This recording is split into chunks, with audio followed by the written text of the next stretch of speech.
What's going on, everybody? Ken Ducey and Reed T. Fowler on the noon Dream Stream Madden 21 sim. It's going to be the Broncos and the Dolphins. The Broncos, a team that you saw yesterday with me. Reed, you didn't have the pleasure of watching the Denver Broncos, but how you doing, man? Should be a good one. Good. This is the battle of the quarterbacks. It's Kenny's quarterback here with Drew Lock, his favorite outside of Sam Darnold, and probably Deshaun Watson next year. And the quarterback that's near and dear to my heart, Tua Tagovailoa, that Kenny absolutely despises. He even said, and I quote, "I hate Tua Tagovailoa." That's what he said to me. I never said that. I did say that he I don't understand why people like him, but I mean, I as a person, I think he seems like a really likable guy, but as a quarterback, I don't see what the where Brian says starting the day off with hate. I don't see what people like about him. I don't see what the redeeming qualities are. Anyway, Reed, speaking of Tua, is he in your lineup today? And are you in the free contest that I made in the league? Kenny, I treat my free contests the same way Adam Kaufman treats his Twitter account. I'm very selective. I have not made a lineup. And for whatever reason, it started as I was just being lazy. Let's be honest here. I was just being lazy. But now everyone asks if I entered in a lineup. And I always say, no, you'll see who my lineup is as the game progresses. It's usually consists of the best players. Yeah, that makes sense. So no. But if I had to choose, Kenny, I'm going tight ends. I'm going running backs. Because whenever we see this type of weather on Wednesdays, those are the guys who usually do well. Yeah, we are in the rain here on a wild weather Wednesday. Tua Tagovailoa, his first completion of the day. Yeah, I went with Cortland Sutton in my captain spot. Didn't really go. I didn't go too crazy here on either team. Sutton in the captain spot. My man Drew Lock in the flex with Phillip Lindsay. And then for the Dolphins, I went with Matt Breida and Jakeem Grant, wide receiver 3 theory. Breida again. Oh, it's going to be a big run for Breida. Here he goes, right side. He's going to get out of bounds at the 42-yard line. Matt Breida, first carry of the day, goes for 22 yards. Just mere seconds after Reed Fowler says, watch out for the running backs in the rain. You got to love it. Yeah, but that's what we see, right? It's very similar to what we see with regular football. Is that when it's a slosh fest like this, not like Emerson at UCF on his 7th senior year, but we're talking about when the weather is soggy, when the field is soggy. This is what you get. You got to keep the ball on the ground. You got to keep the ball in the hands of your possession guys, and usually that's the RBs and the TEs. And with the rookie quarterback, who is he going to default to? The RBs, the TEs. I love it. There we go.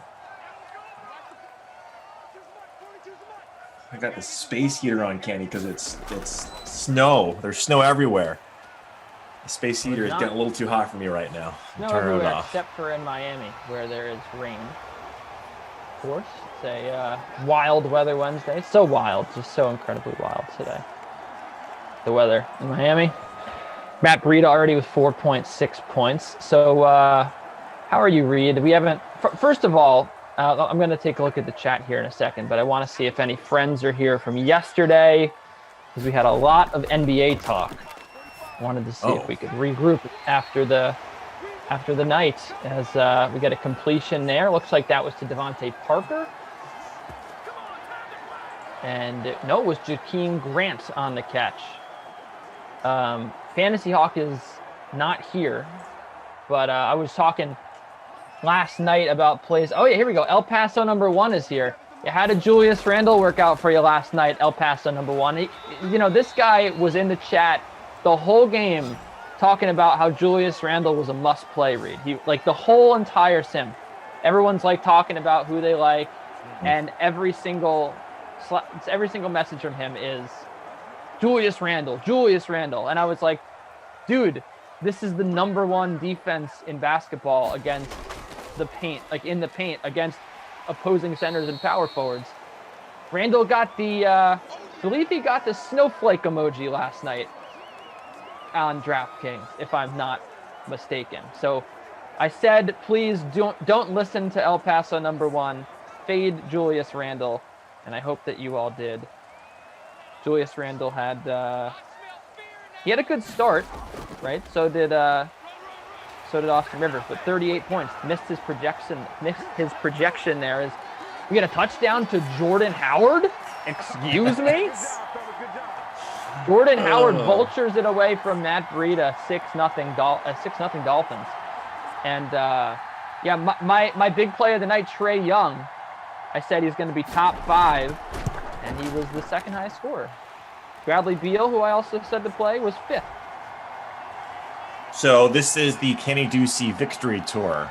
That's right. What I'm taking here. And no, you know, you says my must play was Bradley Beal. I said Trae Young, and Fantasy Hawk will back me up on it. Sorry, I just wanted to flex on El Paso number 1 because he was going off about Julius Randle yesterday. Yeah, look. What's great about what we do in these streams is that we have the interaction with the guys, and everyone's entitled to their opinion. Not all opinions are right, but everyone's entitled to their opinion. And, you know, there's going to be a lot of times, Kenny, and you know very well, where you and I are both wrong. So just keep that in mind when El Paso is right and you're wrong. Boy, an entire city correct at once. I don't know if that's going to happen. He speaks, or they speak for the entire city. If you're going to say you're number 1 in El Paso, you're going to have to take the backlash when you go off and you're wrong. Take the L. Yeah, I got to take the L the same way you take the W, and you put it to Kenny's face. That's what we do in this industry. I'm taking a lot of W's lately. It's felt good. So the fade Kenny run is about to happen. So you probably want to take the Bucks money line, the Super Bowl. You want to load up on let's see. Definitely load up on DeMarcus Robinson.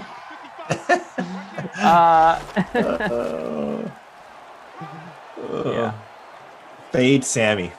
Fade Sammy Watkins. Fade Travis Kelce. Definitely go for DeMarcus Robinson, Mecole Hardman, all these guys. Reed Tees, did you know on Twitch? Shout out Twitch fam. We got some 50 guys or 50 people watching right now. Says Kenny doesn't take laps often, so let him run by himself. There you go. Thank you, Mr. Locke. Speaking of victory laps, Drew Lock, complete, first down. What a guy. What a quarterback. Is that a proper segue? Drew Lock, talk about victory laps? How about Nick Van Ette? Who rostered Nick Van Ette out there? Because you could take a victory lap. He's on the board. I don't know if Drew Lock has claimed victory yet. I think the jury is still out on Drew Lock. And I would suspect that if you were to survey, I don't know who you would, maybe GMs, who would they rather have in their industry? I wonder who it would be, Nick Van Ette, Drew Lock, or Tua Tagovailoa. By the way, Nick Van Ette, 0.01% owned. Big yikes. Big yikes. For fading that guy. All of us faded him. As Mr. Locke on 2nd and 6. Oh, he's going deep. He had Jerry Jeudy, and he missed him. Rita, I've told you this before, but you are the overwhelming favorite DraftKings analyst next to me out of everyone that I do shows with. The reception is so overwhelmingly positive. It's like, that guy is so nice. That's the geographical consequence of being from Hawaii, is that everyone is nice. Well, I also think it's the fact that geographically you're next to Steve Buchanan on the screen when I'm also on. So he spends the whole time torching me, so you get the benefit of working next to him. You see, you're a man who really values his craft, who does well, as we get a challenge here. But if you review the tape from past shows that we've done, he's out. Steve Buchanan. I'm sorry. No, never mind. No, toe drag. He dragged. I saw the foot. Sorry, go ahead. I was saying that if you look at the previous shows that we've done, like last year, the year before, Steve Buchanan takes his anger out on everybody. And so before you, it was me. Before me, it was Julian. Before Julian, it was his kids. so, so Steve Buchanan it's a rite of passage, Kenny. There you go. Well, I appreciate it. Right, Bukes, he's a good one. He's a big old teddy bear. Yeah, it's I have to explain to like my parents, like my family, that like no, like I do talk to him while we do like work. He seems like a nice guy. Everyone says he's a nice guy. Edward Price on YouTube is asking me to say something, and I don't know if it's like a. It's not. We were just talking yesterday. Rossi was talking up his air fryer, and I was like, I don't think that's healthy. Like, it's healthier than deep fried foods, but like you're still eating fried food. We got in a whole debate about it. He was like, you need to get an air fryer, and I was like, I'm fine making my healthy chicken dinners. Like, I don't need an air fryer, you know. Air fryer. Huh. There you go, Ed. Do you know what those are? Yeah, we have one downstairs. Really? Yeah. Yeah. It's one that actually is like a space saver, like flips up. It's not just an air fryer. I think maybe it's not an air fryer. No, it is. It's part. That comes with it, I think. I'm glad we're talking about kitchen appliances here on the Wild Weather Wednesday. But yeah, go ahead. No, I was just gonna say I don't really understand the big hubbub about the air fryers, because again, it's not like you're. I mean, maybe I'm not privy to how it works, but like you could just use the oven, you could use your stove, you could get a pressure cooker. Well, those take up a lot of energy, though. The stove and the oven take up a ton of energy.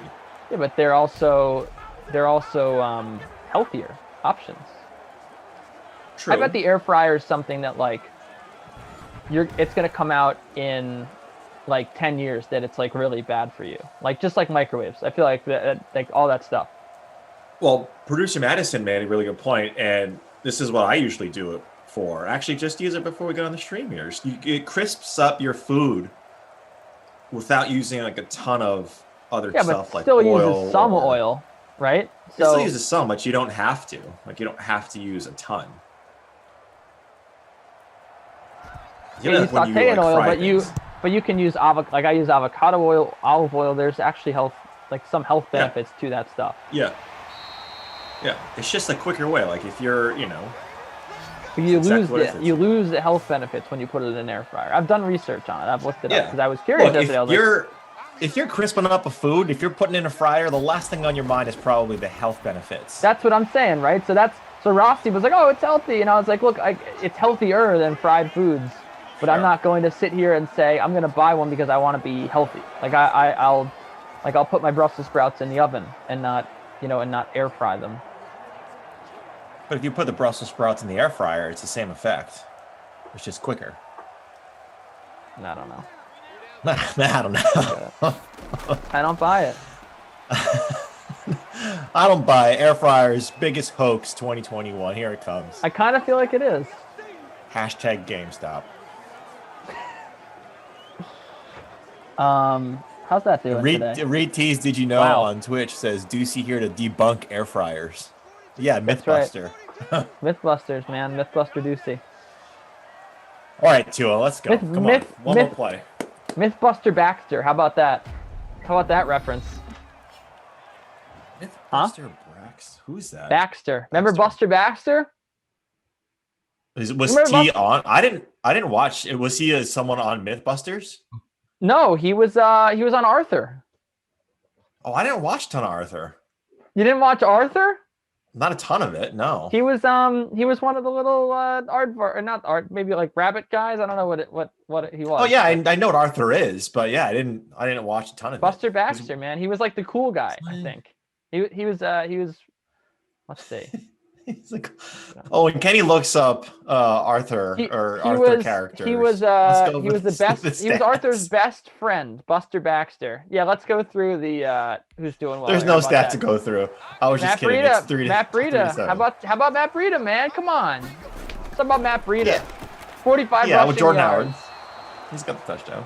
Jordan Howard has if you faded Jordan Howard, you are off to a bad start, which doesn't really sound right? But although I will say it's not like a lot of people have Jordan Howard that are in the top lineups. They're just They have both defenses, really. That's the name of the game.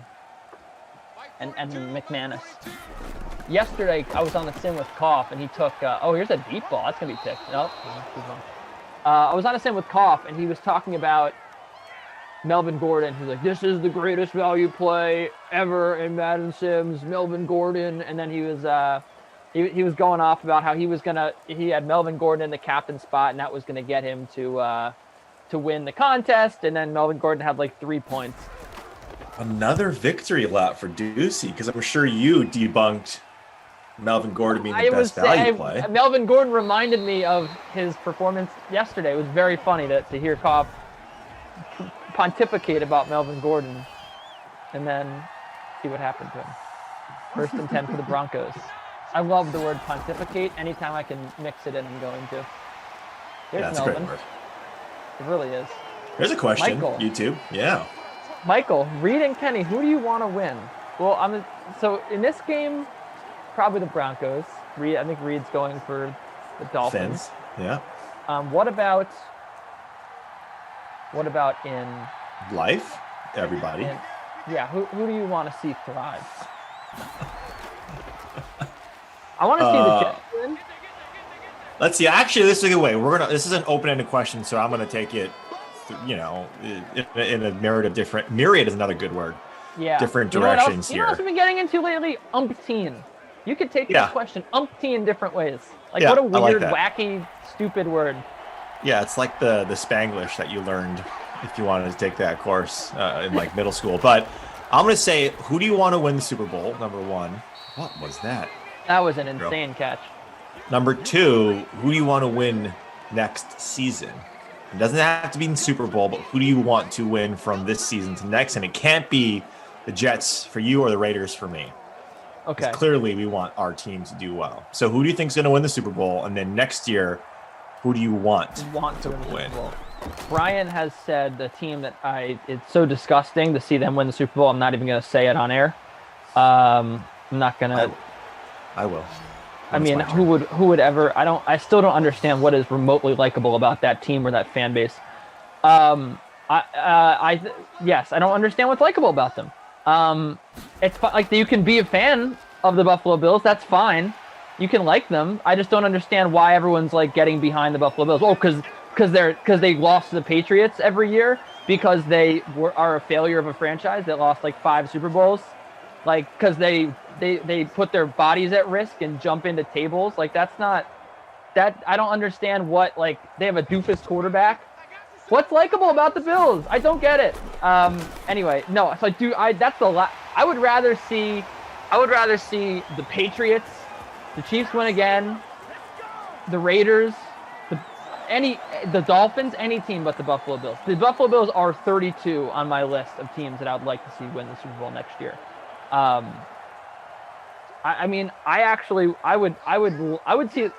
would sign up for 4 straight Raiders Super Bowls before I would sign up for, or Patriots before Bills Super Bowl. Actually, you know what?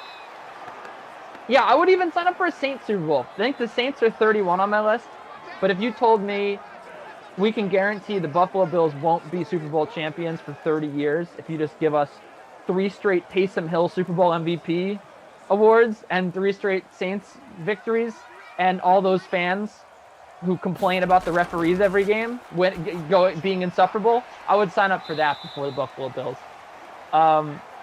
Anyway, those are the 2 teams that are way at the bottom of my list. The teams that are on the top of my list, I would like to see Aaron Rodgers win another Super Bowl.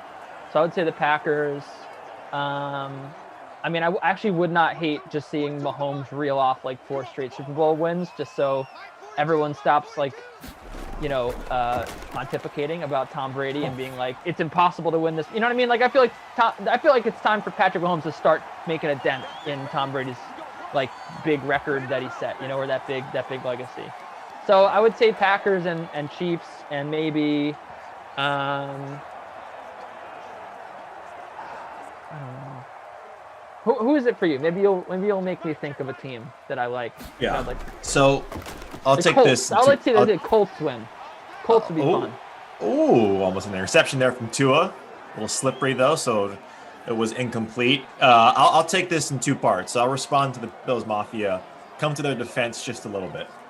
I don't think any one of us, especially you and I, can talk about rabid fan bases, right? We can't, in our quote unquote ivory tower or glass house, cast stones on any other fan base, because Jets fans, New York fans in general, I have been deemed or classified as insufferable, right? Again, it's either because they win a lot and everyone's jealous, or because the fans say, well, we have more money than you, or our city is the best city. Who doesn't want to live in New York? That is an insufferable argument because it doesn't make any sense. So like Bills Mafia, that's sort of gone away though in the last. yeah, but still, the fans, the years. fans have different right, like they have different time frames of when they have their depiction of their team. And Yankee fans, even when they were dog, you know what, they were still like, oh, we're still the best team because look how many championships we have, right? So like that's that kind of stuff that usually from New York fans you get because New York is one of the best sports cities in the entire country. Used to. Oh yeah, used to be. And Bills Mafia, look, they're like truly right. Talk about a New York team. That's it. Like Bills Mafia, come hell or high water, they're going to cheer for their team, and they're not going to jump ship because I mean a lot of reasons why they can jump ship, but I would argue them jump more. Ship besides like Los Angeles fans, right? Like besides the obvious ones, besides the Cowboys, the Lakers, the Yankees. Like you can say it about any team. You can say any team has loyal fans. How about the Chiefs? How about my fan base, your fan base? These are not like, these are teams that have gone through misery for so many years. Like they're not. It's the Bills aren't. The Bills didn't invent going through hardships as a fan, right? So like, why do we treat them like they did?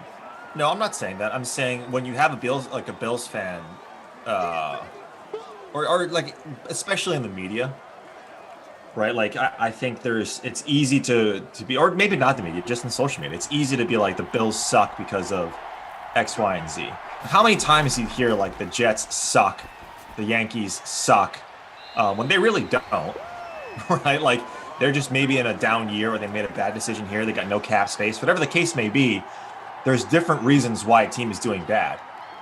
Like the Buffalo Bills fans have many reasons to just not have faith. So maybe jump ship is the wrong term, but not have faith that they're going to succeed because they haven't when they've reached certain success levels or levels of success. So you have to appreciate that, I think, a little bit. And I'm sure that you being a Jets fan and the Bills being number one in that division, the Jets being dead last, doesn't help that, or it just supports your hatred for Bills and Bills fans. I get it. I understand. Obviously, I'm biased.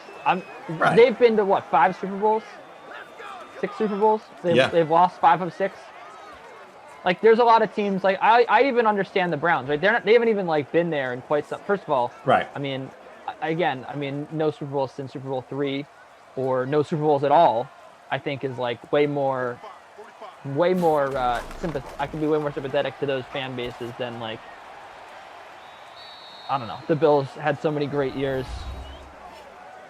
Yeah, it's just hard. You just look. It's like it's the quintessential, underdog horror. It's what else do they quote unquote have up in Buffalo other than very true, right? The Bills, the Sabres, and it's like, so you have to feel for, like, it's a small town kid going up against the big city favorites, David Goliath. It's like an age-old story that's ingrained in us. It's tribal. So I think the Bills fans, everyone pulls for that just a little bit. Guys, teams that I want to see do well next year, and I want to see Lamar Jackson. I want to see the Baltimore Ravens and Lamar Jackson like shake off this, oh, he's not a real quarterback. He is. Lamar Jackson is a real quarterback. Despite what people say about his throwing. Yeah, I just like, he's someone that I think, deserves more credit when the lights, I mean, and we talk about all the time about these quarterbacks, or in other sports as well. Basketball, baseball. It's very hard to win. Golf, it's extremely hard to win. Yeah. These guys play at an extremely high level.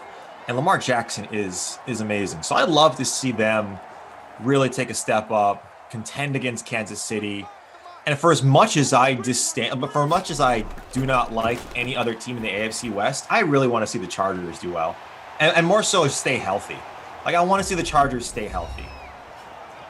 Like, their team is so good, from a defensive side. I just want them to, like, realize that and contend and be a team that a lot of us, I think, the preseason hype in the Chargers is always extremely high. And then every year. And then 15 other starters get hurt in the first 2 weeks of the preseason or the regular season. And then it's, oh, here come the Chargers. You're going to lose every game by 2 points. Like, I just want to see them do well.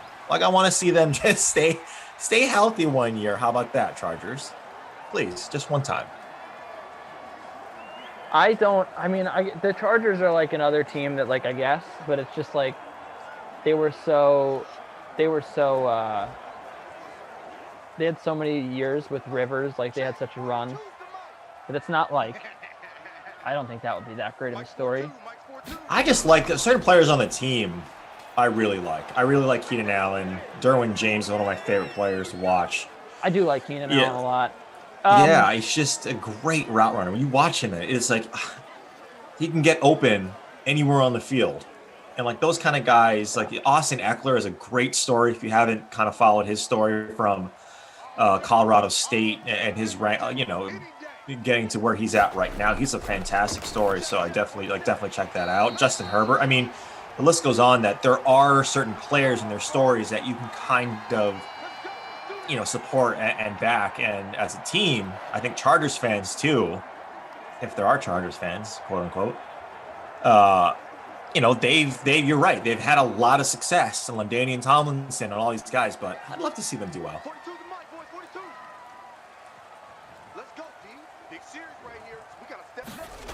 First and goal, Tua. Where's he going to go? He's going to find his tight end, I believe, Mike Gesicki. It is. Touchdown for the Dolphins and Mike Gesicki. Congratulations to the Gesicki owners out there. Gesicki Nation. Gesicki Mafia. Do you say Gesicki or Gesicki? Gesicki. Oh. Okay. Sometimes I say Gesicki. Tomato, potato. One's right, one's wrong, but...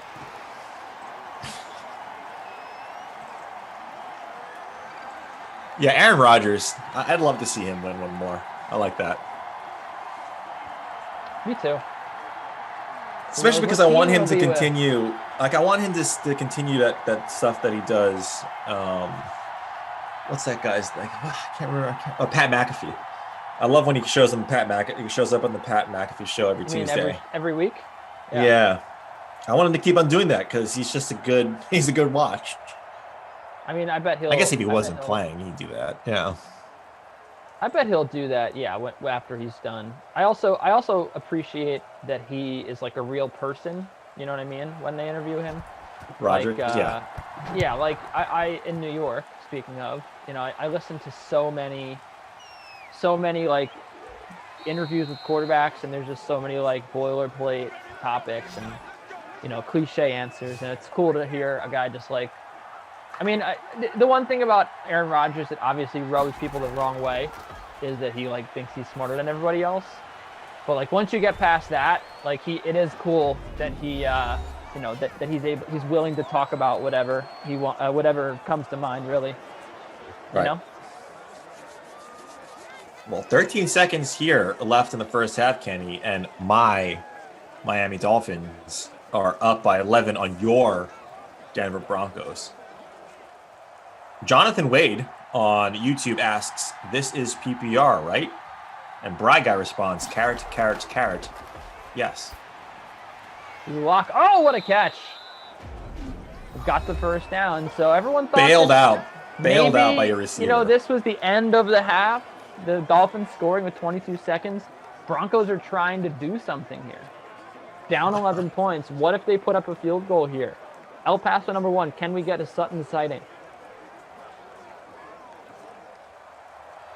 Yeah, you and El Paso, your boy. Yeah, big mistake taking Sutton, obviously. You guys are quick hand in throw. hand. Oh, All right, so You know what? Not the end of the world because the Broncos have time for one more play, and then they could take a timeout. 6 seconds, though. No, but that 6 seconds is enough. They have with the timeout because it always comes instantly. You could get a playoff as long as they don't. They might try a Hail Mary here. But if they don't try a Hail Mary, they have a chance. Yep, here, yeah, it's over now. Hail Mary time, tipped away. Could have done another short pass, gotten a field goal, didn't want to. Didn't even get it to the end zone. 5 for 11 for 41 yards for your boy, Andrew. For your boy, for my boy and everybody's, Andrew Locke. All right, let's take a look at some of the stats here. Nothing really special. 140 yards and a touchdown, pretty good. Matt Breida, 51 yards on the ground. Devontae Parker, 50 receiving yards. Mike Gesicki, 6 catches for 61 yards and a touchdown. If you're just joining us, there was a rushing touchdown in this game, and it went to Jordan Howard, who I don't know if anybody owned him. Shout it out in the chat if you did. Go take that victory lap. But other than that, quiet day for Noah Fant. No catches for Cortland Sutton. Melvin Gordon, just 20 yards. Philip Lindsay, 9 yards. Not great. Madison, our producer, throwing it in here. The Jordan Howard ownership numbers. 0.24% of you had Jordan Howard in your lineup. He scored a touchdown. You had a catch for Nick Van Ed. It's a day for the punts, Reed. It's a day for the Pat McAfees out there. Do it. This is an Emerson. What is it? Like, is this his X Factor? No, that's overtime. Like, this is something that Emerson any game that Emerson called last Madden, it was a bunch of tight end 2s and tight end 3s, RB 3s. So this is definitely one of his redeeming qualities. Superstar trait. Thank you, Bry Guy. I was struggling to figure out what that word was, but it is a superstar trait. X Factor too. But his X Factor is more like overtime games. Okay, so what's the superstar trait? That all the tight end 2s and are like the 2s, the 3s, the punts all do well. Okay, gotcha. So the Broncos will start with the ball. The Ham Daddy, KJ Hamler. Broncos had a lot of injuries as well, Kenny, especially on defense, right? Von Miller. Yeah. Chris Harris not being there anymore, going to the Chargers. Oh, Melvin Gordon. The Melvin Gordon game is upon us. You put him in your lineup yesterday. It didn't work out. You fade him today. He goes for the long touchdown. Eat your heart out, Adam Kaufman. Touchdown for Melvin Gordon. A long one at that. Upwards of 80 yards for the Wisconsin Badger. They're going to go for 2. Broncos are right back in this game now. Wow, Melvin Gordon. Going from the 30-yard line, a 70-yard run. Sorry, and then the 2-point conversion try is unsuccessful. Drew Lock. Wide open, too. Who's that, KJ Hamler? I'm not sure.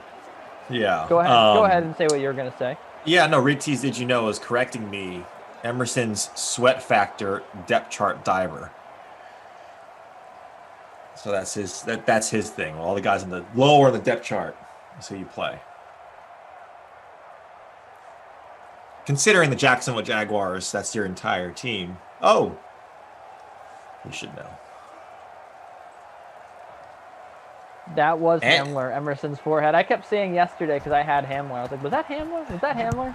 So it's a little bit of a meme now. That was indeed Hamler. Down 5 are the Denver Broncos. Corey Withers on YouTube. Melvin always disappoints me. Alex needs the Sutton goose egg to hatch. MG3 all day, says El Paso #1. Finally got one. As Mike Gesicki to the 31. So let's place the court. Remember last time we were on a sim, we ranked all the head coaching vacancies. Let's place the quarterbacks in their new homes. A ton, right? Oh, they're gonna say potential quarterback moves. That's what I'm saying. Let's place them in their new homes. Oh, okay. Let's do predictions for everyone of these quarterbacks. I'm just going to go right from the top of my head with all these names. I guess you're going to Google some free agents. Yeah, I'm just going to see like potential free agents next year for quarterback. Right, but I mean, I'm just going to give you names and you tell me where they play next year. Okay. And the hot name today, Jared Goff. Where's he playing next year? Jared Goff. There's been a lot of I don't know if you noticed, you've been following the news, but the Rams refused to commit to Jared Goff as their quarterback next year. They said that he is currently our quarterback, or he is a Ram for the present, or something like that. There's some nebulous, some like weird terminology, like, oh, he's a quarterback that's on our team. That's what Jared Goff is. What I mean, is this new? Am I breaking this news to you? Is this news? Yeah, I mean, to me, this is news. I haven't seen anything about Jared Goff. So the Rams general manager yesterday, Les Snead, he said Jared Goff is a Ram at this moment. And then he said it's way too early to speculate on the future. That's a beautiful mystery. And it's important considering they didn't want to play him. They said he was healthy enough to play, but they didn't want to play him in the playoffs. They wanted to play Wolford over him in the playoffs, and he's regressed since his Pro Bowl season.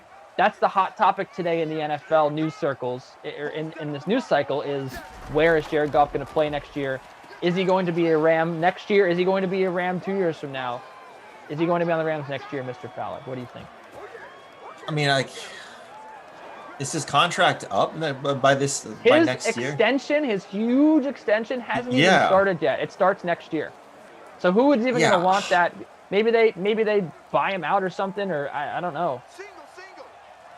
Maybe, but like maybe they could find something, right? I think the Rams have a pretty good front office, that they could find something in how to work out that contract, but I don't know. Like, I think you got to keep him, right? Even though he wasn't someone that performed at his Pro Bowl level, he still has Pro Bowl level to, like, that's potentially his ceiling. Does he, or was there just a lot of hand-holding going on with him and McVay? That's always been a meme too with Jared Goff. Is you look at when he plays, and he's always just looking at the sideline.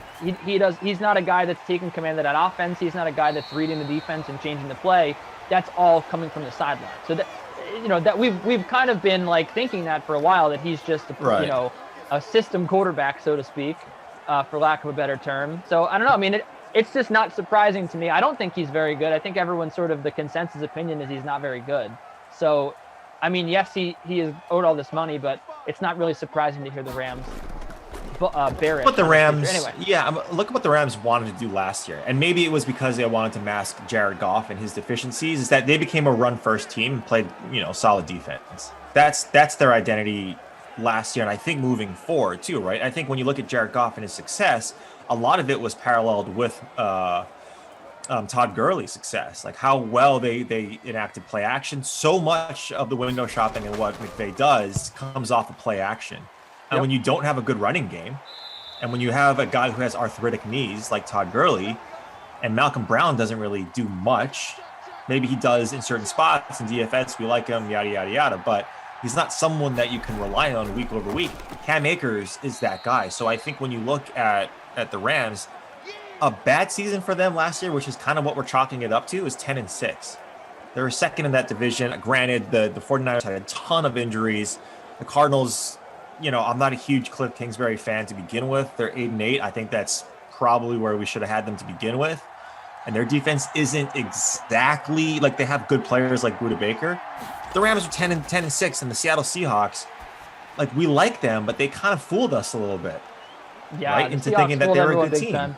I think though, the other thing that we're thinking about is the Rams had a 10-win season, but that's not a playoff team. Well, that's not an accurate representation of how well Jared Goff played. I mean, that really should have been a 12-win team. That should have been a team that went to, I think, the NFC Championship game. You look at 2 weeks ago now, they were very much in that game against the Packers for the whole time.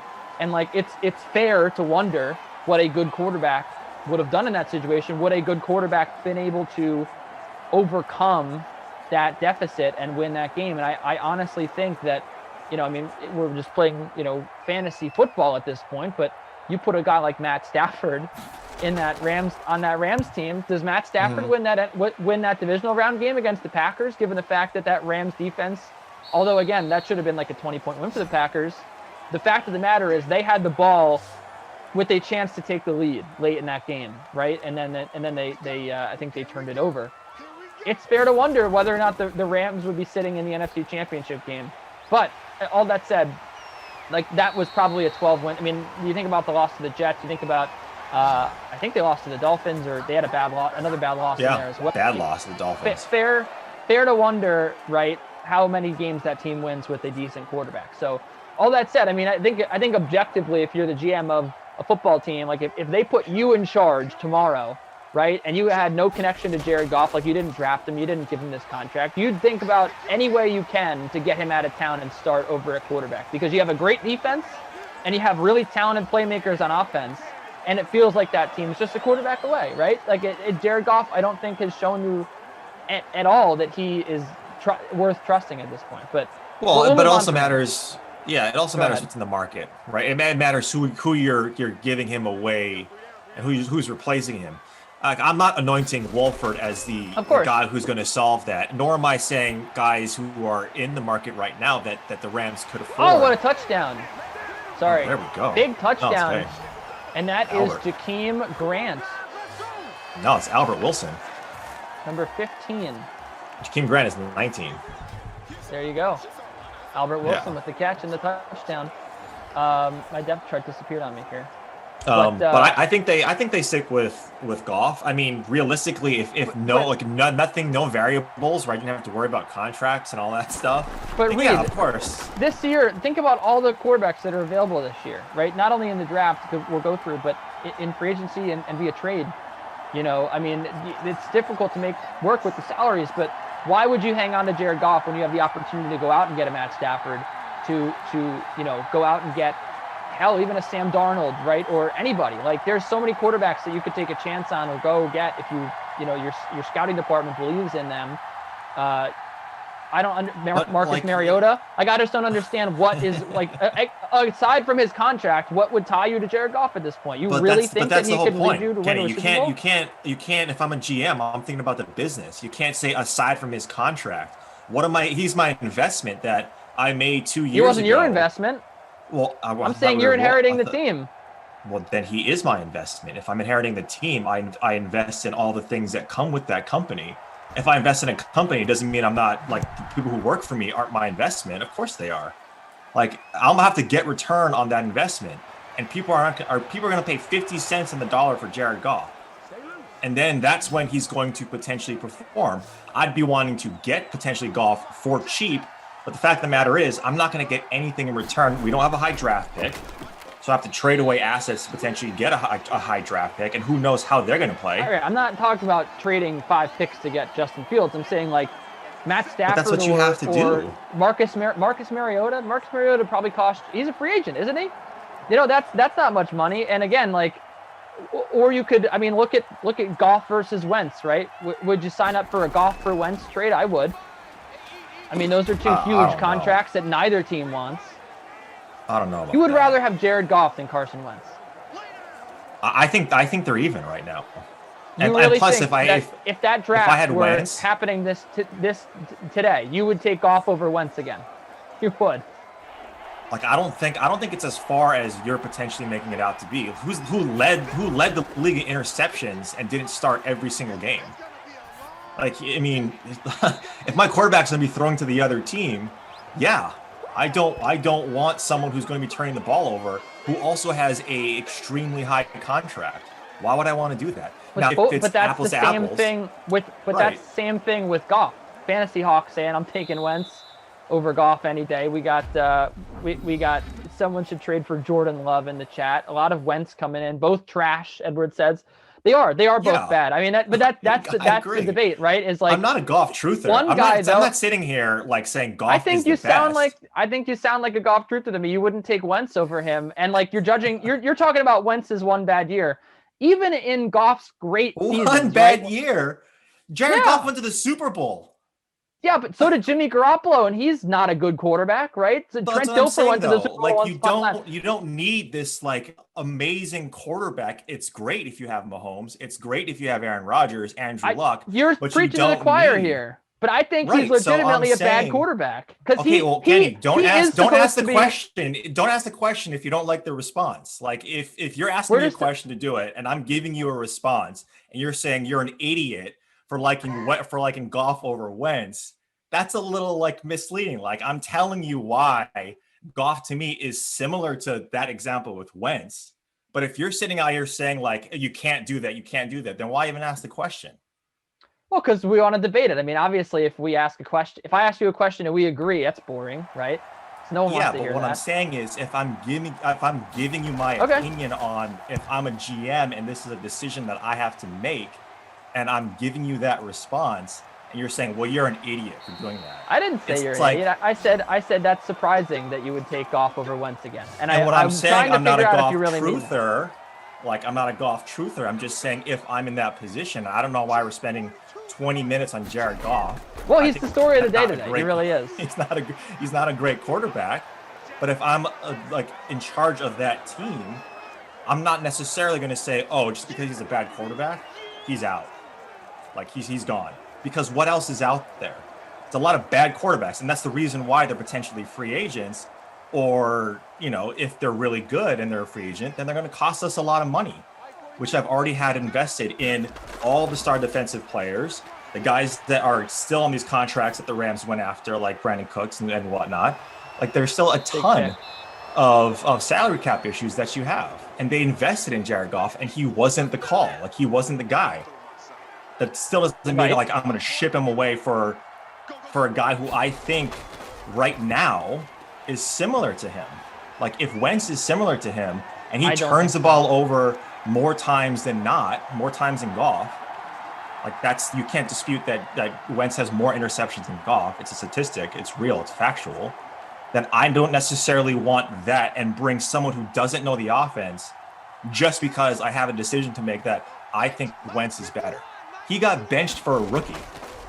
Like benched. Not because he was hurt, he got benched. Right? So it's like, and if that was the right call, maybe, maybe not. Still, he got benched. Goff never got benched. He got hurt. He did different get coaches. benched. Different. It was the line is very blurry there, but they didn't want him to start but you're not the coach. You have no sources with the Rams. You have no idea. The people who do have sources with the Rams have been saying that today. So that's the point. Is like I think you missed this whole news cycle, but there's a legitimate conversation going on right now today. Yeah, but that's hindsight. About what the Rams are supposed to do at quarterback. And that's again after the fact. Kenny. No one has a conversation. No one has a. The last thing I'll say about this, because we don't have to talk about him the whole sim. The last thing I'll say is, if he was good or he was the answer, we wouldn't be having this conversation right now. The Rams GM would commit to him. No one in football circles would be saying, the Rams might have something to do with Jared Goff now. They're going to try to maybe listen to offers, try to figure out some way out of that extension because it's miserable. So that's number one. Where there's smoke, there's fire. Number two, I think last year, right, Jared Goff, you could probably make a very fair argument, and I agree with you that he was better than Carson Wentz, because Carson Wentz was legitimately like one of the 5 worst quarterbacks in football. But when you consider the fact that both of these guys no one wants, right? I don't think the Rams, if you gave them a way out of this contract, they would take it in a heartbeat, right? Right. But my whole thing is like looking back on their career, Jared Goff at his best was not as good as Carson Wentz at his best. And I think we agree that the quarterback position is much more cookie cutter than most people would make it out to be. I think we're in firm agreement on that. I've said that so many times. Like, you don't need a star quarterback. You just need an okay quarterback. Right. To me, Goff was that okay quarterback, and he was not good enough. Like, the fact that you don't have to be a superstar to win a Super Bowl at quarterback, and Jared Goff, given all the things around him, when they went to that NFC Championship game, even this year, last year, like, wasn't able to do it, that to me is an indictment on him. So that's it. I mean, obviously people disagree. I'm just like, I don't think it's outlandish to think that Carson Wentz, you'd want him over Goff. And I also think that, like, I'm just saying, like, this is a real story that the Rams are. Yeah, but you kind of did. Contract. Like, that was your response. You thought it was outlandish that someone wanted Goff over Wentz. And it's okay if someone disagrees with you. That's all I'm saying. But if you look at Carson Wentz, and you're saying like his best, his best ceiling, which again, if we're just measuring individuals, not success from a team perspective, yeah, you could say that Carson Wentz had an MVP type season and then he got hurt, and so we never saw that realized. But Jared Goff still took this team, whether you think it's on his back or not. He was still the quarterback of a Super Bowl team, not a Super Bowl winning team. But how much? Jimmy Garoppolo, 3 years ago. But it doesn't matter. But it's gotten much worse. I'm supporting your argument and saying you don't need a good quarterback. So if that's the case, why would I replace one bad quarterback with another bad quarterback if I don't have to? I have one quarterback that knows the scheme, and I think that's true with any quarterback that's moving into a new situation.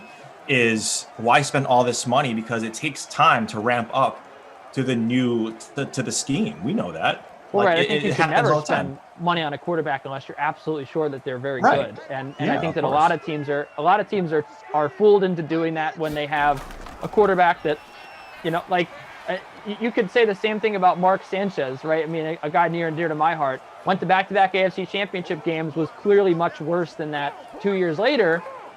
Imagine the Jets had done what the Rams did and just given him a bunch of money because he was the guy that was the quarterback for that team. Like that's a mistake that a lot of GMs and front offices make, because look at Tannehill even, right? Like, do we all think that Ryan Tannehill's worth that contract? No, but he's just the guy that fits on that team and got them to the playoffs and does enough to be good, and like he earns that money, and sometimes it works out, sometimes it doesn't. But anyway, I think that's why I think that Jared Goff will be on the Rams next year. But I mean, if the only person that you could realistically say has the same contract and is sitting on a team that doesn't want him at the same position would be Wentz, and that's the only thing to me where it's like it seems like the Eagles think they have an answer at quarterback, right? They don't want Wentz, and they have a new coach. And maybe that sort of new regime was like, we'll go with the rookie or the sophomore quarterback at this point. And I guess they wouldn't want Jared Goff in that scenario. But I don't know. Like I don't know what the heck to do with that contract. And this year too, like Aaron Donald being hurt, and like that affected, I think, to an extent more so than Goff would have helped, right? I think Aaron Donald being hurt really affected their ability against the Packers. And look, I think that's why it's quarterback is such a polarizing position, right? They get paid the most. They're the most important position to any football organization, but you don't necessarily need the Mahomes or the Rodgers or the Brady. Boy, if you get one of those, you hold on near and dear. And that's why the Colts, in my opinion, right, one of the worst fumbles in sort of the front office is to not protect Andrew Luck more than they could have, because he was one of those guys. But I do think, look, the Steelers signed Dwayne Haskins. I don't mind that. Matt Stafford is probably the most interesting one. And I like this comment from Boston. I forget the full username. It was like, you guys are overestimating our interest in golf. Boston Joe. And you're exactly right. I have no interest in golf whatsoever.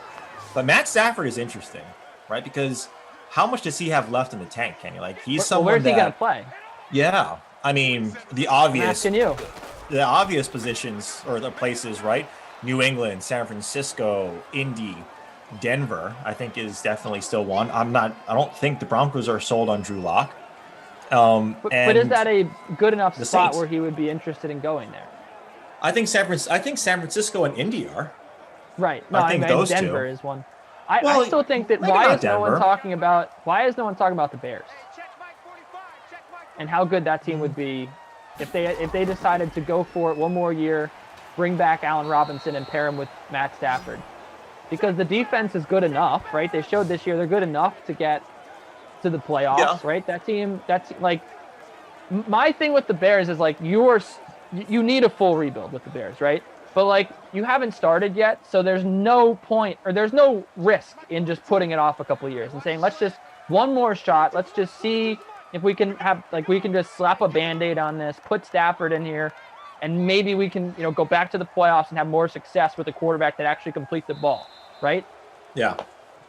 Yeah. Did we just delay a game penalty? I've never seen that before in a sim. Yeah. I think Fantasy Hawk, and this is one team that I mentioned towards the end, is New Orleans. I think New Orleans, and why I don't think that, I think you're right, Chicago has a unique opportunity, but I don't think he wants to stay in that division. I think he's, I think he's at his fair share. And if it was the Lions, the organization not giving him as much as he potentially needed, and the reason why they weren't successful in that division, if that was it, then so be it. But I don't think he wants to stay in that division. I think he wants to go somewhere else. Really, right? This is good. This is what gives him the best chance to win a Super Bowl. And I think he is one of those guys that deserves a valid shot at doing that. And I think the Colts or the Saints. So I'm in lockstep here at Fantasy Hawk. I think both of those teams right away. Good offensive lines on both of those teams. They can stay healthy. Great defense in New Orleans. A rising defense with the Colts. I think those two positions, those two landing spots would be great. I don't want to see him in New England because I think they're in full rebuild. Like I think they're not a quarterback away. They're a lot away. They're a different scouting for wide receiver department, in the draft away. Their defensive line away. Their secondary is always strong, but they can't draft. Let's think about that too. Well, because they're not used to drafting outside of like the 32nd spot first round.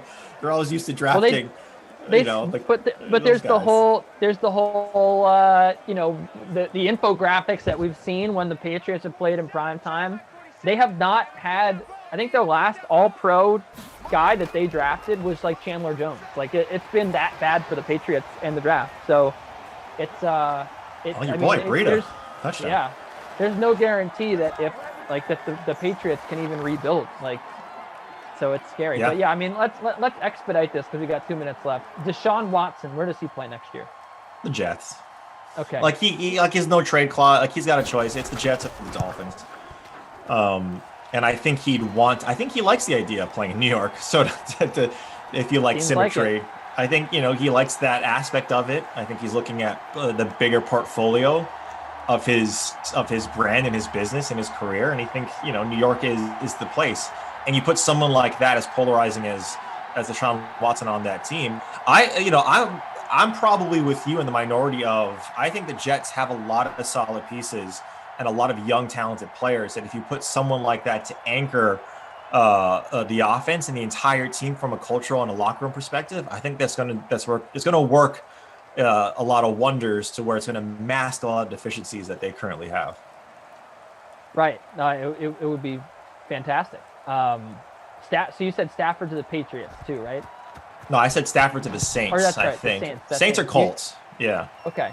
So how about Marcus Mariota, the long-forgotten quarterback that's available because it was like 7 weeks ago that he had that great primetime performance, and then now all these new names have emerged as people that are going to be quarterbacks next year. No one is even talking about this guy anymore. So is he just a backup again, or does he actually get a chance here to play? Does a team like the Colts take a chance on him when they miss out on Matt Stafford, or the Saints for that matter? Is he a backup plan for a team out there, do you think? Yeah, I mean, I guess if I'm in that position, am I either getting a backup quarterback? What about the Texans? I'm getting a starting quarterback at a backup price tag, or I'm getting a backup quarterback that I have to pay like a starting quarterback. Really? So it's which team is going to want the cheaper version of those two outcomes? Which is, I want a starting quarterback that I can pay like a backup. And I don't know if the Colts, I don't know if you fit well in the Colts. I think that they're willing to pay up for someone. Hopefully, maybe that is Stafford, to give him 2 years, a pretty healthy contract. The Saints, I don't think, have as much of a cap space. I haven't checked. That's just a guess. But I think he's a backup somewhere, and he's probably one of the more valued backups as well. Yeah, right? That's not a hot take. It was just after that performance. I don't know if people remember, Fantasy Hawks, oh, you're gassing him up off one performance. I don't know if you remember, but the whole entire country was talking about how Marcus Mariota earned himself a starting job, how he should be a starting quarterback somewhere. It was hilarious. That was the overwhelming narrative off of that game, was wow, this guy needs to start. So I figured, he hasn't played any other games since then and been bad. So, maybe there's a team out there. But again, now that Stafford's emerged as an option, Although I think we kind of thought that he would be, right? Maybe it's a different scenario now. But anyway, I could certainly see a team like the Saints going to Mariota because they think they're smarter than everybody and they like that. They like when Taysom Hill runs that offense. It's like Mariota will be an upgrade over Taysom Hill, in the spread offense. So Yeah. I don't know, but anyway, let's see if there's any other names there. That one was, that was close. Watson to the football team from Wesley on YouTube says Watson to the football team would be a nice change. How about any other guys like? I can't think of any other quarterbacks who are. Where does Cam Newton play football next year, and why is it the backup quarterback on the Colts? Could he be a Bronco? Oh, touchdown! Speaking of Broncos, Sutton. Cortland Sutton finally showing up, 37 yards. Saves lineups here. Last second touchdown. Right, like imagine the Colts obviously love having Jacoby Brissett to just quarterback sneak and run at the goal line. Like imagine you just replace Cortland Sutton with Cam Newton, or sorry, not Cortland Sutton, Jacoby Brissett with Cam Newton. They're like, we're just gonna get this guy to just quarterback sneak for us. Well, who's I don't Philly's even backup? Understand that. Well, why not go a step Wentz further and just get like bring back I don't know, bring back like who's a big bruising running back? Ron just Dane? Just bring back like a running back to quarterback sneak for you. Why are you doing that? How about that big galoot out of Kentucky for Eddie Lacy? Eddie Lacy, oh my God! I was to put a bow on this QB conversation. Who's going to be the backup to the Eagles? Is it going to be Carson Wentz? No, definitely not. You know what? There's a higher chance than most people think, in my mind, that it's going to be Jalen Hurts. Because if you remember, not the starting quarterback. But you think the backup is going to be Jalen Hurts? It could be. And just listening to the narrative around and what was said around the Eagles hire, that I think that, Carson Wentz clearly does not want to be a backup, right? He said that. Right. And around the Eagles hire, there was some talk that this new regime might just stick with Wentz, give him another shot. Man, if you think about it, in a vacuum, it's not the craziest thing because you want to increase his value so you can trade him. So no one, obviously, we were just talking about this whole debate about why you wouldn't want to trade for Wentz, right? But if you put Carson Wentz out there, you say, hey, man, there's obviously a ton of years left on his deal, right? We want to get you out of here. We want to give you what you want. Right. We're gonna give you the keys this year. You have a great season, and we're gonna trade you to the Saints or the Steelers or something. And then because clearly this year, right, mentally he was all in his head. He was not okay because they drafted a quarterback. He's like, wow, they don't believe in me anymore. And then he didn't believe in his legs because of the surgery. Everything was going wrong for him this year. Right. So right. You talk about business, right? The best business call for me would be try to drive the Wentz value up, or maybe just do it through the media and just say we're gonna start Carson Wentz and just keep saying it until someone's like, oh, we need to start a quarterback. We're the Houston Texans. Let's trade for you, Carson Wentz, because we make bad decisions. But there's no way you just let that guy sit on your bench and just burn a hole in your pocket for the next 3 years, right? They got to do something. I think you try to play a little poker with that to see if someone bites. But I think everyone's too keen on that move. That's not a new move at all, right? And if you go back to Wentz as the starting quarterback at any point, you're essentially saying we were wrong about Jalen Hurts. We drafted incorrectly. We don't care about the future of our team. We just are in it for the business, which are valid reasons from a front office perspective. But talk about fan bases who live and die by their team. The Eagles fans, it would be mutiny if that were to happen. I do not see them going back to Carson Wentz, even if it's window shopping. If it's hey, look at this, this new dress that has been old for 50 years, but it's vintage and it's back in style. Does anybody want this guy who's got, a ton of injuries, everywhere, who throws a ton of interceptions, who gets heady if he's in his head. He doesn't know how to play the quarterback position anymore, but then demands over $100 million over 5 years. No, that'd be tough. But I get what you're saying. It's. I mean, you spoke about the price tag. I think I should just say this just because it's a jarring number. But both Wentz and Goff, they both have $100 million guaranteed on that deal. And that's the crazy thing is in the NFL, right? We often see the price tags on players are very high, but the guaranteed money is not always there. So a team can cut bait, save a lot of money. It's real, really maybe they only owe $30 million versus like 90, right? This is not one of those scenarios where Wentz and Goff both have an incredible amount, almost their entire salary guaranteed.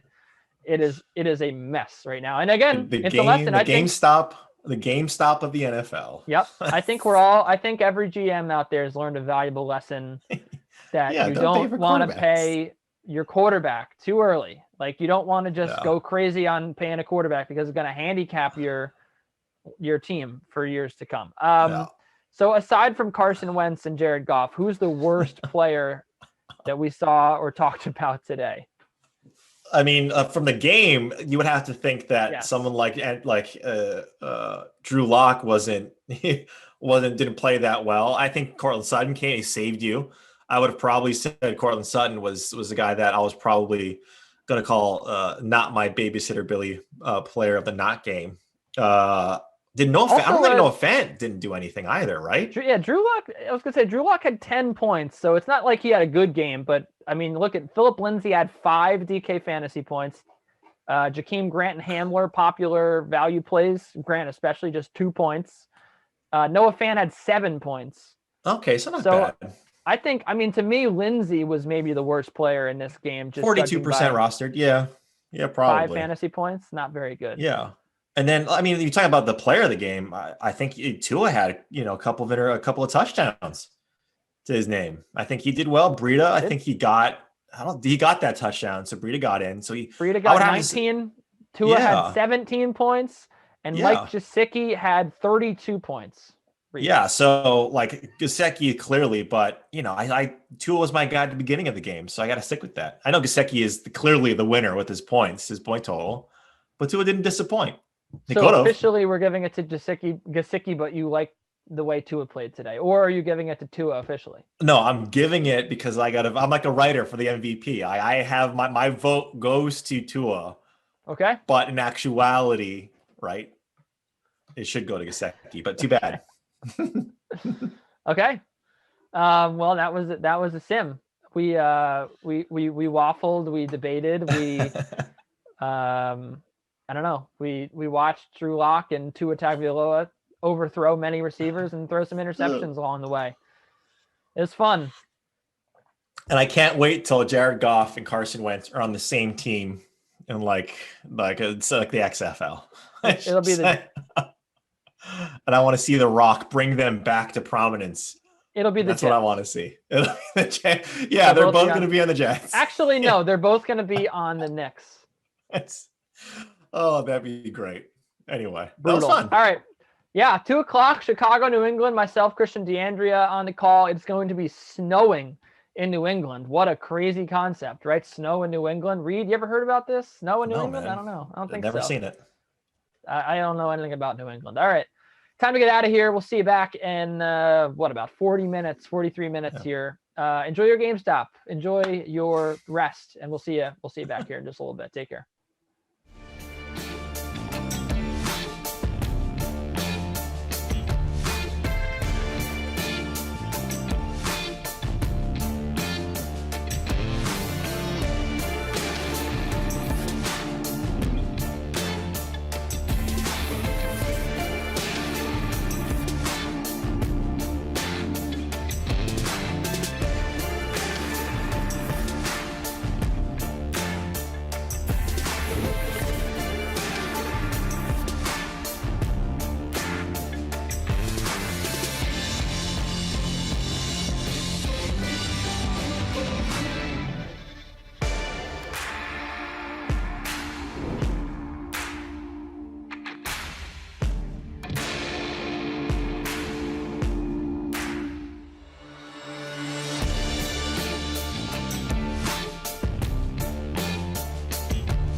Hey, what's going on, everybody? Kenny Ducey, Christian D'Andrea. It should be a good sim here at 2 p.m., Mr. D'Andrea. It's good to see you again. Love the purple. Mad Mitch and the New England Patriots playing at home in the snow on a wild weather Wednesday. You looking forward to this one?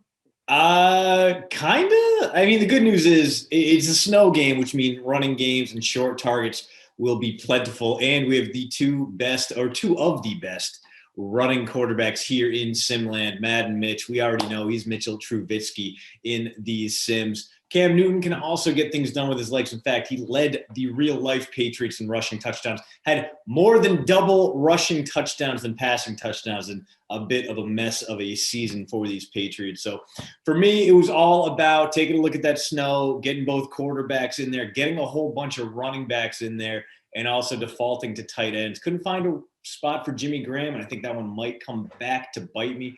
Feel like he's going to get a lot of short-range targets, maybe only have like 40 yards, but maybe 6 catches, 1 for a touchdown, something like that. Where are you in this one, Kenny? What do you think? I did take Jimmy Graham. I'm not sure. Lineups have not locked yet, so I won't share my whole lineup for the next 10 seconds. Ooh, but well, let's, you know what? Let's count it down. We got, wait. Now I can share my full lineup. Mitch Trubisky in the captain's spot. I got Cam Newton and Sony Michel are my 2 Patriots. Okay. Big Bears bias in this one from me. Mitch in the captain spot. Not Tony Ginn.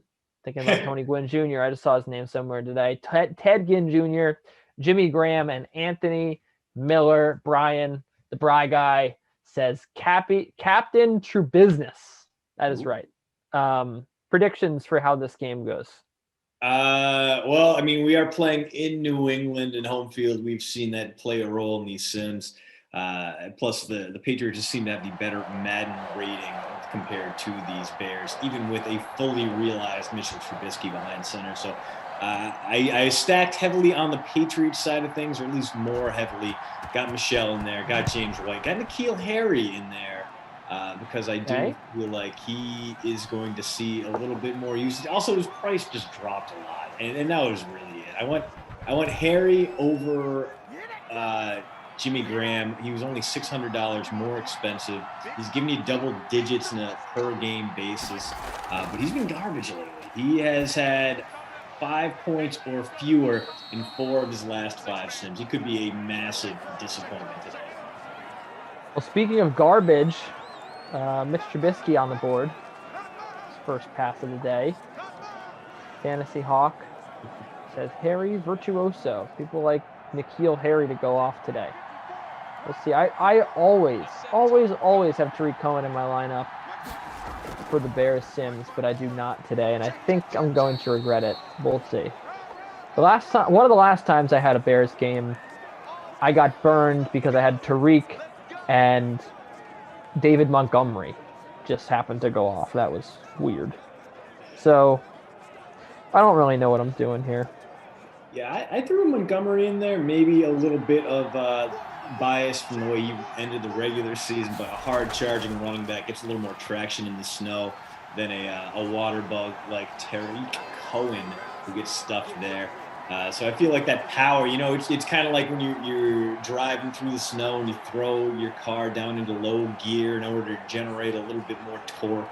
I think Montgomery brings that advantage over the much smaller Cohen. He tries to juke. He could hit the turf. He's got to have the extra long spikes on today.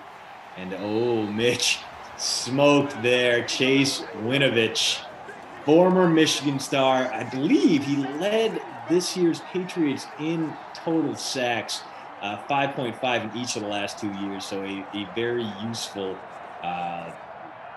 role player, not quite an every down kind of guy, but that's where the Patriots would like him to go. See if they can turn him into the edge rusher they've been looking for since Trey Flowers decamped for Detroit. They're going to get short of the first down. The completion going to Ted Ginn Jr., and the punt team is going to come on here for Chicago. Oh, we don't know that the punt team is going to come on. Yeah, there's the punt team coming on. So Chicago will punt it away. Ball high in the air like GameStop and falls into the end zone. Yeah, not a super fun time to really see that intersection of sports Twitter and financial Twitter intersect, because there are a lot of takes and most of them are bad and only slightly informed. Although my guy Alex Kirshner had a great piece over on Slate kind of explaining how Reddit has influenced and pushed GameStop, which should be a absolutely worthless stock. There's very little future in GameStop's investments right now, but Wall Street bets pushed them to the top, and it's disrupting everything, and people are clutching pearls right now. It is, you know what? I just want to talk football. I'm gonna avoid it altogether. That's why we're here. You guys handle that. Football. Yeah, you guys handle that. I'm just gonna sit back and figure something else out. As N'Keal Harry on the board with Cam Newton's first completion of the day. The world is mad. So is N'Keal Harry. What's going on here? Making this catch.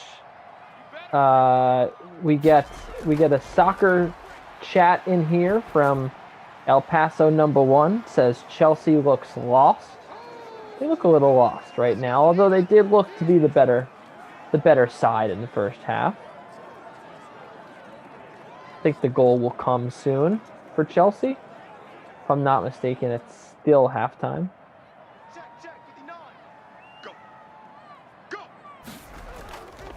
Burnley coming off a huge win over Liverpool at Anfield. Down 1-0 to Aston Villa. These are the stories of the day. Yeah, I would be hard pressed to name like 3 total players from any of those teams. Just tough for me to get. You don't know Matty Cash from Aston Villa. You've got McNeil for Burnley. No, you don't know any of these guys. I could not tell you. I could give you like Lewandowski and Pulisic and a handful of guys everyone's heard of. He's on Chelsea. Okay, all right, that's one. You don't know Oliver Giroud. Sounds familiar. Callum Hudson-Odoi. Thiago Silva, big name. Rudiger. Mason Mount. Yeah, no, I got nothing, man. My team is in the Scottish second level, the Inverness Caledonian Thistle. So there you go. Yeah, very rarely do those two sides interact. The Premier League and Caledonian Thistle. First down. Brian is a City fan. And he just called Tottenham trash, which I take personally because I am a Spurs fan. N'Keal Harry, 37% owned in the flex. I have heard that showdown. Tottenham fanship is basically like embracing pain, like wrapping your hand around broken glass. Yeah, it's like the Jets of the Premier League, so it makes sense. So you're consistent, if nothing else. And I like the Knicks as well. Try to keep it consistent. I wouldn't say Chelsea look lost at the moment, just, failing to finish their chances, but they're producing some chances. 2nd and 10, Cam Newton producing not much here for the New England Patriots. He gets the check down completion, 5 of 5. James White with the grab, but just moving the football down the field very slowly. Yeah, going to be interesting to see here if they don't gain any yards, if they'll go for it or if they'll try a Nick Folk field goal. It'd be about 55 from here. Folk was great. He was outstanding for the Patriots this year, but he does not have the big leg that you want in this situation. And not going to matter because Newton slings it into the red zone. My guy right there, my captain, the rookie Asiasi, getting on the board. And Asiasi. Not something he did often in his pro debut. 2 catches on 7 targets for the season, but he did have a touchdown. So much better in the NFL. I did want to roster Asiasi, but I couldn't. I actually had him in my original build. I couldn't find a way to do it, Christian. I couldn't find a way to get everyone in my lineup that I wanted. I wanted Mitch. I wanted Jimmy Graham. I wanted Cam. I certainly wanted Ginn. I couldn't figure out a way to get everyone in there that I wanted. Yeah, and just a lot of options in this one. No one great besides Mitch. There's no one you are sticking your neck out for, but a handful of guys here who can absolutely show up. One of the guys I picked right there, Sony Michel, up for 2 yards on the day as another 3rd and long coming for this Patriots team. Has not been a problem throughout this quarter, but well, if they prefer, they can even take the quarter break to think about it. Instead, they're going to run a play here, 3rd and 8. Plenty of time for Newton. Fires. Oh, what a catch, but it's out of bounds. Julian Edelman making it with one hand. And got the feet, 1 foot in at least, but couldn't get both feet in. Yeah, that would have been a catch back at Kent State. Of course, back at Kent State, he would have been the one throwing the ball.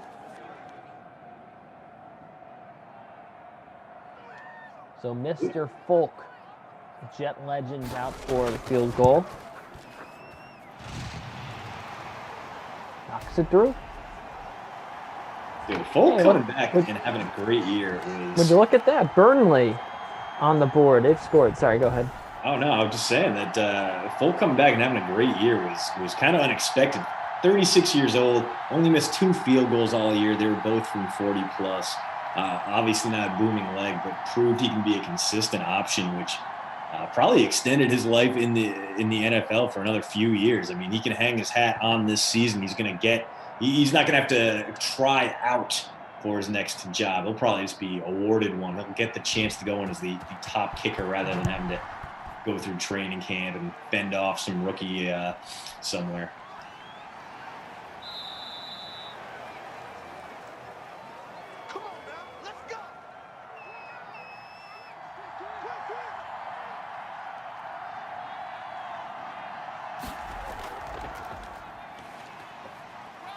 Ooh. Oh, big run developing here, but quickly brought back down is Cohen.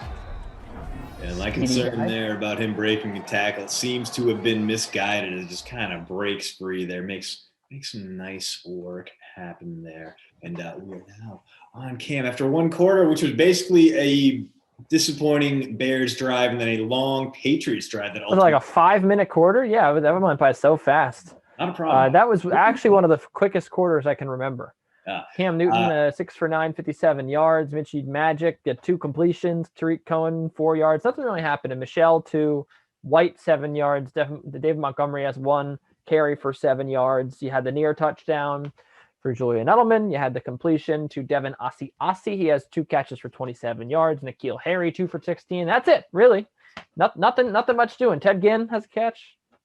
Yeah, a bunch of guys with some minor show-ups. Devin Asiasi really the only guy near bonus watch right now. He's only got 2 catches for 27 yards. But bad news for the Bears if they continue to let this Patriots team just eat them up, convert those 3rd downs. But it's only 3-0 right now. A very wild weather Wednesday game thus far, which leaves us with nothing to talk about and extended riffs on Burnley and all the soccer players I can't name. Yeah. Shout out to Burnley. Big goal. 2nd and 6. Mitch, complete over the middle. That's Miller, and he's going to get the added 15 yards thanks to the face mask. Cheaters. So the bonus yardage has the Bears in business. Well, not well within range, but at the brink of field goal range right now. It would be about a 55-yarder if they don't gain anything from here. The way this has been going, expect a few runs. Maybe we'll even get Madden Mitch taken off, going downfield, calling spots. But they're in the babysitter Billy formation here. And off. I think that's Montgomery. Montgomery picks up 4 and gets them a little further into a 3-point guarantee there. Ooh. We got solo leaders in both our free contests today, the Classic and the Showdown. I mean, granted, still pretty early and not a lot of points being scored in this one. This one could swing on a dime here, especially if the Bears can cap off this drive with a touchdown. Here goes Mitch. First down. Doing Mitch things. Now, Mitch is going to be really, really interesting to watch this offseason. Bears clearly need to figure out who their quarterback is going to be in 2021. Trubisky headed for free agency. I don't think anyone is going to try to lure him away. I don't think there's going to be a bidding war for Mitch Trubisky given the amount of available quarterbacks there are this year. But the Bears may very well have tricked themselves into rostering him again, given that kind of Blake Bortles type contract, just because he did end the season on a high note. He was better. The team played better when he was in the lineup after he had been benched for Nick Foles. He just didn't necessarily play well enough for anyone to be like, oh man, this is our guy. Let's do that. Let's go with Mitch. Mitch as a starter, 6-3. Nick Foles, 2-5. He had the better quarterback rating, the better touchdown interception rating, and of course he ran much better because that is such a big part of his game. Averaged almost 60 yards per carry. That said, Kenny, do you think the Bears will be dumb enough to extend Mitchell Trubisky, or are they going to move on? No, they're definitely not going to extend Mitch. There's no way. No way that they can do that.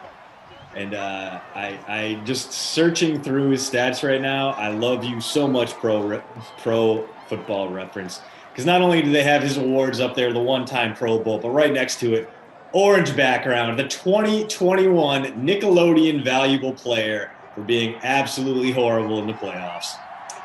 Love it. 3rd and 2. Oh, touchdown! Mitch Trubisky finds a wide open Anthony Miller. Manthony Iller. Touchdown Bears. 7-3 is coming soon. How about Anthony Miller Nation out there? Where are you at? Where are you at? About half of you own Anthony Miller. Ooh, damn, and he's only $2,600 in this contest. He's already up over 10 points. He's at 12 points. That's a must play here in this contest. Anthony Miller.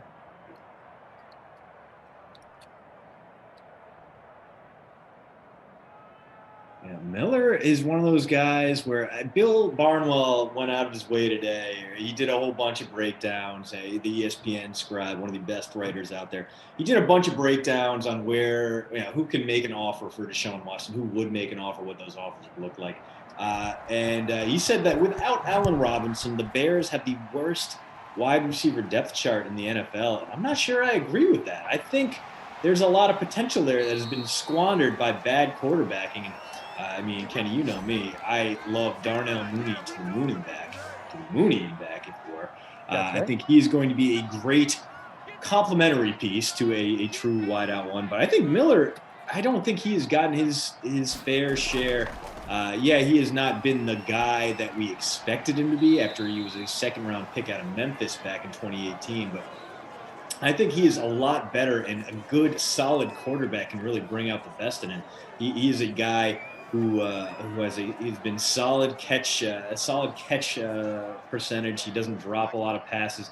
He's shifty. He can get open. He's just been kind of.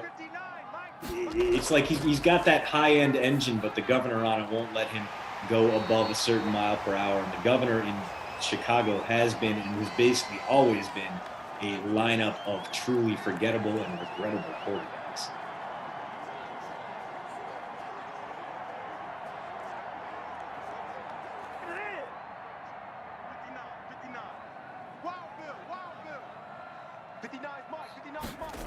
Patriots looking to answer here. Ball already up in the midfield.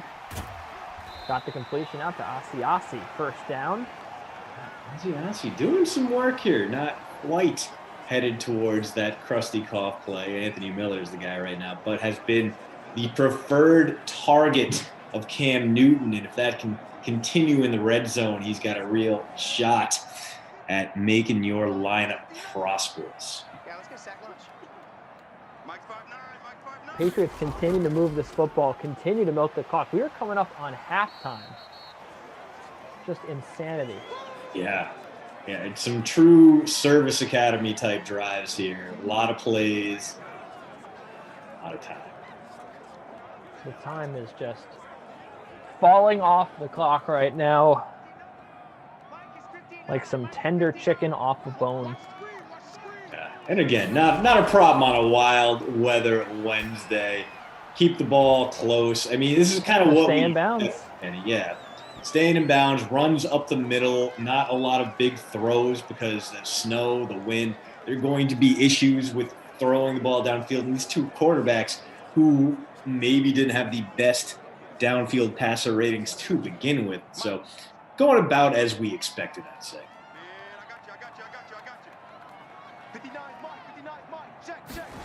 Third and 5. Cam, let's see if he runs. Nope, still no runs, and that time. Yeah, that's why we're not seeing those downfield throws. But you know what? 4th and 5 from the 39, you're out of field goal range. Why not try and go forward here? Be a little bit aggressive. Be aggressive. Makes sense from this situation. It looks like they are going to try a 55-plus yarder with Nick Folk in the snow. This one's not going to end well. Bears got a great field position. Oh, it's got leg. No, just kidding. No, it didn't. It didn't even bounce to the net. It was so far off target. It bounced into the tunnel and is probably still rolling all the way down the streets of Foxborough, Massachusetts. Mitch, he's going to run. He's got some room. Stephon Gilmore stepping up to make the stop there. Gilmore is going to be interesting to watch his future as well. He is on one of those very cheap contracts, for a guy who produces like he does. And he finished the season on the injured reserve list. He wasn't playing games. So it'll be very interesting to see what the team does with him, if they extend him or if maybe he's on the trading block. Now, Patriots have the cap room to bring him back. That shouldn't be an issue. They have more than $57 million in spendable money, not locked in contracts. But they got to figure out what they're going to do with linemen like Joe Thuney and David Andrews, two vital pieces of Super Bowl winning teams. They got to figure out how they're going to add talent to that receiving core. And there's a great market for veteran free agent wideouts. Allen Robinson, who we mentioned before, he'll be there. Kenny Galladay will be there. Lots of guys who can really punch up an underwhelming unit. Question's going to be if they want to clear up a little more space and maybe send Gilmore, the 2019 Defensive Player of the Year, out in order to get some draft assets and a little bit of extra spending room, or if they're going to keep him around and reward him for his great play with a contract extension. Is Mitch throwing for the end zone, finding nothing.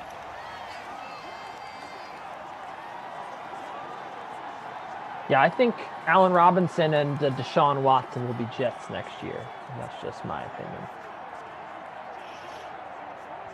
You think? I mean, the money is there. Do you think, though, who's going to be throwing passes to future New York Jet Allen Robinson? I just said Deshaun Watson. Deshaun Watson. You're all right. So what happens? You think Darnold gets he gets shipped to Houston in that trade? I guess that would have to be the situation, right?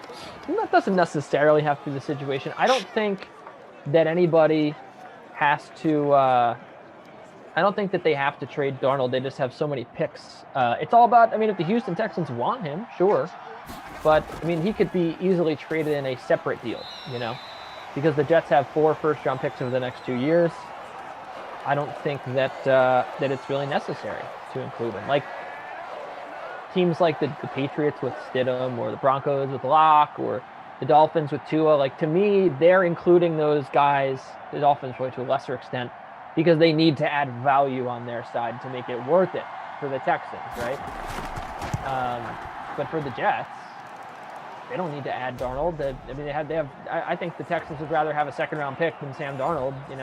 Yeah. There might be a different team out there. I mean, the Texans are pretty dumb, so I don't know. But there might be a different team out there that is willing to take on Darnold for a cheaper price.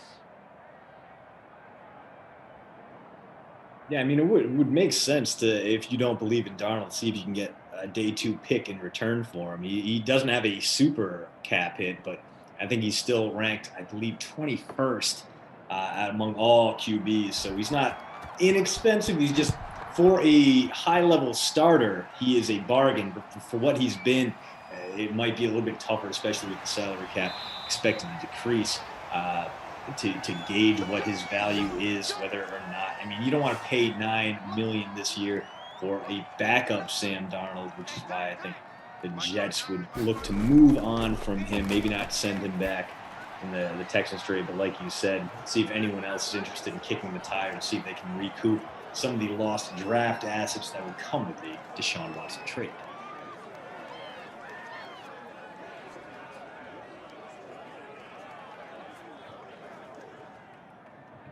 Second and 10 for Cam Newton.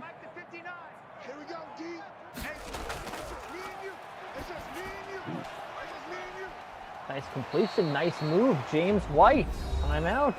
Oh, sweet feet there. Wisconsin Badger legend, one of the many running backs plucked off that assembly line who went on to a prosperous career in the pros. And I think at this point, Kenny, unless we're talking like Alabama, if you are a 4-star high school running back, why wouldn't you go to Madison, Wisconsin? Why wouldn't you play for the Badgers? You know you are going to be playing behind one of the best offensive lines in college. That is something Wisconsin does like few other teams do. And you know you are going to get the benefit of the doubt when it comes to the draft, because there have been so many great players to come from that pipeline and make an instant impact in the NFL. Just one of those things where I cannot be more appreciative of what I have. My local team up here, you know what you're getting with Wisconsin football. You know the line's going to be great. You know the running backs are going to be great. You know the quarterback's probably going to be mediocre. You know the wideouts, like once in a decade or two, will look pretty dang good, but ultimately kind of let you down. And you know there's going to be a bunch of walk-ons who come out of nowhere and just crush it. So let's see if the Patriots here decide to, they're going to take a timeout.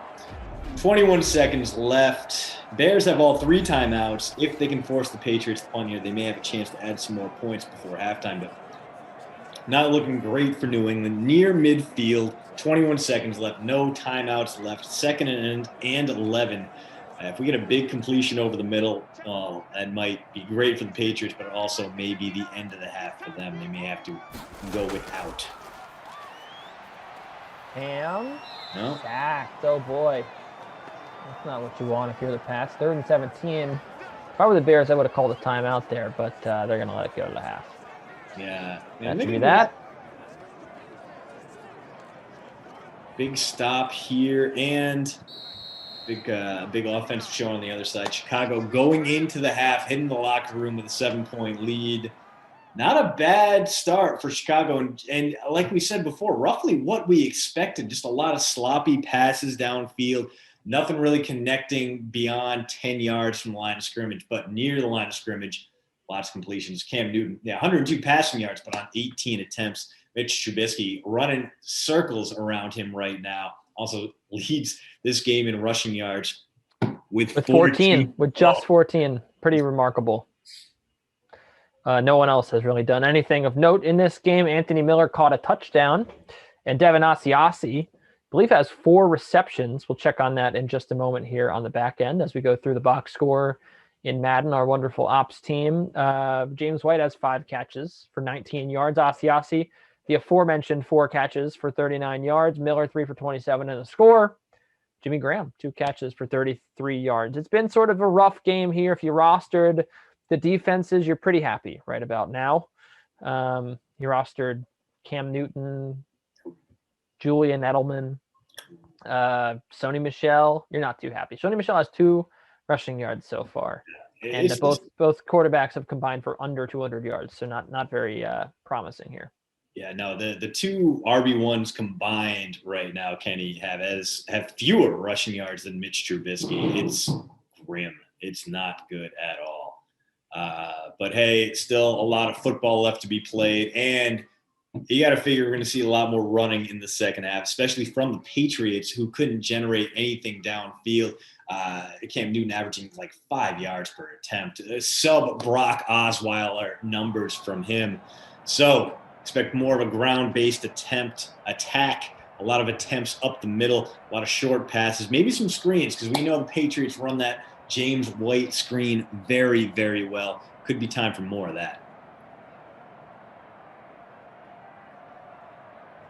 We'll see what it indeed is time for as we get this second half kicked off. RIP to Burnley. Giving up the goal to Aston Villa. It's 2-1 Villa now. The important thing is that they tried. Well, we'll see. There's still some time left. But Burnley not known to be an offensive force, as Julian Edelman still returns kicks in Madden. Always find it amusing who returns kicks. Like when the Panthers throw Christian McCaffrey back there. Sure, that is exactly what I'm talking about. As I get the completion there. There's Julian Edelman. Haven't heard much from him lately. It's going to be interesting to see what he can do next season, coming off an injury-riddled 2020. And, I mean, he's going to be 35 years old next year. So it's going to be very interesting to see what he can do for a guy whose whole game is kind of that shiftiness, that ability to play inside, the ability to create separation. He's not gonna age like a dad playing rec basketball. He's not gonna box anyone out. His career really kind of hinges on being able to make those cuts, create space, get to the ball before anyone else can. And he's an old man now. I mean, he is nearing the point where a lot of wideouts are already retired. Oh no. White getting not good at all. Had a hole. It looked like he ducked his head and tried to push through. Instead, makes a cut behind the line of scrimmage and loses a yard. So Patriots, after an okay start to this drive, going to have to pump this one right back to the Bears, who will look to extend their 10-3 lead. That was James White.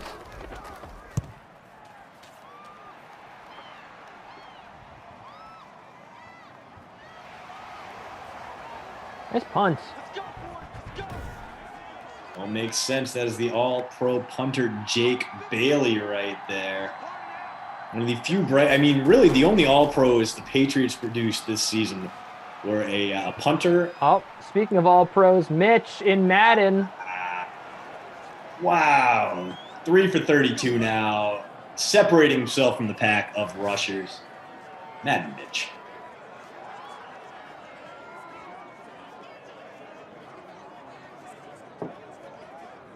Nice run there out past the 20.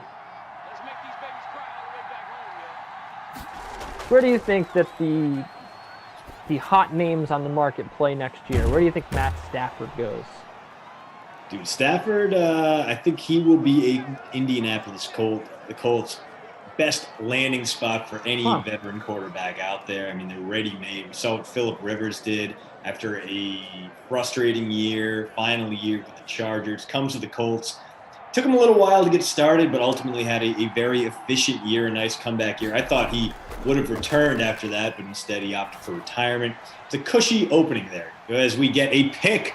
Madden Mitch rears his ugly head, and Jawan Bentley comes down with it. Patriots back in business here. What about who's going to quarterback the Bears? I thought Stafford. I don't know if the Lions would trade him in division if he wanted to even stay in the division, but to me, the Bears are a great fit for Stafford. I feel like the Colts can offer him a lot more. They have a better offensive line, better wideouts. That running back room in Indianapolis is pretty much untouchable. And actually, this is the subject of today's post route, postroute.substack.com, who can offer Matthew Stafford the best spot to land is a wide open Asiasi there gets completely blanked by Cam Newton. Would have been at least a big gainer, if not a touchdown. And this frustration continues to build on the New England offensive side. But I think speaking of the Bears, sorry to interrupt you, but J-Dub in the chat in Twitch. What up, J-Dub? He wants the Bears to win this sim. We'll see what ends up happening. Maybe he wants the Bears to win in real life. I'm not really sure, but checking in on Twitch, where we do have 2,000 followers now. Happy to say, continuing to grow the Twitch fam. Continue, Christian. What were you saying? Man, I even forgot what I was saying right now. No, we're about to get a 52-yarder from Nick Folk, who just biffed a 56-yarder so badly they asked him to retire. Kick is up, and yeah, it's not good. It's no good. So 2 terrible play calls from the Patriots special teams there, deciding to opt for the veteran who does not have the kind of leg you would trust in cold weather when that football feels like a cannonball coming off your toe, and Folk doesn't get either of them. Yikes. Big hit there, too. Yeah. So this game continues to be bad, Kenny. It continues to be unpleasant.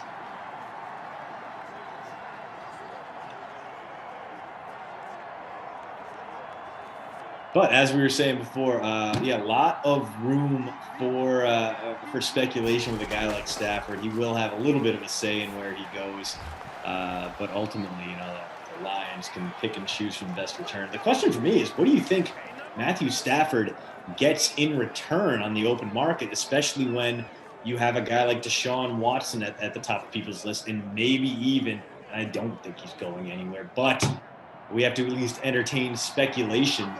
Packers will get some offers for Aaron Rodgers this offseason. I mean, in that situation, Stafford is a very clear third choice.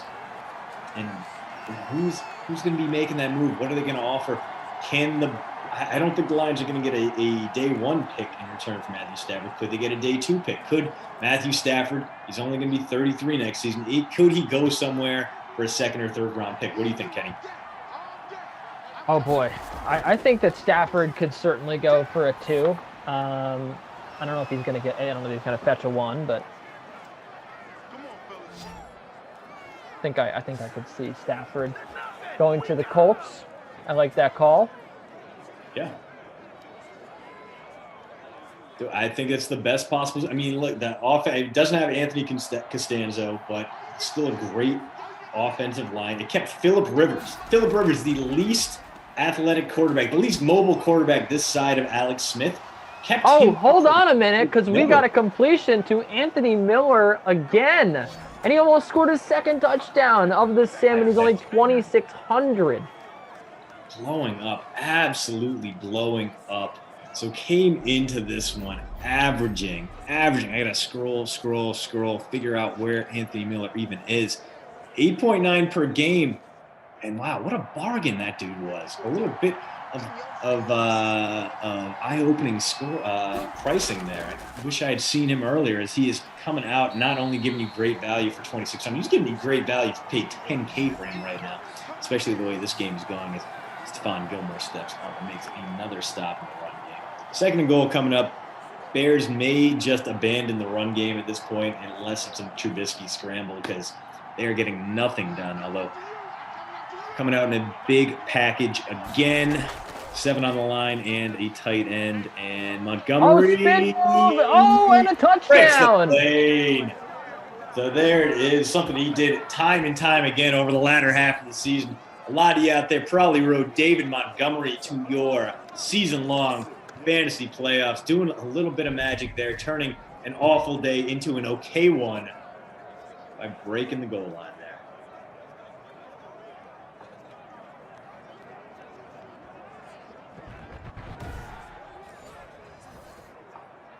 So the Chicago Bears all over the New England Patriots, but not in the way that a lot of people had anticipated. It's not with Tariq Cohen. It's not with Mitch Trubisky. It's been with David Montgomery here.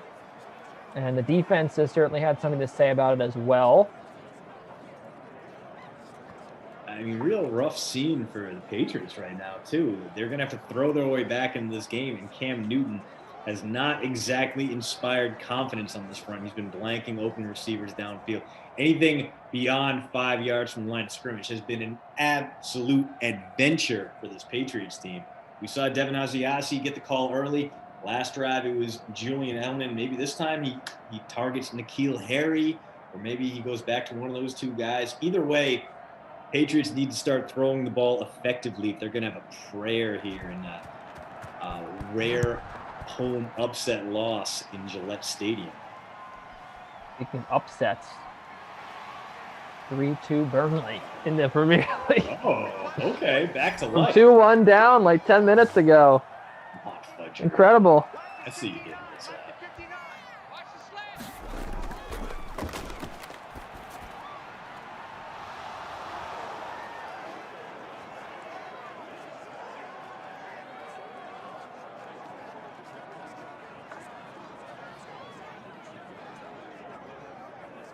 Big drive here for the Patriots. Nothing doing on first down. If they have to punt this one away, any points from the Bears will pretty much seal this one.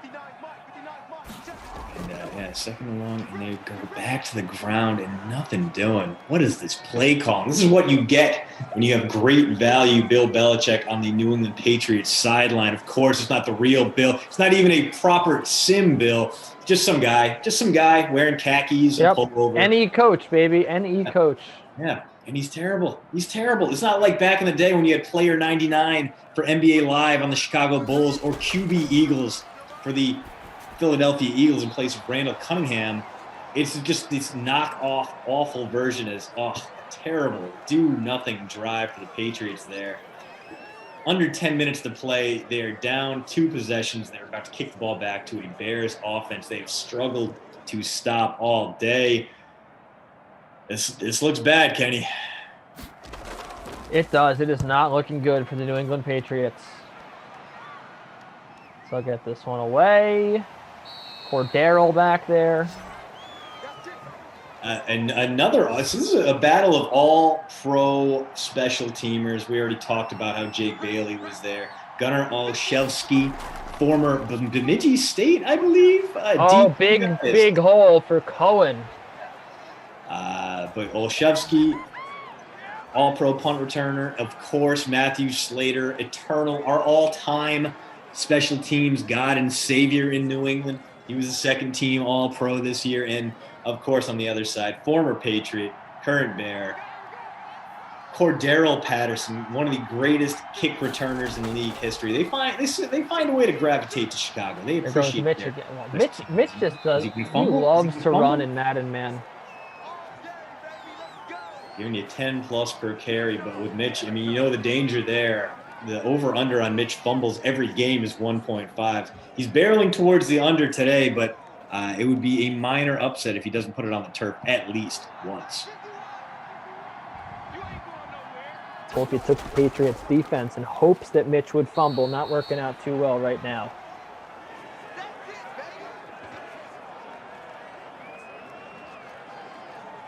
I mean, normally that's, I mean, not a guarantee, but Bears can wind the clock down on this quarter, don't have to run a play. Let's see if they will. Honestly, it'd be a little bit foolish if they did. And Matt Nagy, not going to be foolish this time around. We're going to go into the final quarter.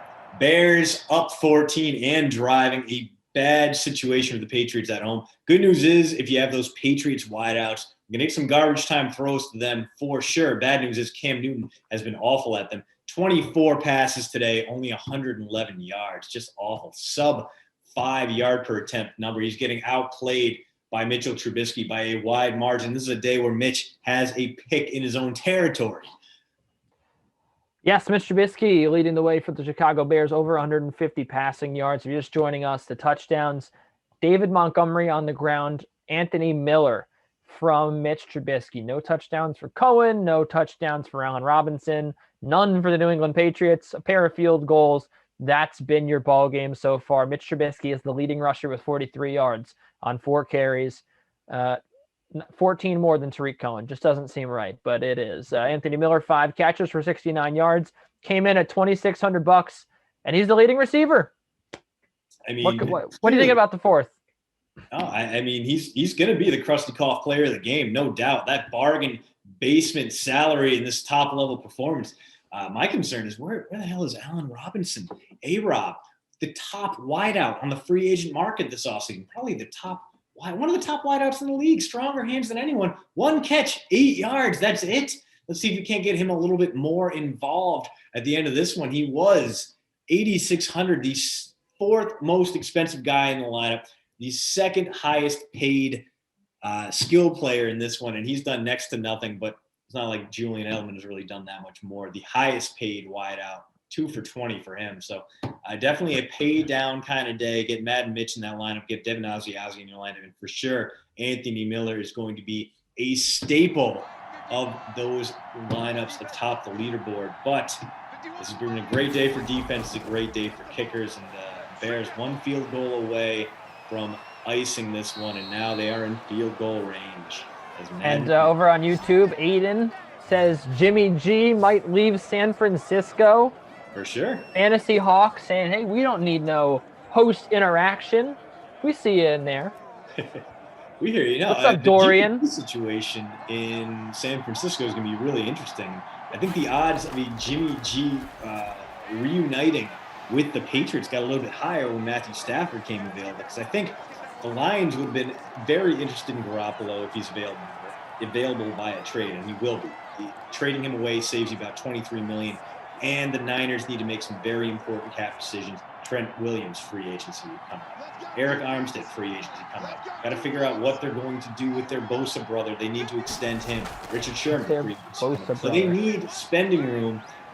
The drop-off from Garoppolo to whoever else is not so significant that you'd pass up $20+ million in savings and holding on to those other guys. So I thought the Colts would be in on the Garoppolo sweepstakes. I thought that they might even be more invested in an effort to block the Patriots from getting him, but they can get Matthew Stafford instead. Stafford's a better fit. He's more what this team's looking for. So Garoppolo to the Patriots could be, wow, what is going on? Wow, my goodness, Mitch. Man, still hasn't fumbled. The dude has got no mercy. Mitch makes it 1st and goal, up to 76 rushing yards now. Put him on the bonus watch. He's got a chance. My goodness, man. Mitch Trubisky having a day. J-Dub, Mitch said he's keeping the starting role. That's what he did at the end of last season, man. He looked good enough to do something stupid. Oh, Anthony Miller should have 3 touchdowns right now. Tackled inside the 5-on-1 and tackled at the goal line on the other.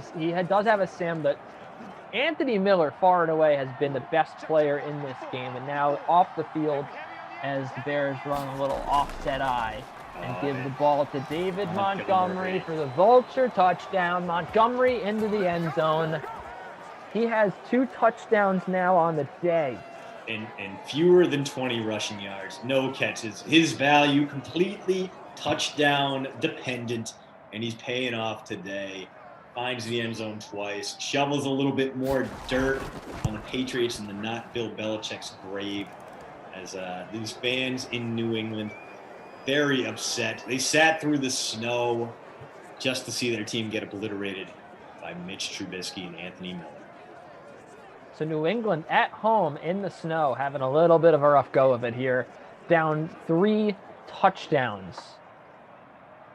We turn our attention to the chat. Hoodies over there. You called Fantasy him, Hawk. It was a Montgomery vulture 100%. Fantasy Hawk, Hyro over there in the chat.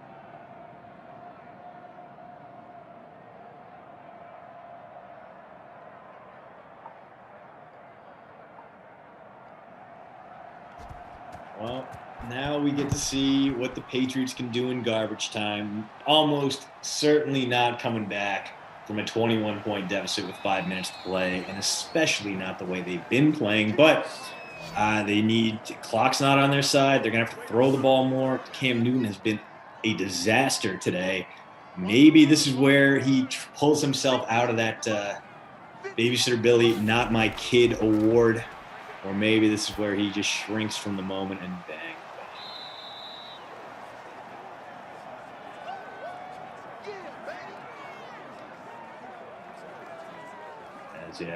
Madden Mitch taking selfies in Gillette Stadium. The disrespect.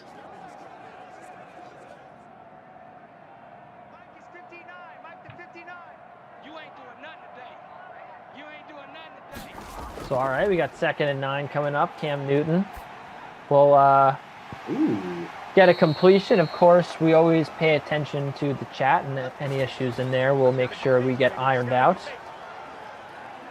That's something that you can count on. Accordion slip. We do care about you guys and your experience. Let's go, defense. Our time. It's our time. 58 for Mike. 58 for Mike. Got a little Demir Bird on that last catch. Moving in the right direction, but Patriots taking way too much time with this drive, as is tradition in Simland. Another short pass over the middle of the field. So New England's preference to move the ball like a service academy without the runs is fighting them right now as, we're may track under 4 minutes to go by the time they snap this next playoff. 59, 59. Hey, come on, oh, come on, oh. 59 Mike, 59 Mike. Check, check. Here we go. Another Green pass time. The good news is it works, and James White stops the clock. So risky decision there, but that one does get the better out of a Bears defense that has been on fire so far today. Jordan Lindbaum. I have A-Rob and Harry in Classic, so I'm drawing dead. Yeah, man, a brutal turnout for you on that one. At least you got some Edelman points here. Come on now, let's go. The bad news is middle of the field again, so not stopping the clock, not running no huddle right now, which is a little bit confounding. Mike, 58, right there. Here it comes, here it comes. 58, Mike. Cameron, another completion, this time James White. Let's go, baby. So Sweet Feet getting it done through the air, not much on the ground, but PPR monster, 8 catches, 47 for him, so into double digits despite really being a non-factor running the ball out of the backfield. See if he maybe gets a look here again. Pats come out in passing formation, under 3 minutes to play. 1st and goal from the 8, and it is bang bang, N'Keal Harry. There it is, man. Touchdown. You got your Patriots love if you have them. And not bad at all. Harry, one of those guys, extremely frustrating in real life, but only moderately frustrating here in Simland. Giving you 10 plus per game. Cost you less than 6K in the flex, so the value is there. Not Anthony Miller value, mind you, but still pretty dang good. As the Patriots add some garbage points to their, let's see, in the stands. I can't imagine that would come back. Well, if it did, it would be a very N'Keal Harry play. Nope, it'll stand. So there you go. We got our Patriots touchdown there. N'Keal Harry, 37% owned in the free showdown.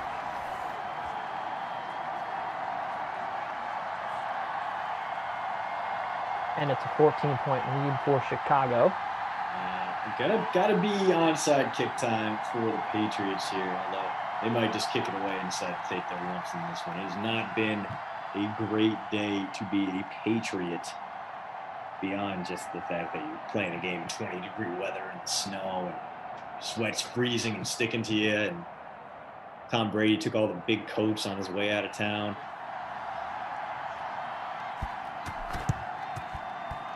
Onside kick is unsuccessful.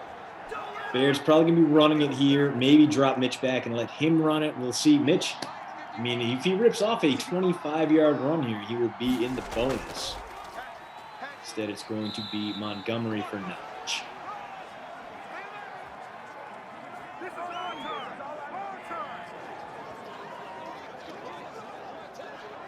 Second and 8 coming up. Clock ticking.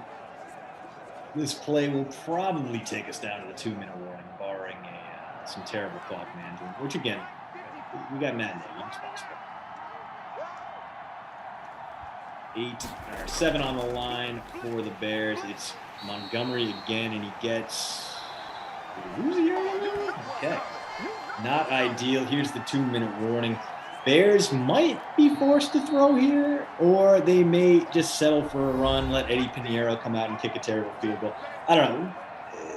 The Patriots still technically have a chance here, Kenny, but you got to imagine Bears will throw for it, see if they can get into field goal range, if need be, kick that field goal, make it a 3-possession game, officially snuff out the 1% chance New England has of turning this around. And there it is. Big play. Too easy. Indeed. The play action there, and it might have been Anthony Miller again. Let's take a look. Anthony Miller's been all over this sim, and it was Ted Ginn. Teddy the Ballgame. catch. Yeah. Ginn, who didn't finish off the season with the Bears, released towards the end of the year. Might be the end of his rope. And if it is, what a great career from a guy who looked like a first-round bust. Never really lived up to those standards, but a long, fruitful career as a very impactful deep threat in this league. A guy that just found a way to make teams better, a leader in the locker room, comes from a family, a football family. His dad, one of the legendary high school coaches in the South. So no matter if next year is his last year, if this year was his last year, he'll have a prosperous future. He can go into the locker room, find himself an assistant job somewhere. I am sure of it if he is so inclined. Another run up the middle. Oh, that will Keep this clock. Oh, no, they're going to call a timeout. I thought it was going to keep the clock moving, but yeah. No, did not get the first down. Excuse me. Actually, bad news for the Patriots there. Although, let's face it, they don't have a prayer in this one. This one's over. The New England Patriots going to lose at Gillette Stadium to Mitchell Trubisky, which is not great.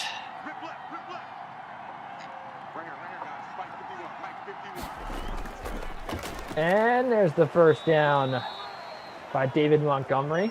Yeah. So Montgomery only 31 yards on the ground, just a little over 2.5 per carry. But turns out he's going to have a pretty good fantasy day because he did vulture those 2 touchdowns away from Anthony Miller.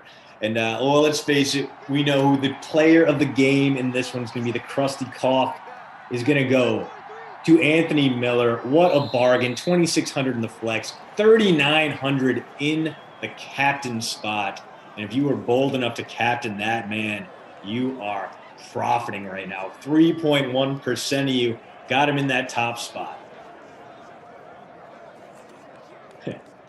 Jerem over at Twitch. I feel bad for Bird. Cam missed him wide open many times. Yeah. I mean, true to form, man.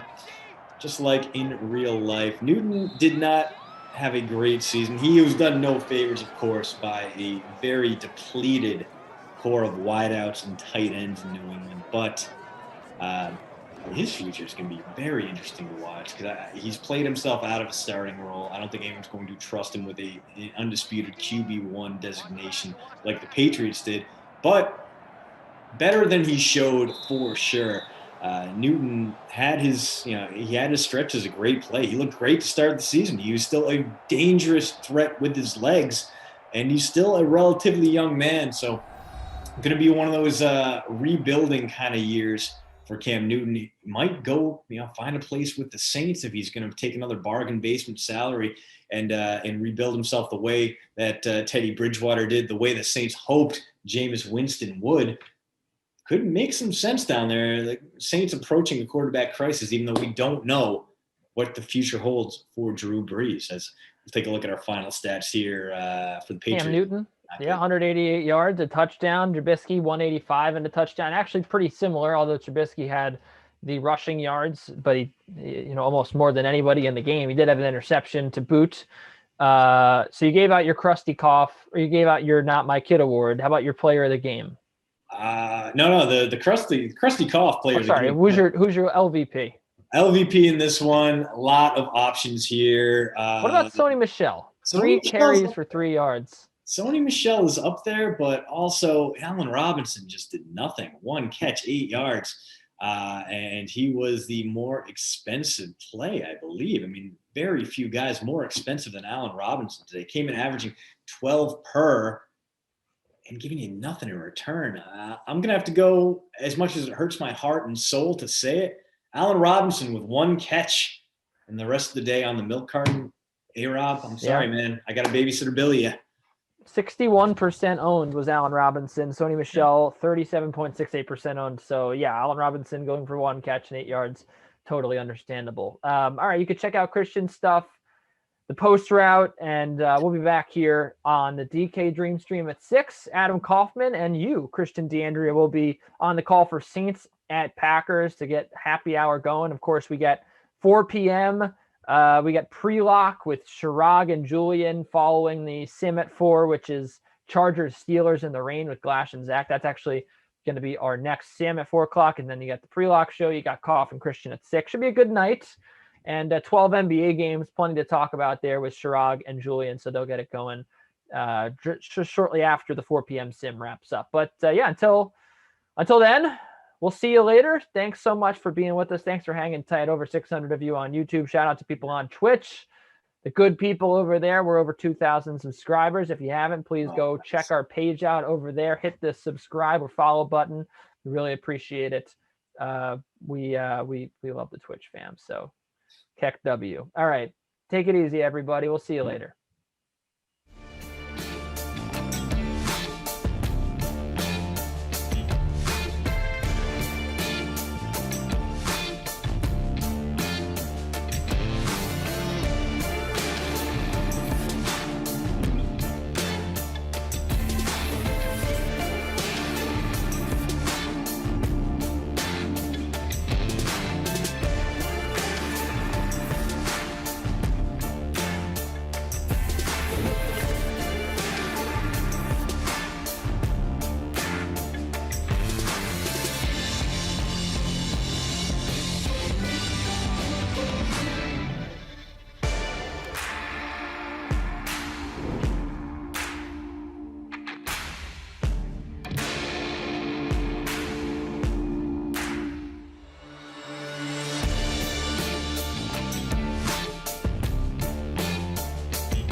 Okay, what is up, DK Sim fam? Brendan Glasheen, Zach Thompson. We are here to wrap up the early slate in the rain.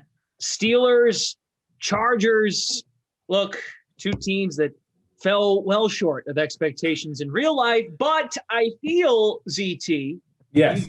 you've been so great at writing up the previews for the slates, including the early and the late classic formats. I've got some hope here in this matchup. A lot of good players here, superstars and X factors.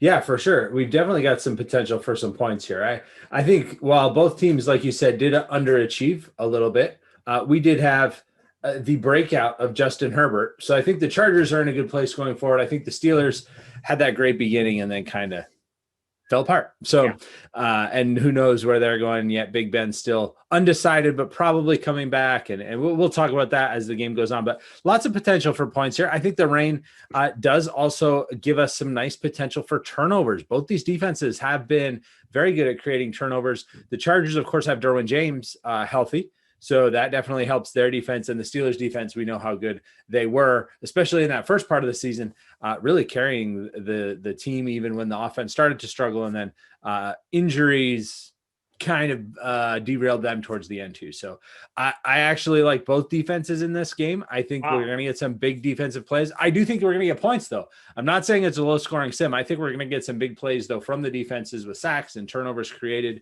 But I do think we'll get some points from the offenses too. We've seen both teams boom or bust, right? We've seen that both teams put up points and then both teams struggle at times. But I think we'll get points here.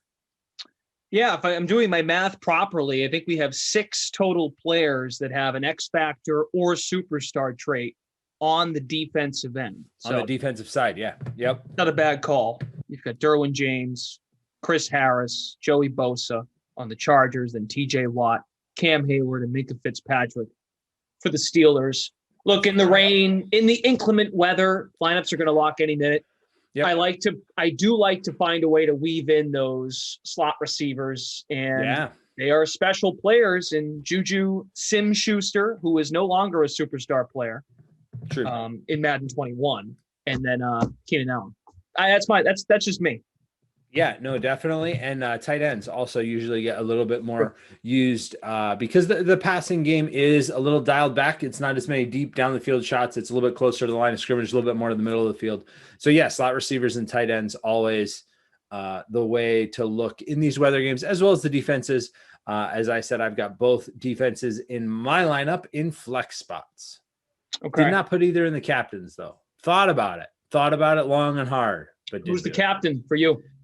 Captain is Austin Eckler in this one. It's not a big stretch. I mean, he's, I think, the most expensive captain out there. But because I do have the defenses, it does give me the flexibility to do that. And he has been very reliable as both a pass catcher and a rusher. And since he does get all that work, and usually the Steelers do give up decent amounts of points to running backs who catch the ball. They shut down the running game pretty well, but they do allow those receiving backs to get free sometimes on the edges, and that's kind of what I'm thinking we might see from Eckler here in this one.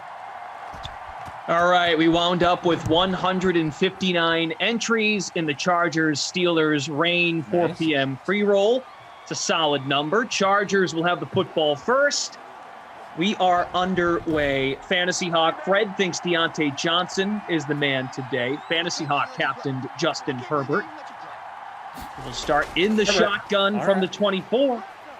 He will look and drop it off to Allen for a minimal gain, but you'll take the point PPR-wise. That's right. PPR points for the win. Marcus AM9, Dante, Tom Brady. What's up? Sean Griffin. Jordan Lindenbaum has Deontay in the captain spot. Allen, Eckler, Juju, Big Ben, and James Conner. Yeah, James Conner is tempting to play just because he's so cheap. And he is actually a pretty good punt play when you consider he should touch the ball. Right, he should touch the ball and definitely has touchdown potential. And if you do hit, you don't need much more than a touchdown from him at that salary. And he's paid off really well. So yeah, I think he's definitely a play you could have looked at, specifically in a flex spot. I don't know that I'd captain him, but if you wanted to flex him, that would definitely give you the financial room to fit in some other big stars as we see Herbert off the mark there. Bringing up 4th down. David The Litzel. colors, I like the blue there. That's a nice bright blue the Chargers have going on. Their uniforms are usually very much on point, whether it's that royal blue or like the powder blues. I'm a big fan. They never do it wrong, the Chargers. San Not Diego really. or LA. Yeah. Did I call him San Diego? No, 'Cause I'm do just have a saying, tendency like, to- going okay. back to their time in San Diego or even now. Yeah. Like, they've never got it wrong. Gotcha. I do slip up every once in a while and slide a San Diego in there. I did when I was writing the recap for the Phillip Rivers retirement. I called them the San Diego Chargers. In that case, it actually was because he started with them when they were the San Diego Chargers, Yeah. and then moved with them to LA. But yeah, definitely still in my mind anyway, they'll always be the San Diego Chargers, the Superchargers. Kenny went heavy on Steelers, and Big Ben is 1 for 1, finding James Washington, the wide receiver 2, to start us off. Or pardon me, the wide receiver 3. 3, yeah, I think. Johnson's the 2. Yeah, yep. There we go. Hope you guys are having a good day here on Wild Weather Wednesday. Tom Brady put Ebron in the captain spot.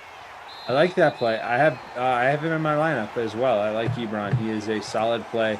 Gets a lot of work in these sims. We'll see if that's the way this one plays out. But again, those tight ends and slot receivers, very highly utilized in weather games like this. Got producer Madison with us, Bry Guy on the 1s and 2s, Kyle and Patrick updating scores for the final game of the early slate. Another completion. God. There's Johnson to the 32 of LA. Almost broke free there for a big gain, but is able to pick up the first down. Steelers marching down quickly, already at the 32.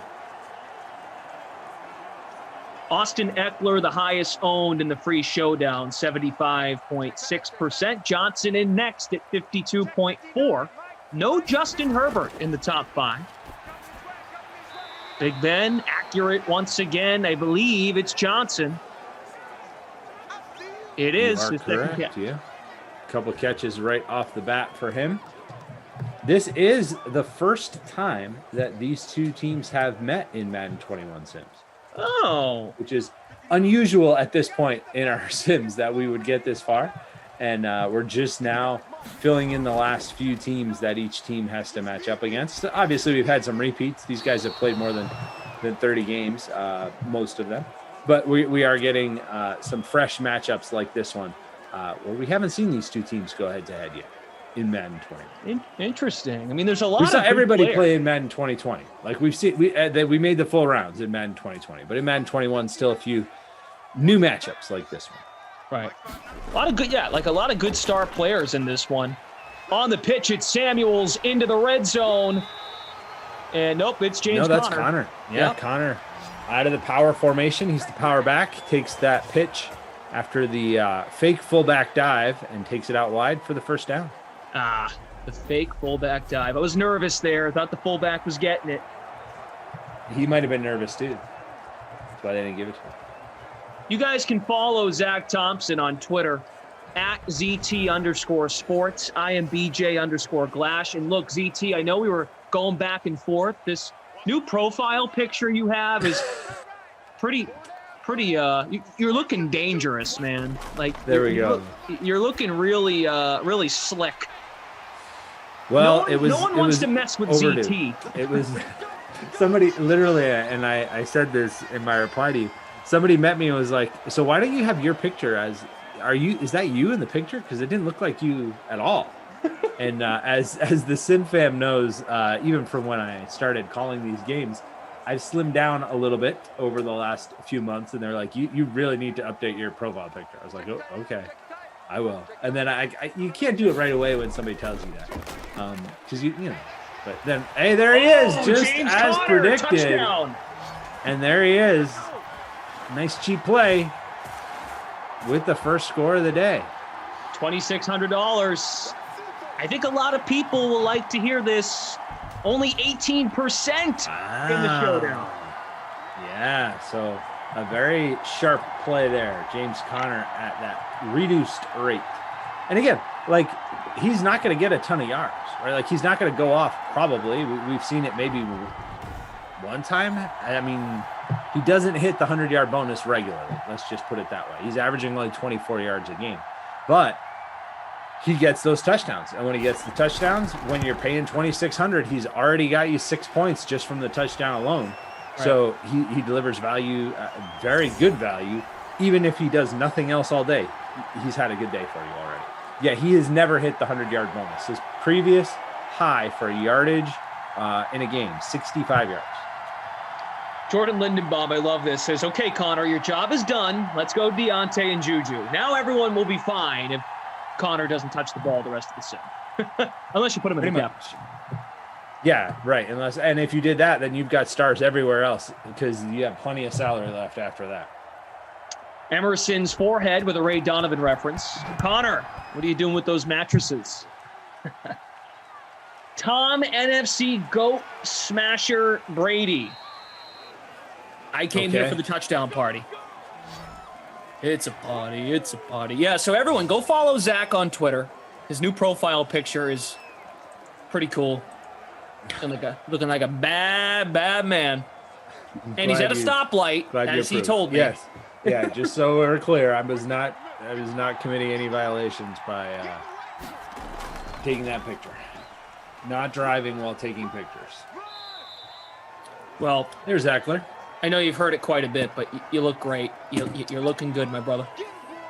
Thank you. As I have said multiple times on these, and we don't need to get into this, but I was going one extreme or the other, and decided to lose the weight rather than gain the weight during quarantine because it was going to be a substantial change one way or the other, I felt, and was able to get on a nice exercise plan and track with an app how, what I was eating and be able to plan goals that way. I'm a very goals oriented type person. So even just a little, ding, you've been under your goal for the day from the little app was enough to motivate me to stay on track. Speaking of that, producer Madison can relate. I've turned into a monster with this Apple Watch, and usually it's after Madden After Dark. I'm about 100 calories or movement steps away from finishing my movement ring. I will walk up and down the hallway at like 11:30 p.m. Eastern just to accomplish it. It's become kind of a disease, but a good one. I have the same. I have Apple Watch, and yes, the same thing. Push-ups late at night. Jogging in place. You can jog in place. We purchased Oh, we got a fumble. And we're going to get a return. The defense coming through. Touchdown. Wow. Pittsburgh in command. No, that's Edmonds. Edmonds with the recovery there. Bud Dupree, his injury really derailed this Steelers defense mid-season. But that is Edmonds with the scoop and score. Another pretty low ownership. Steelers DST 21% owned in the free classic and 21% owned in the free showdown. So nice little symmetry there for those of you that have the Steelers DST. Emerson's forehead. I decided to gain weight. just weight in your forehead. It'd be kind of cool if you could decide where on yourself you could gain or lose weight. I think a lot of it's out of our control. I would agree. But hey, Chargers, let's go. Need you to wake up. Yeah. The other thing that the defensive score like that does is it does hurt. Sorry, those of you that are really hoping for a big game for Deontay Johnson or James Washington or any of those guys, because it's a possession that they don't have now, right? Like they just lose that possession, and the Chargers offense gets it right back. Not that the Chargers offense has done much yet. Not a good start for Captain Eckler, says Earl Sparks. I'm with you on the Eckler captaincy and the still waiting for him to actually produce positive points. He has -1 rushing yards at this point. But my lineup's okay because I do have that defense. So I'm still hanging, not at the top like I was, but still in the upper third. Want to say hello to Hoodie and Quan. Quan put the Steelers D in classic. Nice work. There we go. Yogi Dead, Heavy, J Berg, CEH. Over on Twitch. Fooligan. What's up, guys? Fooligan, our lineup doesn't match this time. Last time I was on a sim, Fooligan and my lineups were exactly the same. So we lived and died together. The freak of nature. That forehead is looking extra husky. Who was it on the streams? Oh, it was Rossi. Rossi hates the clothing term of husky. Like back in the day, they would sell really? clothes, Yeah. a husky label, and he just, him being only 3'2" and 370 pounds. He's shrinking every time we say his height. I think he loses a few inches. Poor guy. Fry Guy in the 1s and 2s saying we got over 2,000 followers on Twitch last game. Yeah, want to shout out J Dub, the J Dub, who's a big DraftKings fan, was promoting the product over on Twitter earlier today. Appreciate that. Welcome to the Twitch fam. J Dub, JAYDUHBB, J Dub. Oh, I see how that is. That's cool. He said on Twitter, I can't be the only one falling in love with DraftKings DFS Madden streams. I'm in here now getting my football itch. If you want to join in, love to see it. Very cool. Appreciate that. Share these, get more people in here watching, get more people playing the contests. Those are fun. We've got some really fun stuff coming your way around the Super Bowl, so you'll want to make sure to stay tuned for exciting announcements coming about that. Yes. Justin Herbert with another completion there. A lot in store for Super Bowl weekend in Simland. Can't reveal that just yet. No. I wasn't going to give anything away. I'm just telling people to get stay tuned. It's foreshadowing. You won't want to miss that. There's also, we can talk about the free prediction pools that are out there. And so go on over to the lobby and click on in the top bar right there. You've got all the promotions. Check all those out. There's some really great promotions that DraftKings has already revealed and more to come. I have been immersed today in preparation for the cornhole pool.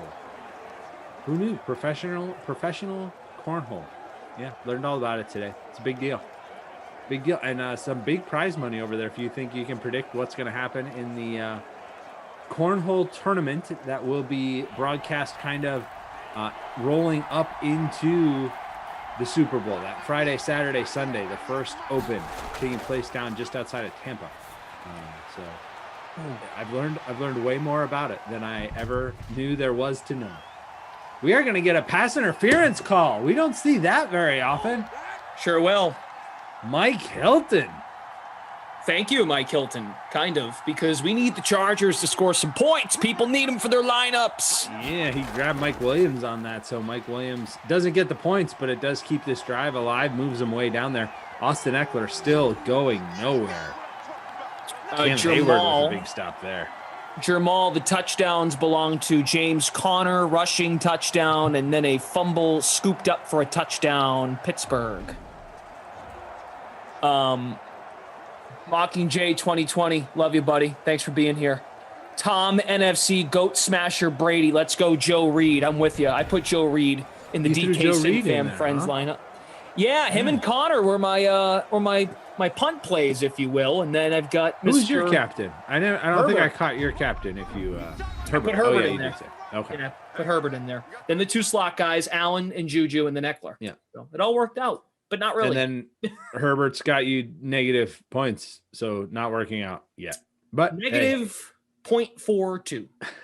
You do get time and a half the negative points if you've got him in the captain spot, which is in this case Bad. Bad thing. Austin Eckler does have 6 yards at least now on his 6 carries.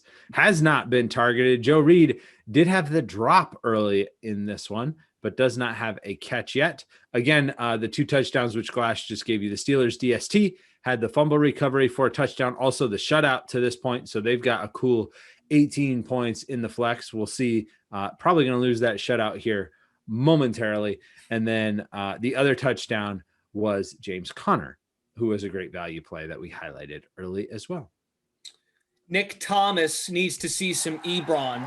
Says, I'm falling in love with these quickly, like a middle school relationship. But see, Nick, we won't be the girl that dumps you. We're not going anywhere. We will not. All right? No, we will be here. And we have a touchdown. Touchdown. What a catch. Go Chargers. Go, Joe Reed. Let's go. There you go. 2 for 2 on your I don't know. They're not really punt plays because they're both solid plays. Punt plays makes it seem like they got no chance. These guys are just solid value plays. So congratulations to you going 2 for 2 on the values. Feels good. Feels good. There's a good energy in the sim. Herbert still got it. Goat smasher. Problem I'm just glad we're getting points early here in the second quarter. First play of the second quarter, and we're already 14-6, soon to be 7. Keep the touchdowns coming. Travis in Maui says, sweet, I have both touchdowns. Joe Reed, baby. Go read the wide receiver 3 for these Chargers in Madden 21. J.E., what's good? Oh, Tom's microwave. He took Reed out of the microwave too quickly. Should have left him in there for an extra couple minutes. Let him burn and seep into your lineup. Pebble Beach. You don't mean that. Come on, Pebble Beach. The one time I don't start him. It always feels that way. I understand. That's why you get back on the high horse and you keep making lineups. 6 That's sims true. a day, Yeah, 7 definitely days a keep week. making lineups. Yeah, we're back to 7 days a week this week with the full Sunday slate. That has been announced, so you can go check all that out on the Madden Stream info page. See all the games coming your way every day of the week now, as we took the Sundays off because people were watching other football, but now we can get the Sims back cranked up on Sundays as we see a nice first down conversion there by Big Ben to Juju. Hey, Juju, good to see you. 43-yard line. Look at that. 14-7.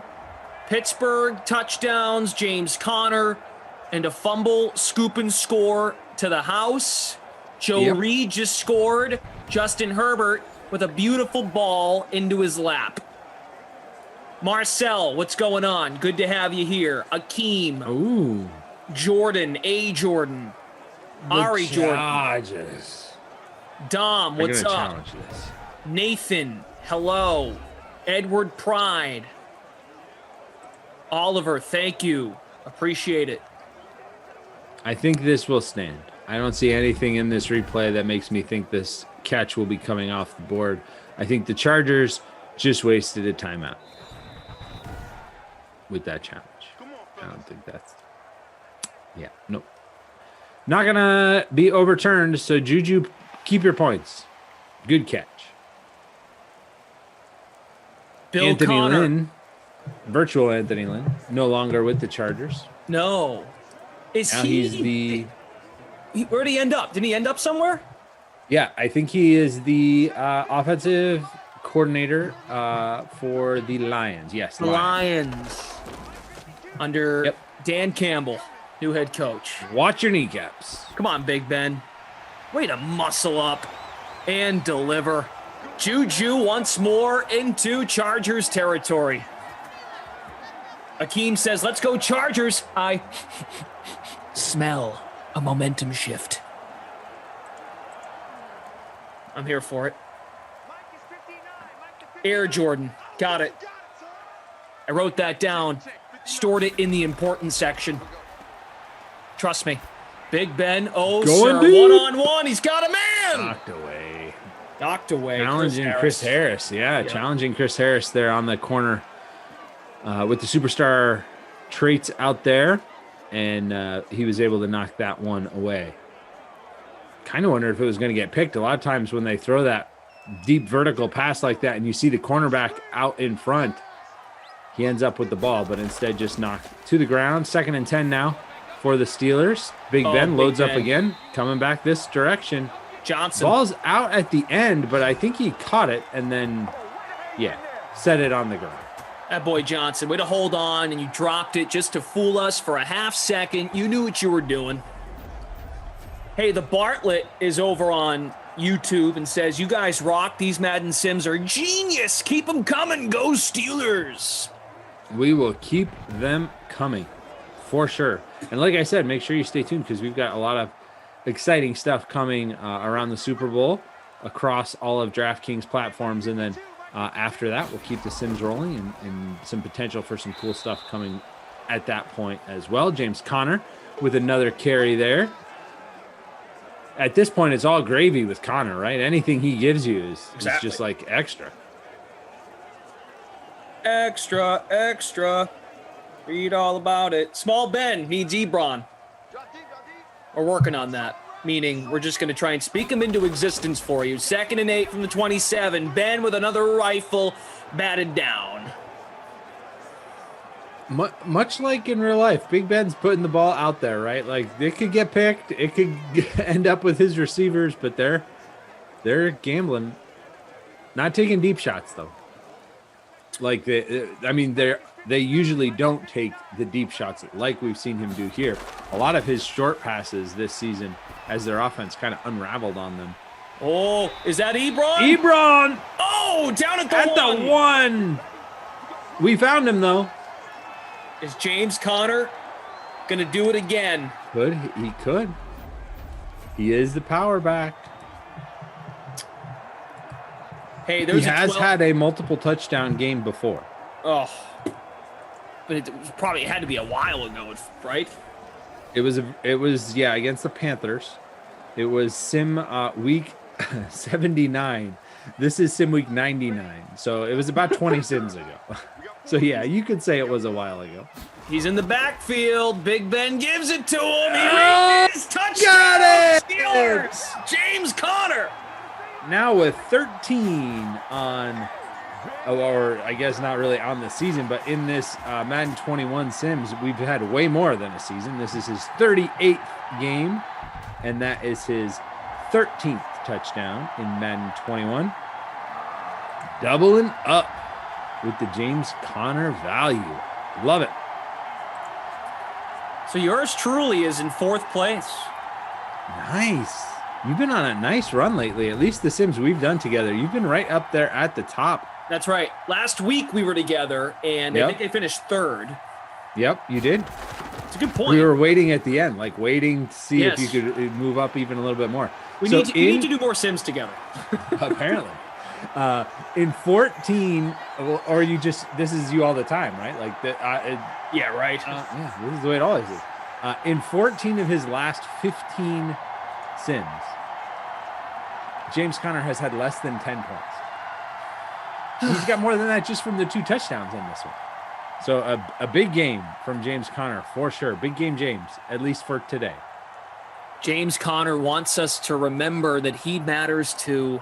Yeah, he's had 2 multi-touchdown performances before this, one of which came in his very first Madden 21 Sim when the Steelers beat the Browns. He had 15 points in that game. Then he had the 2 touchdown game against Carolina, 16 points in that game. We're going to end up with another a good game out of him here. Very short and sweet from Connor Joseph in the YouTube chat. Damn Chargers, play better. Yep, that's pretty much what we need. Let's go, Justin Herbert. We want more points. Like we said, points flowing pretty quick in this one. I mean, we've got 4 scorers already, and we're not to halftime. Let's hope they keep it up. Mm-hmm. Up and down we go at Rainy Hines Field. Keenan Allen in motion. They're going to fake it to him, instead give it to Eckler, who has not found much room in the middle of that Steelers defense. And they haven't done a good job of getting him to the outside. Like where we see Eckler make big runs, make big plays, is out to the side, right? Running to the edges or catching passes on the edges. But that has not been where they've used him today, and he has not found any kind of space to get into to show off that speed. Mike Williams has a lot of room top of the screen, but he ran an out route. So instead, it'll be Hunter Henry underneath that. With his third catch of the day, Chargers just 53 total yards. Not great. You have a solo leader, Ab Win, in the prize pool contest, the public contest. Chargers, Steelers, with Connor in the captain spot. There we go. Hey, check this out. James Conner in Classic. So the 3-game Classic is only owned in 1.46% of lineups. So if you've got him in Classic, good for you. You are getting points, and nobody else, very few other people are. Nick Thomas says, put Eckler in the slot, please, for the love of God. I am good with that plan. However, that's usually Keenan Allen's spot. My spot. Hey, by the way, YouTube chat, 520 of you watching. Smash that like button. We're almost at 200 likes. That's low for this time of day.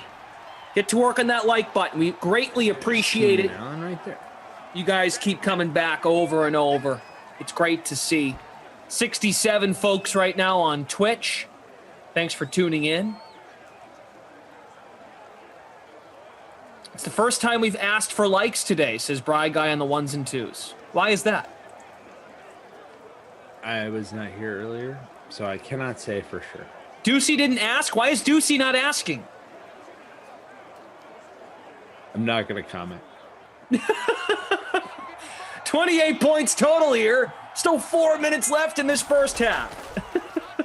Play action Herbert. He'll deliver and complete to Henry. Hunter Henry almost broke free there. He's been busy today.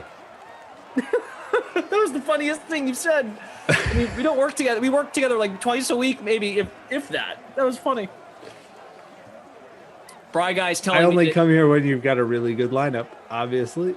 him and Reed were too busy arguing over if Goff or Wentz was better. Oh, boy. Oh, boy. Eesh. Hey, is that Henry again? It is. Sure is. It is. Whether Goff or Wentz was better? Is there a better there? Yeah, we don't who's need to worse? get into that. Apparently, yeah. Apparently, they've covered that topic off, so we can move on with our lives, which is great. We appreciate them taking that one for us. Jared Goff. Yeesh. Hey, I think the Chargers are going to score here. I have a good feeling. 2nd and 4. I do too. Let's go. 25. Let's do it. Herbert back to pass. He spins into a big bumblebee. Dupree. Yeah, Dupree. His loss was huge for the Steelers defense. I mean, when he got hurt in that game against the Bengals, I think is when he got hurt. They really never looked the same after that. The pressure he brought consistently. Lots of sack lunches for Bud Dupree, and there he is dropping Herbert. As Bry Guy points out, they both Goff and Wentz were top 2 QBs in that argument, which included 2 QBs. The Bartlett says, I liked it and licked it. I mean, I've licked What it before tastes like. on these streams, so I cannot go against it.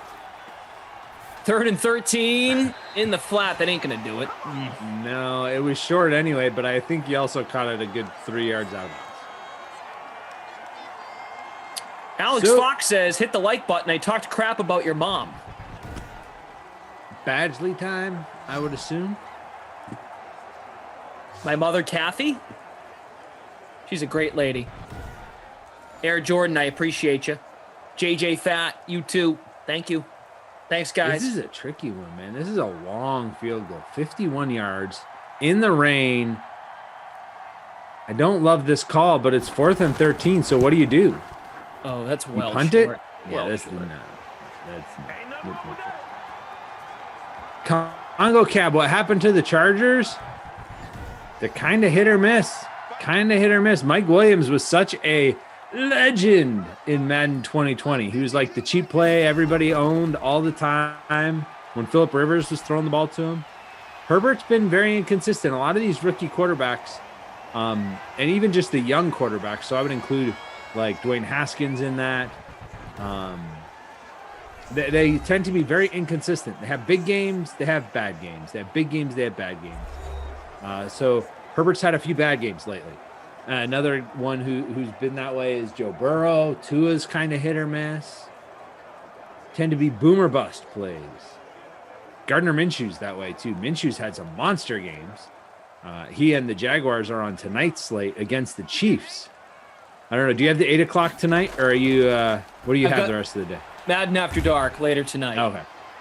Okay. So yeah, the 8 o'clock game is Jags and Chiefs, and before you're like, oh, that'll be a blowout. The Jaguars beat the Chiefs in these sims just recently.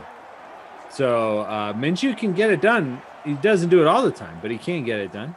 And so we'll see. That one's in the wind, actually, as well. So that can make things a little wild for both Minshew and Patrick Mahomes having to deal with that wind. That means you've got, on Madden After Dark, the Seahawks and Russell Wilson taking on the Bengals. Kind of like it, honestly. A lot of good speed players. John Ross. Really like it. It's a fun matchup, I think. It is. I like Russell Wilson, and in my article, which is over on the Playbook, if you go to playbook.draftkings.com and look for Russell Wilson warming up in his Seahawks green, action green, as they call it. Nice. Warming up. It felt like that was the right picture to put with it, since we're dealing with snow here in the Northeast. He's all bundled up. He's got the Seahawks action green beanie on. So if you look for that picture, I said I liked Russell Wilson more tonight than Patrick Mahomes. Fading Mahomes in these things, it's a tricky thing to do. He's pretty awesome, but I actually like Wilson better in the matchup. Yeah, Wilson's got that running threat to his game. That's the thing. Exactly. And in the rain, he is always good. Oh. I love how Big Ben and the Steelers offense are taking chances. Yeah. This is, I think, the Steelers offense, and I know we've got some Steelers fans in the chat, so you guys chime in. This is the Steelers offense we want them to run more of, right? Vertical shots, use the speed, go take those receivers. And I mean, Chase Claypool is not involved here, but take those big shots to the speedy young breakout receivers. Instead, they do a lot of the dink and dunk, and I think that led him just a little bit too far there to bring up fourth down. I think Boswell can make this, though. 48? 48? I think he can. If there was no weather, I would have no doubt at all. But with the weather, we'll have to see. Kick accuracy, 91. What's the kick Boswell. power, though? 92. All right. Let's see. No, I think that's short. Wow. Well, I'm wrong.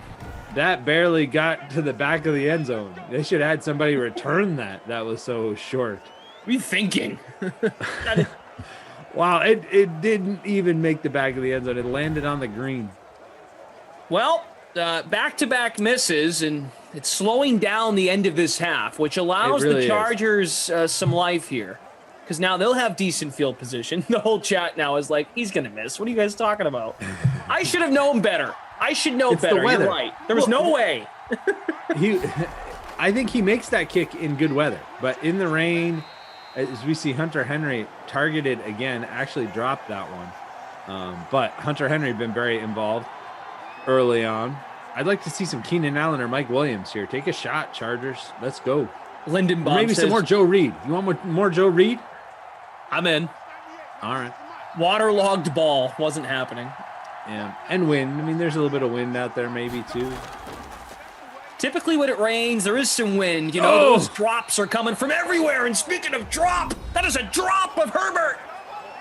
That Steelers defense already has the one touchdown and has picked up a couple nice sacks on the last couple possessions here.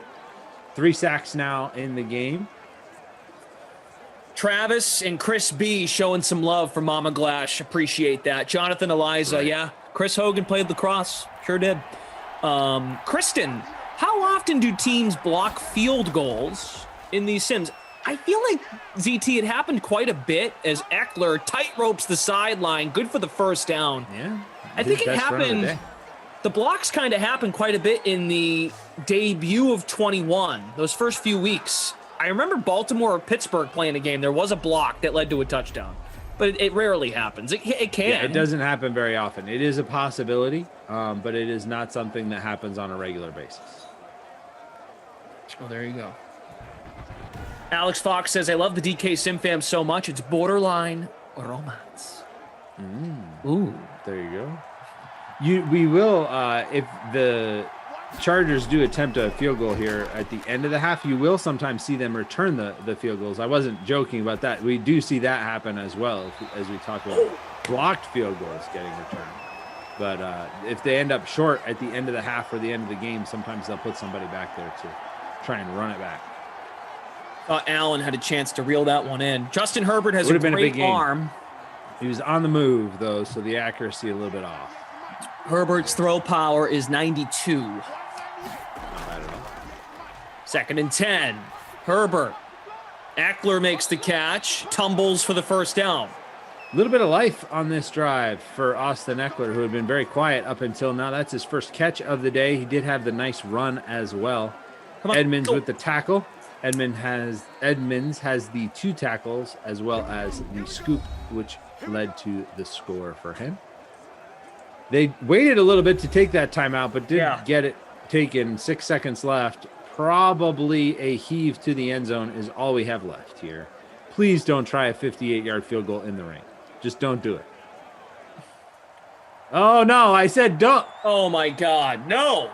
Pittsburgh, return this for a touchdown. Okay, let's do it. Oh, they don't have anybody back there, man. That had no shame. After all these touchdowns, you get 3 brutal misses. Is this Emerson kicking? That was, again, that one barely made it to the end zone at all. It almost landed on the goal line. Yes, virtual Anthony Lynn, not impressed. But they did leave the Steelers enough time. Big Ben going to take a shot here? No, they're just going to run. James Conner. But look at James Conner. Oh. That would have been awesome. That would have been huge. It's a nice big game for him, though. Nice meaty game. Gets him down to go with his 2 touchdowns. Jeez. Oh, Edward Price said it too. Emerson is in the game. A lot of people call him that an Emerson attempt there.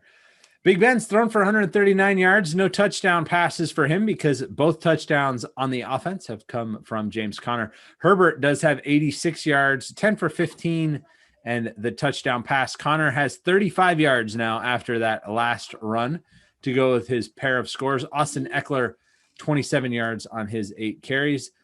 Leading receiver, as far as yardage, it's Juju with 4 catches for 44. As far as catches, it's Hunter Henry, who has 6 catches for 43.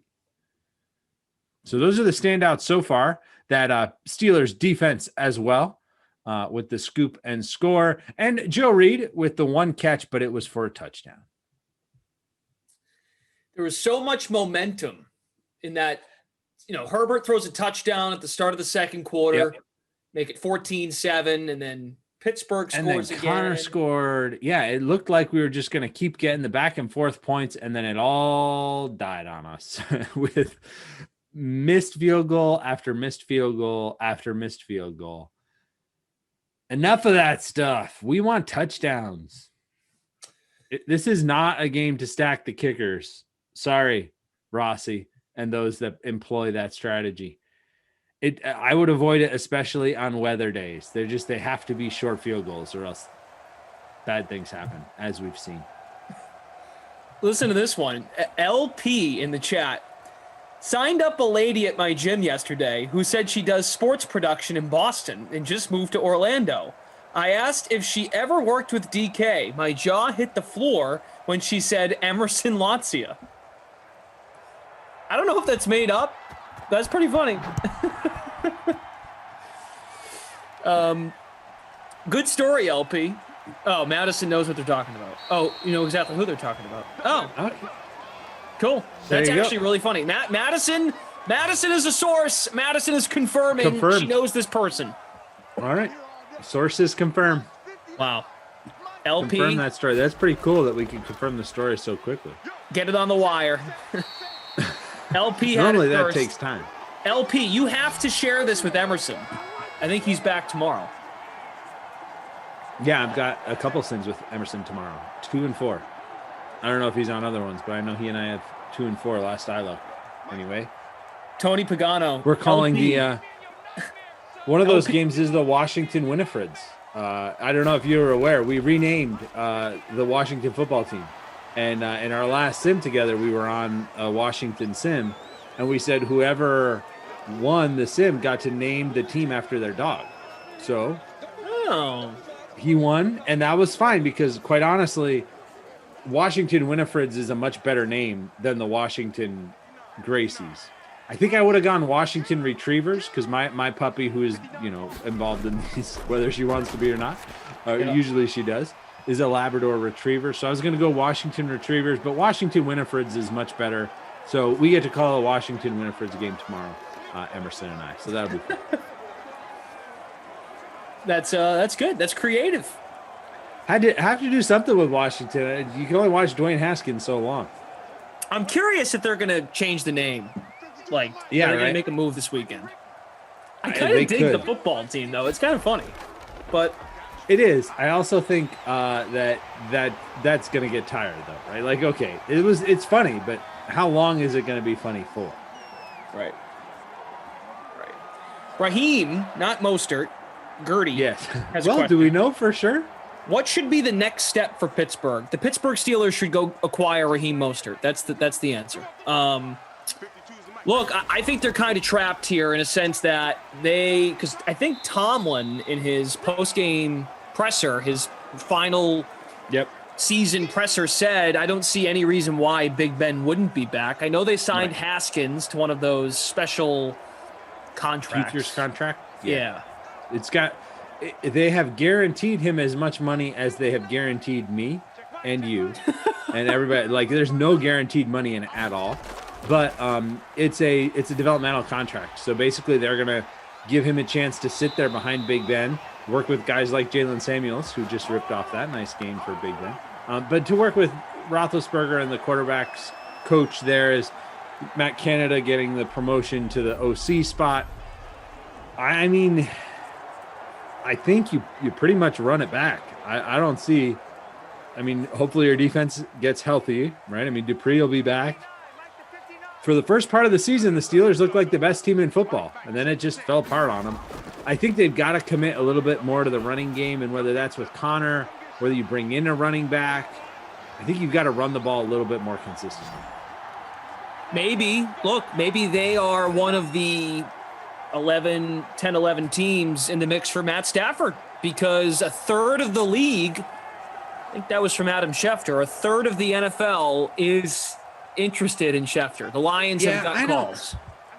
I don't think I would if I was the Steelers. I think if you're going to go with a veteran quarterback, you go with Big Ben. Would you then, is that assuming Ben retires if you go to Stafford? I guess. I'm just throwing it out there. I don't think it's a good, I didn't think it makes much sense, but no, maybe, I don't think they're thinking I don't that. think I don't know. Stafford makes sense for either of these teams, quite honestly. Because, I mean, why would you do that? If you're the Chargers, you're in with Herbert.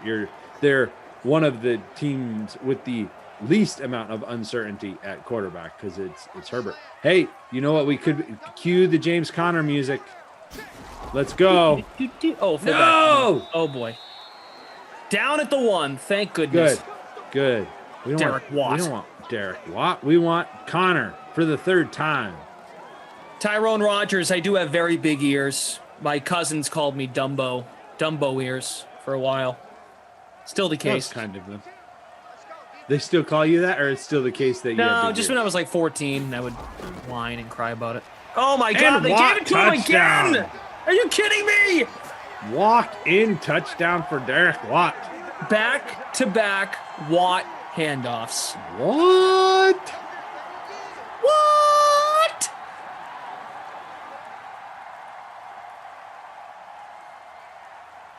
What? Say what? Man, this is a route. They wouldn't now. do that again. What? They did. Owned in the flex in the showdown in 0.01% of lineup. So he is owned, not by me. Legitimately the last line on producer Madison's ownership sheet. Derek Watt delivers the touchdown. Brad has a thought on Twitch. Lots of games on the slate tonight for NBA. Yeah. It's a busy night. A busy night in the NBA. And we've got your pre-lock show coming right after this sim. Chirag, and is it Julian with Chirag today, I believe? Who we that got? was in the... Julian needs to cheer up. I think that's who it is. I will have to confirm that. But yeah, it is Julian. So the two of them will break down the slate, let you know it's a big one. 12 games. 12 games going down tonight. Madison, can I say hi to Julian? I need to see how he's doing. I haven't had a chance to talk to him in a long time. Can I just say hi on the crossover, the transition? He needs to smile more. I think Julian is a great analyst. He's got to smile more. He doesn't look like he wants to be here. I think he does. He's got to have a little more pep in his step. All right. Well, constructive criticism coming from... Yeah, look, there's a lot wrong with me. Don't get me wrong. Julian, I just want Julian to smile. I don't know if he's happy with life. I think he is, but I want to ask him that if he's happy. Yeah, we'll do a giant crossover. It'll be fun. It'll be good. Also, yeah, sure. you guys should follow both of them over on social media. Oh yeah. Yeah, they're a lot of Chirag, fun. let's see. Chirag is over on Twitter, C_Hira, HIRA24, and then Edlow is at Julian Edlow. Very easy. JulianEdlow. He's also giving away stuff from his closet. I hope he's washing them and then selling them. Cleaning up. Yeah, he does this quite often where it's like, oh, look, Julian's getting rid of his shirt that he might have worn yesterday. I don't know. Tyre Woods says Julian is like the donkey in Winnie the Pooh. He's Eeyore. Eeyore. So Chirag and Eeyore up after this? I don't know. Oh no! His information's fantastic. I just it is. Smile more. I can never tell. Is Herbert 92 Deep shot. Power? I like it.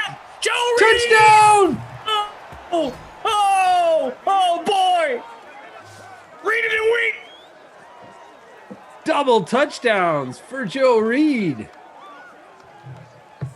46 yards. Love it. Gotta love it. Airing it out.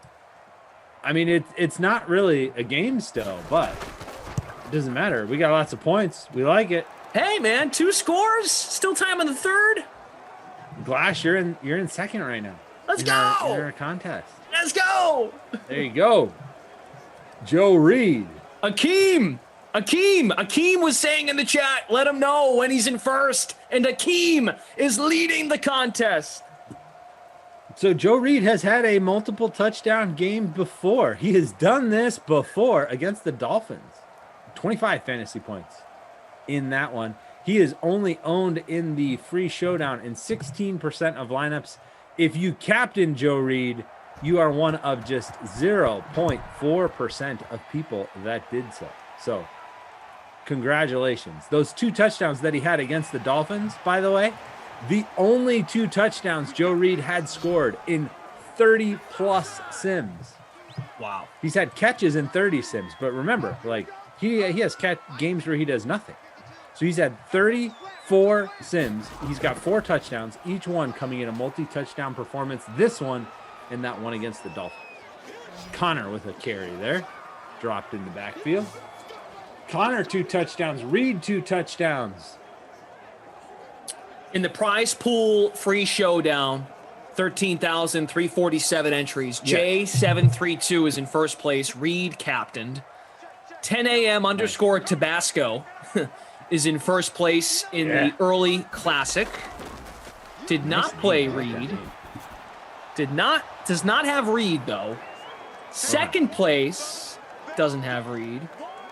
Third place doesn't have Reed. Does someone have Reed? In the free classic, Reed is owned in 0.36% of lineups. So it might take you a while to find him. Wow. Breaking news here. Hold on, let me give you a sounder. Okay, give me the sounder. Breaking news with Zach Thompson.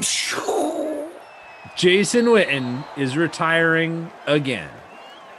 The former Cowboy and Raiders tight end finishes 4th all-time in receptions with 1,228, but is retiring again. You would have to think he will end up in a broadcast booth near you sometime very soon. Bring him to DraftKings. Bring Sure. him to me. Bring him I'd to scoot me. over.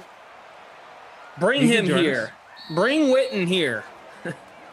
I was really hoping for something more exciting, to be honest. Well, all right. I'll see what I can do. I think that's what popped up though as an alert. Okay. Yep. He will sign a one-day contract with the Cowboys to conclude his 17-year career as a member of the Dallas Cowboys. Alex Fox says shocking news. Yeah, he had a touchdown that actually helped my brother beat me in a head-to-head matchup. Still bitter. Oh. Little Played ill Jason will. Witten. I was like, Jason Witten? You played Jason Witten? He's done nothing all year. And then he, of course, got the touchdown. Chargers are sneaky here. They're up to the Pittsburgh 46. They are. And like you said, 2 scores. So another deep shot to Joe Reed or maybe somebody else gets involved. I guess you could go away from Joe Reed, although I'm not sure why you would. Let's get the trifecta for Joe. 1 touchdown for every first letter in his name. PGZ man says, are you kidding me? Connor and Reed. Eckler is now flexed down as a receiver. Top of the formation, 2nd and 12. That is somehow complete. Thought that was going to get picked. Virgil Green with the catch. Virgil! The Verge! On the verge of destroying the slate. No, Joe Reed and James Conner have already pretty much taken care of that. Yeah, too late. Fry guy on the 1s and 2s. It looks like 58 lineups of the 13,347. The showdown played Joe Reed. Wow. Captain Joe Reed. Yeah. Wow. More than that played. Showdown slate, another very small ownership number. Virgil Green, 1.72%. So we've had Virgil Green, Derek Watt. We've had the Steelers defense. It's been a unique group of touchdowns coming here. Joe Reed is at 75 yards. So in theory, he's got a shot at the bonus. He's never hit the bonus before. Let's get him there, shall we? Let's smash that like button. We're in for a really nice finish here, I think. The Chargers have the ball at the Steelers 38. They're starting to pick up some momentum. Shout out to Akeem. Akeem is in the chat. He is leading our free roll. He is with a solid 80 points at this point. He's got Herbert and the Couple points ahead of captain, Eckler, Juju, Henry, Johnson, and Reed. Herbert's going to dump it off. Eckler, go to work, There's my boy. Eckler helps Justin Herbert get to 200 yards passing to go with his 2 touchdowns to Reed. Got to shout out Kyle and Patrick updating scores today on the early slate. Producer Madison, Fry guy on the 1s and 2s. That was the matchup I liked coming into this, was Eckler as a receiver out of the backfield like he was on that last one. I think they could go back to that some more. They're not going to do it here. They're going to go back to Hunter Henry, who has a ton of catches in this one as well. But those passes have been working for Herbert. He's hit the 2 big over-the-top throws to Reed, but then he's also been kind of picking everybody apart, or picking the Steelers apart with Henry, and Eckler's had a couple catches now and had success when they've gone to him out of the backfield. Henry's at the top of the screen now, and we've got Williams and Allen down here to the bottom. See where they go with this one. Herbert takes Gonna off and run. runs inside the 10, down at the 3.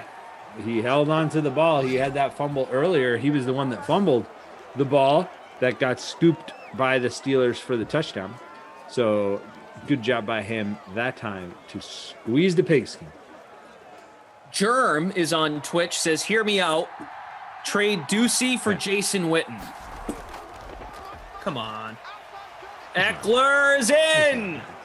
Touchdown, Austin Eckler. There we go. There's Eckler. And hey, 1-score game. 1-score game. And it's 28-21, man.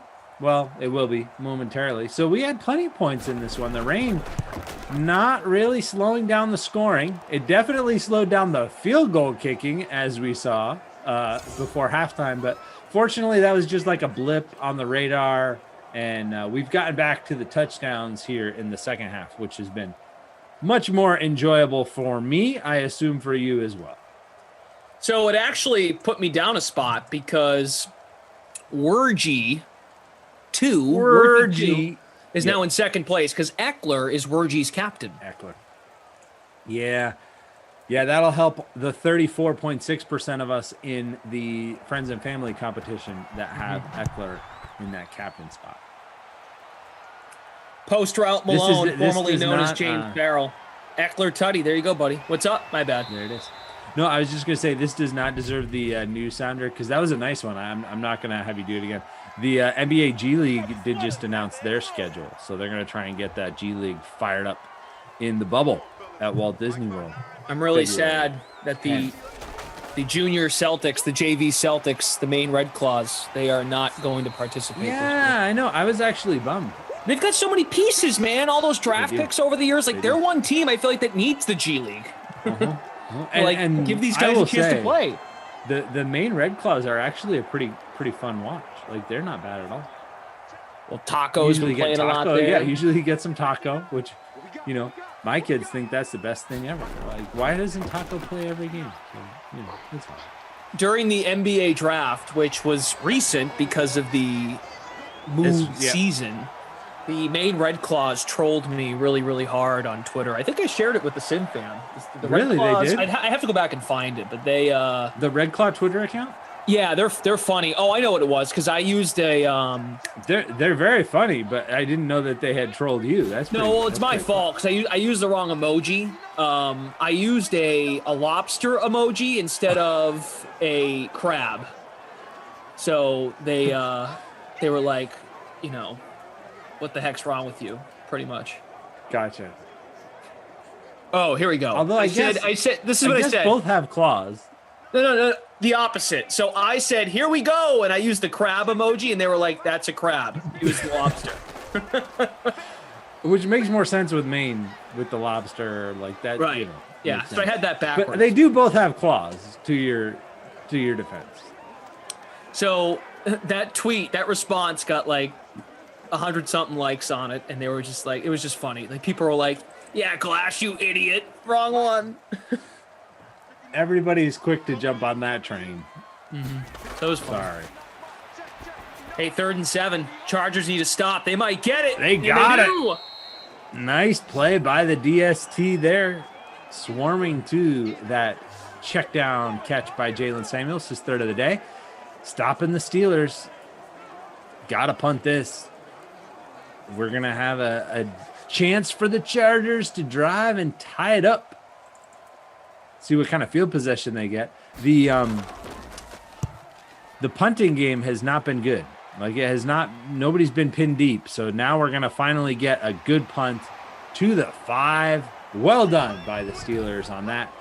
So Justin Herbert, you got 95 yards and 3 minutes and 39 seconds to tie this up. Joe Reed calling Joe Reed. Ooh, Herbert gonna run. Moving north. He's got a long way to go. Does slide down, avoid the fumble. Clock will continue to run. He slid down short of the first, so it's 2nd and 2, but that does give them a little bit of breathing room, so you don't have to worry about the safety.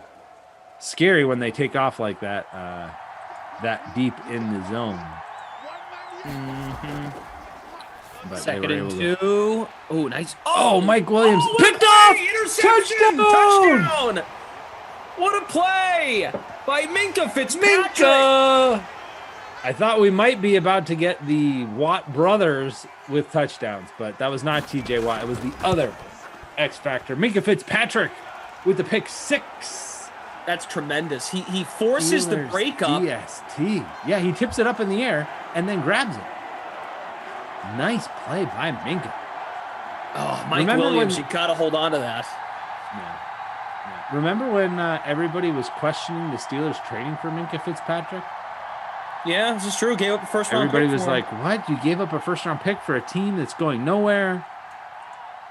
And then ultimately they did pretty well last year with Minka, making that defense strong and became a real piece they can build around and have built around. And I would say it's been a very good trade for them. They gave up a pick that turned out to be a mid-first-round pick for Minka Fitzpatrick. That's a trade that makes a lot of sense, I think, for the Steelers. Wow. Well, so much for the Justin Herbert drive to tie the game, but he gets a chance to put up some more fantasy points here. Jim Volkmer. What's up, Jim? Thanks for watching. Did he squeeze that? Yeah, he did. All right, they're going to give him the catch. Mockingjay is wondering, do you have an opinion on the Hall of Fame voting? We can spend a quick minute on it if you'd like. Baseball? Yeah. Don't really care that much. I'm a huge baseball fan. The Hall of Fame is just not really a big deal to me. I'm kind of indifferent about it, too. I mean, I'm a huge baseball fan. Play it, watch it, love it, cheer it, love the off-season stuff, like team building, follow the South, like all that stuff. But to me, I'm even a big baseball history fan. Ken Burns and his baseball series was right up my alley as I was growing up. Watched those. I remember when they were first released on PBS. It was like appointment viewing for each inning as it came out every week. So huge fan of baseball history. But the Hall of Fame, yeah, I don't know. Maybe I have not had a chance to go, and I have heard from those that have gone that it is really cool to go see all that stuff. But who's in and who's not in the Hall of Fame? I know Barry Bonds was incredible. I don't need him to be in the Hall of Fame for me to know that, I guess. Yeah, that's kind of where I am. Good way of looking at it. Like Roger Clemens, I'm is what he did right. Is what he did wrong. I'm not gonna whatever. I'm not gonna judge. But I'm also not that burdened about him being in a Hall of Fame or not in a Hall of Fame. Yeah. I mean, I'm not Kurt Schilling level of mad about it, but I don't care. And this too, right? So with it's that so subjective. mindset, now I'll put it this way. I just think they should be in because now you're setting a tone for the next class because Ortiz is available next year and A-Rod is available next year. So now you're just setting a tone by not letting those guys in. So the debate will be fun next year because you do have those guys you mentioned, Ortiz, A-Rod, and you still have the last year of eligibility for, I think it's both Clemens and Bonds. It's their last year next year, as well as Schilling. Yeah, so yeah, it'll be interesting to have those debates, and it's fun conversation. But I mean, the baseball history is what baseball history is, whether a player is in the Hall of Fame or not. Right, to me. Can the Chargers stay alive? Herbert with plenty of time off the back foot. Allen makes the catch. Wow, Keenan Allen reels it in at the 15. This ain't over yet. This is not over yet. I mean, it probably is, but work with me. Come on. No huddle. Score now. Gotta score now. Got to do it. And then you got to come up with an onside kick. Go to the end zone. To the end zone. Kind of. Oh, he's got it. No. So close. At the 1. They're going to give him forward progress to the 1. Wow. I might have a shot to win this thing if Allen scored there. I'm in first. I'm in first place. Let's go. I am in first. Let's go. Come on. Give it to me. Herbert just has to throw a touchdown. Just throw a touchdown pass. Oh, and he's got it, Allen! Keenan Allen, touchdown! Let's go! Wow! There it is. Let's go! Boom. Hey, this ain't over. 3 timeouts. Well, okay, let's not get carried away. But congratulations. Way to be in first place. And I think, you're comfortably in first place. Because that's your captain throwing the touchdown. Keenan Allen hauling it in on your team as well. He's had a sneaky good sim, up to 21 fantasy points in a flex spot now. Tell you what, Joe Reed, though, 3-4, and ends up with 22.5. That's huge. Well, I mean, when I say ends up with, that would be assuming he doesn't make any more catches, which he could still do. It's just a surreal feeling. I had so much help along the way. So many people believe in me. Is this the first time that you have, if standing hold and you are able to hold on, is it the first time you've won one outright? I've had first before, actually. Okay. Yep. All right. Still exciting, I know. See what happens, though. See what happens. 47 seconds. I mean, Let's do it. With all due respect, the ball's floating around. It was out there for a while, though. Ebron with the recovery. Don't get fantasy points for that, but he did recover the onside kick. But as you mentioned, 3 timeouts, so they're going to have to run the ball here. They can't just kneel down. So we do have the NBA pre-law crew coming up here, That's right. Shirag and Julian. So with respect to them, maybe we shouldn't go to overtime. Okay. But it would be kind of cool. We had a 3 overtime game last night on Madden After Dark. It was really fun. Wow. Who ended up winning? Do you remember? Or was it just over? And everybody wins because it's over. Triple overtime. That. Yeah, okay.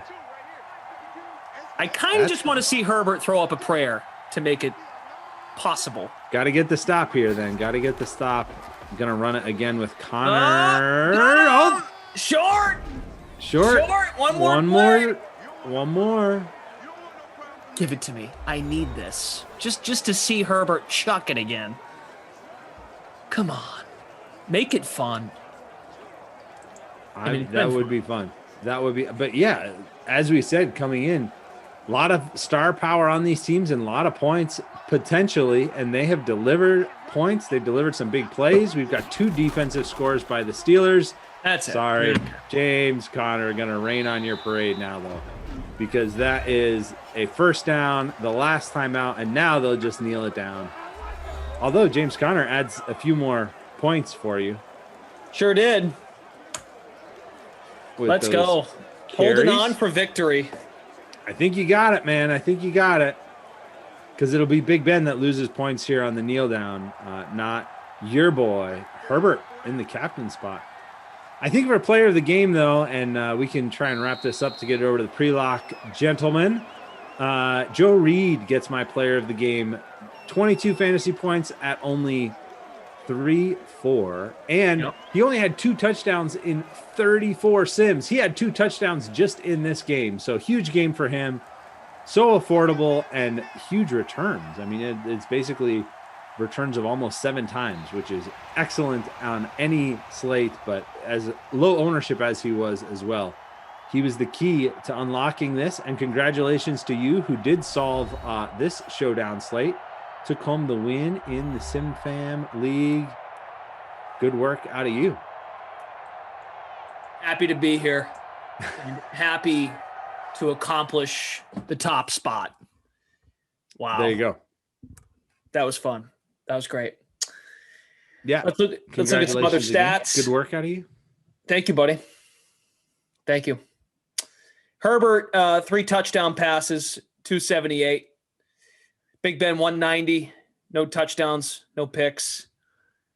We will Herbert have the also NBA had the guys come in here. turnovers. In just a second. He had the pick that got turned over, or the pick 6 and the fumble, both Herbert.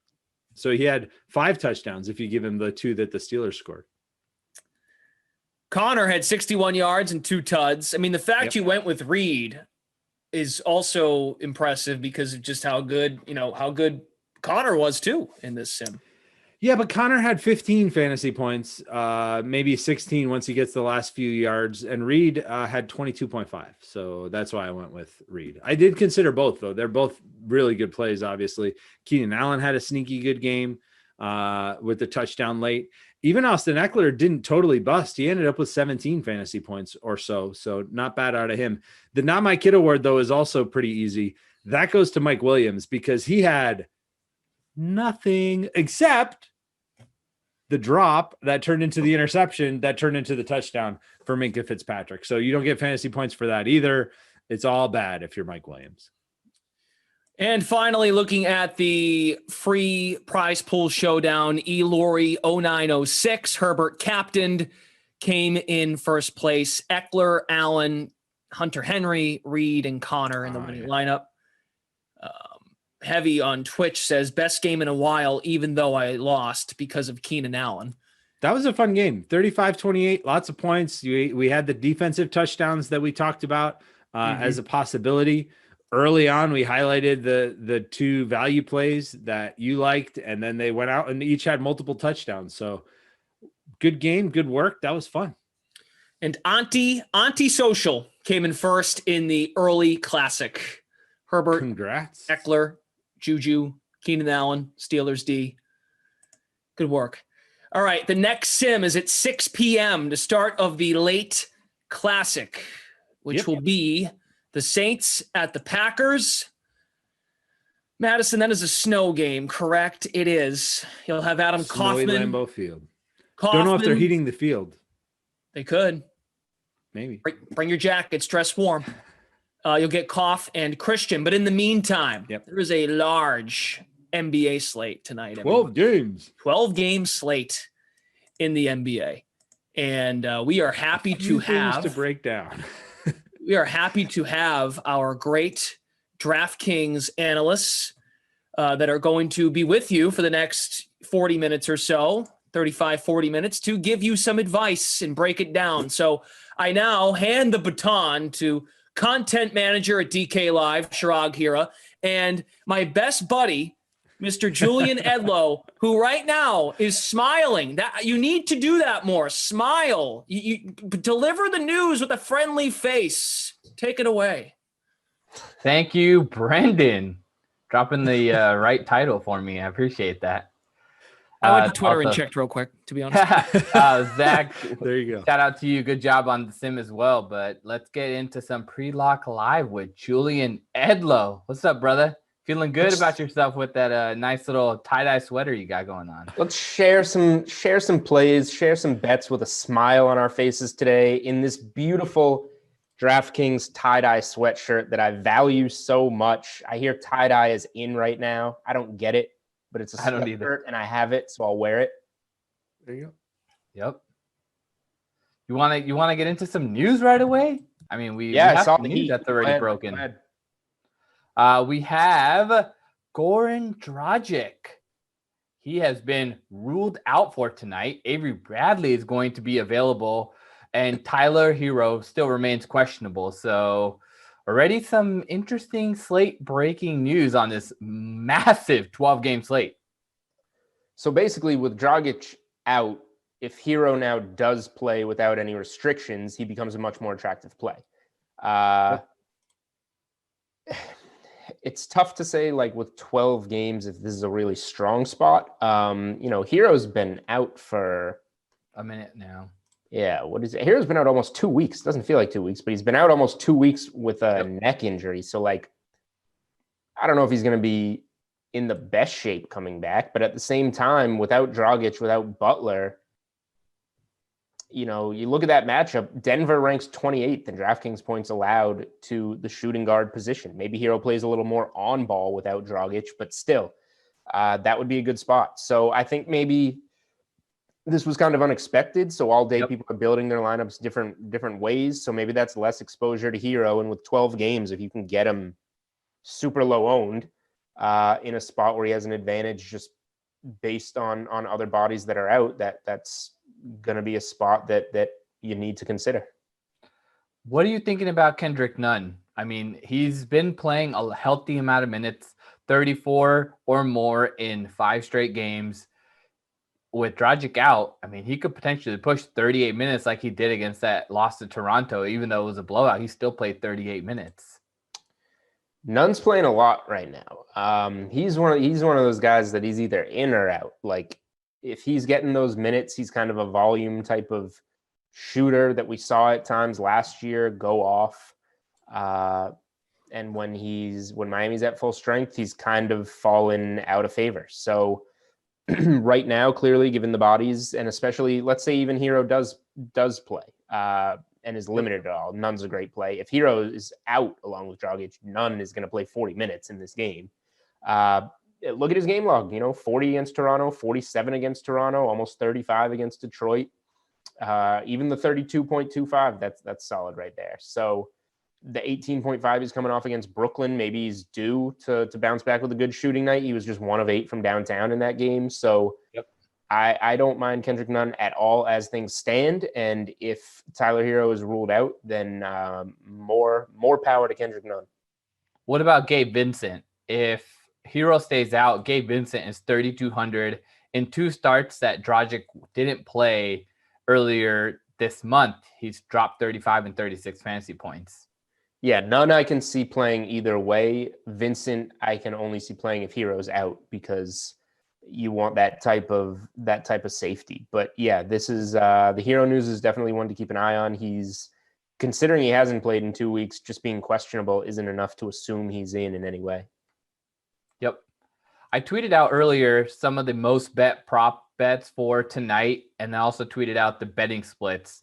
But the reason why I bring it up is because your boy Jeremy Grant is on the most bet props for tonight for his points, rebounds, and assists. Of course, 31.5, right?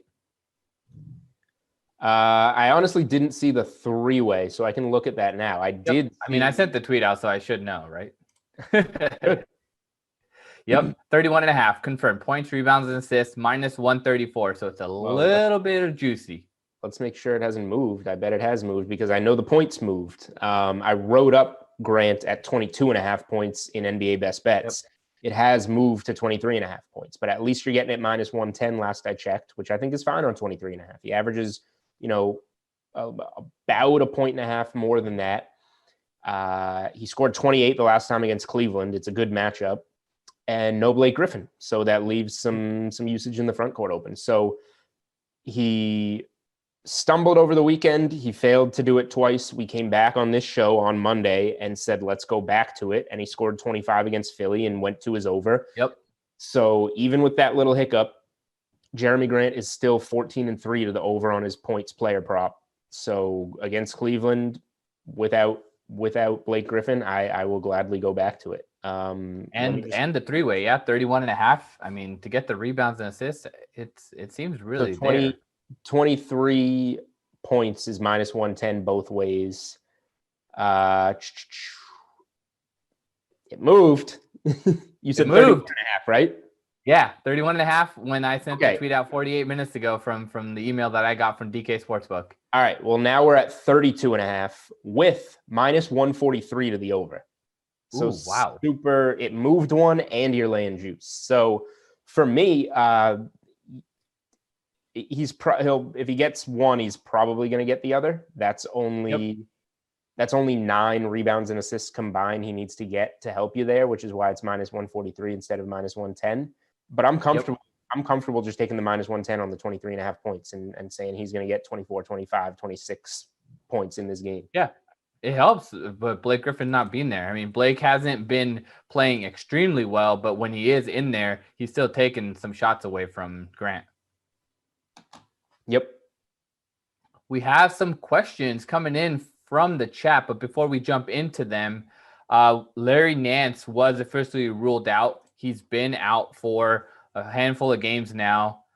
What do you make of this kind of staying with this Cleveland-Detroit matchup? Is there anything to glean from that in the early lock, considering it's supposed to be a close spread, but a low total? Yeah, so here's the one thing. Since this trade went down, Jared Allen obviously taking some minutes from Andre Drummond, which you don't love. He just scored 48 DraftKings points in 28 minutes against the Lakers, a tough matchup. Yep. There's no easier matchup than going against the Detroit Pistons, which also happens to be a revenge spot for Drummond. It is. Good Meredith Street is the lit. It's a good matchup. It's a good spot. Drummond hasn't played more than 28 minutes since January 15th. I don't love that, but with Nance staying out, he's got to get some run. I think Andre Drummond, the minutes really scare me, but I think he's worth consideration. I think it's a solid tournament play. I mean, he has to basically score 50 fantasy points to really exceed value. So Yeah. I really don't feel comfortable with that in a cash game or a single entry lineup. Like you can't rely. Even he had a 37% usage rate against the Lakers, and he barely got to 48 fantasy points on 25 and 17. Like, Yep. It's there's not a lot of upside, and he has to really break the slate to really help you on such a packed slate. Whereas you can have so many options in that price range. So I'm with you there. we have a question from Reeds. Did you know, or Reds? Did you know? Maybe it's Reed. Reed, it's Lamb versus Clarkson. Who do you play at shooting guard? Ooh, So Lamb is basically looking to fill in for Sabonis. And then we have Clarkson, who is expected to probably take over the usage rate for Donovan Mitchell, who is out due to a concussion. He took an elbow from Austin Rivers last night, and he entered the concussion protocol due to it. both are pretty strong plays. Now, Lamb, the Jazz are appropriately priced because we got the Mitchell news later. Lamb jumped up $700 from 4,400 to 5,100 because we know Sabonis is hurt. And also the big thing is just soaking up some of those Oladipo minutes. Oladipo minutes were supposed to go right to LeVert, and now LeVert's not there. So Correct. Indy's got some holes. I think both are great plays. I think Clarkson is your cash play. He's a little bit more obvious and is clearly going to get shots up with Mitchell out. Yep. Lamb is, a little bit more dicey. He's still coming back from that ACL tear. He still has the potential to play only 20 minutes in this game, so there's some risk. So I would say Lamb is your GPP play, Clarkson is your cash play, and if you want to use them both in the same lineup, I think that's fine. Another question from first time playing Fortnite. Aaron Gordon over 5.5 assists. Are you going back to the well there? Absolutely. We've been going to the well every time. I think 5 times in a row now, and guess what? It's cashed every time. So here's the difference. And I wrote this one up in Best Bets as well. DraftKings finally made the adjustment to move Aaron Gordon from 4.5 to 5.5 assists on his prop number. Those 4.5s were opening -110, -120, and flying up to they've been at -170. One of them got to -177 on the over 4.5. Wow. That's cool. But he's averaging 7.8 assists over his last 5 games. He's had at least 6 in each one. So he's gone over 5.5 in each one. He's, 7, 10, 7, 8. He's putting up numbers. I mean, as much as we cannot say something is a lock on this show, it's not a lock. It's a high probability in a matchup against the Kings. There's a high probability he can get there in a matchup with the Kings. So I like the matchup against the Kings. Just like Jeremy Grant, Gordon's going to let us down at some point. This is one we've been riding. I don't think it should be against the Kings, but it could be against the Kings. I'm going to keep it rolling with him. When I wrote it up, this was +115. Now it's -110, so it's taking some money. Yep. The other interesting thing here to just take into account, and it hasn't affected Aaron Gordon's assist numbers because he's been getting even bigger numbers the last 4 games, is that Evan Fournier, who doesn't pass the ball, he was averaging 2 assists a game when he went out with a back injury. His last 3 games since he's been back, 9 assists, 6 assists, 6 assists. He's getting assists out of nowhere. And it hasn't affected Gordon because Gordon's been on his best assist streak of the season the last few games. So career. I think you can play, I think you can play both of these guys on the assist overs, and you're definitely going to get one. You should get both. Fournier rather is only set at, let's see, did he move? He's set at 3.5. I wrote it up at 130 something. I think it's now -148. So that one's taking money too. I don't love -148. If you're going to play one, play Aaron Gordon at -110 for over 5.5. But if you want to sneak in a smaller play on Fournier over 3.5, I think that's good as well. Nice. Foghorn Leghorn of Blue Jays. Lonzo Ball, good value? He has picked it up of late. The minutes are starting to work back in his favor. 5,600 in a matchup with the Wizards. Are there too many guards, though, on this slate to consider Lonzo Ball 5,600? Yeah, I just don't think we need to go there. But like I always say, if you have a feel on him and against the Wizards with a bunch of guys still out from the COVID outbreak, there's plenty of upside. If you have a feel on him, then go with it. His minutes have increased each game since he's been back, 23, 27, 30. If it stays around 30, or even if you get 32 or so, that's a benefit, especially in a matchup against Washington. So I don't necessarily think he's a fantastic play, but if you like him, he's going to be low owned. He's going to be a GPP play that can go off and get you, 40, 42 DraftKings points against the Wizards. Yep, exactly. Another question from Sean Griffin. Do you like Capella over Vooch tonight if he plays? I don't know how I feel about that Capella salary, though. 9,100. Right. I mean, it is against the Brooklyn Nets. They are struggling against bigs. He has been dominating, but I don't know if I could pay 9,100 for Capella, who was just 5,200 earlier this month. That's insane, the salary. We did the show exactly 1 week ago, and I said I don't know about Capella at 7,600. And that game went to overtime, and he had scored exactly 76 DraftKings points and went 10x on us. I said it was a good matchup. Detroit, which happens to be Drummond's matchup tonight, so keep that in mind. That is what centers are doing to Detroit. Yep. 27 boards, 26 rebounds, 5 blocks is what Clint Capella did, and he's been on fire since then. $9,100 is a lot, but Brooklyn is another good matchup. So I don't love the salary, but if you're going to build some kind of lineup where you're confident in taking values like from the Utah side, from the Phoenix side without Devin Booker, get a guy like Jeremy Lamb in there. I think that you can roster Capella because the Nets are a team that got worse in the front court without Jared Allen, and they can't defend centers either. So I think that's fine. I think Vucevic is a safer and more stable play, I guess, because this is, what he's normally priced around, and he goes against the Kings, but you can't write off what Capella's been doing recently.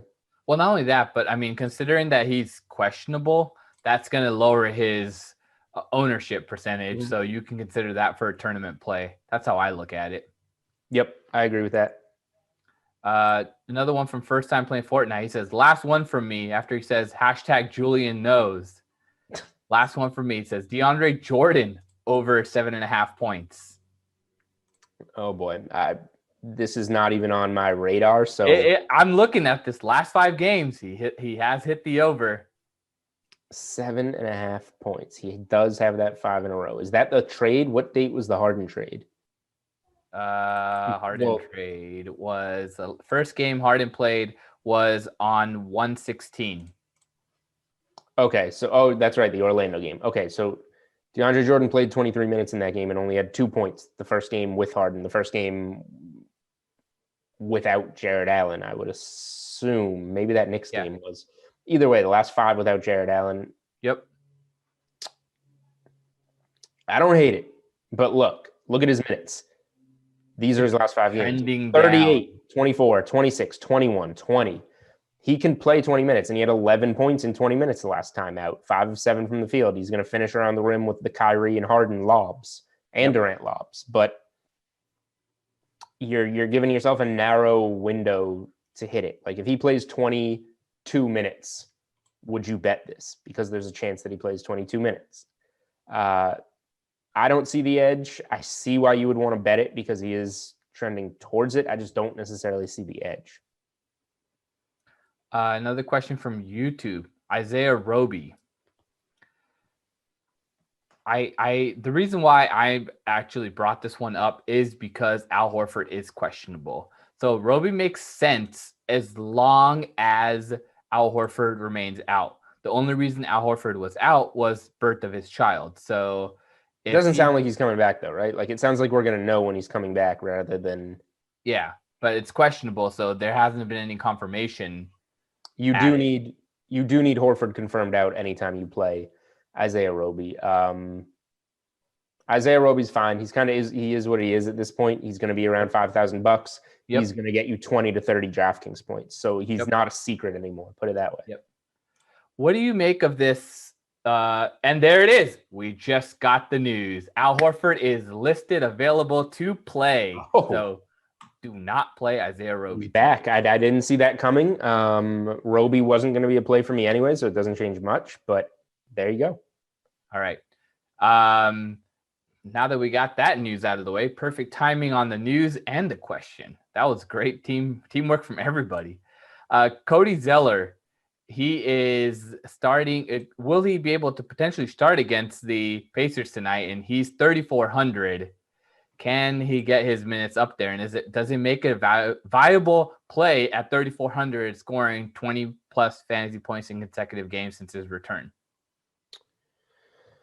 So it was a hand injury. Like, he's been able to kind of come back in shape. He's played 11 minutes, 15 minutes, 18 minutes. He's trending upwards. Now that they've made the move to start him after consecutive 20 DraftKings points in limited minutes, I don't hate this.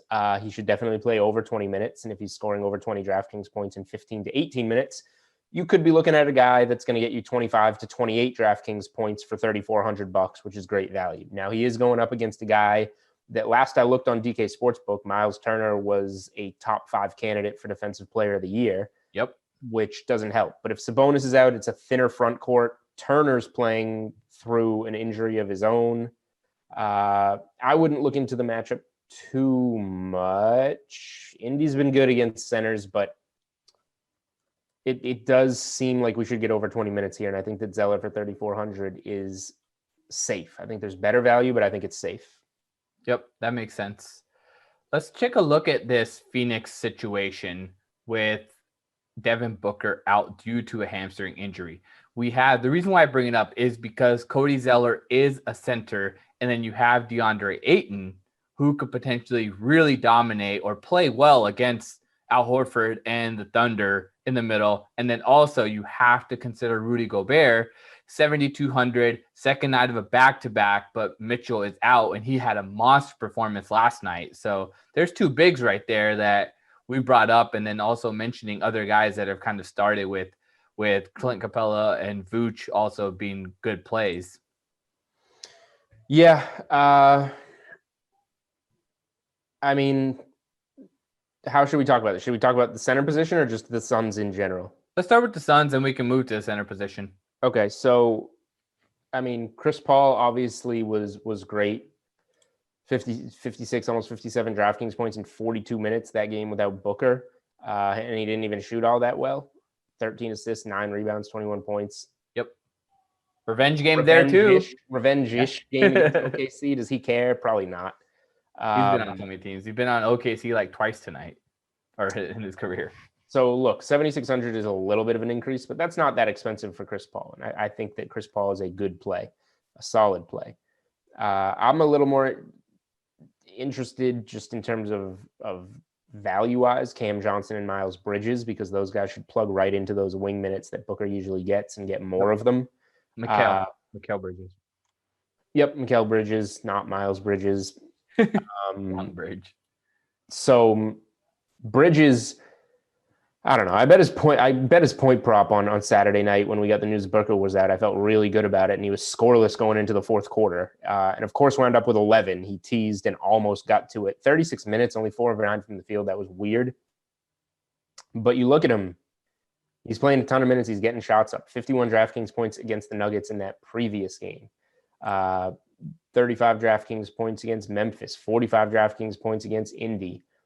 Bridges is a guy I like a lot who can shoot and should help.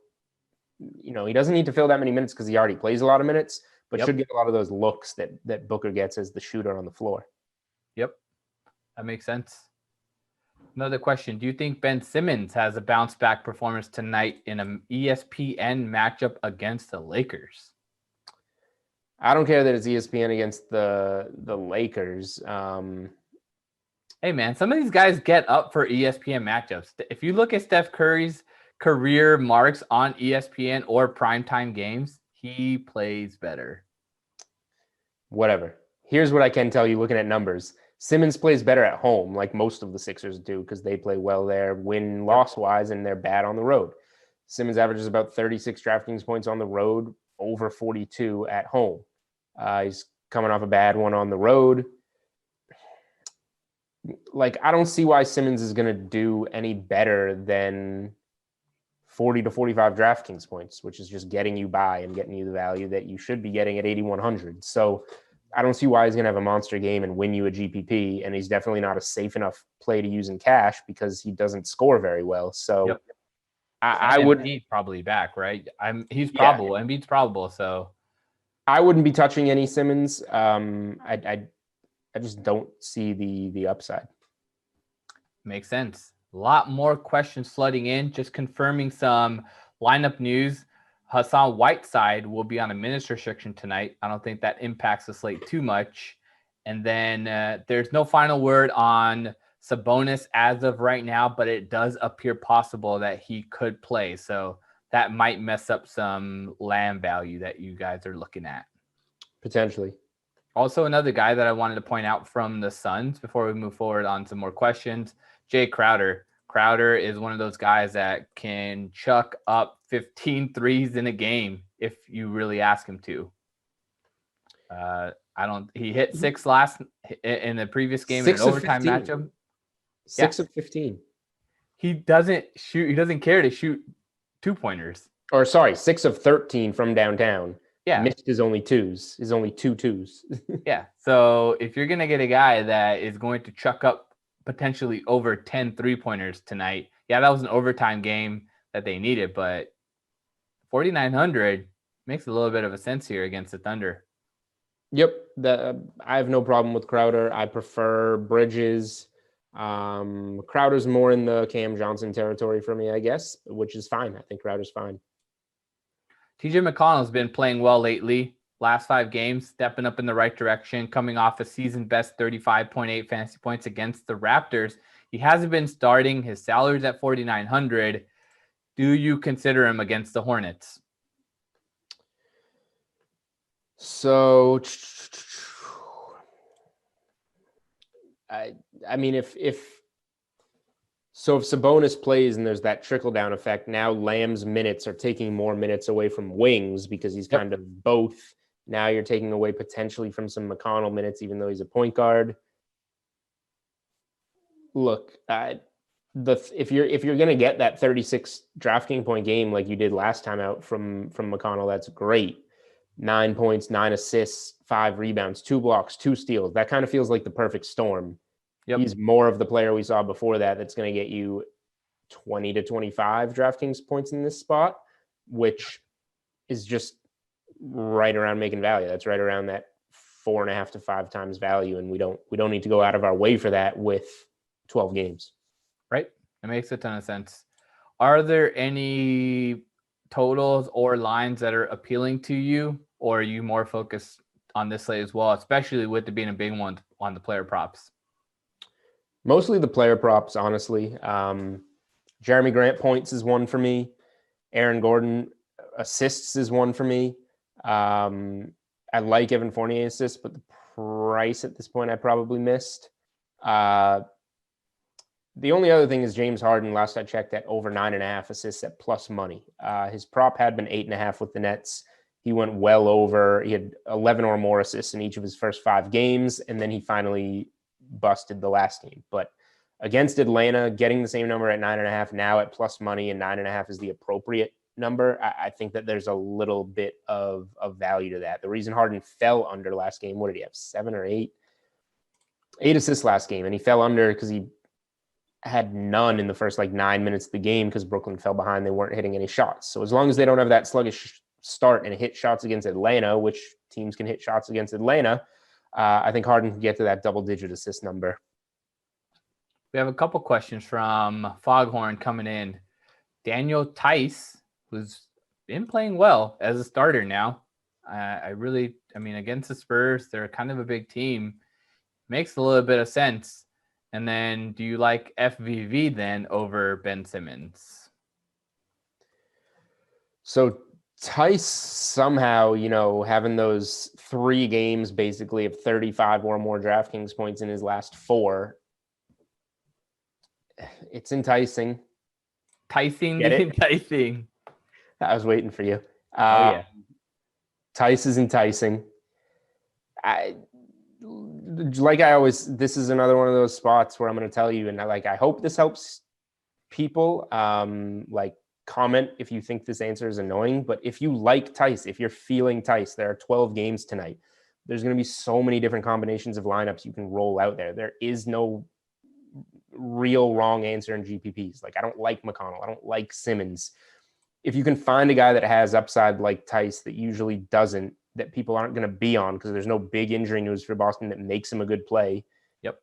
He's still 5,300. The last time he was 5,300, he busted against Philly and had 13.5 DraftKings points, and he was fantastic in the other 3. But still, go with your gut. If you're feeling him in this spot, that he's going to be like less than 5% owned. So this is how you get up there in a GPP. Yep, and I would suggest using him in the power forward slot too. There's a bunch of bigs that you need to consider. Play him in the power forward or forward slot tonight. Don't jam him in the center spot. Otherwise, you're breaking kind of an optimal lineup situation here. Totally agree with that. And that's a good point to, show everybody how you can be kind of flexible with lineups, because we probably want to play Capella, Vooch, Gobert, Drummond, Ayton. Yeah. Like, there's good centers. So going power forward there, it's a weaker position. I think that's a good call. Yep. We just had our injury graphic go up. So the biggest news that we're following from tonight's slate, definitely OG Anunoby and Pascal Siakam, both questionable, right? So looking at those guys, Clint Capella still questionable. Then we had Rajon Rondo added to this Hawks list as questionable. He still with Hero Richardson for the Mavs. Josh Richardson has been out a minute. He has not played since 1-7, and he is questionable. So that could impact that team a bit. Dwight Powell also sneaking in there with the questionable. So this front court could be changing a bit. I think their whole entire rotation against the Jazz are playing on the second night of a back-to-back. You might get a little bit of a leverage play there if you get some guys, but this is a deep team. So I think it's a wait-and-see approach there. Donovan Mitchell, he's been ruled out. You have to consider Jordan Clarkson, have to consider Jingling Joe. Mike Conley makes sense. Rudy Gobert coming off a monster game. He makes sense. For the Thunder, George Hill, questionable. Lou Dort and Diallo have been trying to pick it up in place of a George Hill, but they really haven't been. They've been struggling. Dort, I thought he would be much better, but he has not been stepping it up. So that's a fade. Biggest news from this Phoenix OKC side, Booker ruled out due to the hamstring issue. So potentially considering, as we mentioned, Chris Paul, DeAndre Ayton, Jay Crowder, Mikal Bridges, lots of options on the Phoenix side. And then looking at Westbrook, who is out for the Wizards, and then Raul Neto, who is questionable. So if Westbrook is out, you have to really consider playing Neto. And then if he's out, then it gets really wild. It gets Cassius Winston is the next point guard up for the Wizards. So that's someone to consider there. And lastly, Timberwolves, D'Angelo Russell, he's questionable. He's been missing a few games, and I don't think the Timberwolves are really in a hurry to play their guys. They might be in another tank season already with the whole COVID situation going down with Towns, injuries, no depth. Their team is just a bunch of chuckers now. Yep. Just one more thought on Washington. Like, Neto would be a good play if ruled out.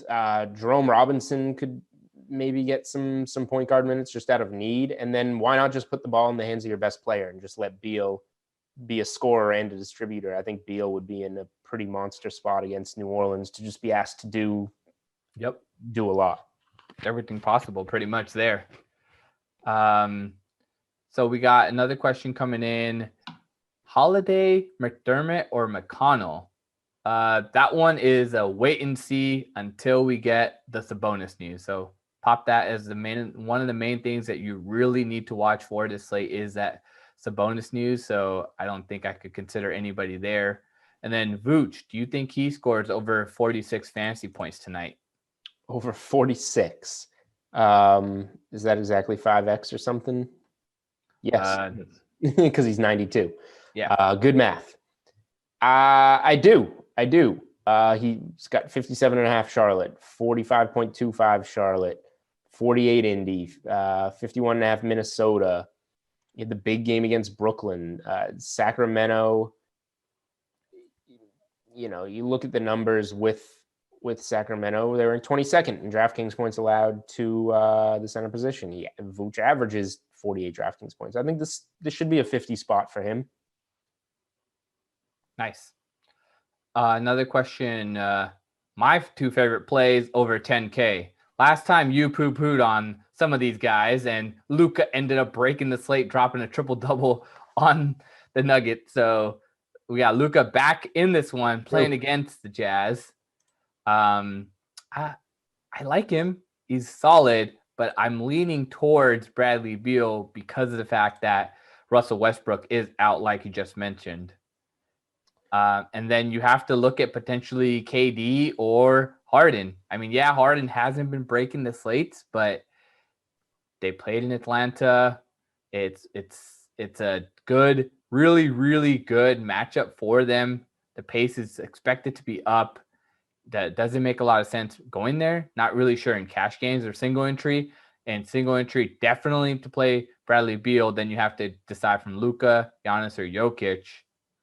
Jokic kind of more the tournament play coming off that bus, so fewer people are going to be on him. Giannis is always solid. He's actually playing minutes now.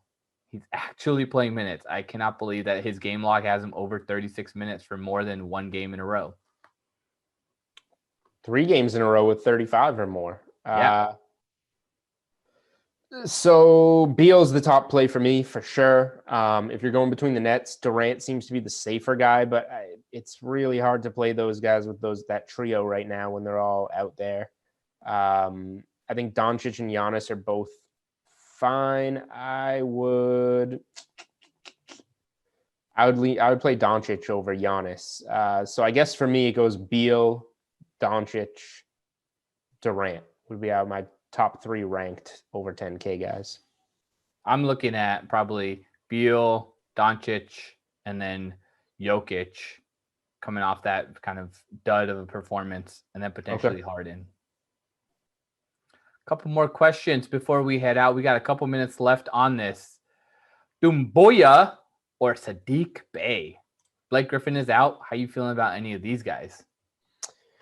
Let's look into these young Pistons. So Bey, last I remember, he was getting some starts for Griffin, right? But his game log is gross. Yep. He had that one massive 43 DraftKings point game off the bench against Milwaukee.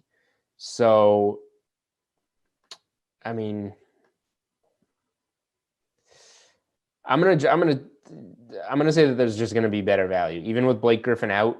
Blake Griffin's not Blake Griffin anymore. He's $5,900 if he were to be playing in this game. So just because he's out, it doesn't mean you need to pounce on value behind him. I would just spend up on Jeremy Grant if I was going to roster a Piston. Yep, because I think it helps just as much Jeremy Grant as anybody else. Sounds good. Any final thoughts? We're about to head out with Terrelland coming next for some more Wild Weather Wednesday. No, we covered a lot. It's good slate talk. We got some props out there. Beautiful. Good luck, everybody. Thank you. Thanks, Jules. See you then on Monday again. See you guys on Monday.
the DraftKings Dream Stream. I'm Carolyn Izak. You know the deal. I'm here once again for another 3-game late slate of Madden Sims, and we have paid contests for all 3 showdowns in the full 3-game slate, including our featured Madden Stream 6K early bird special. So that classic contest is $10 to enter and features 6K in prizes, including $2,000 going right to first place.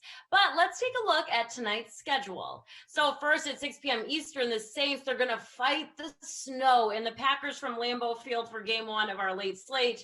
We have the all-star team of Adam Kaufman and Christian DeAndrea. I can't believe I'm already giving Kaufman a compliment this early. I don't know what's happening, but it's okay. So they're standing by for that game. Then at 8 p.m. Eastern, we go from the frozen tundra. We're going to palm trees in Florida as the Chiefs, they're taking on the Jags, but the wind will be whipping in this one. And Adam Kaufman, of course, he's making his way back, and Brandon Cristal, will join him for the action for all of that one. And then Mr. Brendan Glasheen, he returns to grace us with his presence, unfortunately, on Madden After Dark. I know you're all pumped for that. He'll partner up with Brandon Cristal and bring us a matchup in the rain between the Bengals and the Seahawks. Those games are right around the corner. But first, here's what else is happening on DraftKings right now. So the big game is coming up. It's not too early to start looking at your lineups for the NFL 5.55 million Super Bowl millionaire contest for just a $10 entry. You get a shot at a $1 million grand prize. That's just one of 3 contests with a prize pool of at least $1 million for the big game in Tampa. Head on over to the DraftKings lobby now to check it all out. And don't forget to check out all of the action over on the DK Sportsbook on the NFL, NBA, NHL, college basketball, UFC, and more. But by the way, welcome to the state of Michigan and Virginia, where the DK Sportsbook is now available. Congratulations. All right, time to get things going here on our 3-game late Madden slate. Here are Adam Kaufman and Christian DeAndrea with the call for the Saint Packers from snowy and virtual Green Bay. Take it away, guys. Anything you want to add? My God, lineups have locked already. You know, that's probably for the better. Now we can discuss our beautiful. Yeah, we just dive right in. Yeah, we just jump right in. I give her hell. It's not her fault. She's got a long strip. Tara Ladezak, thank you very much. And Christian DeAndrea, I'm Adam Kaufman. You guys know that by now. Snow at Lambeau, which is what we expected for that game between the Packers and Bucks. Unfortunately, it was just plain cold. There was no snow to be found, but that's okay. As you noted, we can discuss these lineups. So dive right in. What have you got for this one? Well, I kind of played as though there wasn't going to be snow, or the snow wouldn't affect the Packers because they're used to it. Because I went in and I started with my captain, Devin Funchess. The 2020 opt-out has been on fire lately, double digits in each of his last 5 games, coming off a 22-point banger, 3 touchdowns in his last 3 games. So if he can keep it up, I am going to be feeling pretty okay. Got both running backs in there because they're both home run hitters, Alvin Kamara and Aaron Jones. Got Aaron Rodgers in there too, because I believe Aaron Rodgers will be a lifelong Packer. And well, we have plenty of time to talk about that for sure. Yeah. And then I needed some bargain bin pricing for some bargain bin players. So Alan Lazard, who has been a little bit more active lately, he got the call. He had 11 points, the second to last sim, and Marquez Valdez-Scantling, because you know what? Good MVS showed up last week in Green Bay. Maybe he'll show up tonight in Green Bay. Cough. What about you? CDA, can I tell you something? Tell me if this lineup sounds at all familiar to you. Here's what I have. In the captain spot, Devin Funchess, Aaron Rodgers, Alvin Kamara. Okay. Aaron Jones. Ooh. Marquez Valdez-Scantling. And I had Alan Lazard. We would have had the exact same lineup, except I saw I had a little extra salary. I want to use it, and I paid up for Traquan Smith instead. So the only difference between our 2 lineups, you have Lazard and I have Smith. Yeah. I had that 3,400 left over, and I was like, you know what? No, I believe in Alan Lazard. I believe in the best blocking wideout in the league. I believe he will show up on the stat sheet tonight. And I may have held on to Lazard way too long in season-long fantasy, and hitting my hopes and dreams on him tonight may be folly, but I'm pretty confident that the Packers' deep dive wideout will be a little better than Traquan Smith, who is a bit less consistent, although, man, I'm looking at 2.3 last game. Not great, but before that, 15, 25, 16. When Traquan Smith goes, he goes off, and he was pretty inexpensive, only costing you, 5,200 for 10 plus points per game. So I can understand the appeal there. We'll see if the Lazard pick goes and bites me later on as a high snap. Well, either way, I expect we will be very close in the standings as we welcome all of you to snowy virtual Lambeau Field. Again, nice to see here on a Wild Weather Wednesday. First of two for me, so thanks for being here with us. I will miss CDA on the primetime next contest, but we'll have BK, Brandon Cristal, here with me. 3rd and 5 from the 32 for Aaron Rodgers and the Packers. Lots of people in the chat saying hello in the DraftKings conference room. We got El Paso number 1, Burt Macklin, FBI. Is that ball thrown away by Rodgers? We got post route Malone, formerly James Farrell. What else? Tate K. Yeah, love to see you, Tate. Thanks for being with us. And of course, thanks for being in game ops and doing your thing. Zach along in game ops as well. We got Elmore, we got Bivel, we got Congo Cab, we got CEH, TL, Tara Lynn. Still chilling in the chat. Says, lay off me, Kaufman. Hashtag Bozo Sim Guy. But does add, smash that like. People here, happy Wednesday. Hope it's a great one for you and continues to be in Simland. So thank you very much. Carolyn, bring the heat. Jim says, hey, Koff, got you in B-ball last night. Just goes to show you even a broken clock is right twice a day. Are you putting one in for tonight? Yeah, expect, as long as I remember, there will be another last-minute NBA contest coming your way a few minutes before lock, as there always is. Jim, you got me. I think I still finished 3rd, though, so I was still right there near the top. But yeah, I didn't win this one. Can't win them all unless you're playing Glash, evidently. 2nd and 2 from the 17. Minute and a half gone by here in the scoreless opening quarter. This is a fun one. This right here, the Saints and soon-to-be retired Drew Brees. That is the expectation. And, of course, we have got Aaron Rodgers and the Packers. Let's get into that side of things first, because Aaron Rodgers has been in the news plenty from the post-game comments, losing to the Buccaneers in the NFC Championship, and, indicating he doesn't know what his future holds, obviously, and he looks forward to sitting down with management there in Green Bay. But there has been a little bit since for the 16-year NFL vet. He emphasized that he thinks he will be back in Green Bay during his weekly appearance with the Pat McAfee Show on Sirius XM Radio. Says, I don't think there's any reason why I wouldn't be back, but look, there are not many absolutes in this business, so to make an absolute statement about something that is not an absolute, I didn't do it, and I guess that's why it kind of went nuts, which, of course, it did. But earlier this week, you had Packers president Mark Murphy say in a radio interview in Green Bay, I will say this, there's no way in heck Aaron is not going to be on the Packers. There's a double negative in there. I mean, he is going to be the MVP of the league. He might have had the best year ever, his best year. He is our unquestioned leader, and we're not idiots. So you tell me, posturing, or is this, book is closed, Aaron Rodgers is a Packer next year? Book's closed. He's come back. He was always coming back. It wasn't like he was lighting the team up. This wasn't an irreconcilable differences kind of situation. This wasn't Jack Easterby coming in and little fingering his way on top of the Game of Thrones throne. It was just a bunch of unfortunate expectations and moves from a team that really kind of neglected the offensive side of the ball, at least in terms of skill players, for entirely too long. Sometimes it works out and you get a Jamal Williams, Aaron Jones, guys in the back half of the draft. Other times you sit and wait for your wideouts to come along, and they never do. You only end up with Devontae Adams. So I understand the frustration in Rodgers' voice. I appreciate him going on Pat McAfee's show and clearing things up.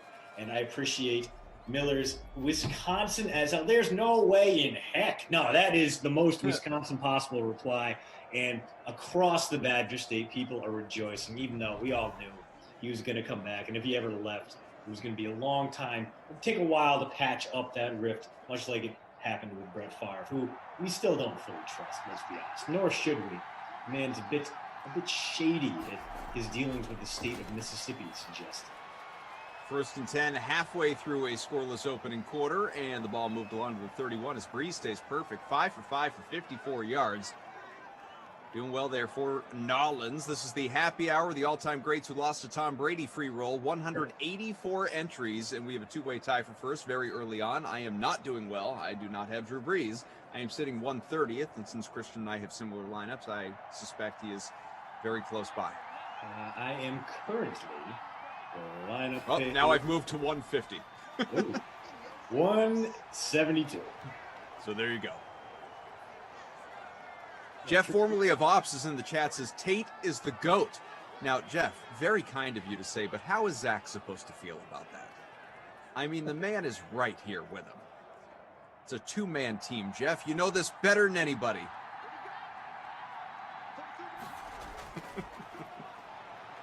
Edward says, my guy BK, love you, dude. Everybody loves BK. BK, look, I love BK as well. BK will join us for the next sim, the next two sims, as a matter of fact. He will be around for Prime Time and Madden After Dark.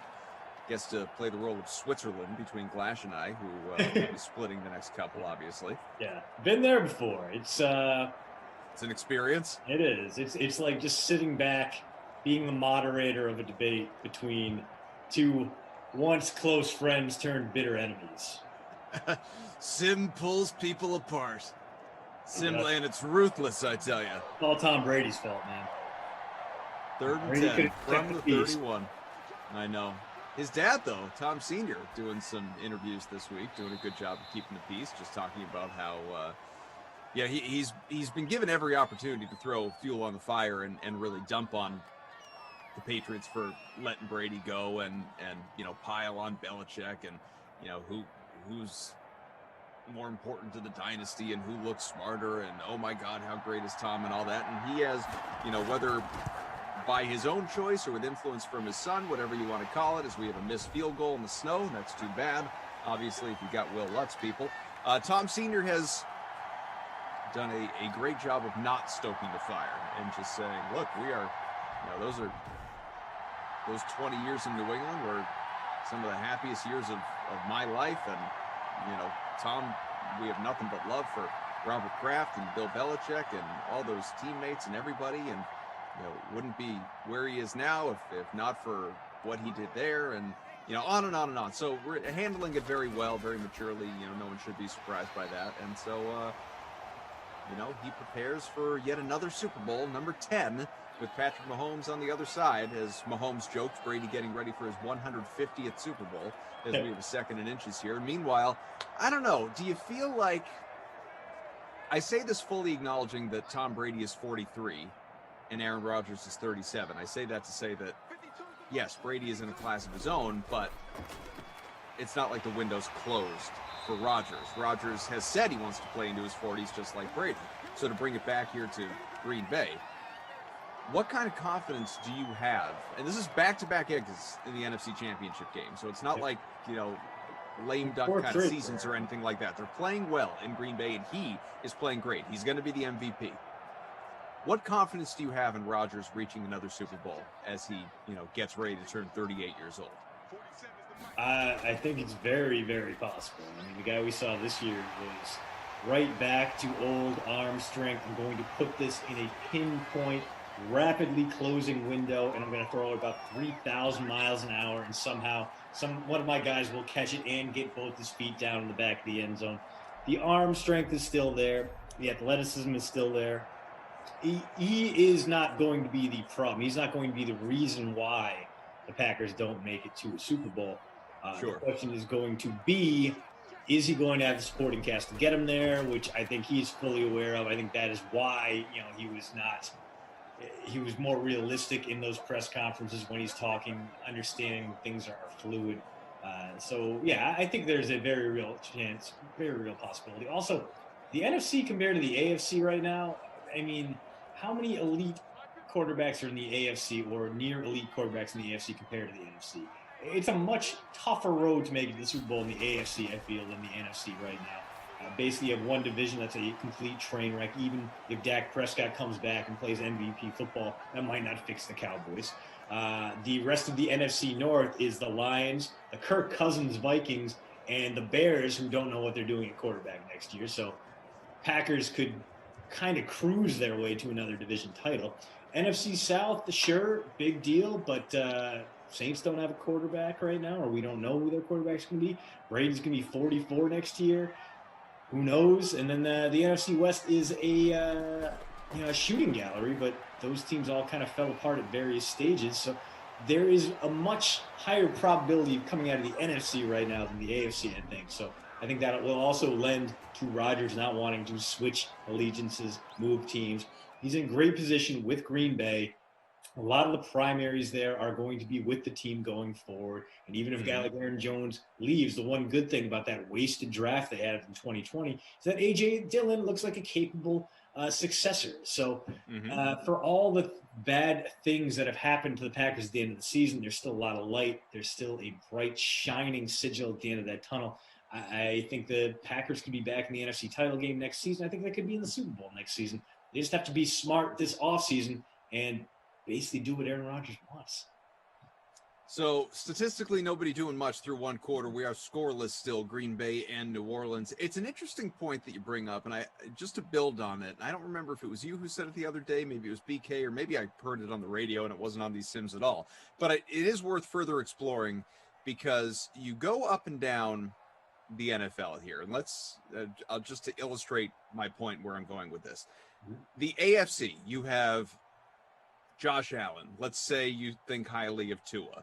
You have Lamar Jackson. You have Baker Mayfield. You have obviously Joe Burrow. What's his face there? Joe Burrow. I was going to say, what's his face in Cincinnati? Joe Burrow. You have Deshaun Watson if he stays there. You have Trevor Lawrence, obviously, in Jacksonville, assuming that happens. You have Patrick Mahomes. You have Justin Herbert. Okay, so that's the AFC. Over in the NFC, you have got Dak, assuming that he is back. Not that, he's not an old guy, obviously. He's, mid-20s, whatever he is. But you have Dak, you got Rodgers if he stays in Green Bay. You have Cousins with the Vikings. Not that he is this proven winner, but whatever. I'm going to include him for the sake of this conversation. Stafford is not in Detroit anymore, so, we can get to him in a second. Breeze is going to be gone in New Orleans, barring a miracle. You have Brady, obviously. You have Matt Ryan still in Atlanta, at least for now. You have Russell Wilson, who's not old, but he's on the wrong side of 30. Kyler. But Kyler doesn't fit my point, so I'm leaving him off. Here's where I'm going with this. Here's where I'm going with this. If you're a guy like Stafford, or if you're a guy like Rodgers, are we at a point now where it's kind of become, the AFC is the young up-and-coming conference in terms of quarterbacks, and the NFC is the old guard, where it is actually an easier pathway, not an easier pathway, because I don't know that I believe in that. You still got to go through guys like Brady, but it is, if you're a veteran, you would rather be in the NFC and compete with other veterans than have to go against all these young guys in the AFC if you're chasing a spot in the Super Bowl. Yeah, I think it's just an easier path. It's not even just quarterbacks. The teams that you're more scared of, I think the teams that have the best Super Bowl odds. I mean, part of the reason why the Packers were favored to win the Super Bowl is because they had the easiest path through the NFC, whereas the AFC was just this minefield. Because not only do you have great quarterbacks, mobile quarterbacks that are very difficult to plan against, but also some very good defenses. The Chiefs punch above their weight class consistently. The Bills really gelled at the right time. As we get a touchdown there, is it Funch? It is. Bunches of Funches, our captain. Green Bay is on the board, 35 seconds into the second. Bam. Jordan Lindenbaum, no need to ask, you just saw it. Funches on the board. Bang, bang. Bang, bang. That ought to put both of us into the top 50. You'd think so, right? I mean, I would think so. A whole bunch of them. Look at that. 25 for me. Oh, 15 for me. Ha-ha, we continue. Let's go. I just need Lazard to show up right now. Alan Lazard, 0 points in the flex. I may have chosen 4. James wants to know where my tie-dye hoodie is. It's upstairs. It's around. Just not wearing it right now. But thank you for being aware of the DraftKings wardrobe. 20th touchdown in Simland for Devin Funchess, who has just been absurd in Madden 21. It honestly, it makes me believe that he would have been a standout had he not opted out this year. That's where I'm at. I'm so convinced by his performance in Simland that I think he would have been a Pro Bowler in real life. Yeah, it's. I mean, he wouldn't have, but Madden's got me like in the same place, like excited for the Devin Funchess return, Like maybe the Packers don't go out and draft a wideout and decide, you know what, we're going to roll with Funch. Nothing really suggests that he would get there. He was, a very interesting prospect out of Michigan. I definitely remember, he's got the big body, he's got decent speed, but he's never really put it together. He's 26 now. You can't imagine he's going to improve all that much more. And the closest thing he had to a breakout season, year 3 in Carolina, 63 catches, 840 yards, 8 touchdowns. A good season, but not a great season. Not the kind of season you would expect from a wideout draft in the top 50. And last year with the Colts, got injured, didn't really do anything. This year he sat out. There's going to be a lot of rust. Maybe he's capable of surprising us, but I think at this point his upside, his best case scenario is like a wide receiver 3 type. 1st and 10, minute gone by, second quarter. Again, a Devin Funchess touchdown, the man Christian was just talking about only moments ago. Drew Brees, 8 of 9 for 79 as he hits Jared Cook for his second catch, has a dozen. Again, it's Christian DeAndrea, Adam Kaufman. We got our great crew, producer Mike, along with Drew, our technical director, Tate and Zach, the Game Ops crew, making it all happen. Jeff, formerly of Game Ops, hanging out in the chat because why the heck wouldn't he? Herb Dog says, Koff, I did that, and Tevin Coleman and Mike Williams sunk all my fantasy teams. Yeah, I get that. Chris says, never fade the Funch. Yeah. Never fade the Funch. It for a minute there, it looked like they updated his stats and they brought him down a little bit, but recently he's just been on that tear again, looking like Devontae Adams should look in these Sims. Joker says CDA actually in the chat these days. Thanks, Charter. Yeah, the internet's cooperating. I mean, knock on wood, man. This is normally when it would die. The happy hour Sims were always a nightmare as Drew Brees gets sacked by Christian Kirksey, breaks at least 4 ribs.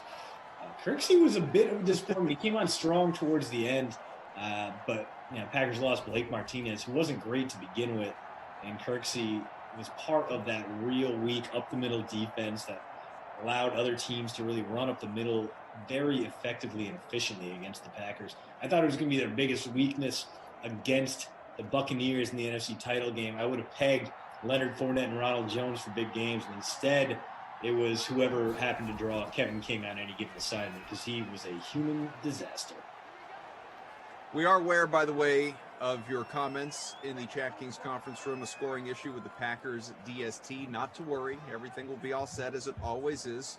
We have done, more than 1,500 of these Sims going back to March 28th of last year. There has never once been a scoring issue at the end of the game. It will all be resolved along the way. It is manual scoring, not the live scoring that you are used to during, real life sporting events, which is why we always shout out our great Game Ops crew, because they are there doing the math, inputting the numbers. Do be patient.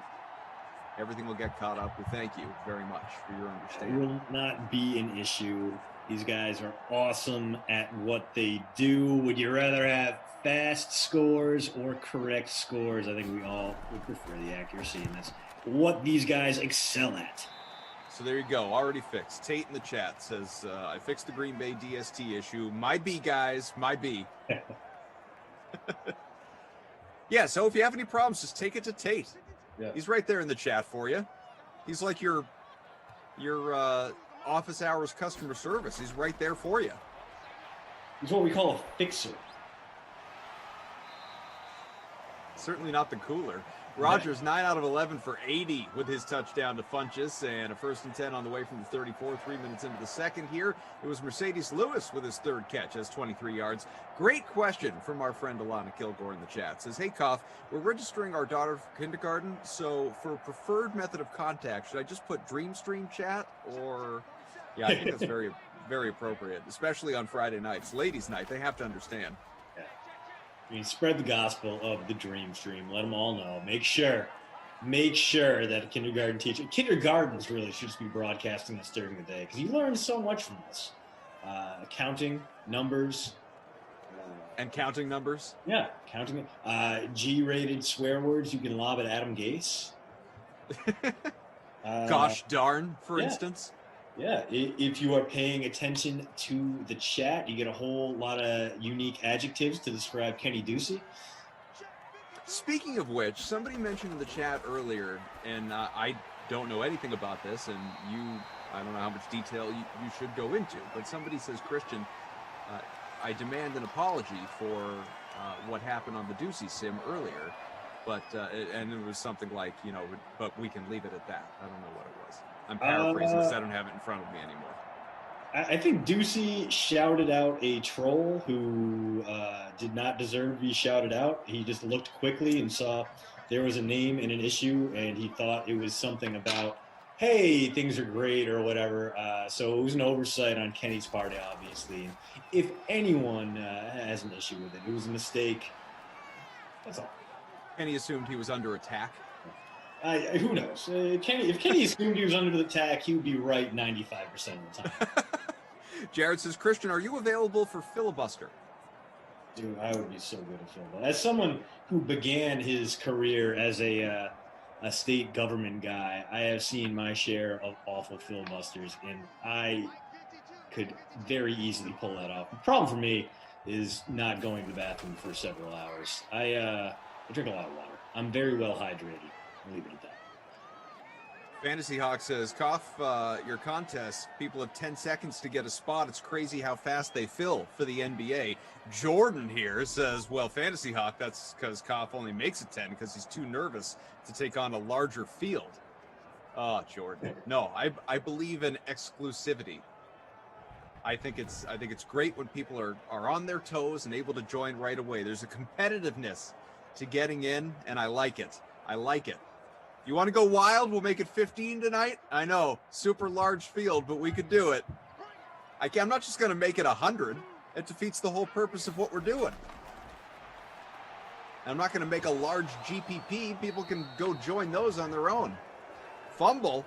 Lattimore with the sack, and we got a 4th and 13 on the way. Yeah, so after maybe not a hot start, but an encouraging start, 2 drives have gone nowhere as these defenses have bowed up, sending blitzers, getting big sacks, and Marshawn Lattimore. That is a guy who may not – we don't know what the Saints are going to do. They are so far over the salary cap. They need to shed contracts left and right. Lattimore and Ryan Ramczyk, amazing draft class for them. They've been underpaid throughout their careers. They're on their 5th-year options right now, so they can be traded or released without having any dead cap left behind on that salary cap, but they're due big raises this year. And in no way, shape, or form, Koff, should you part with Ramczyk or Lattimore. They are building blocks. Lattimore, whenever he plays Mike Evans, something in his brain breaks and he becomes the greatest cornerback in the history of the NFL. But he needs to stick around, but the Saints may not have any choice but to listen to questions on him as, oh, no, your guy, Traquan, with the big reception there. I'm not feeling good about paying down for Alan Lazard on this one. But the Saints are going to have some really difficult decisions to make because they are in salary cap hell right now. They may have to part with some young, dynamic talent, bring back much cheaper draft picks in response. Very disappointing the way it's done there. Still 7-0 Green Bay. Nollins threatening 1st and 10 from midfield. $1.50 to go here in the opening half. Mike Bizzle, happy real birthday eve, Koff. Thank you, Bizzle. Appreciate that.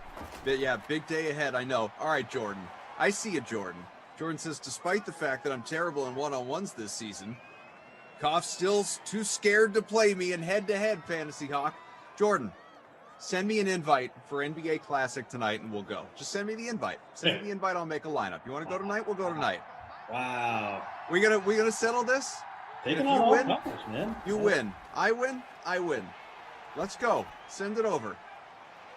You know the username. You can find me, fella. Breeze. 158. 1st and 10 from the 20. I'm here. I ain't afraid of you. Hey, bad dad. I didn't hear no bell.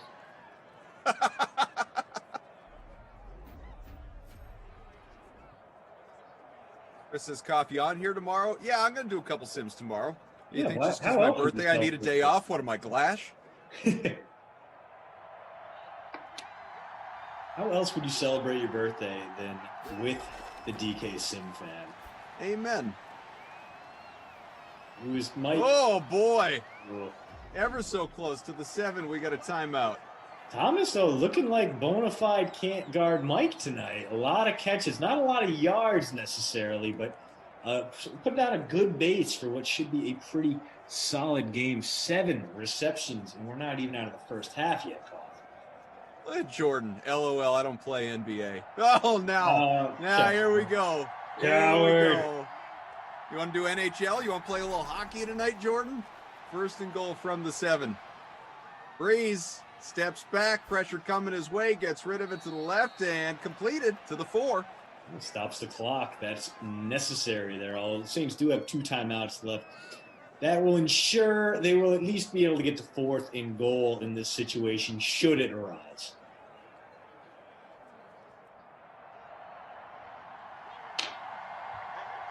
Second and goal on the way. 43 ticks left here in quarter number 2. Breeze taking his time. He's got space. Ooh. Long throw out of play. Ooh, it's going to be a hold on the... No, it's going to be roughing. Wow. Well, not a super meaningful penalty, for being honest. Gives the Saints a fresh set of downs. Only cost them 2 yards, though.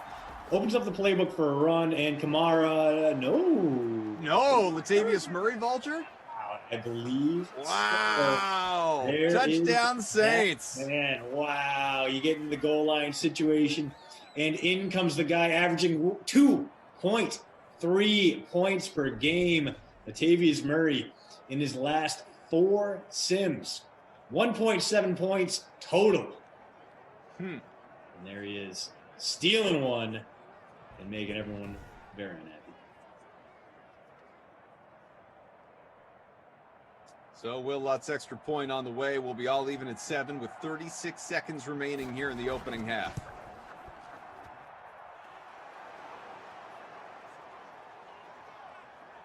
Uh, 36 seconds, 3 timeouts left. That's it's not a bad situation if you're the Packers. You have one of the strongest arm quarterbacks in the league, a man who can make some absolute frozen rope throws downfield. Question is if he can do it here in the snow. Earlier today, we saw Cam Newton lose his damn mind in the snow of Gillette Stadium. Which, tracks sounds about right given his year. That right. They got smoked by the Bears at home. Madden Mitch, man. Madden Mitch. Shout out to my guy CJ, by the way, who is currently sitting first in our happy hour, the all-time greats who lost to Tom Brady free roll. Oh, wow. About a quarter of a point lead on CEH, a couple familiar names at the top. And in 4th, we have Train 1, which is not Train Island, but Train 1 is in 4th right now, although you got to be doing all right because I'm sitting 29th, and as noted, our lineups are very similar. 7th touchdown here in Simland for Latavius Murray, who is, as you would expect, part of that leading lineup, only 2.7% owned. Wow, so someone's punt play came through in spades. Love to see it, actually. If you were bold enough to throw Latavius Murray in there and he paid off for you. As someone who rostered poor Alvin Kamara, I am a little bummed, but I'm also happy for you. I can appreciate your boldness. Congrats to you. Anyway, not a bad start to this drive, by the way. 1 throw, 1 10-plus yard strike. That's exactly what the Packers need to keep doing. Don't want to see any of those screen passes, any of those short dump-offs. Stretch the field vertically. Got 4 wide for the Packers here. Could be Lazard time. No, it's fun to stop. Okay. Oh, Funch getting about 10, though. Take that timeout. 21 seconds, 1 timeout to go. Probably 2 plays left in this half for the Packers.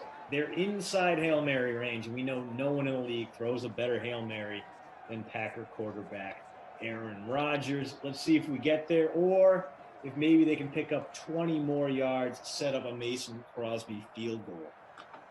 Man, Sean says, what's up, Koff? COVID day 19, still loving these sims. Well, Sean, our thoughts with you, man. Get well, get better, stay safe, and thanks for spending some time with us and using us as a distraction to keep your mind right. We appreciate you. Yeah. 2 catches for Aaron Jones. And that basically means we're maybe going to see 2-3 Hail Marys here. I mean, the Packers can try to get to the sideline if they want, but they might just take as many shots as the end zone as possible here. Coming out in the babysitter Billy formation. 1st and 10 from the 48. Rodgers thinks Aaron. about taking off and runs right into a sack.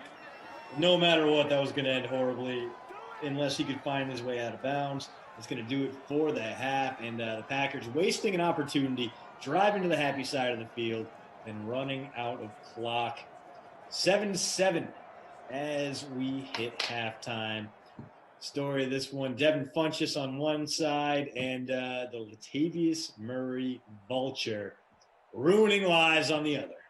At least ruining lineups. We'll look at some of the numbers here. Again, a 7-7 game, which is not what I would have anticipated coming in, that's for sure. I mean, I'd rather have guys that I faded like Thomas and Adams and Breeze go off than be sitting here with a 7-7 sim. Let's go. Breeze 173. He is pacing toward a bonus. Rodgers 115 to touchdown. To his credit, of course, after hitting bunches of oats earlier. We can call him a number of things. Devin Funchess, what his parents call him, though. Aaron Jones 5 for 4. That's it. Alvin Kamara 3 for 5. That's it. Your two primary running backs have a combined 9 rushing yards at the break. Meanwhile, Latavius Murray 1 for 2 with a touchdown. So these guys have only run a total of 9 times. Good God. 11 rushing yards on 9 carries between the two sides. Holy crap, that's awful. What's not awful is the passing yards. Michael Thomas, 7 for 88, firmly within bonus territory. Funch, 5 for 51. He's got a shot at it as well. Mm-hmm. Yeah, nobody else even at 30 to this point, with the exception of Smith. Yeah, Traquan's 2 for 41, but everybody else sub 30. Michael Thomas is having a day, though. He's got half of Drew Brees' yards, as you noted. Yeah, I mean, not unsurprising based on what we've seen the past few years. And then Thomas this year never really looked like himself. Multiple surgeries coming for him this offseason. And he finished out 2021 getting completely shut down by Carlton Davis and then called Slant Boy for at least a good chunk of the offseason now, which is, a bummer if you're Michael Thomas because you're legitimately a great wideout who thrived in a system that just kind of maximized your noodle arm 40-year-old quarterback's throwing. Slant Boy. Imagine being Michael Thomas and being called Slant Boy. And what can you say in response to that after you went 0 for 4 with no catches on 4 targets and no yard? Like, you just got to sit there and eat that one and let it dry. And Michael Thomas, man, this is a guy who scours social media, scours clips, looking for motivation. And I think next time he sees Carlton Davis, he's going to put him on a milk carton. He's going. Was it Michael Thomas this offseason that got into it on social media with Devontae Parker? That's a good question. I think it was. About who was better, if I remember right. Yeah, and then Devontae Parker kind of sucked this year too. So right. No one comes out of a Michael Thomas beef looking good, and I think that's the lesson here. Dante says, "Koff, what's your Super Bowl lineup?" Dante, I'll be perfectly honest with you. I don't even think about that until about an hour before kickoff. Yeah. So we got a ways to go. But obviously, Captain Sammy Watkins. Obviously. No Byron Pringle love? I'm kidding before people come at me in the chat about that. 1st and 10. There's a nice run by Kamara. That was due. Not quite at a first, but he picked up 9, 4 for 15. Yeah, right there, the bulk of his rushing yards came on 1 second-half carry, which is never a good thing you want to say, but okay. So, noted by producer Mike, the Packers parted ways today with special teams coordinator Sean Menenga, if I'm saying that correctly. I don't know, how noteworthy is that to you? Obviously these are less heralded guys, special teams coordinators. Yeah, I think he's just kind of a fall guy. I'm not sure the Packers special teams really were a problem. I mean, there were issues. Most hilariously, whenever J.K. Scott, the punter, had to make a tackle, it was adorable. It was like trying to watch a giraffe take its first steps on wobbly legs. And there were a few situations where the punt coverage wasn't great. They gave up some long kick returns in that game against the Buccaneers. So, yeah, I can understand it. It seems more like he's a bit of a fall guy here. I mean, he's not the one who went out and told Matt LaFleur, you know what, kick the field goal here. Guaranteed 3 points. We'll get the ball back. Just trust me. Right. So it might be a little bit of a distraction move. Might be a signal, hey, Aaron, things are changing. We're willing to get rid of a guy who did cost us some field position in that NFC title game. Ultimately, in terms of the return game, the Packers did what they could. They brought Tavon Austin back to relevance, so I am forever grateful for that. This wasn't last year where they had negative punt return yards until Tyler Irvin showed up. But he was replaceable, and it sends a message. So I get it. I don't know if it'll really make a difference. 7-all, about 2 minutes gone, third quarter. Here's a completion to Jared Cook. Yeah, Saints moving the ball pretty effectively Right there. here. Into field goal range. Obviously would like more than that. Mike also noting that Jason Witten retired for the second time today. Dude, how did he... Is he going right back into the booth, by the way? God, I hope not. What a disaster Jason Witten was. Just a big galoot, like an oaf. If Shrek were a mediocre dude, like, he would be Jason Witten. It was just like, no, what are you talking about? You just, I don't know. I was very happy when Jason Witten unretired because then I didn't have to hear him anymore. He was a big, dumb galoot in the booth. I wish him well in retirement. I am amazed at his ability to finesse $5 million from the Raiders last year in a season where he was basically a non-fact. The Raiders paid him, they paid him half of $10 million for a season in which he caught 13 balls in 16 games. Beyond me. It's beyond me is Manny Saints, go ahead. Yeah, crashes into the end zone, turning Drew Brees' good day into a very good one, up in that passer rating a little bit. No, the only memorable part of the Jason Witten experience in the booth was when he got to present the trophy at the end of the Pro Bowl and promptly broke it. That's it. About 500 watching the Dream Stream here on YouTube. Smash that like button. Can we get to 300 here? Can we get to 300? I haven't even said smash the like until now. Let's get to 300. We got almost an entire half to go. More than enough people watching to get us there. So let's go. Hit the like, hit the subscribe button. It is greatly appreciated. As far as NBA DFS and lineups locking in a little while, Jared had asked earlier in the chat about a showdown captain for the Celtics and Spurs. That game starting in a couple hours, still a little ways away from that one, but on the surface, if I were to play a captain there, it's probably either Kemba or DeJounte Murray. Those would be the guys. Maybe DeMar. It might come from the Spurs side, to be perfectly honest with you. But I haven't really dug into that to this point, Jared. I'm just sad the days of must roster Peyton Pritchard are behind us now that Kemba's healthy again. I'm not saying he's not going to be a factor. Well, Pritchard's also injured. Oh, so okay. Once Pritchard comes back, he might be must roster all over again. Don't you worry about that. See, this is how much I'm paying attention to the NBA this year. Too invested in football. Hey, I get it, but that's going to have to change pretty soon here because you have got just the one game left in the football season. Well, if we're discounting the fully virtual Pro Bowl, which we should. I am. Yeah, we should discount it. Matter of fact. Yeah, but when everyone's there in person, we should also discount it then. They need to do something with the Pro Bowl, obviously. And clearly they need to just go nuts with it, man. Remember 2 years ago when the NFC side was just like, all right, McCaffrey and Kamara, go into as defensive ends. Do that. Have a designated positions.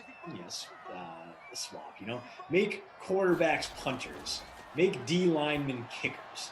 Make running backs your pass rushers. Get crazy with it and turn it into touch football. Flag football. No one wants to see anyone get injured there. Go wild with it. Also, bring back the quarterbacks club. I miss the quarterbacks club competition. I want to see on record, Patrick Mahomes throwing the football 83 yards. I just want to see Patrick Mahomes and Josh Allen have that throw off that we've been talking about for almost a year. Those guys have wanted to see who could throw the ball faster after their Madden ratings came out, and Mahomes had the paltry 98 arm strength compared to Allen's 99. For a while, we thought that's all Josh Allen had. It was like, why would you pick this guy? Turns out he's actually a decent quarterback.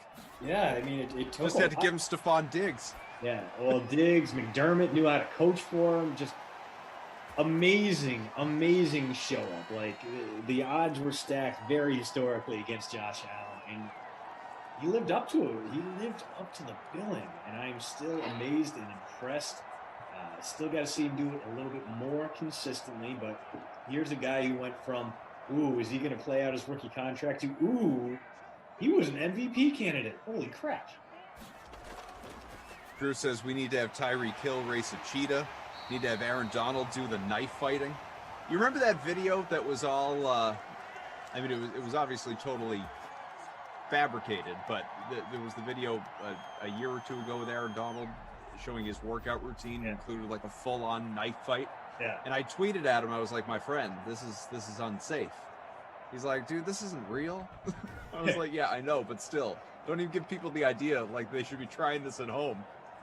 Dude, Aaron Donald's workout tweets are always bizarre and amazing. Like the one where he was like, oh, it was during the off season, he was lifting in like a boiler room somewhere, just like rust and like dirty stuff all around. Just the Aaron Donald picking up old train axles and lifting them over his head. And oh, here's a discarded refrigerator. I guess I'm gonna have to throw it upstairs. I don't need this. Yeah, it was like, oh man, I hope he has. I hope he got a tetanus shot before he did all this.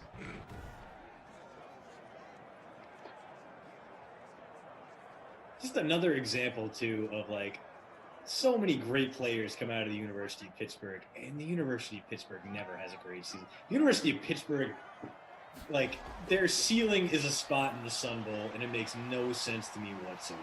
It's Aaron Jones getting it done, putting his team in the red zone, setting up a chance for the Packers to tie the game back up. Lana says, Koff, what is your workout routine? This. Working out my voice, the vocal cords. I go hours without standing up. It's really not a good scene. Like when they show like in health class, like videos about a sedentary lifestyle, they just pull up videos from the DK Sim fan, just showing up in here, slowly snacking, not moving. Play clips of Emerson and whomever talking about food. Yeah. This is our life. Another throw, Rogers, cigarettes, milkshakes, bacon, undrained bacon, dipping it in the fat. Oh, bacon sounds pretty good. A little breakfast for dinner, maybe. 2nd and 10 from the 15. Can the Packers even it up? That'll help. Aaron Jones gets to the 5. Ooh. Man, he only has 14 rushing yards. Great. Decent attack in the passing game. So at least he's outpacing Alvin Kamara, who right now, according to my lineup, 4 points. He is trending towards a Zeke Elliott, you terrible letdown kind of day. See if Jones gets the call here from the 5. He does have that solid power. We've seen him truck guys in the snow before. Although single coverage on Devontae Adams, split wide. Normally that would be an easy 6 points for Aaron Rodgers. Instead he just hands it off and picks up 3. Just not enough yet. What's the ownership on Mr. Jones here? Let's see. He is 64% owned in our smaller contest, 17% the captain spot, letting down a lot of people, but he is up to 10 points. As compared to Kamara, who, good God, 1.8 points to this point for Alvin Kamara. 78% owned, 22% in the captain spot. There's Jones, touchdown to salvage the day. Woo! All right, needed that. Not only did the Jones owners out there need him, there are a whole bunch of them because he's very good. Packers needed it as well. We are a minute 26 away from going into the fourth quarter with a tie ball game.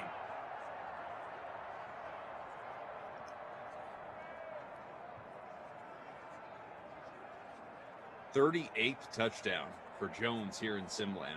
Is that good? That's what I'm saying. It is tough. It's better than one per game. It is hard, and this is true of Kamara as well, who I know has not played well lately. It's not just today, but it is still just so tough to fade these guys, because any given day they can give you 3 scores, let alone however many yards, as we're at 14 all with about 90 seconds left here in the third quarter.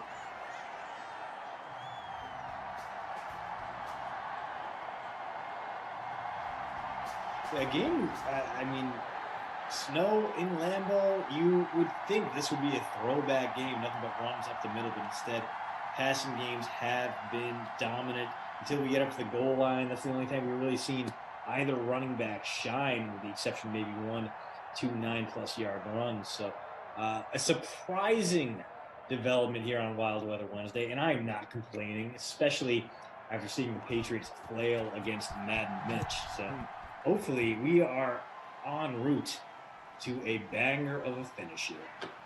Kareem says, "Remember when Aaron Rodgers would just take off and run?" Kareem, are we talking about in Simland or real life? Because he could have used some of that in real life on that last possession. Oh, God, I'm still not over that. You would think I'm an actual real-life Packers fan. I was so just blindsided with hurt with the way that that they coached, or not even just coached. This is more on Rodgers than it is with Fleur, as far as I'm concerned. Like, going for it on fourth with the field goal was, a very curious decision. But the fact that they were closer, if not in the end zone by that point, that falls on Rodgers. And I'm not even, obviously Adam should have caught the ball on first down, but moving that aside, run there, Aaron. Second and third downs, you got nothing open. You're trying so hard. You're looking. You're just trying to force feed it to Devontae Adams at that point into traffic when you had a wide open Allen Lazard, by the way, on one of those downs. But you had so much room to just roll out and run. You might have gotten to the end zone on your feet by yourself. It killed me at the time, and the more I think about it now, it aggravates me. I think that's why, Rodgers was so butthurt post-game, was because he knew it too. He blew it. He wasn't going to throw LaFleur under the bus because it was on him. They should have won that game, and I still can't believe they didn't. I really can't.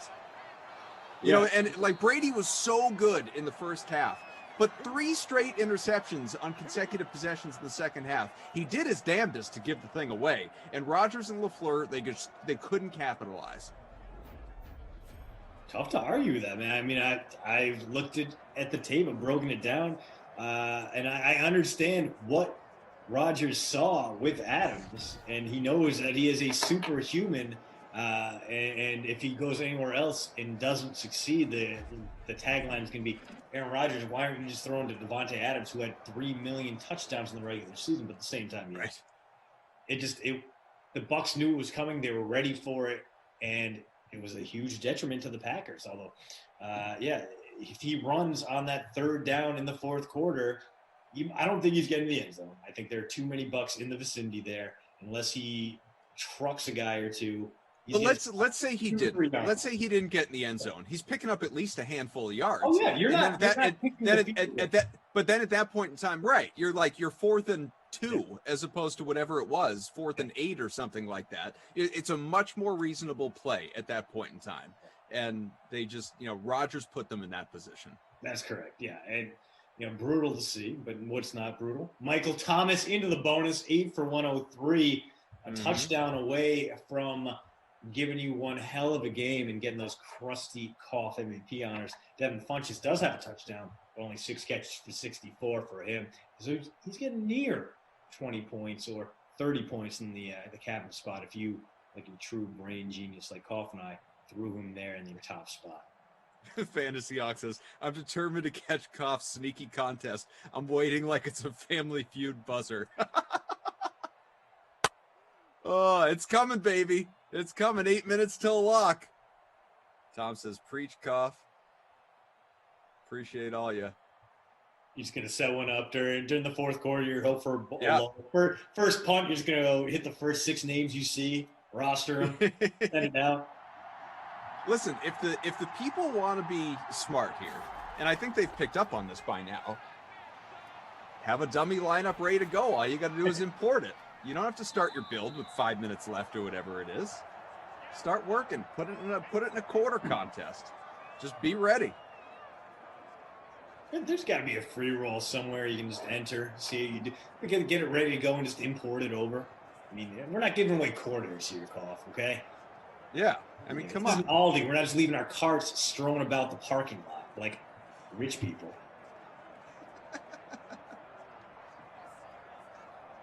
Like the rich people.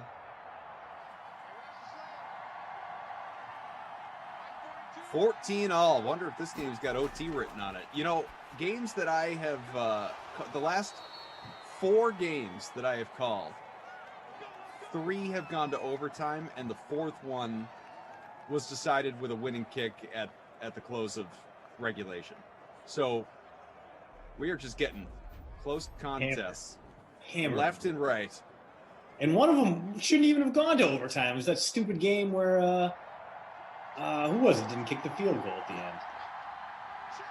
Oh, right. Yeah, who was it? Doug Peterson, the Eagles. Yeah, the Eagles. Mike says, oh, this sounds miserable. Mike says last night Madden After Dark went 3 OTs. Nobody needs that for Madden After Dark. No, that's a lot. You're up later at that point. Everyone's just kind of waiting to go home. And you're not, it's not even like you're getting extra good football. You're just getting punts and turnovers and squandered drives. I'm glad I wasn't on for it. Sure, Glash handled it with the plow. Oh, Mike says the Glash was able to spend all the OTs talking Brady's name. What a cop-out. Thomas, wow. 9 for 119. Get him into the end zone, man. Turn this day from good to great. I'm surprised. Although now inside the 10, Bruce down could be Kamara time, and let's just see Kamara get it down to the 1, then Murray vulture him again. That would be the perfect, frustrating end to this drive.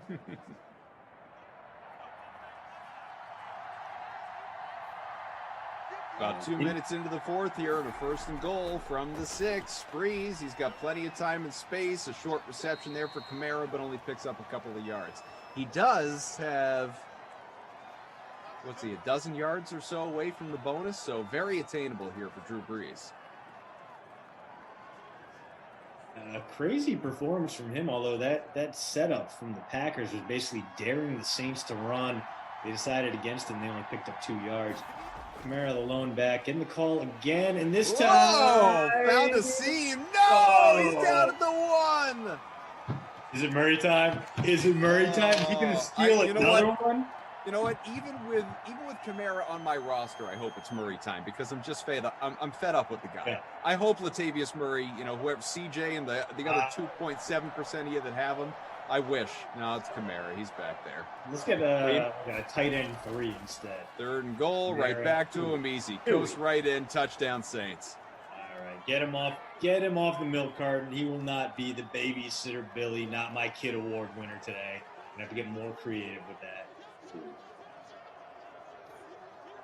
Might as well be my MVS Allen Lazard stack, who are currently good for 4 total yards between them. 39th touchdown for Kamara. So he and Jones each closing in on 40. They both got there.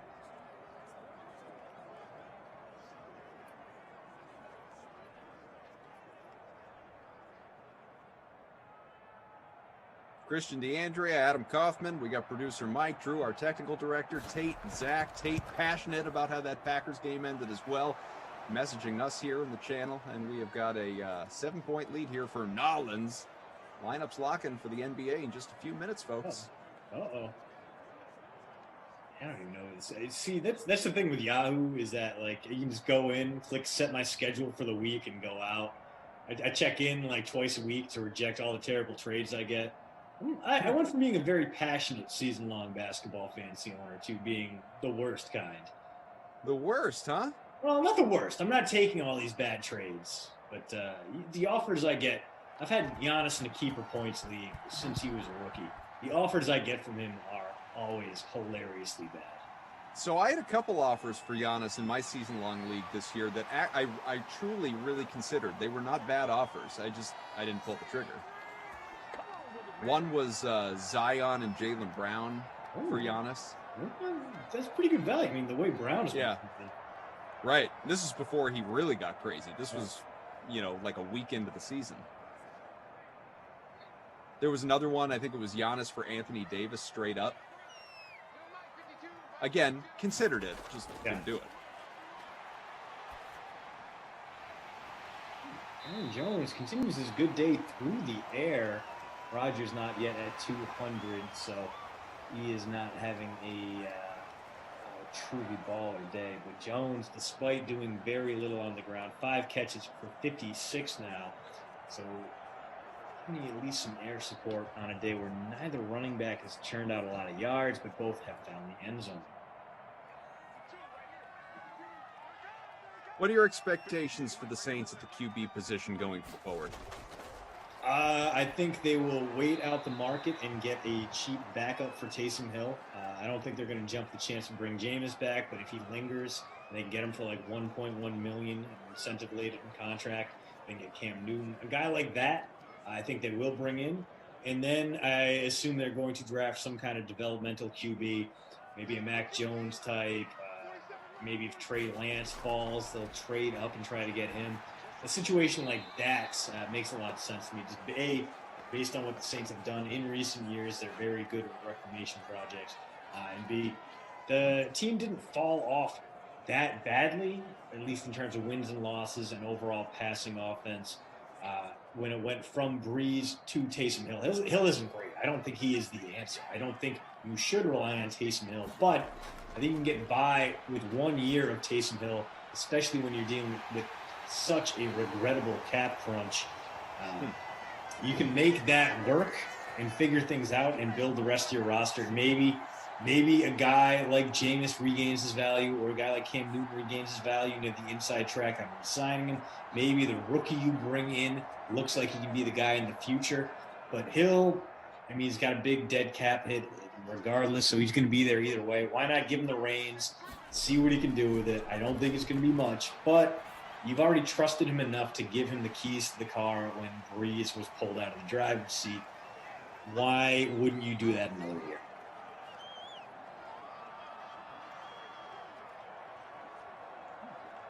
I'd be curious to see what the Jameis Winstons, the Andy Daltons, some of these guys that obviously won those stopgap years, what's to come of their futures. They're going to be looking for starting jobs. It's just, will they have them there or not? We got Devontae Adams finding the end zone, but a flag on the play, so we'll see. Not even putting the points up on the board. This is coming back. This is going to be the rare OPI. Are we going to get a hold? Cheating on the Packers. What? That is not something you see all that often, but okay. All right. Yeah, well, whatever. We finally get an Alan Lazard target. It goes nowhere. I'm still filled with regret. Stay positive, my friend. 2nd and 10 from the 22. Clock winding down, so the Saints here may wind up with a chance to mount a game-winning drive and take up enough clock that the Packers can't respond if it comes to that. Otherwise, they might just be trying to burn clock with the lead. Although, knowing what we know about real-life Matt LaFleur, they may just kick the field goal on 4th and 10 here and hope for the best. So I did send out the last-minute NBA contest to people before lock. Let's see if there was anything. Let's see what went on in the chat here. See if there was any reaction. Did you get in, Fantasy Hawk?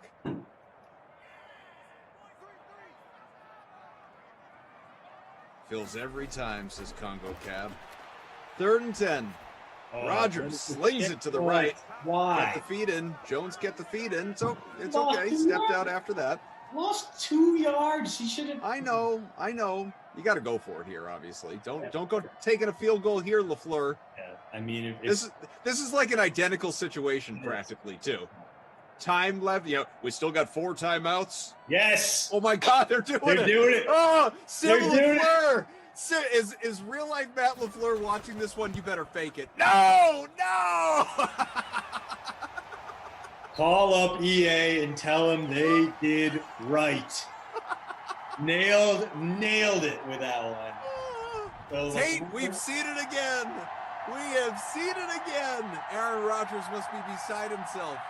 He is going to go talk to ownership, the CEO, which I guess ownership is like just the entire community, the CEO and everybody. He is livid.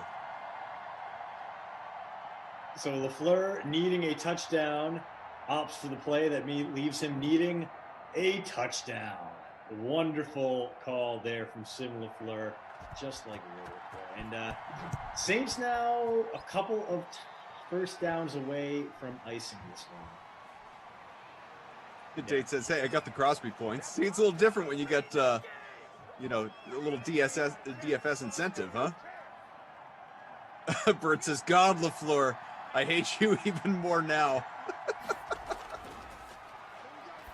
I feel like we need a really good LaFleur-related quote from Dodgeball in this moment. Good going, LaFleur. White Goodman, right? Yeah. One of the funniest movies I've ever seen in the theater. People were losing their minds at the end there. Transcendent comedy duo in Gary Cole and Jason Bateman. Just top notch. Sure. Mike says, good news, this game won't go to OT. Yeah, Pepper Brooks is an iconic character. It's funny because Pepper Brooks, well, I'm trying to remember exactly what year that came out in relation to Arrested Development, but I feel like Dodgeball, the character that Bateman played in Dodgeball, kind of put him back on the map, and on the map, really, as a comedic actor. And obviously, he has had so many comedies since then. Yeah, and acclaimed director now, Oscar or Emmy-winning director. Oh, yeah. Ozark's incredible. He had a tremendous renaissance. Very, very encouraging. It's a bold strategy, Cotton. Let's see if it pays off for him. Oh, man. Kamara could not run before, but now doing work when it counts. Couple first downs. Picks up 4 on first down there, so it keeps the playbook open. Can run it again here, can run it again on third down, exhaust all those Green Bay timeouts.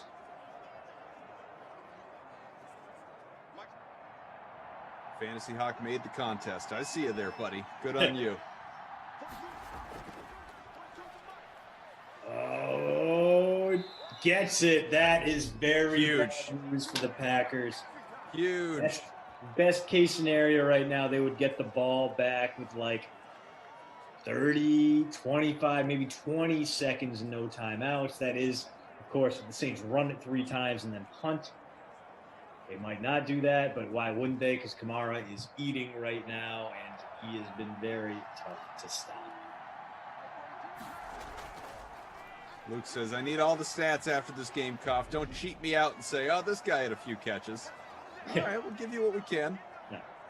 I can tell you right now. Why don't you people do us a solid? Smash that like button, huh? Yeah. How about this? Alan Lazard, 0 catches. Marquez Valdez-Scantling, 1 catch, 4 yards. First place currently, Urban Conrad.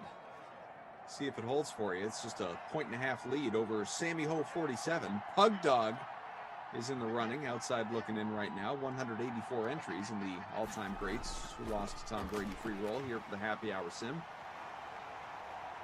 Latavius Murray, 3 for 1, but he's got that touchdown. Successful punt play today, folks. He might even been 3 for -1 the way he's been going. I couldn't tell, but smoked out there. Clock's gonna run. Don't know why you take Alvin Kamara out there. I'm gonna assume it's fatigue related. Maybe need to go warm up. Get some of those hot hands in his jersey pockets. Mm-hmm. Tick, tick, tick here. Look at the snap off with about 1:04 to play. 6, okay. They're going to throw. They shouldn't throw. Stay in bounds. He doesn't. Well, a 101 stoppage? I've never seen that before. Wow. A bold and baffling play call there from the Saints. They are going to give the ball back to Aaron Rodgers 61 seconds left on the clock. No timeouts for Green Bay, but the likely 2020 MVP, the big arm, the dude can throw a mile. He's going to get a chance to steal what? 58. You stupid. Kicks away in the snow and What? good. Whoa! 58-yard field goal, Lutz. Holy cow. In the snow, no less. Take that, Rodgers. It doesn't happen often, but once again, Christian has been rendered speechless. Oh, my goodness. Right after producer Mike drops in, good news, this game won't go to OT. Thanks, Mike.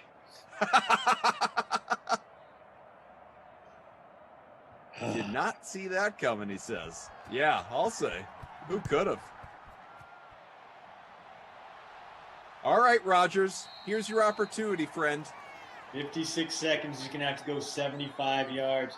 The good No news is, ability to stop the clock either. No timeouts. Unless you get out of bounds anyway. this is 3 plays if they get stopped in the middle of the You better field. work quickly, Aaron! Man, Cam Jordan with a huge sack. Now, they're not going to be able to run out the entire clock, obviously, but this is going to run down quite a bit. Yeah, I mean, they're not going to get back to the line of scrimmage until there's about 30 seconds left in the game. That's 2 plays unless they get out of bounds. Going no huddle. We're down to 30 seconds. From the 18 on the wrong side of the field. Rodgers, why Aaron, would you what are run you here? doing? Why would you Yeah, run, why? Aaron? Oh, Oh, why? oh my God. Again, it's like watching the end of that game again. He runs, and then the last second, when he actually has some room, not that running was a good idea there, but he just decided, I'm just going to flip it. I'm going to flip it here to Funchess, who's going to lose yards in the process. What in the earthly? You better get it off. 4, 3, all right. No! Thank you. God. All right, that's it. Time expires. Thought maybe in a perfect world they'd have 1 second, but no. How do you not? You're Aaron Rodgers with the Hail Mary, X Factor ability. How do you not just heave it as far as you possibly can there? I am mad at the Packers all over again. Why would you run play action there? Did you really think the Saints were going to jump at that? Punches for 2. Oh, God. What are you doing? What are you? So Breeze misses out on the bonus as well. 297 a touchdown. Rodgers 225 and a score. You listening, Luke? Kamara 14 for 67 a touchdown. Jones had 19 on the ground and a touchdown. Murray, to your point, -1, but he got in the end zone. Funchess lost a couple on what was considered a rush there at the end. And we'll look at the receivers as well here. Funch got an actual pass by the line of scrimmage. That last one, he got the +2 yards. Thank goodness. Got him up to 70 on the day. Great. Thomas, 9 for 119. Funchess, 8 for 78 in the score. Our captain. Jones, 6 for 54. Cook, 5 for 29. Sanders, 4 for 69. You had 4 for 66 for Adams. 4 for 21 for Kamara. Lewis, 3 for 23. Smith, 3 for 59. And MVS, just 1 for 4. Bad play for a whole lot of us, unfortunately. So, all of that in mind, my friend, who is the Krusty Koff player of the game? Is there any way that it's not Michael Thomas? I mean, Funch was pretty close because he did have the touchdown, but the sheer volume of Michael Thomas and the fact that I want him to feel better after being labeled slant boy. This goes out for you, can't guard Mike. You are today's Krusty Koff player of the game. Good gosh. How many points did he have? Let's look at Urban Conrad in the leader's spot here. About 24 points. I mean, Funchess you could have made a real case for, obviously, but Thomas at 36% ownership. Good on him. Okay, so that in mind, the Babysitter Billy Not My Kid Award is going to? Oh, man. I give it to MVS. I mean, both, okay, because I was going to say, both the running backs, did close in on 20 points with their touchdowns. Yeah, I mean, Lazard was garbage, but he's kind of sort of often garbage. MVS came in averaging 9 per game and just did nothing. Had 1 catch for 4 yards, which is not an MVS line. It's like 1 catch for 30 yards. No, I hate it. No, thank you. Yeah, totally get it. Right there with you. Yeah. Man, that's, ugh. Just looking around here. MVS went for 2.1 points in the captain slot. Congrats, Urban Conrad. You are the projected winner, my friend, by about 2.5 points. Christian and I, not as great. Where'd you finish? I was 50, right on the nose, pending any stat adjustments. 103. Couldn't even crack top 100. Yeah. I can't believe with only one player different and, you know, a punt play of a player, Smith versus Lazard, we were 50 slots different. That's Smith amazing. is good for like 9 more points than Alan Lazard. Alan Lazard is 0, so. Wild. Very, Okay. very Well, sorry. so about 45 minutes from now, you get the primetime sim. Brandon Cristal and I will be along with you for the Chiefs and Jaguars. So we'll keep on talking Super Bowl. First of 2 for BK, as he will be sticking around for Madden After Dark as well with Glash for Bengals Seahawks. Christian here, not with us tomorrow, but returns on Friday for sims at 2 and 4 with Glash and Emerson respectively. So I will miss you, my friend, dearly at that, but I hope you have a great rest of the week. I'm shocked and saddened, but you know what? I'm sure we will be together probably next Monday, so I'm not too worried about it. Have a great weekend. Have a great night, Sim fam. Have a great Thursday. I'll see you guys on Friday. All right. Thanks to Mike, to Drew, to Tate, to Zach, to everybody involved here, and to all of you for watching, but don't go anywhere for a multitude of reasons. 1, we will be back. There is another sim. 2, in fact, that are coming up here before the Dream Stream Day is done, but you also don't want to leave and take a break right now because the one, the only, Carolyn Asak is standing by to give you more on what is happening at DraftKings and the DraftKings Sportsbook. TL? Wow, Kaufman actually gave me a nice intro. Are pigs flying or what? But it's Wild Weather Wednesday. Anything happens, and it's continuing at 8 p.m. Eastern as we trade the snow for the wind, and we trade Christian for Brandon Cristal. But thank you, Christian. That was a great sim. And Cristal, he's going to join Koff to call the action between the Chiefs and Jags from Jacksonville. The showdown for that game is featured in the Madden Stream 1K Flea Flicker, which has a 1K prize pool with $150 going to first place. Plus, the free contest for that showdown has a $250 prize pool with $25 to first place. Head over to the DraftKings lobby to get those lineups in right now. Obviously, all eyes are on the NFL with the big game less than 2 weeks away, but there still are other sports that are happening around the country, if you can believe it, including golf. The PGA Tour stops at Torrey Pines in San Diego for the Farmers Insurance Open. As always, we have plenty of people to help you guys out to get ready for that tournament. So let's get started with our friends from the No Laying Up podcast. Check it out. One thing I always struggle with is, like, I can't get it out of my head Brant Snedeker playing really, really well here. Or like Leash isn't a bomber, but I mean Leash hit like -5 fairways in the final round last year and managed to win. God, like that was a triumphant round. You know, there's some, like, I feel like there's some versatility, there's some variety there where, like, yeah, you're probably gonna play well, or you're predisposed to playing well if you're a bomber, but you don't have to be a bomber if you putt it really well, right? I think that's right. It for whatever reason, you know, the Data Golf Tools says the Torrey Pines, the relative importance of putting is enormous. So Snedeker being able to putt the Polo Greens would help explain some of that. I'm told he has a pop stroke. Can you confirm that, Randy? I hear the Polo Greens get a little bumpy late in the day. Sure, of course, something to keep an eye on. Should we reverse the order? Sure. You want me to kick it Start us off? off. Sure. All right. Well, I'm going to start in Dubai. I've got one play in Dubai. I'm going to go back to another European Tour parlay, despite the fact that I got boned up by my guy Wilco last week. That You was, could have seen that one coming. I know, that was a tough one to see coming. But I got this is kind of Tron style. I've got a three head-to-head matchups. We're going to parlay all of those. Matt, don't call me Mike Wallace over Christian Bezadenhout. I'm gonna give Fleetwood another shot. He's just got to beat little Matt Fitzpatrick. Come on, I think we could do that.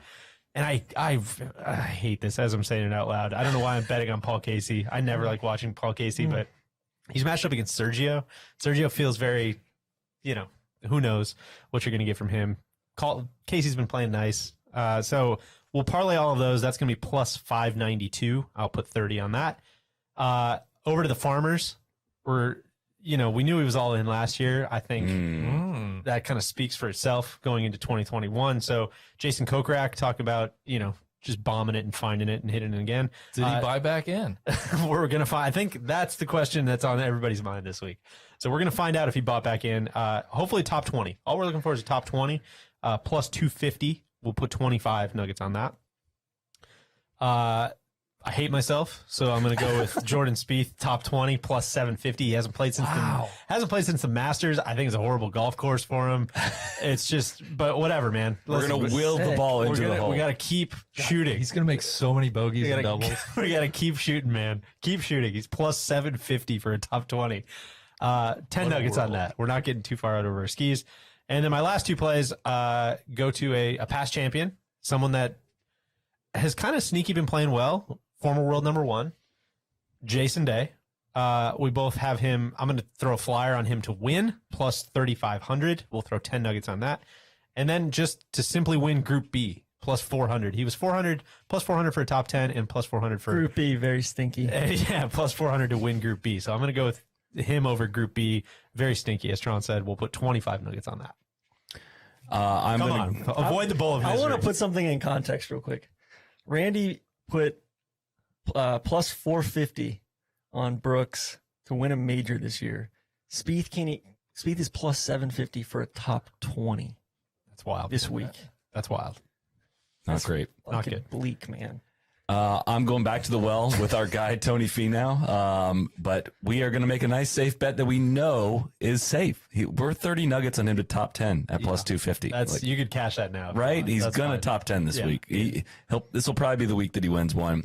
Sung Jae had a decent run in the desert this past week. Plus 800 for a top 5. I'm going to put 10 nuggets on that.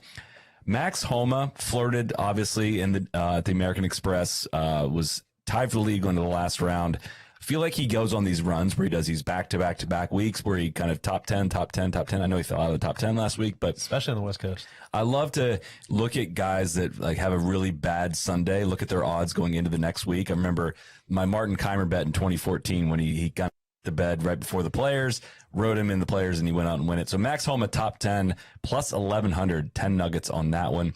Leishman, great success here, and he's been playing some decent golf here in the last month or so. 30 nuggets on him to top 20 at plus 175. Top 20, not too difficult, but I'm riding hard on Leash this week. Charles Held let me down last week, but I'm going back to the well on this West Coast thing. 20 nuggets on him to top 20 at plus 300. There's no way he bombs out 2 weeks in a row on the West Coast. Just that's not the way he operates.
It's time now for everyone's favorite part of the Dream Stream, the play of the day. How would you like a free shot at $1 million? Well, this week, if you play $50 worth of contests in NBA and PGA combined, you win a $10 ticket to our Big Game Millionaire contest. So you just have to spend $50 or more in entry fees into any of our NBA slates or contests for this week's Farmers Insurance Open, and you get a shot at $1 million top prize on February 7th. So go check out what's available in the DK lobby right now. Run, don't walk. Speaking of the big game, one guy who has actually played in that game is former first-round pick and Philadelphia Eagles offensive tackle Trey Thomas. Earlier today, he caught up with Emerson Lazia to talk about the Eagles, his career, and his thoughts on today's NFL. All right. Former Eagles offensive lineman Trey Thomas joining us now. So the Eagles are one of a handful of teams, right, going through a coaching change. You've been through that in your career. What is it like when you have a new head coach or position coach and you got to learn to adapt to him? Well, I've only been through the head coaching change once, with Ray Rose. And then you had when Coach Reed came in and took over. So, it is a change when you have a different change of mentality, someone that you're used to dealing with all the time, the rules that are in place. But, when a different coach comes in, you never know how the energy is going to change. So right now, this team has been used to doing things a certain way under the Doug Peterson regime. And now you have someone else new that's going to come in and try to ruffle some feathers, I guess, to get things back on track. Yeah, Trey, how much of a determining factor do you think the quarterback position played in the head coaching search? I think it played a lot into it. It was all about, I think Mr. Lurie said it earlier that it was all about making sure that you got Wentz back up to speed, making sure whoever was going to be that guy could actually fix him. So we'll see if this is going to be the change that's needed.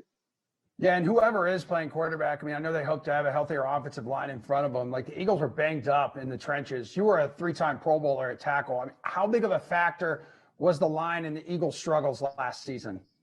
I think it was a big factor when you lose Brandon Brooks, you lose Lane Johnson, you have Jason Peters in and out of the season. When you have that many guys mixing and matching in and out of games, that makes it hard for just the continuity part of it. But there were some problems where it was just, where you're missing assignments and stuff like that just needed to be coached up a little bit more. But whenever you finish the season with 65 sacks, man, that's just right. I don't care who you have in there. That's almost inexcusable. With 65 sacks, you finish with 25 false starts. A lot of them was on the center because the ball wasn't snapped on time. So I think that created a lot of problems as well. Yeah, and assuming the line is healthy and back to what could be elite production next year, how far off do you think this team is returning to the playoffs? I don't know.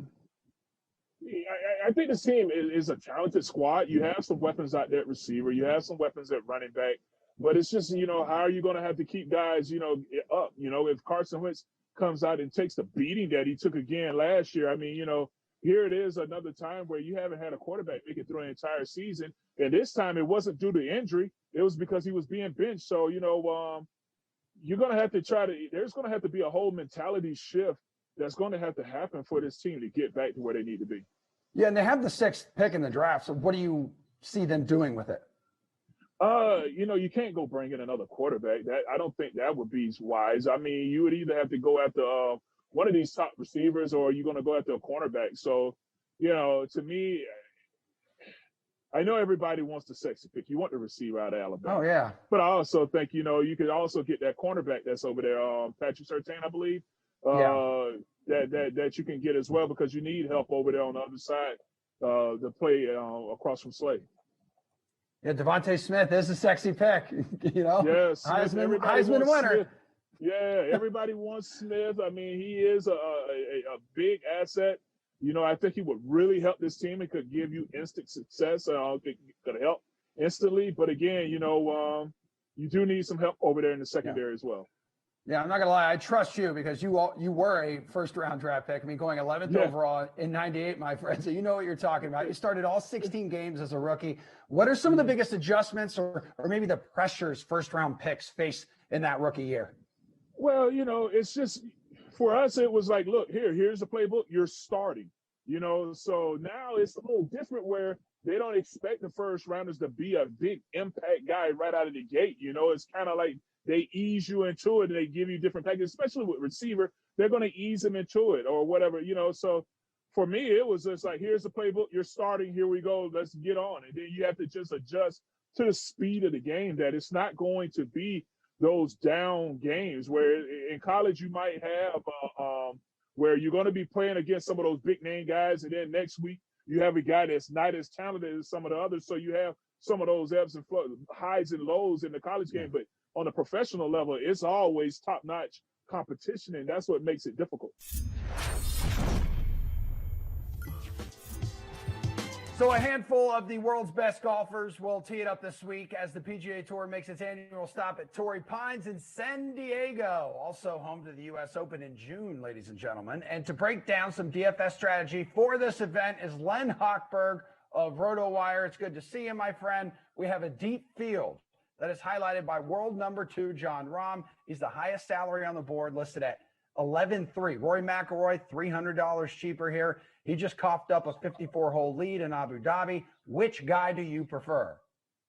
Well, hi, Emerson. And firstly, good to see you as well. Thank you. Yeah, when we're talking Torrey Pines, I think we have to start with these two guys. Not only are they the top two guys on the DraftKings board, but this course is one of the all-time behemoths, and there aren't a lot of guys who can really contend. And Jon Rahm and Rory McIlroy are two of them. We are talking 7,765 yards. I mean, is 8,000 in the near future. This is basically a 4-iron from 8,000 yards right now. Not one of my 4-irons, but somebody's 4-iron. And really, this was the type of course that Kevin Kisner was talking about a couple of weeks ago and Kevin Na talked about, where they just don't think they can compete. And predictably, Na and Kisner are not in the field this week. There are 3 Kevins, though, Stadler, Streelman, and Tway. My recommendation, though, is to stay away from all the Kevins this week. But to Rahm and to McIlroy, both have been playing well. Both have been playing well here. Rahm has won. He was second last year. He's also finished 5th. If you're wondering about Rahm, who withdrew last week from the Amex because he tweaked his back, I don't think he'd be here if there was any concern. So I think he's a full go. McIlroy has finished top 5 in this tournament in his 2 visits. He was close, as you said, in Abu Dhabi there last week. For those of you who might want to dismiss McIlroy because he had to get from Abu Dhabi to San Diego, I don't think he was flying Southwest. I think he was fine. If I had to lean a little bit away, I think I'd lean a little bit toward McIlroy, but I would not argue with either choice this week. Yeah, and speaking of blowing 54-hole leads here, Tony Finau, who did just that at the American Express last week, I mean, he's a bit cheaper in the 10K range. Xander Schauffele and Patrick Reed are there as well. Who stands out to you among that trio? Well, the one who stands out, Xander Schauffele, but not because he doesn't play this course well. I mean, if you would think anyone who would play this course well, it would be him. Local San Diego product. He's probably played this track more than anybody in the field, but he's played it 5 times on the PGA Tour, and he's missed 4 cuts. I suspect he will do better. Maybe it will be less pressure this week without fans and the whole hullabaloo that might normally accompany him on the course. But I think it's too big of a leap to expect him to really contend for the title. Patrick Reed was 6th last year, 13th the year before that. He's played it very well, which is pretty incredible for a shorter hitter like himself, but he's sort of had a dicey January. Finau, as you said, normally I would look to avoid a guy heartbreak just a few days before, but he is so good at overcoming heartbreak. He's had so much practice the last few years. He has finished top 6 3 of the last 4 years. I think he'll be able to bounce back and contend this week. I like Finau best of those 3. Okay, cool. Let's look at some recent champions at this event, shall we? You have Mark Leishman at 8,700. He's got 44 rounds here on this resume. And then Jason Day, who won this event in 15 and 18. So just below him in 8,600. Who gives you the most upside? Yeah, there are a couple of challenging guys. I mean, Mark Leishman seems to be rounding into form. He really handled the restart last June worse than just about anybody on tour, certainly among the top players. But he had a good Masters in November. He was 4th recently. He seems to be back. And like you said, he is the defending champion. He's also played it well a number of times. Jason Day, this is his first start of the year, so he's getting a little bit of a late start. He's also going through a coaching change. We don't know how that's going to be. I would take a wait and see on Jason Day, despite his great course history. I would lean a little bit to Leishman this week. All right, moving a bit down the list, 8,200. Billy Horschel here. He's got a pair of top 10 finishes in his last 3 starts. I mean, his putter and driver right now, Len, are his strength. I mean, how confident are you that he keeps this hot streak going? It's interesting. When I started to write my RotoWire picks for my weekly DraftKings article, I started to go toward Billy Horschel. And as I looked a little closer, I have moved off of Billy Horschel. He's very favorably priced, just a bit above $8,000. He has a couple of top 10s here at a very long track in the last 5 years, but conversely, the other 3 times he was outside the top 50. So he's really an all or nothing this week. And like you said, he has been playing well recently, but I think his irons are just not quite where they were a few years ago. I'm a little hesitant on Billy Horschel this week. All right, so where are you looking for DFS value in this event? There are a few guys just below Horschel in the upper 7s that I really like a lot.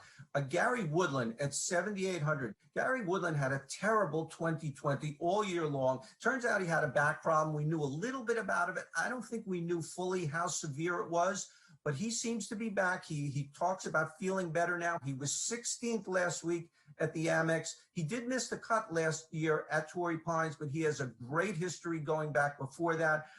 Great driver, one of the straightest of the long drivers on tour. I like him a lot. And also 2 other guys just behind him, both at 7,700, Corey Connors and Jason Kokrak. 2 really, really strong ball strikers who have not been great putters. But, this is a week where you can get by without your best putting. And dipping below 7,000 or into the 7s, John Hunt at 7,000 and Martin Laird at 6,800. Both guys, very good greens and regulation guys. Both guys have played this track a lot and make the cut almost every year. All right, Len, we're saving our best for last as always. Who is your pick to win? Well, as I started to think about who I thought would win this week, the old Charlie Brown meme popped into my head that we all see with Lucy kneeling, holding the football, Charlie Brown standing there, and the thought bubble over Lucy's head, and I envision in my head Lucy saying, "No, really, Rory McIlroy will win this week. He hasn't won in 17 months, but he will win this week." So this course really, sets up perfectly for McIlroy. And it's just crazy that he hasn't won in 17 months, just anywhere in the world. But he's done well here. He's been playing well the last few months. I think that this is McIlroy's week, and I think Charlie Brown will kick the football, and McIlroy will win the Farmers Insurance Open. I love it. T5, T3 in this event in 2019, 2020, respectively. Great pick. Great talking to you, Len Hochberg of RotoWire, and we'll talk to you soon, man.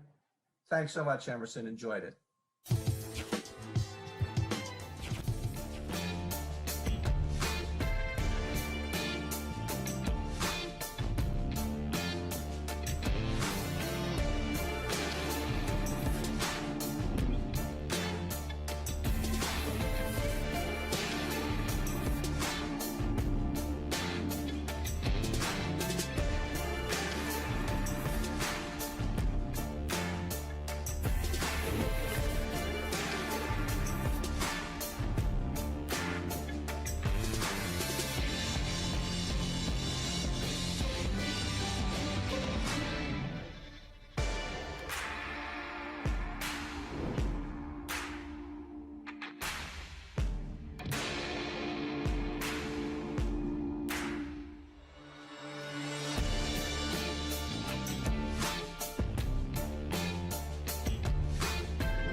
The 8 p.m. Eastern sim is right on the way for you. But first, here's what else is happening on DraftKings right now. We've still got NBA and NHL contests available tonight, including a 4-game NBA night slate, which is featured on the NBA 200K fadeaway contest. Check it out. A $15 entry. It's going to give you a shot at the $50K first prize.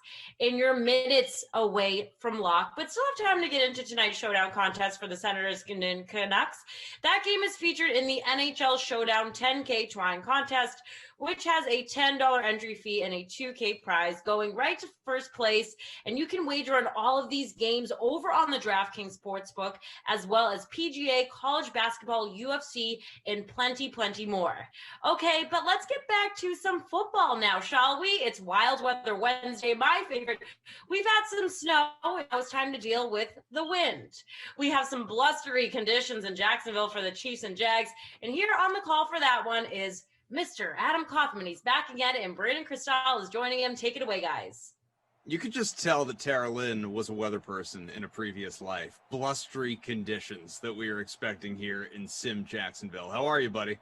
Doing good, yeah. She definitely did better with that than Vancouver Canucks, which is tricky. So I'm just giving you a hard time, Tara Lynn. Blustery.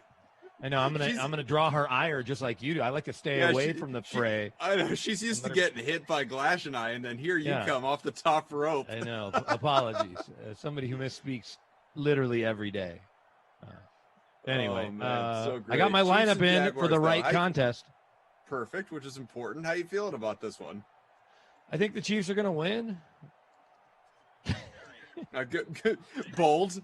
Yeah, Trevor Lawrence is not there yet. I'm going with the Chiefs to win. I went lots of Chiefs, and then I think I have the Jags kicker and revenge game for Chris Connolly.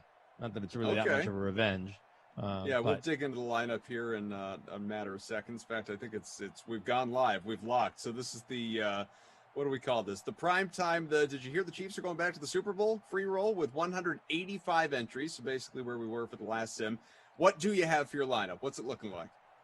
Well, not only are they going back to the Super Bowl, this just in a few minutes ago, the Bucs are going to wear whites because they've been wearing white the whole playoff run. So even though they're at home, they're wearing white with pewter pants. Chiefs will be in red again, I believe, because they were in red last year, if I'm not mistaken. I went like you do sometimes, and I paid up for Patrick Mahomes, was able to get Hill and Kelsey in my lineup to go with maybe Demarcus Robinson. I need to double check that. Is that his name? Demarcus, yeah. Yeah, Demarcus Robinson. I think that's who I have. Let me double check one more time. And then, like I mentioned, the kicker and the Chris Conley revenge. No, I didn't go Robinson. Chiefs D against Gardner Minshew and company. Chiefs D. They're averaging 5.5 points. They feel right for a Chris Jones strip sack. So, but paid up for Mahomes. We'll see how many people followed my lead. You know, I think I might like your lineup better than I like mine. So here's what I have. I went with CEH in the captain spot, although I'm always drawn to a guy like Patrick Mahomes. How could you not be? But CEH, Clyde Edwards-Helaire captain, also have Patrick Mahomes, Tyreek Hill, and Travis Kelsey. Originally, I had Demarcus Robinson, but I ran into an issue where I didn't even realize it until I hit submit. I had all Chiefs. And of course, you're not allowed to do that. You have to have at least one player from the other side. So I swapped out Robinson. I put in Chris Conley, and my punt play, who is a super punt play here in these Sims, Ricky Seals-Jones. So that is what we've got going on.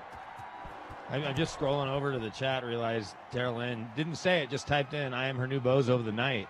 Nice. Well, yeah, she says, smash the like button, people, but not for Brandon. I'll have to wear it.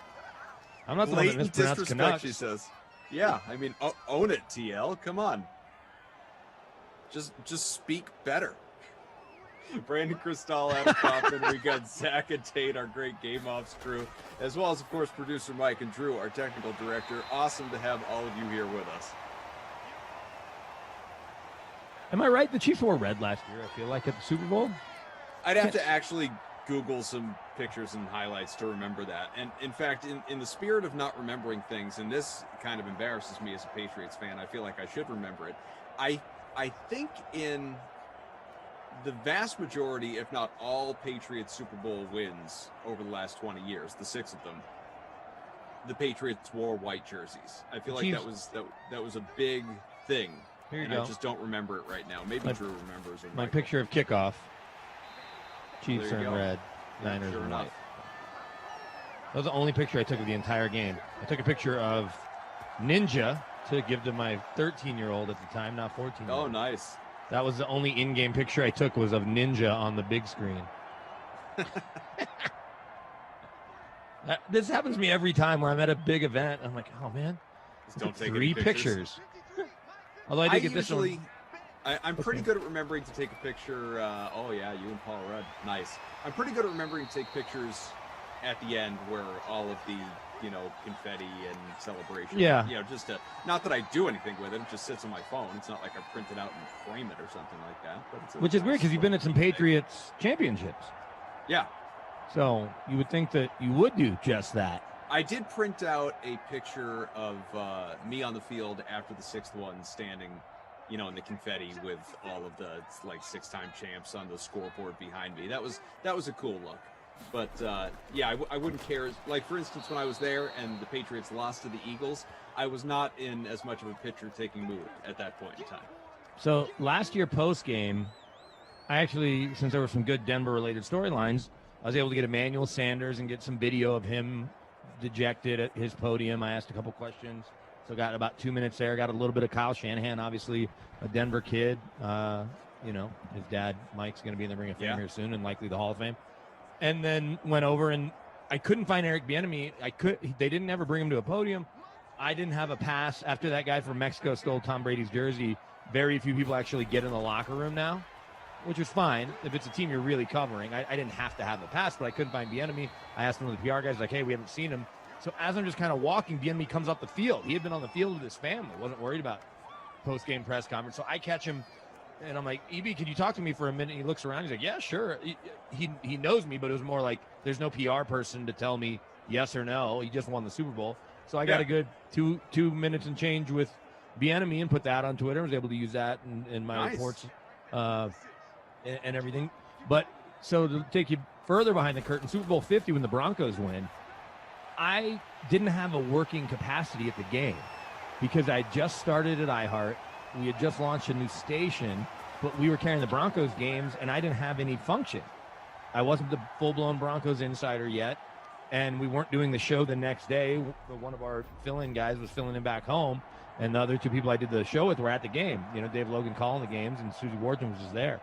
So I go sit with my friends for the whole second half in the stands after being up in the press box. And my one buddy who I grew up with, his manager, he's an actor, his manager also manages Flo Rida, who was the post-game entertainment.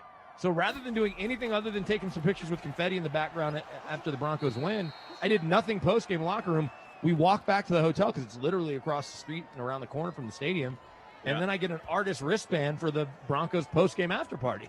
Well, that's okay. Yeah, so it was definitely different than Super Bowl 48 where I'm working at that point and seeing how sad they were after getting their teeth kicked in 43-8 to the Seahawks.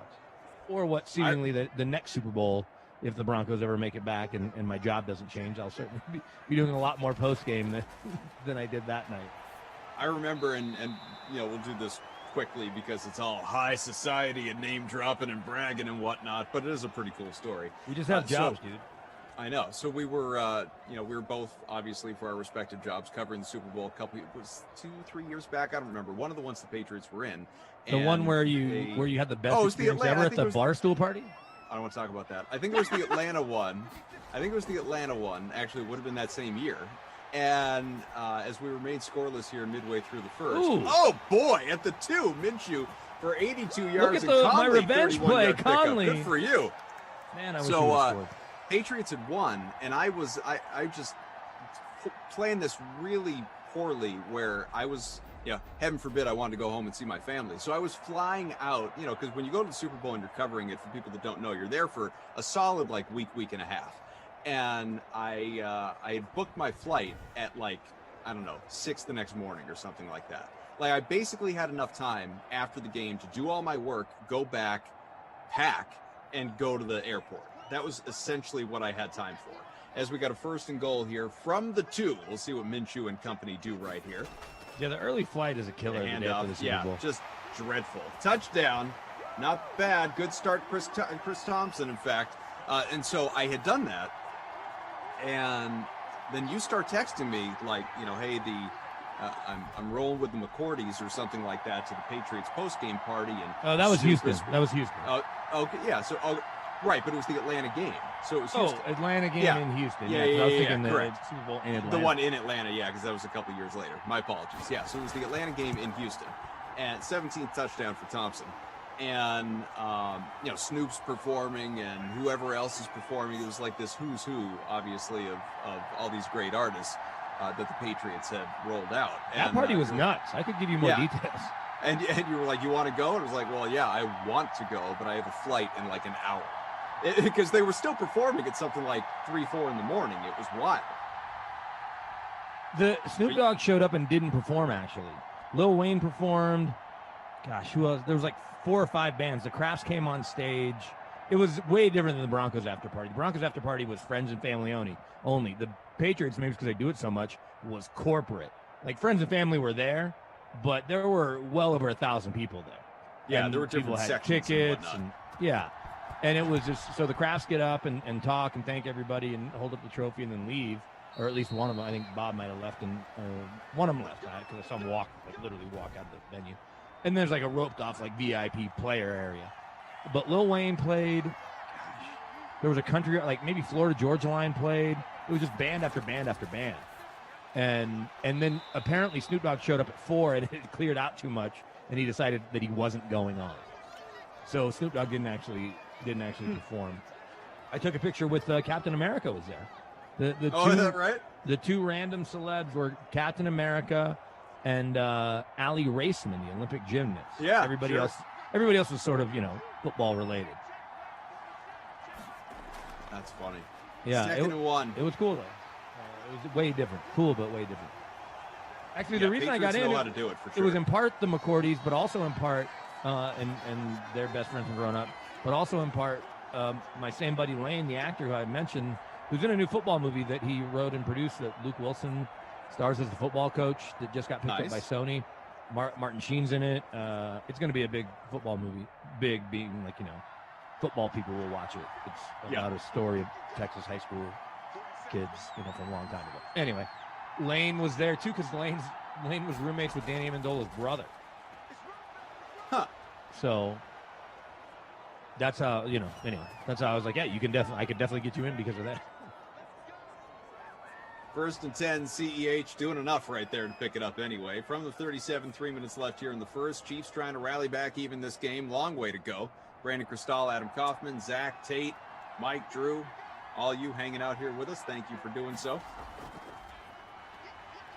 Mahomes on the back pedal. Short pass off to the left. Completes it.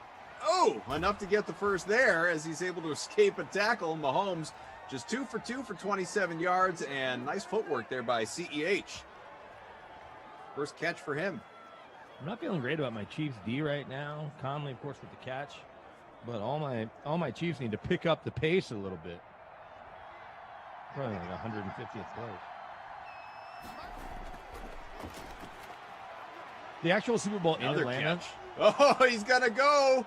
DeMarcus Robinson, touchdown. Oh, maybe I should have rostered him instead of the stupid Chiefs D. Man, apparently I took out the wrong guy. 45-yard score. But my captain, Patrick Mahomes, making it happen. Get some extra points there. I'm probably the only person that captained Patrick, right? I think it's a very small group. What's the ownership numbers? 11th touchdown for Robinson here in these sims. Mahomes is captain, believe it or not, 9.2% of lineups in our small free roll. He is owned in 80%, but captaining him actually helped you out there quite a bit, I bet. 16.8%. 109th touchdown for Patrick Mahomes. Feels low. I think that's how many he has in real life. 3 a sim? I think that's how many he has in real life. Good God.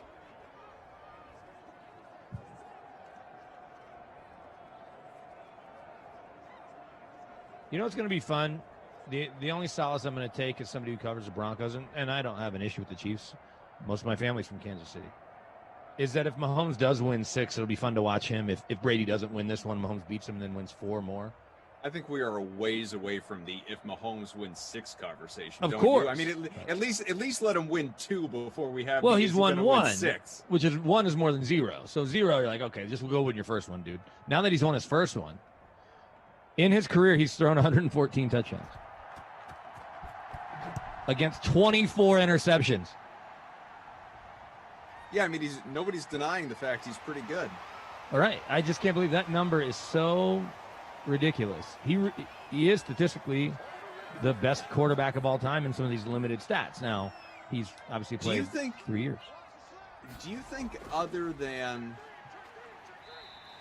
I'm trying to think, was there a Randy Moss, Rob Gronkowski overlap in New England? I think Moss was gone right before Gronk. Gronk was I think the he was 20 gone in 08 and Gronk came in 09. So the reason I'm asking that question, the reason I'm asking that question is this. Who was the last elite quarterback, modern or otherwise, but modern helps the conversation better, that you can remember that had weapons at his disposal for multiple years along the lines of Tyreek Hill and Travis Kelce? Brady never had that. Well, he had Welker and Randy Moss. Okay. Randy Moss was the best receiver in football, and Wes Welker was really good. I don't know how you categorize him. Well, neither of them were, but Wes was always on a third corner and a matchup nightmare to help you move the sticks, but didn't do what Tyreek Hill does when he has the ball in his hands. And you can make the case, and numbers will probably equal out, that Kelce and Randy Moss are equally as dominant in some respects, especially the year that Randy had 23 touchdowns or whatever. Right. So if you want to say those two are the same, Tyreek is way more unique than Wes Welker. Crooked Tooth says Steve Young had Jerry Rice, but he didn't have multiple Hall of Famers. The answer is either going to be Kurt Warner, because he had Marshall Faulk to go with Ike Bruce and Torrey Holt, because Isaac Bruce is in the Hall of Fame now. Torrey Holt will likely get there, have a good shot. So that's one answer. And Troy Aikman obviously had a Hall of Fame running back and a Hall of Fame wide receiver and a really good tight end in Jay Novacek and a really good number 2 receiver in Alvin Harper. So you need to have, in your offense, you need to have multiple Hall of Famers. Steve here says, but those receivers are only great because of Patrick Mahomes. I couldn't disagree with that more. I think Tyreek Hill, you put him, with any, not like any quarterback, but any above average quarterback. Yeah, with the creative play caller. Right. That isn't just going to have him run hooks and goes. Right. Like you can't put him with the Raiders. And Travis Kelce's, he's going to be in that greatest tight end of all time conversation. Yeah, it's pretty bonkers that they go from Tony Gonzalez, a little bit of a break, to Kelce.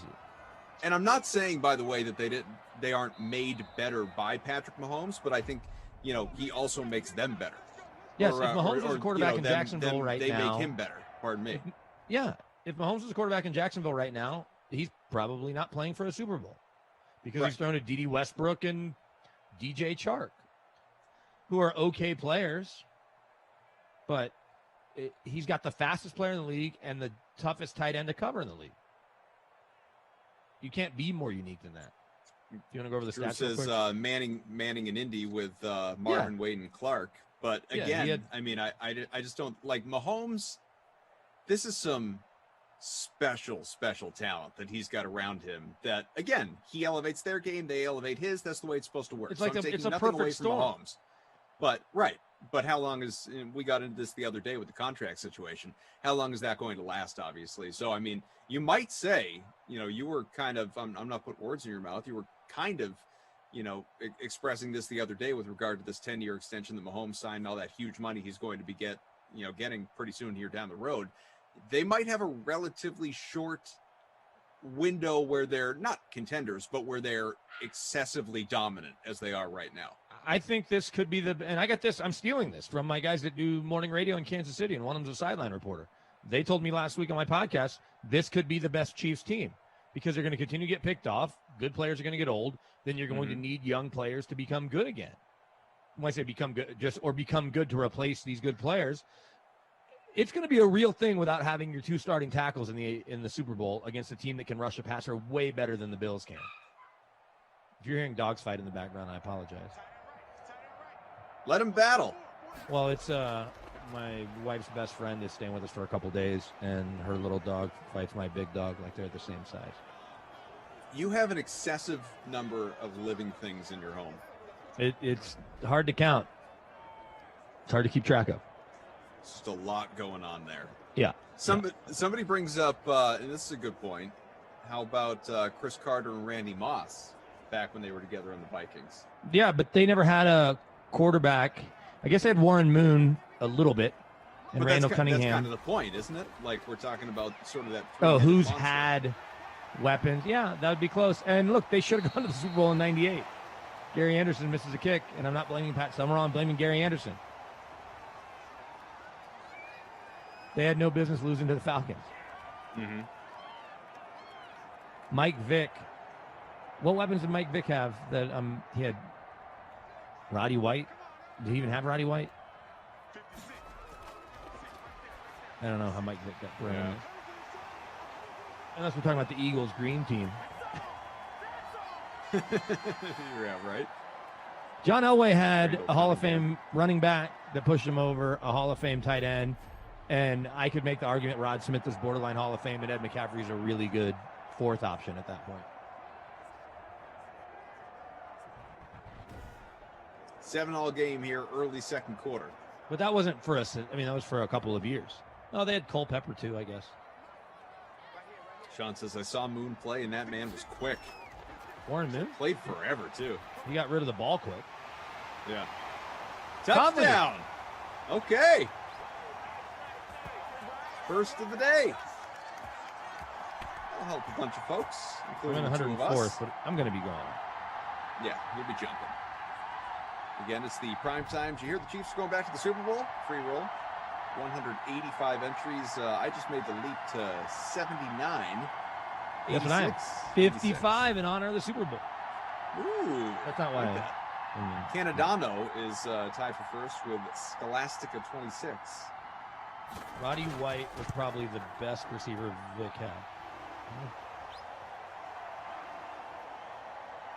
Jordan, calm down, buddy. Just chill out. Every Sim's a snowflake, fella. You never know who's going to score. If these things were overly predictable, that would be a whole different animal.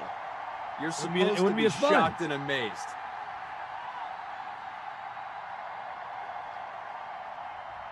So you know how normally Radio Row is one of the highlights of Super Bowl weeks, but obviously if you're there, and then if you're watching on NFL Network or whatever, you'll kind of see a lot bigger celebrities that'll come by.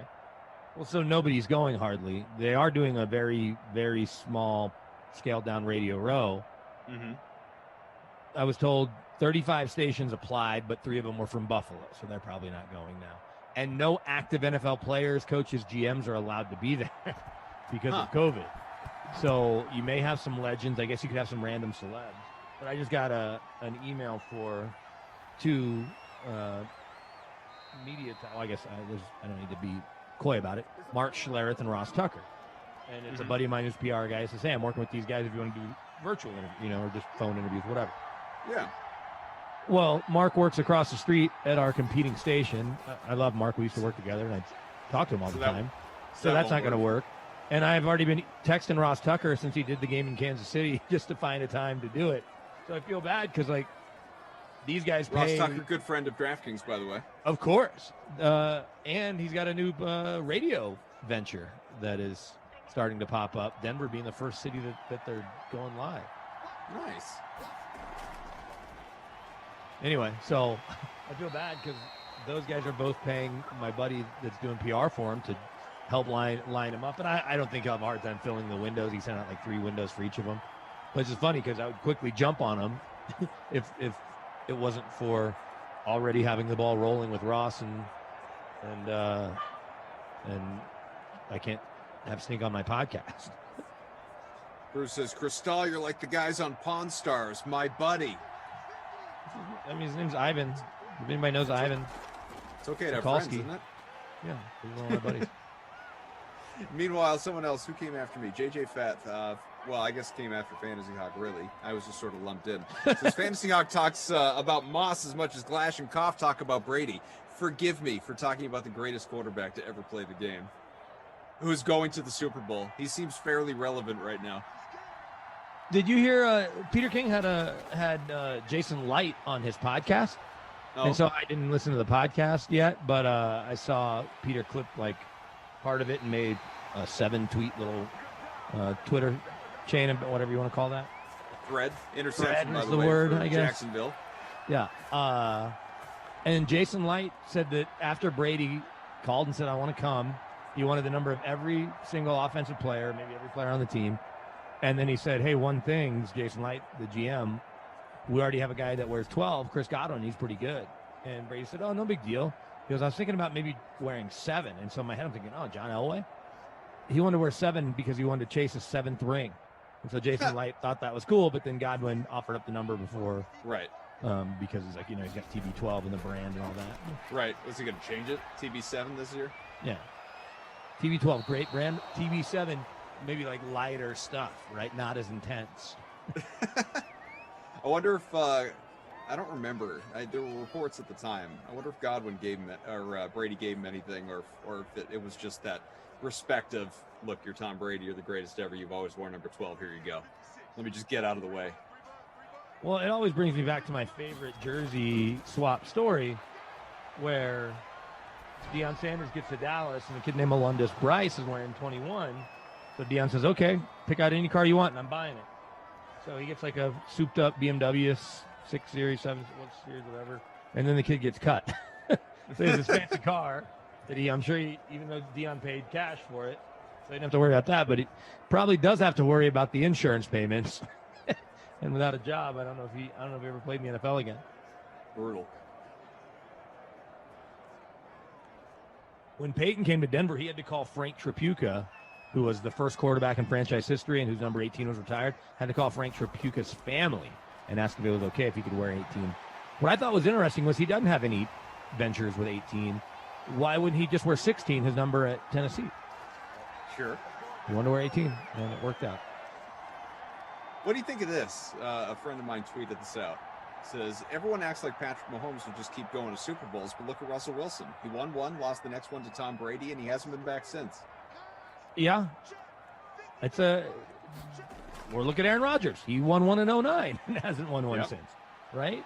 So nothing's inevitable, or Drew Brees. It just feels like Patrick Mahomes is different.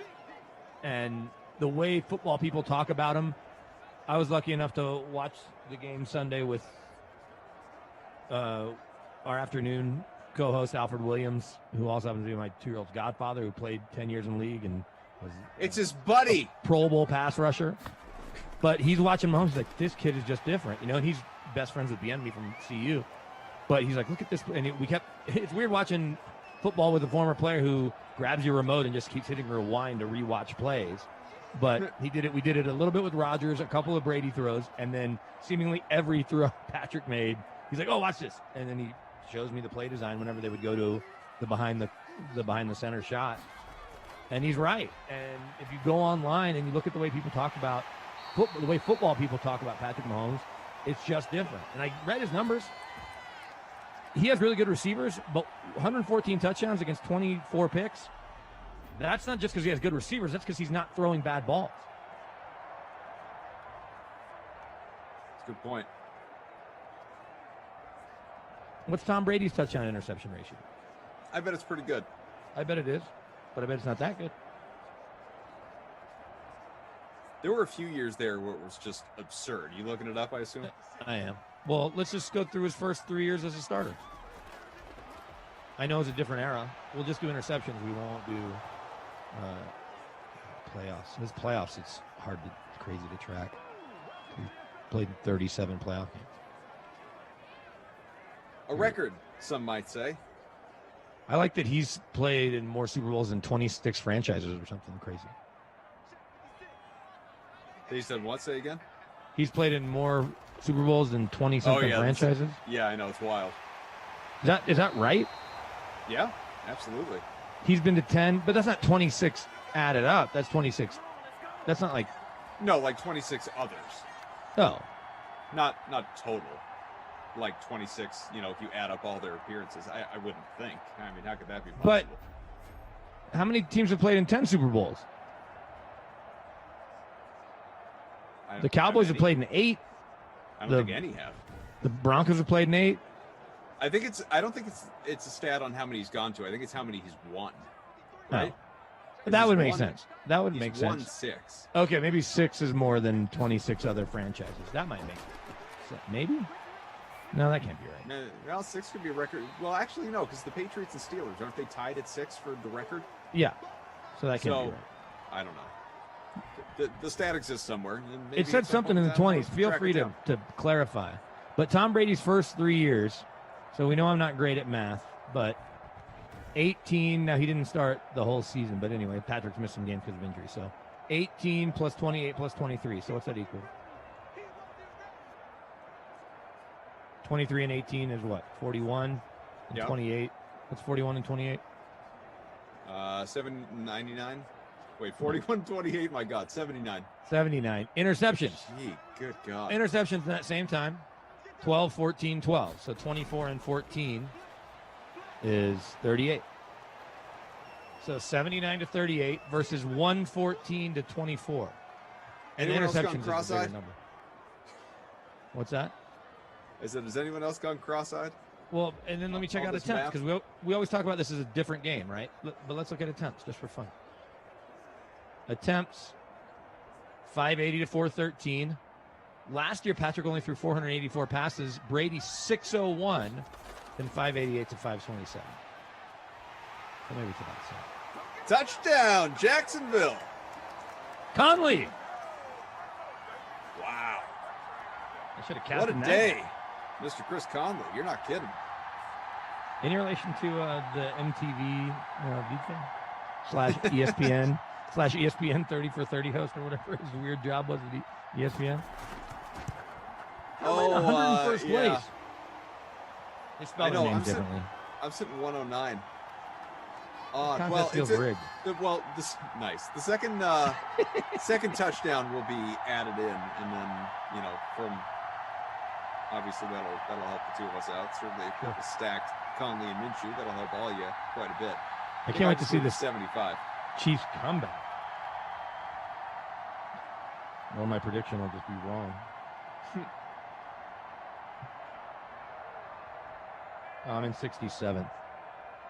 Maybe Mahomes will pull Fancy his how head it out of says his math is you-know-what. subjective. I Math know, is right? subjective in my world.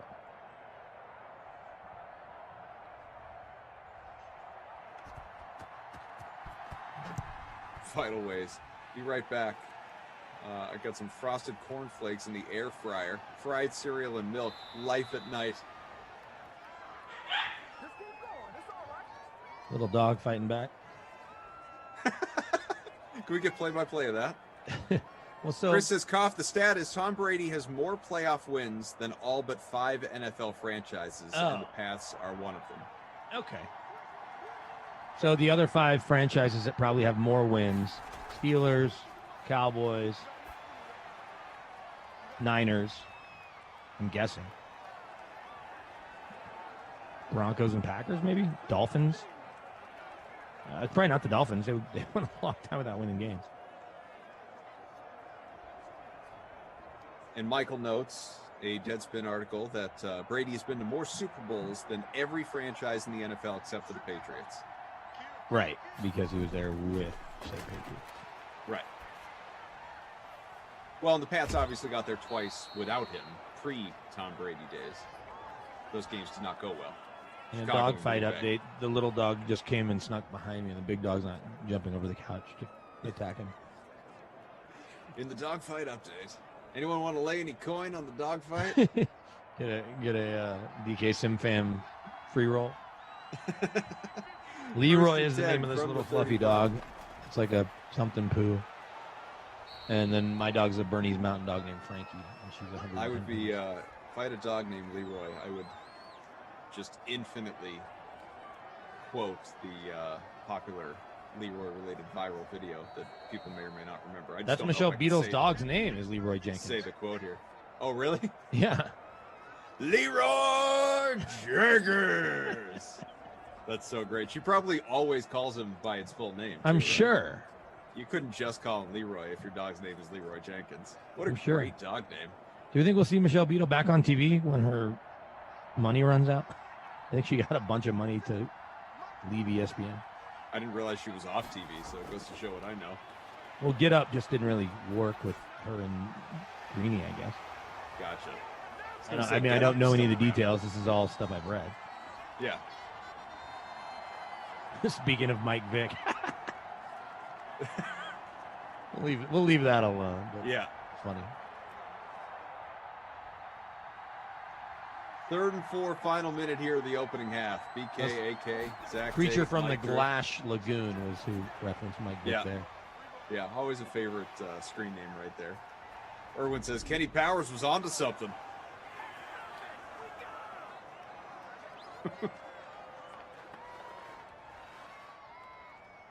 Sean says he was playing on that server when the Leroy Jenkins stuff went down. Really? Leroy Jenkins. He always does this. Leroy the Last Dragon. Well, it's Bruce Leroy catching bullets with his teeth. Imagine naming your kid like if you had a son, Leroy Jenkins. Jenkins Be being, amazing. of course, the middle name. How about him, your son Gardner Minshew II? Creature from the Glash Lagoon, he's posted this a few times. I feel as though I should acknowledge him. Says, how is it possible Chris Dahl needs to come up for air less than me? Heaven help us if he and DeAndrea call a sim together. Didn't you and Christian do a sim together, actually? Look We at this. did. Jeez. DJ Chuck. My God, Jacksonville's a rout. It is a rout. 86-yard score. Hope you played Minshew, folks. I didn't. The Chiefs are they're taking it easy, taking off the gas pedal, saving up for the Super Bowl. Man. KC just disinterested today. If you have a Kansas City stack, as the two of us do, you are not feeling great. Of course, unless your low in play was Chris Conley. Looking forward to the second half. Right? I know, am I Halftime supposed to- adjustments is Slim Andy Reid going to make here. Am I supposed to acknowledge Bruce Malcolm? He's threw our name out, mine specifically, in the chat a lot. He also said he had a dog named Glash the other night and a goat named Brandon. So, wow. Apparently, I don't know what's going on because Florida's likely not shut down the way other places are.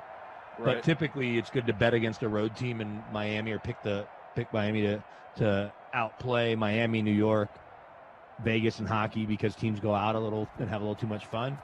The Sure. Nuggets on lockdown. Oh, that's what it is. All the NBA teams are on lockdown on the road. Up 58-33 at the half in Miami. Yeah, Jokic having himself a day. Although, not a Jokic calendar No, day. 16, He's only 7, got and about 1. Yeah, he's got about 28 fantasy points. Had I Break put him in there my for lineup Evan. against you, I'd probably be winning. You know, it was really getting good nights out of Andre Drummond and Cody Zeller, but man, Aaron Gordon, who I was hesitant to play in the first place, has just been a bucket of yuck so far. He is at midway through the third quarter, doesn't even have 10 points. Better than JaVale McGee got me the other night against you. Worth Yeah. noting, by the way, Gardner Minshew, the second, hit the bonus, 302 yards. In the first Gardner half. Minshew's future, now that, as we know, Trevor Lawrence, well, as we suspect, I suppose, Trevor Lawrence will be coming in. Yeah, I think they tried to move him for something, a late round pick. I doubt they just outright cut him because somebody will likely give up a 7th for him. If I'm Minshew, I'm looking around and saying, where is there a veteran quarterback that I can either learn from and or take their job eventually? Right. A place like Tampa where Blaine Gabbert's the backup. If I'm Minshew, I would think long and hard about that if the Bucs were interested because Tom Brady's not playing forever. we don't think. Although, might play a couple more years, though. Yeah, there's that. I mean, I'm throwing that out there. I don't know what Detroit's doing, but you could also look at it as like anywhere else that's going to draft a rookie quarterback. Let's say the Jets move on from Darnold and at 2 take Fields or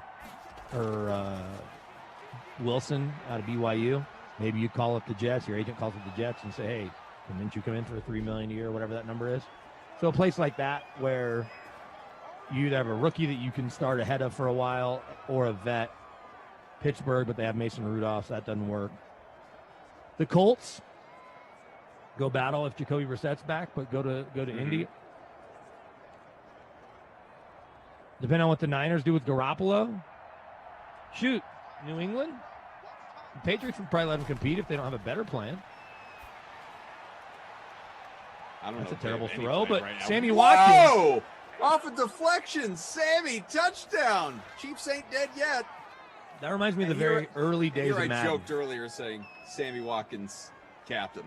Did you play the very first versions of Madden on Sega Genesis? The very first version was on PC, but on Sega Genesis? I mean, I'm sure I did, and I just don't really remember. Yeah, we're talking 90, 91, 92. Yeah. Honestly, you would- the Maddens that I really remember are like into the PlayStation 2 days. Sure. Once you got to like the, 2000 or thereabouts. A solid 20 years ago. But the first and second versions of Madden, I vividly remember if you were the Niners and ran Jerry Rice on a post route, safeties would deflect it all the time, and Jerry would snatch it out of the air and just keep on rolling all the time. It was like it was part of the, almost like it was part of the play. Mike says, and this was a little while ago, so I don't know that it holds true, but says 13th in the Koff invite. So good for you, Mike, that you were doing. I think we should start to call anytime that I create a contest for the people, the Koff Invitational. I like that. There's a nice ring to it. You can just call it Koff Invitational, and you can either number it or just put the teams, right? Koff Invitational, Casey. It'll be like as lazy as like the UFC. Like, here we go, UFC 279 this weekend, UFC 280 this weekend. That's all it'll be. Yeah, last weekend was 257, where Conor McGregor showed that maybe he's done in the UFC. DraftKings is the official fantasy partner of or betting partner or whatever of many leagues and outlets, but mostly UFC. True. As it relates to 42 this. first half points. Impressive. So where are we at? Who's Canado and Scholastica still tied for first right now? With It feels like the Jacksonville stack was the way to go, at least in the first half. Yeah, you think? Minshew Thompson in the captain captain. spot.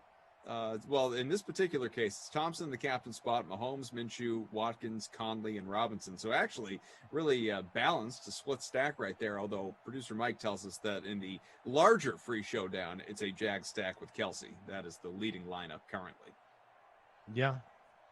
We'll see. Running backs aren't doing anything. I mean, I know Thompson has a touchdown, but 7 attempts for 2 yards. Good thing you CEH, didn't my captain 4 for CEH. 6. Yeah, right? Ugh. Ugh.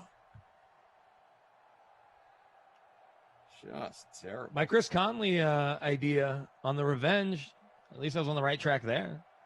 Yeah, DeMaclion said earlier, has no one mentioned this is a revenge game? BK was talking about that back in pregame. I All forgot. about it. I guess it's not that I forgot. I just didn't think that Minshew would be this good because I was like, oh, maybe I play Minshew and not Hill and Kelsey. He's generally not. He's Right. generally not this good. So PhD says, call it the KISS, the Kaufman Invitational Showdown Sim. Like Senior the Bowl's band. Senior Bowl's going on right now, and Minshew was there a couple of years ago, and he had a pretty sweet mustache all year, and then Obviously. shaved for the Senior Bowl to meet with all these staffs. And I was talking to him in the lobby, and I'm like, hey man, where'd the mustache go? He goes, I wanted to look professional. He goes, but do you think I should grow it back? I was like, yeah, you got to be you. You want these teams to know who you are. And then obviously he's certainly had no problem showing his personality. Are you saying you're the reason? No, that not at Minshew all. grew a I'm sure I'm mustache? not the only just person that kidding. told him that. I'm just kidding. That was the only interaction I had with him. The headband, the jorts. Well, that's what's funny when people talk about competition here in Denver that they might bring in for Drew Lock. People are like, oh, veteran, Andy Dalton, Jameis Winston, Gardner Minshew. I'm like, Gardner Minshew and Lock are in the same draft class. So I don't think he qualifies. He qualifies as competition, no doubt. But you have to remove the word veteran, I think. See if the Chiefs can trim this deficit in half here. Well on their way. First down out to the 39. Mahomes up to 184 passing. Has himself a couple of touchdowns. Hill 4 for 44. What do you think Detroit's plan is if they move on from Stafford, as it appears they will? Yeah, I mean, and that's don't land one of those quarterbacks. Right? I don't know I what really next year's don't quarterback know. class looks like. It's a full reboot situation that we've got going on here for Detroit from, obviously new coach, new GM, new quarterback. You wonder if because Holmes, the new GM, has been the college scouting director for the Rams. If he has a line on, I'm sure he does. But if there's somebody he feels really good about in the next draft or two at quarterback, he thinks they can stink bad enough to have a shot at it. Or position themselves to have enough picks to be able to move up. Sure.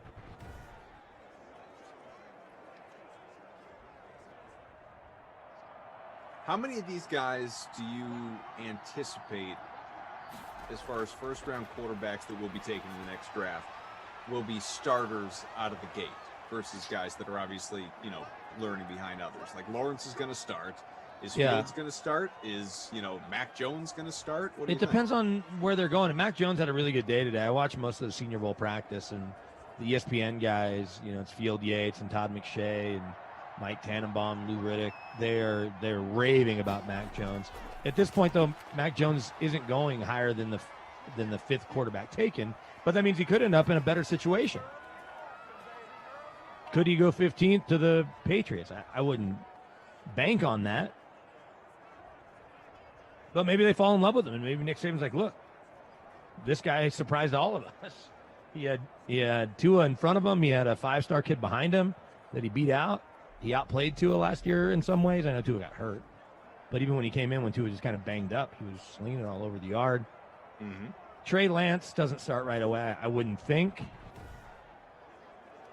Fields, it depends on where he goes. I think Wilson might have a chance, but if one of those guys ends up in Atlanta behind Matt Ryan, they're definitely not starting. So, and the Falcons at 4, certainly if they don't move on from Ryan, could draft a quarterback and just let him learn behind Matt for a year, and then you have a more tradable contract and cap situation, manageable cap situation. Alabama QB is not good in the NFL. Well, that's only based on history. But if you want to go further back, Kenny Stabler and Joe Namath were good. They're in the Hall of Fame.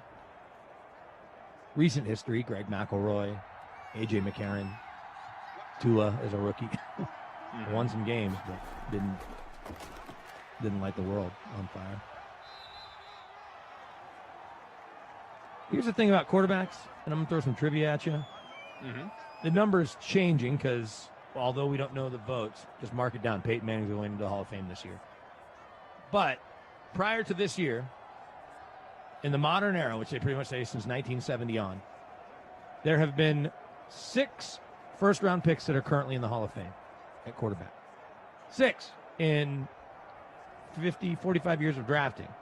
That number is going to change with Peyton, probably his brother and Big Ben, maybe Phillip Rivers and Aaron Rodgers. That's 5 more. That's still only 11, in the next 10 years, right? Andrew Luck was on that trajectory. Newton maybe, Cam maybe after that MVP, but we know he's not there anymore. So it gives you an idea. When people talk about first-round quarterbacks, literally for every Peyton Manning, there's a Ryan Leaf. Mm-hmm. How many quarterbacks did the Patriots miss on before they hit on a 6th-round pick? I guess Bledsoe wasn't a miss, but even before Bledsoe. Yeah, they went through quite a few. I mean, Bledsoe was the one that really kind of saved the franchise. I mean, technically, Robert Kraft saved the franchise, buying it, preventing the team from moving to St. Louis. But in terms of actually getting the team on the map and to stop all the losing, it was the combination of Drew Bledsoe and Bill Parcells. I mean, the Patriots prior to, Brady leaving and going to Cam Newton had 2 effectively, and I know Matt Castle played when Brady went down and Garoppolo, Brissett, same deal. But if you want to talk intended starters, the Patriots had 2 starting quarterbacks going back to, 93? Basically a 30-year period. Yeah, it doesn't usually happen like that. That never happened like that. Well, and look, the Dolphins may not have hit the home run that they hoped with Tua. If they make a move and somehow were to acquire Watson, it's a different conversation. They're still searching for their Dan Marino replacement. The Broncos, after John Elway got a little bit from Plummer, Cutler wasn't around long enough, went to 1 Pro Bowl, and Josh McDaniels moved on. They had 4 fun years with Peyton Manning. Mm-hmm. But it's hard to find franchise quarterbacks. The reason we can name all the Hall of Famers, and there's typically 1, maybe 2, and in a case like the Packers, 3 Hall of Famers at that position. And in some cases, there's not even 1. right? The Browns in the modern era don't have a Hall of Fame quarterback. They had Bernie Kosar and Brian Sipe, I think, won a league MVP in like 82. Nice grab, by the way. Up to the 48-yard line, 1st and 10 coming up. Washington, Halfway through the Philly. third. Washington, Philly, the New York Giants have it in Eli. He'll end up in the Hall of Fame. Chargers had Dan Fouts and now Rivers. I guess that's maybe 2 if Rivers gets in. Steelers, Bradshaw and Big Ben, despite 6 Super Bowls. It's a hard position to have all-time greats. Mm-hmm. I think that the position has gotten better in terms of these kids coming in and being ready. Between 7-on-7 and learning how to read defenses in high school and all that, and all the quarterback coaches that are out there, they're way more ahead than they were 20 years ago. Another grab this time out to the 32-yard line and continuing to move the ball. D.D. Westbrook, 3 catches for him. Iro asked BK, where is Stafford going? Finns fan said, I'm going to say Denver. I'm not going to say Denver. Adam Schefter reported yesterday that teams are already calling Detroit. If I had to put a guess, I would say Washington or the Colts make the most sense to me. Both are playoff teams. Both have quarterback needs. I guess calling Washington a playoff team is a little silly, but they have some really nice building blocks on both sides of the ball. That Stafford coming in would stabilize what they're doing, and they could stomach to trade their first rounder and a couple more picks. So it wouldn't surprise me if the Broncos have called, is the sense I get, but that was more just to do their due diligence and find out the price, not to make an offer. Oh, that was a bad throw. Minshew into the bonus and then some, though. He's at 338 passing yards, as producer Mike notes, is a new sim high for Madden 21. This was the day, evidently, to roster AI Gardner Minshew. 3rd and 1 from the 23. See what the Jags do here with 2:25 to go here in the 3rd. I'm just stuck in 100th place. I'll look at where I'm at. Can't be much better. Probably worse. When Conley scores here, though, that'll help me a little bit. There you go. I Jeez, killer. am... Are we tied? I'm also at 100. El Bongo says you think these Jaguars are going to win the Super Bowl. Well, virtual Jaguars better than real life Jaguars. Virtual Chiefs mailing this one in. Yeah. This is preseason action for the virtual Chiefs. Minshew, Jags are going to be interesting because of 352. Urban Meyer and all that cap space. They're certainly way more interesting than they were this year or last year. Not to ask a wild question, because if he didn't feel like he wouldn't have taken the job. But is Urban Meyer at this stage up for this? I think he is for now. Talk to me in 3 years. I don't think it's going to be that long. I mean, I think I that's do. the max. I think 2 to 3 years. That's what I think it's going to be. Well, if he's got him on the right. Not only that, I think if they struggle for 2 or 3 years, I think he's definitely gone. I think he'll walk. Here's the thing, that division is very winnable. Yes, there's teams that have gone to the playoffs, 3 of them Drew that says aren't the hard to Jags. recruit in the NFL. It is hard to recruit, but they have the most cap space. So if you're not going to get the disgruntled, the Le'Veon Bells of the world, and he obviously hasn't done much for the Chiefs, but you might get a young guy that it gets squeezed by the cap that wants to come play with Trevor Lawrence. If Trevor Lawrence shows out of the back of the end zone. Shark, feet were out. If Lawrence has a rookie year that looks anything like what Justin Herbert's did, you'll have guys that want to start going there. Just like Kansas City's going to keep having guys that want to go there. And I know that to call him the next Patrick Mahomes is a lot. But this kid is the biggest can't-miss prospect since Andrew Luck, and he was the biggest can't-miss prospect since John Elway. 2nd and goal. It's a handoff this time and an easy run right up the middle. Chris Thompson, a touchdown. Jags, 2nd of the day for Thompson. They are piling on, doubling up their lead, and an extra point on the way. Chris Boyd says I'm going to win tonight, I hope. We'll see Chris Boyd. We're down to 117. I'm Our own focusing all my Bry attention guy on the next ones sim. and twos and threes and fours and fives and sixes and seven, who is not working this game, but is hanging out in the chat here. Says Trevor Lawrence is the future. We'll see. We will see. I'm not going to vote against that. but You're a believer. It's in the ACC.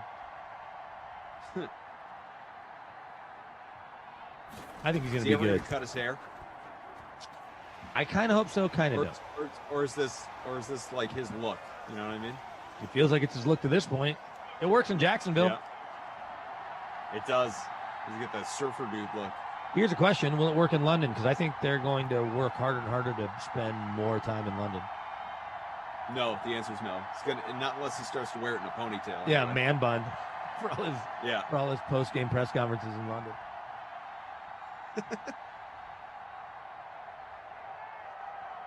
Couple touchdowns for Thompson to tie his Madden 21 high.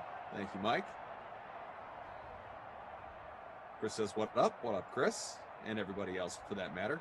8 likes away from 300, folks. Smash that like button. Big Slick. This has been a popular debate since, obviously, the college playoff games, the bowl games, and so on. But says Jones is going to be better than Lawrence in the NFL. I'll take Lawrence. I was watching Jones throw today, and like I said, they were raving about him on ESPN. But he doesn't have an elite arm. You don't need it. He just doesn't have it. He can make all the throws, but it doesn't wow you the way Trevor Lawrence's does, Josh Allen, certainly Patrick Mahomes, Aaron Rodgers. Dustin, that is aggressive. Yeah, I think most people are obviously higher on Lawrence than they are Jones, rightfully so. I mean, More fun, right? Talking about Lawrence being the consensus #1 pick, and Jones, like you mentioned earlier, probably 5th among the quarterbacks that go in the opening round. He may jump ahead of Trey Lance, but it's because a team's going to want him because Trey Lance slides because there's just not enough tape on him.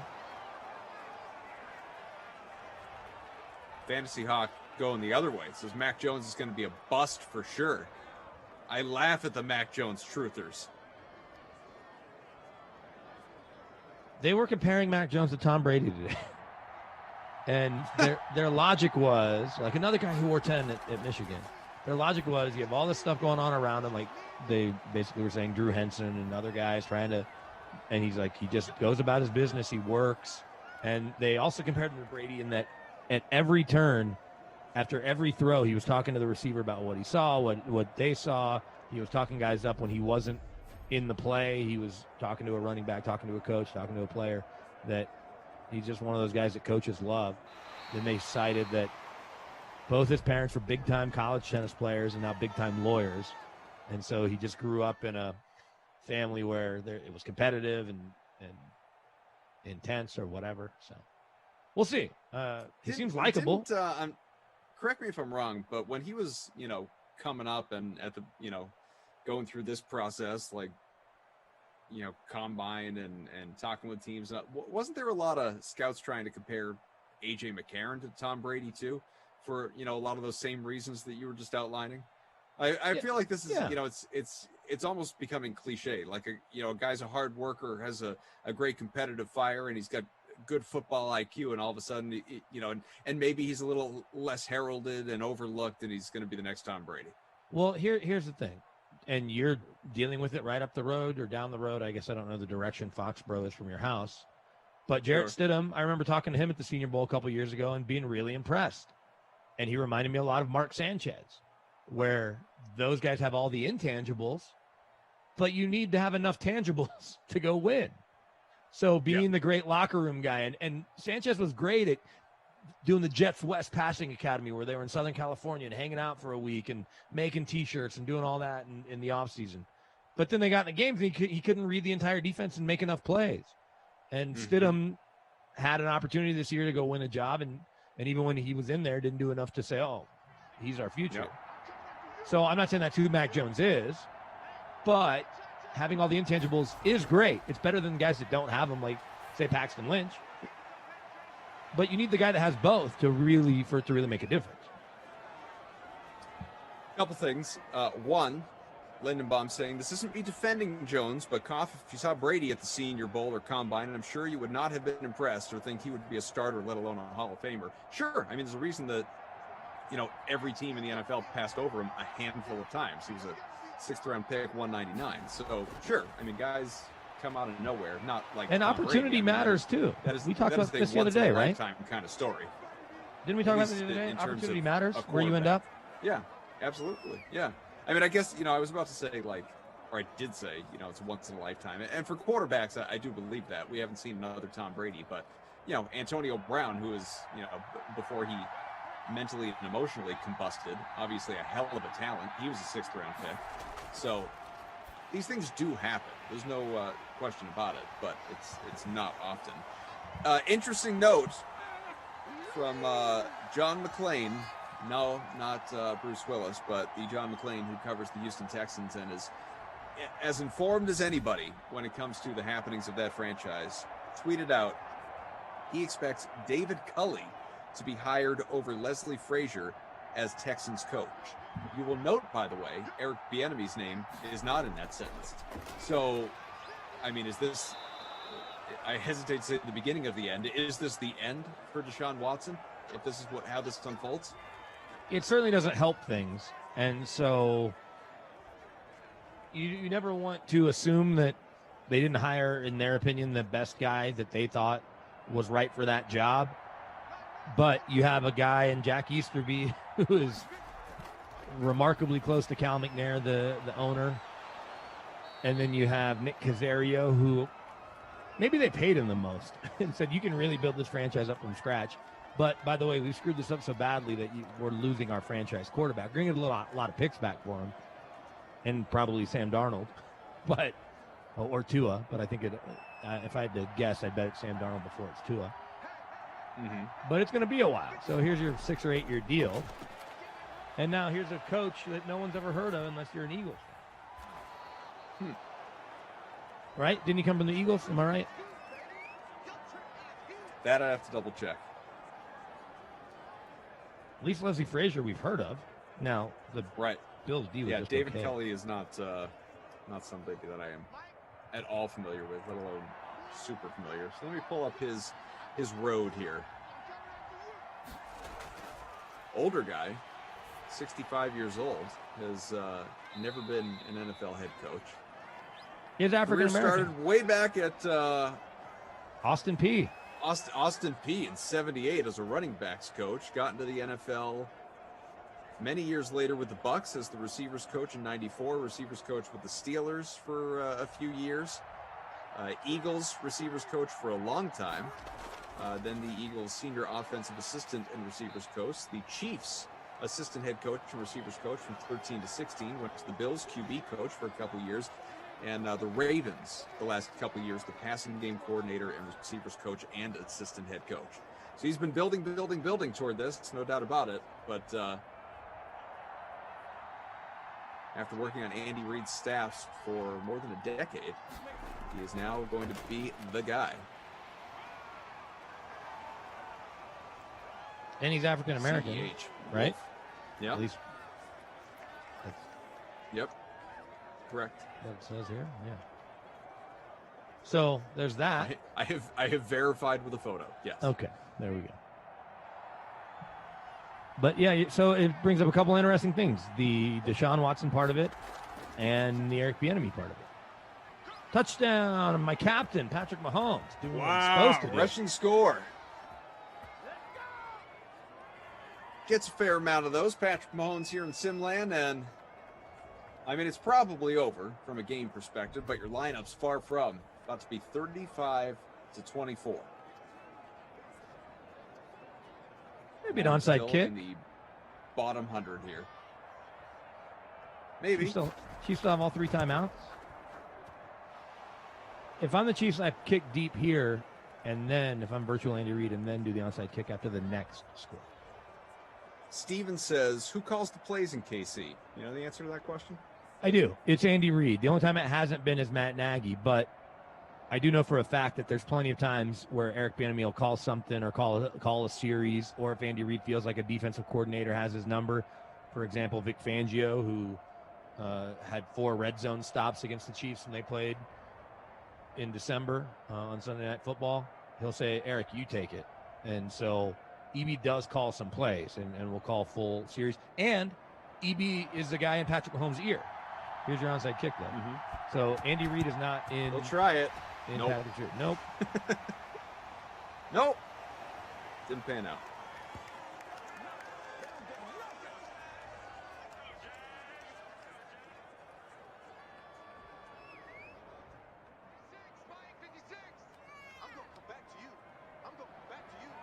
You asked me how I thought this game was going to go. I said the Chiefs win. I was wrong on that and wrong on my crappy lineup. Yep. Yeah, not one of my final lineups either. I'll bounce back for the for Madden After Dark. There you go. I did find myself putting in lineups that I get invited to because I get invited by you and Glash, and not really going Oh, back and and everybody. checking. You're part of the league, so you should. No, get sure, notifications but from whoever. Usually when I see your name, that's when I'm quicker to click on it. Those are the ones you really zero in on. I get it. Well, mostly Very because cool. I'm looking at our $1,000 NBA matchups every night. I can't believe you missed it tonight. Maybe we'll just have to pick a late game showdown or something just to have a little sweat, be involved, and have to look and see what's available to us. Yeah, sure, let's do it.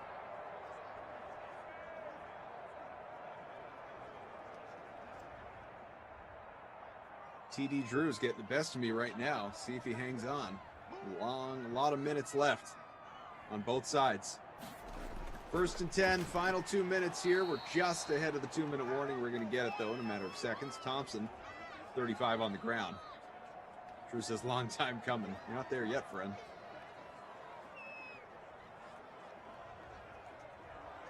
$117th place. What? 131st place? Even though I got 36 points for my captain. Man, at one point earlier in the day when I had kind of a dummy build, I had Colin Sexton in there. Took him out. He's got 40 points. Yeah, Still I just going. hadn't even Got that finished the fire rest of emoji. I hadn't finished the rest of my line. The one thing I was thinking about when I was doing it, so I started to do it, and then I knew I was running out of time. I wanted to get a quick workout in, and then the whole family was going to the tavern, my wife and her friend who's staying with us for a couple days, and all the kids. And I was like, okay, can I get up there and even get the wings I've been craving now for weeks? By the time I got that up sounds there, pretty I good. literally had 12 minutes, and so all I have to show for it is this Coca-Cola to go. And some wings coming my way here, I imagine, any minute now. But Thompson again. Another touchdown. That's 3.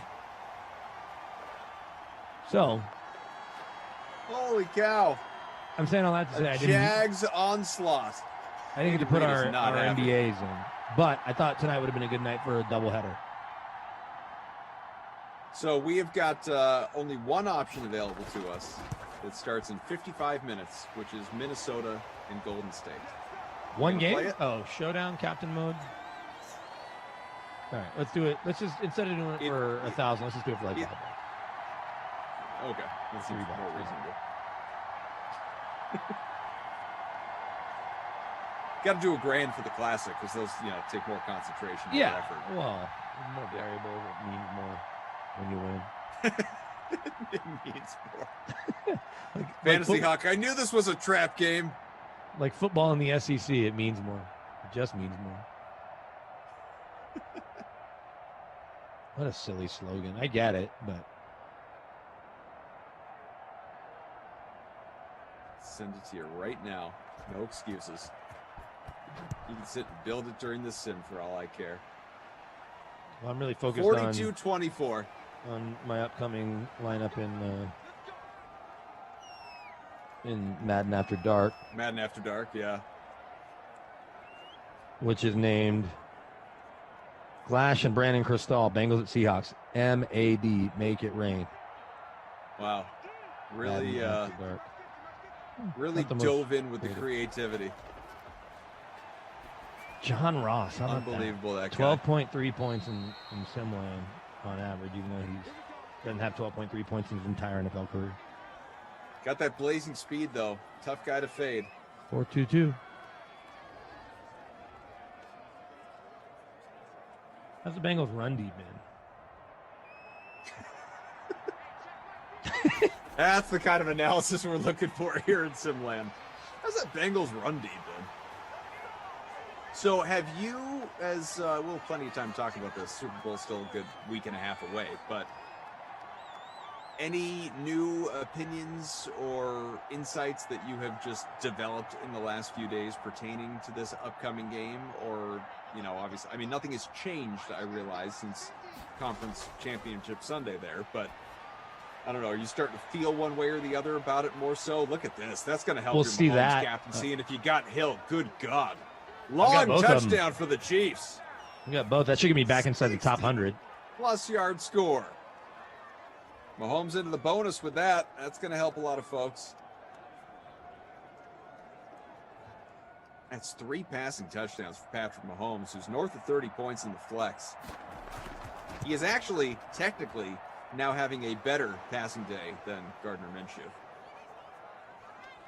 Fantasy day, I should say. Passing day, not necessarily.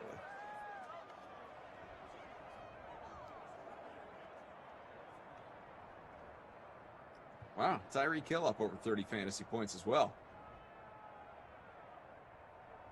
Bonus for him. 8 for 142. That puts me into the top 100, just barely. What's the Nothing weather doing in up Seattle? of, Rain? Seals Jones. Yes. Hence the Make It Rain Oh. in your Madden After Dark title there. Well, that's also because it's in all of our DraftKings ads that I see and or participate in. Another onside kick try. And again, doesn't work out. Jags an opportunity to just run out the clock, more than likely. Chiefs do have a couple of timeouts at their disposal. I've got 49.77 points from Mahomes, 31.2 from Hill, 22.1 from Conley, and I'm in 116th place. That's unbelievable. The leading lineup, though, with 157.1. Thompson in the captain spot with about 45 Off top of anybody's points with head, his do we know 3 what, touchdowns. what the best scoring lineup's chance. been in recent No months? chance. I mean, this has got to be close, but I'm not saying this is it. I'm just curious. Yeah. Come on, DK Sim Fam, help us out. 170, 180.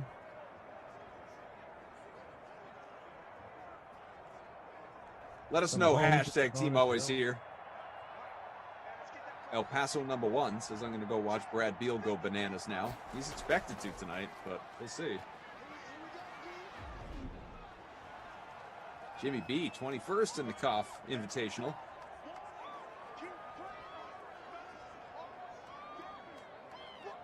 So last night when you beat me in NBA, I thought Russell Westbrook was going to go nuts on a revenge game. I was wrong.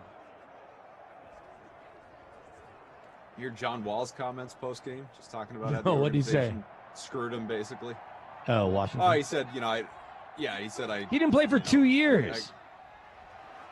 Well, he felt dismissed by the fact that he was healthy. They saw him in workouts and whatnot in the offseason, and he was ready to go, and he felt good, and they traded him away. And he said that's why he went out and did what he did last night, which, by the way, was only scored 24 points. There were seasons he averaged better than that. But, for what he's been recently, obviously, it was a nice night. Fantasy Hawk says, I got Beal, Luka, and Jokic. I want 70 apiece from them. That'd be a hell of a build.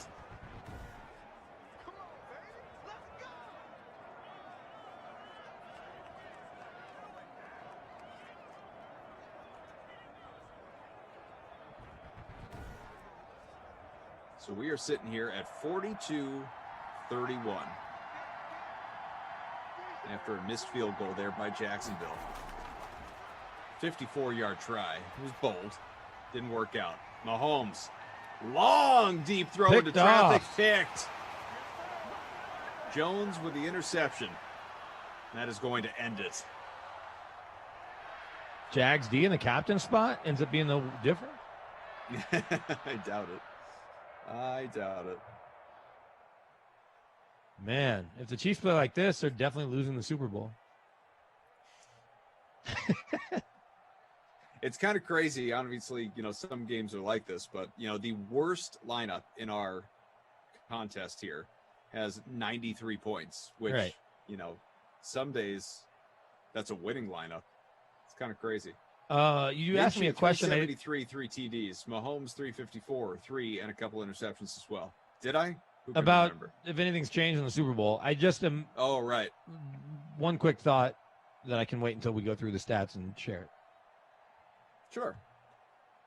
Thompson, 56 on the ground, few touchdowns. Mahomes rushed for 1, 4-touchdown day for him. A Bundy, you might say. Edwards-Helaire, 29 on the ground. Not a great Your captain. captain him, though he did he cleared 20 points, though, fantasy points, at least in the captain spot. Due to his involvement in the passing game, 6 for 52. But Kelsey, 8 for 45, relatively quiet, 8 catches. Hill, 8 for a loud 142 with a touchdown. Chark, 4 for 139 and a score. Eifert, 6 for 72. So who stands out to you as the Krustikov player of the game here? I mean, you definitely have some options. Got to be Minshew, right? It's got to be Minshew, right? Yeah. I don't think there's. Got to be. I mean, 17% owned, went for basically 30 fantasy points, significantly more in the captain spot. Yeah, I would say Gardner Minshew. It's Minshew with honorable mention to Chris Conley. Sure. How about your babysitter really not my kid award? Who was the walking disappointment here? What was Kelsey's ownership numbers here? I mean, it's probably, I was going to say that. It's probably Kelsey. He only had 12 points, and he was 72% owned, 25% the captain spot. Yep. He was $8,800 in the flex. So, yeah, I think Kelsey's a good choice. Yeah, Killer Trav, as his screen name will tell you, is what people call him on Twitter and Instagram. Just killing all of the owners of Travis Kelsey here in this sim. So, yeah, sorry, Killer Trav, it's you. You're the GOAT in a bad way, whatever that's called. So here's the deal. You have got one more sim tonight, folks, and that is Madden After Dark. As you heard, BK will be sticking around with Brendan Glasheen for the Steelers and Saints. So you can talk about a couple of soon-to-be retired quarterbacks, one sooner than the other, but neither one far off. That comes your way in about 45 minutes. I will be back with you for – actually, no, I take that back. That's not the next sim. Today is Wednesday. It's the Bengals and Seahawks. You can still talk about – I just made my lineup. But I wasn't going to correct you because – you can still talk about Roethlisberger and Breeze all you want, but they're not playing. It's the Bengals I had already forgotten. and Seahawks. I literally just made my lineup at the end of that game, and I'd already forgot. Tara Lynn was sitting there listening and just licking her chops, ready to correct me on that. The Bengals and Seahawks are coming up next here for you from Madden After Dark. I will, though, be back with you for a couple of sims tomorrow. The nooner, the Jets and Rams with Kenny Ducey, because what better way to start your birthday? And then I have got the Niners and Falcons with Jason Rossi for the happy hour sim at 6 Eastern. Should be a good time. Looking forward to that. BK, again, will be back around for the next sim, and then we don't hear from you again until Saturday. When the Saturday, you and I, doubleheader. A couple of sims. Like it. Yeah, so expect absolutely. a lot more of this and some Super Bowl analysis. Get on board, folks. Well, Fun thank fact, producer Mike, Drew. Yeah. Fun fact, the Seahawks who are in the next sim, they are the fan favorites of most people who live in Vancouver, where the Canucks play. You want to let Tara Lynn know? Just get her ready for all this big Canucks talk that is soon to follow. I'm pretty sure it's the Saints and Steelers that are on the way next. Thanks to Drew, thanks to Mike, thanks to Zach, thanks to Tate, thanks to everybody. Appreciate all you, and we'll talk to you again tomorrow. Looking forward to it. Madden After Dark, BK, Glash on the way in a little less than 45 minutes pregame and 40. And for now, guiding you through all that is happening at DK, the DK Sportsbook, Tara Lynn Asak. Finally, you two bozos have decided to shut your mouth so I can talk. All right, and I'm going to pronounce every word so right. It's going to be insane. We still have more weather coming up on Madden After Dark at 10 p.m. Eastern as Kaufman takes all of my lines, and he already told you that. And we finish our late slate weather trifecta with some rain in the Pacific Northwest for a game between the Bengals and the Seahawks. Glash returns and joins Brandon, my new bozo of the night for that game. That showdown is featured in the Madden Stream 3K Flea Flicker, which has a 3K prize pool with 1K going right to first place. Plus, the free contest for that showdown has a $250 prize pool with $25 to first place. Head over to the DraftKings lobby to get those lineups in right now. Well, the PGA Tour continues this week with a stop in San Diego. Here are the one and only Tour Junkies with their take on the Farmers Insurance Open at Torrey Pines. Than in years past, but even last year, it still played about 2.5 strokes easier on average than the South Course. The South Course is notoriously one of the tougher courses on the PGA Tour rotation every year. So with the weather, typically most PGA Tour players would rather play the easier course on the day where the weather is best for scoring. They would rather play the North course in this scenario if the weather is better on, let's say, Thursday. And I don't know, but let's just say the weather's better on Thursday. Most PGA Tour pros would rather play the North course on that day and get their birdies. Get them. Okay?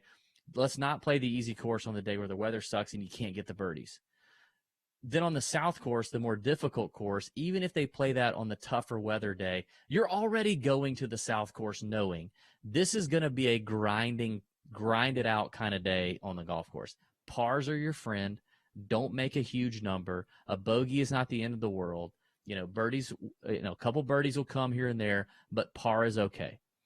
So with that being said, I think it's smart to kind of wait and see on the weather draw in terms of betting outrights. And it could be a smart thing to bet your outrights on the North course. If they start on the North course on Thursday, bet those pre-tournament and then wait and see what happens to the guys who start on the South course Thursday and maybe live bet those after round one.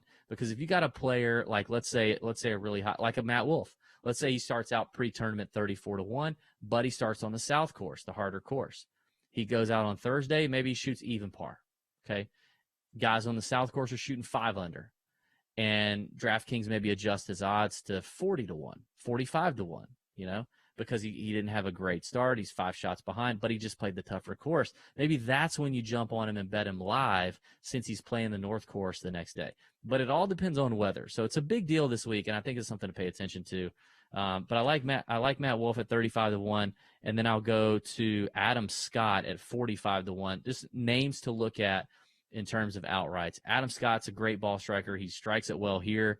And in fact, he actually putts well, which is something that normally never does. He putts well at Torrey Pines South. Historically, over the last 4 years, he's a really good putter in this field. So if he can work that out, we know he's one of the best ball strikers on the course. So that's kind of my shorter to mid-range guys. I mean, obviously the favorites are there. John Rahm's your favorite. Tony Finau's an interesting name.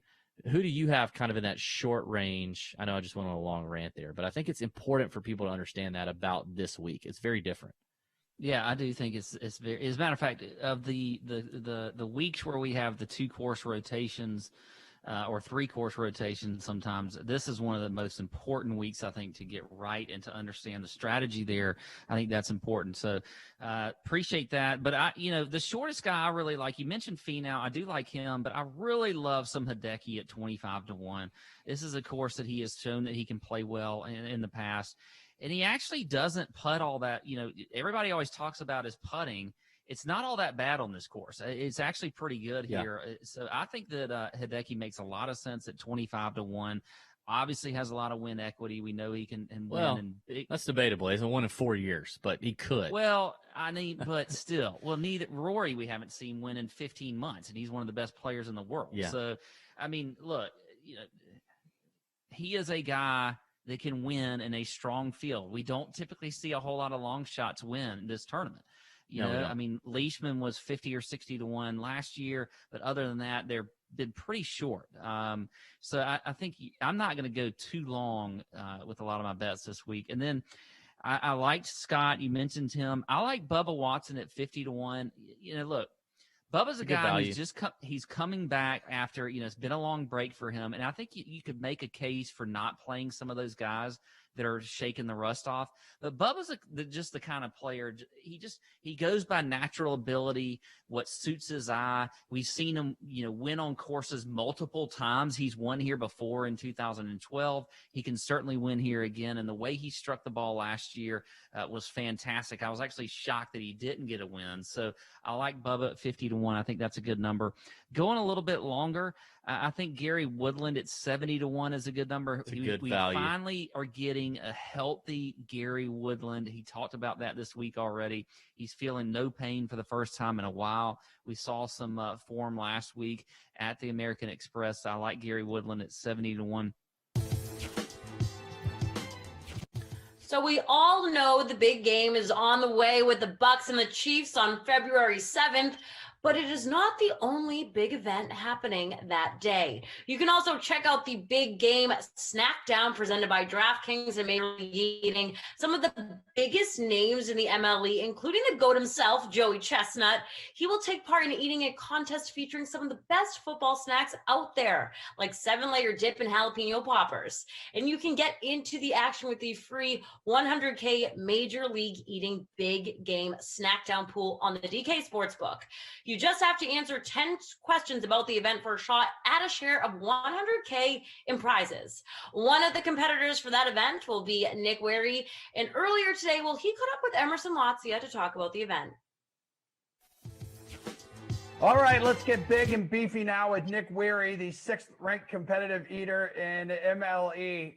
Dude, you're clearly someone who is in good shape and probably not what people think about as like what a competitive eater would look like. But how do you respond when people come up to you and you're like, whoa, like, look at you, you're chiseled. Well, thank you. Is the general response. Yeah, and then you're welcome. But generally I just say thank you. And I get that a lot, but the great thing about an MLE contest, if you look at the, even top eaters, some of the best to ever do it, is it kind of looks like the people leaving Willy Wonka's chocolate factory. There's big ones and blue ones and tall ones and little ones and like all different shapes and sizes, different walks of life. So that's one of my favorite things. But it definitely has become something that I would say that I'm somewhat known for on the eating stage at this point. Were you always in this good of shape? Not really. I mean, I was a competitive bodybuilder for about 10 years outside of once I got to college. But in high school, no, I had like long curly hair and braces and I was just kind of Joey. And then I got to college and I'm like, I actually got dumped and I'm like, I'll show her. I'm going to get jacked. Oh. And she didn't care. But I fell in love with the process in the meantime and joined competitive bodybuilding and kind of got really enveloped in that world. It's still kind of my first love. But now I'm just kind of cargo shorts, fanny pack dad, and I have some leftovers from those bodybuilding days. Yeah, it's like, so you did end up like falling in love just with, a sport. Yeah. Which is with totally the fine. Yeah, exactly. So then like, how exactly did you get into competitive eating? So that was kind of an interesting transition. After a couple of my bodybuilding competitions, my appetite kind of became a running joke amongst my friends because it's so restrictive to get down to kind of single-digit body fat levels. I would go to a fast food joint, get 6 or 7 sandwiches and a few fries, a few milkshakes, and kind of casually put them away. So somebody suggested that I do a local, actually, punchki eating contest around this time of year, the Polish jelly donuts. I was like, no. And they're like, well, you can win money, and they donate money to charity, and you get free donuts. Say no more. I was there and kind of handily won that. Later that summer, I entered the White Hut Cheeseburger Eating Championships, and it was my first professional contest and kind of just wandered on stage as a bodybuilder and placed 5th amongst 16 professional eaters. So it's kind of just tumbled in from there. Yeah, and like you're surrounded by like competitive eaters a lot of the time. Like we've spoken to your other half here, like Mickey Sudo, like a few times prior to other contests. She says that like you two play nice like during training, but then the competitive juices like start flowing when you're at these live competitions. Can you please describe the competitive drive between you two? Come on, I want you to be honest. No, she's my much better half. Yes, she's one of the best to ever do what we do. Whether she's, my girlfriend or not, if there was a Mount Rushmore of competitive eating, she'd be on it. So if I didn't have that competitive drive to try to beat her at every opportunity that I have, I don't think I would have a heartbeat. But no, it's that much more motivating to know that my, training partner, my partner in life and everything is right there on stage with me. And I know for a fact that she'll be giving her all right next to me on stage, wanting to beat me just as bad as I want to beat her. It's one of those things where we both have said that I will never let up. I don't care who I'm competing against for 8 to 12 minutes. I don't know you. We're there to win. You go like Herm Edwards, you play to win the game. Yes. So we get incredibly competitive, whether it's during a practice or in contest. And ultimately that money's coming home anyway. So if we could take 1-2, that's an ideal situation. Great. So how often are you worried that you'll be sleeping on the couch if you finish ahead of her? Luckily, I don't finish ahead of her too much, so I can just sleep in the bed. No, but no, it's usually she doesn't lose much, but when she does, she handles it much better than I do. Typically, she talks me down and just like, hey, you can't, like if I get third in a contest to, let's say, a Jeff Esper and a Joey Chestnut, she's like, you just lost a 1-2 in the world. There's really nothing to be upset about here. She's having done this for 7-8 years. She has a little bit more of a stable head on her shoulders coming out of the contest.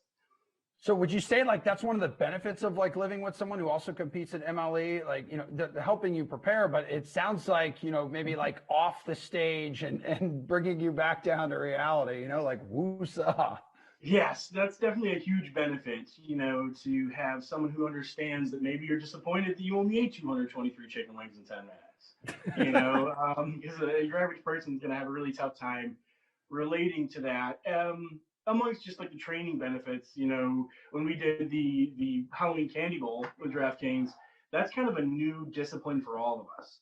So there's a level of training and practice in there to figure out how am I going to get, fun-sized Milky Ways or Reese's or candy corns down as fast as possible. And she was awesome for that because we respect each other's opinion, at this point. And as long as it can be delivered in a constructive manner, then typically training with each other goes well. So. Yeah, you mentioned like the candy eating. I mean, what was the toughest thing you've ever had to eat in competition? Because I remember talking to all of you guys like before that event, and everyone was a little nervous because it was so different. But I mean, what ranks near the top of your list of toughest things you've ever had to eat? The toughest thing I've ever had to eat, probably just to tolerate for me, was probably baked beans. I had to do an event where we had to eat about 12 pounds of baked beans, just because I can't stand the flavor of baked beans personally. But possibly candy corn. That was a really tough one. I could feel that my pace was really good getting through some of the other candy bars and like the M&Ms and things. But the candy corns, even like when we practiced a little bit at home, they were kind of free flowing. When we competed that day in Vegas, some of them kind of like stuck together a little bit. They were broken up. So that's definitely something that seems like it's just like swallowing pills. Yeah, no, it's much tougher than it looks. Yeah, it's interesting you mentioned the baked beans because we talked to Gideon Oji like the other day, and I believe he had like 10 pounds of baked beans under like 2 minutes or something wild and insane like that. But it also stuck out to me how he loves to talk trash. Like, is that a thing when you guys are up there? Like, are you trying to get inside each other's head before these events? Everybody's got a different play before the contests. You can see people backstage. Definitely not once we're at stage level, but Chestnut's a talker. Chestnut will be, if he's happy and bouncing around and talking, he's probably really confident with what's going on. He's comfortable. That sounds scary, actually. Yes, kind of. Yeah, it's like, oh, okay, we're in for a long day. If Jeff Esper's typically more quiet and focused, Miki will she gets happy and kind of enthusiastic and things like that. You can tell she's focused. With me, I'll kind of just be squatting there, but there's a little bit of trash talking, but a lot of that kind of goes away a few minutes, like once you kind of get into that focus, like a few minutes out. Yeah, you can't be talking with your mouth full. That's that would be hard. I mean, it'd be great if they all started talking with their mouth full and they just let me eat. That would be phenomenal. Fortunately, yeah, exactly. You guys keep talking. Around the Super Bowl, like if you're not competitive eating, like what would be your favorite Super Bowl snack? I would have to say wings. Almost undoubtedly wings. Wings are one of those things. Even after doing like a wing eating contest, I'll crave them within a day or two. Okay. So like most foods that you eat in these contests, you probably like don't crave much, right? Not for a little while. Typically speaking, like if I eat 17 pounds of poutine, I'll probably be good for a few days. Hey, what about for this competition? You have like 8 minutes for an all-you-can-eat event, steeplechase format. So foods are going to include like 8-layer dip, pepperoni pizza, boneless wings. I mean, chili, a sub sandwich, cheese balls, pigs in a blanket, jalapeno poppers. I'm starving right now, but which food are you most looking forward to eating out of all of these? Probably the jalapeno poppers and finishing them before anybody else does. They're going to be that last food, I believe. So probably those poppers, just trying to get them down as fast as possible. The cheese balls are going to be a task. They're a ball of puffed, corn cheese. So it's going to be definitely different getting those things down without trying to wear all of them. Yeah, probably poppers. It's time once again for our play of the day right here on the DraftKings Dream Stream. How would you like a free shot at $1 million? Well, this week, if you play $50 worth of contest in NBA and PGA combined, you win a $10 ticket to our Big Game Millionaire contest. So just spend $50 or more in entry fees into any of our NBA slates or contests for this week's Farmer Insurance Open, and you get a shot at $1 million top prize on February 7th. So go check out what's available in the DK lobby right now. Earlier, we heard from former Philadelphia Eagle Trey Thomas as he talked about the Eagles and his career in the NFL. So right now, let's hear more from Trey, including his take on the big game this weekend. Yeah, I mean, you worked hard. You ended up, reaching like the top of the game. You were part of, an Eagles team that went to 4 straight conference championships and being on both sides of the scoreboard in those games. But what was like this period here, this awkward period, the 2 weeks leading up to the Super Bowl like for you?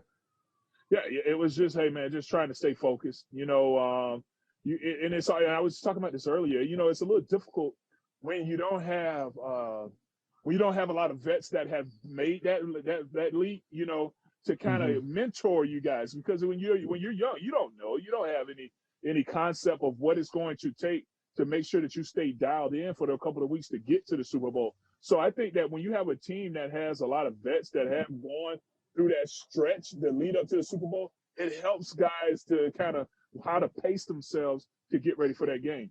And you being a Florida guy, born and raised, how nice was it, though, to be in Jacksonville for that Super Bowl? Did you have a lot of family there? Oh, of course. I mean, I had a lot of family then. But that year, Florida got hit with a lot of hurricanes that year. So, that was kind of tough with all the hotels being closed. They had to bring in cruise ships to kind of have people to stay in. So, it was a tough time. But I thought that just being back in Florida, that it was just a great experience. Yeah, I was in college, like at the time there at UCF in Orlando, and Orlando just got wrecked that year. That was a terrible year for hurricanes. That stuff was never fun. You know that growing up down there, like the home of hurricanes. Oh, okay. So you went to UCF, because I'm from DeLand, so that's yeah. I know you faced, of course, to go back to the Super Bowl. You faced Tom Brady in that 2004 edition of the big game. He's playing for a chance now to go to his 10th freaking Super Bowl. Like if you were asked back at that Super Bowl, 2004, and someone said, hey, man, Tom Brady is actually going to be like in the conference championship in 2021 with the Bucs. He's going to win that. He's going to go to a 10th Super Bowl. What would you have said? No way. There's no way he can do that. But, man, I mean, he is just it is ridiculous to even hear that stat, to say, look, I played in 10 Super Bowls. That's just ridiculous, man. I mean, will you ever have another player that can have that type of success? And to go to another team, a whole different conference, and take the team to the Super Bowl again. I mean, when the big discussion was, once they had this separation, who is it going to be? Who's the guy? Who's the one that everybody was leaning on? Was it Belichick or was it Brady? Who was that guy? And then you see, it was Brady. So you think that debate is over now? Oh, absolutely. I mean, it's Brady. Look at him. He went down there to a whole other team. He brought the wild man Gronk with him. And then there you go. They make it to the Super Bowl again. There you go. It's just absolutely ridiculous. Yeah, and on the other side, Tom Brady's going to be facing the Chiefs here, and you played and coached for Andy Reid. Like, he's trying to, he's back in the Super Bowl for the second straight year. I mean, what was it like playing for him and coaching with him? Oh, well, Coach Reid was just he was a discipline. He was the discipline that we needed on our team. He came in and just really was all about rules, made you dependable, made us a better pro. And he was just like another father figure, and I really enjoyed my time. Anytime I'm able to be around Coach Reid, it's always enjoyable. I actually went out to Kansas City this offseason and spent some time with him in training camp. And it was just awesome to just be around some of these guys and to see the attention to detail that is put into each day of work. And I actually watched Patrick Mahomes in practice, man. I don't think people really, I mean, you see it in the game, but just to stand out there on the field with him and watch him, and there were times where I had to just be like, all right, you know what, just act like you've seen that before. Don't be cool, man. Play it cool. Don't become a fan and just be like, oh my God, I can't believe he just made this throw. Yeah. That's just I mean, to see him just work in practice and the leadership that's out there on that team, and then to see the staff and the amount of detail and preparation that goes into work. I mean, I'm not surprised that they made it to the Super Bowl again, and I'm really pulling for Coach Reed to get his second one with this team. Was he a big cheeseburger guy back then as well as he is now? Oh yeah, now? man. Big Red was always about the cheeseburgers, man. He was like, oh, that was always his little breakdown. Hey, man, I treat you guys to a cheeseburger, and that was it. All right. So, with you rooting for the Chiefs, does it have everything to do with Andy Reid being your boy, or you just want to see someone beat Tom Brady? It's all about Coach Reid and his staff, man. Okay. I've been, it's with playing under Coach Reid, and I played with Andy Heck. I played for Andy Heck, the offensive line coach there. I played for Greg Lewis, the receiver coach. Played with him, the receiver coach there. I played with Eric Bieniemy, the OC there. Tom. I played under some of the coaches that's on that staff. I know Coach Reid's son that's on the staff, so I have a connection with a lot of people on that staff. All right, Trey Thomas, you're the man. That pool behind you is calling your name. Go take a dip, and thanks for hanging out with DraftKings. All right, thanks for having me.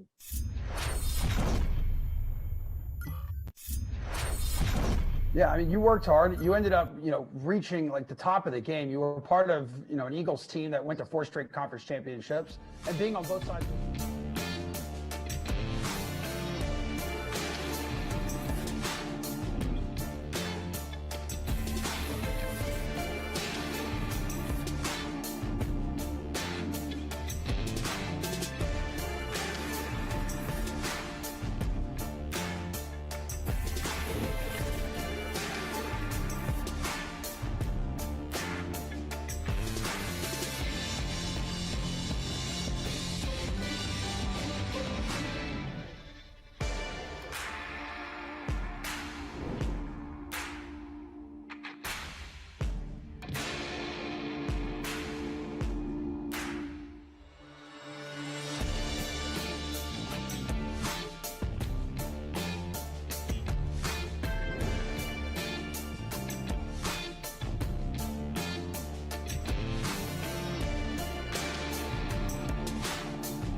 Dark is coming right up for you. But first, here's what else is happening on DraftKings right now. Well, the big game is coming, as you all know, but it's not too early to start looking at your lineups for the NFL 5.55 million Super Bowl 55 millionaire contest. Say that 10 times in a row. For just a $10 entry fee, you get a shot at $1 million grand prize, people. So that's just one of 3 contests with a prize pool of at least $1 million for the big game in Tampa. So head to the DraftKings lobby now and check them all out.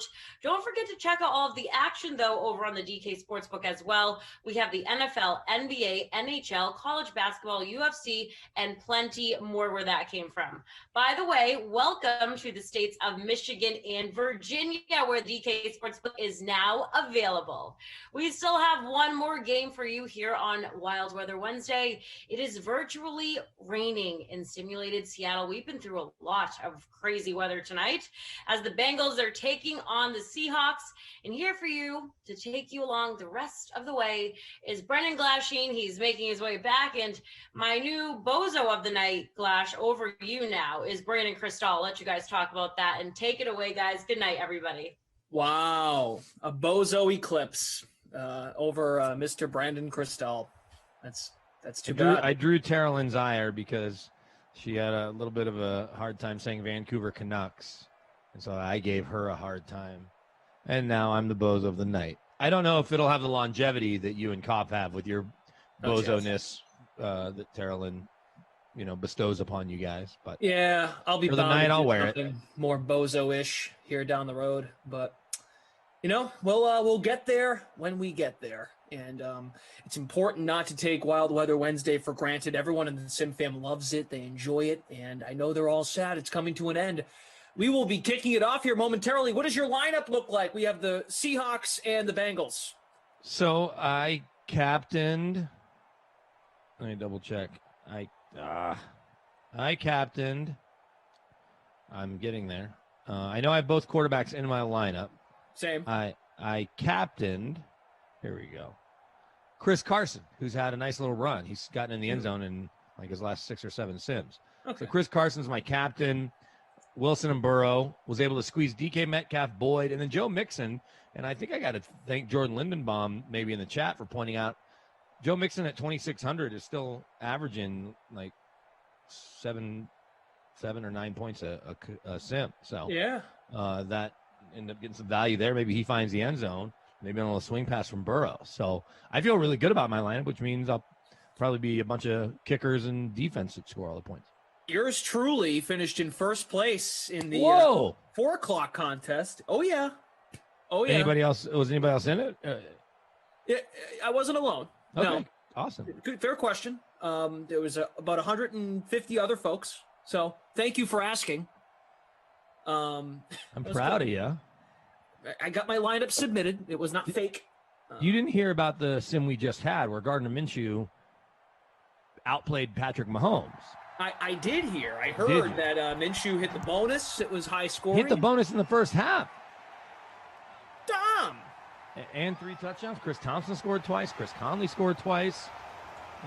And so I had Mahomes give me 48 points or whatever in the captain spot and 32 from Kelsey or 32 from Hill. And it still wasn't enough. I'm with Jimmy B. I captained Russell Wilson. Let's go, Jimmy B. I'm down. Hyde, gain of 10. Not your boy, Carson. What are they doing? Put in Carson. put in Tony Pollard. That still cracks me up. But Carson, like I said, has been finding the end zone a fair amount. Just got to get closer to the end zone. Yeah, this Hyde business, what's that about? Stupid virtual Pete Carroll. First play.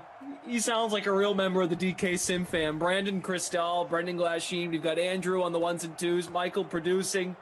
Zach and Tate updating scores. Oh, man, that was good. Who else was in the contest? Mixon captains is J.E.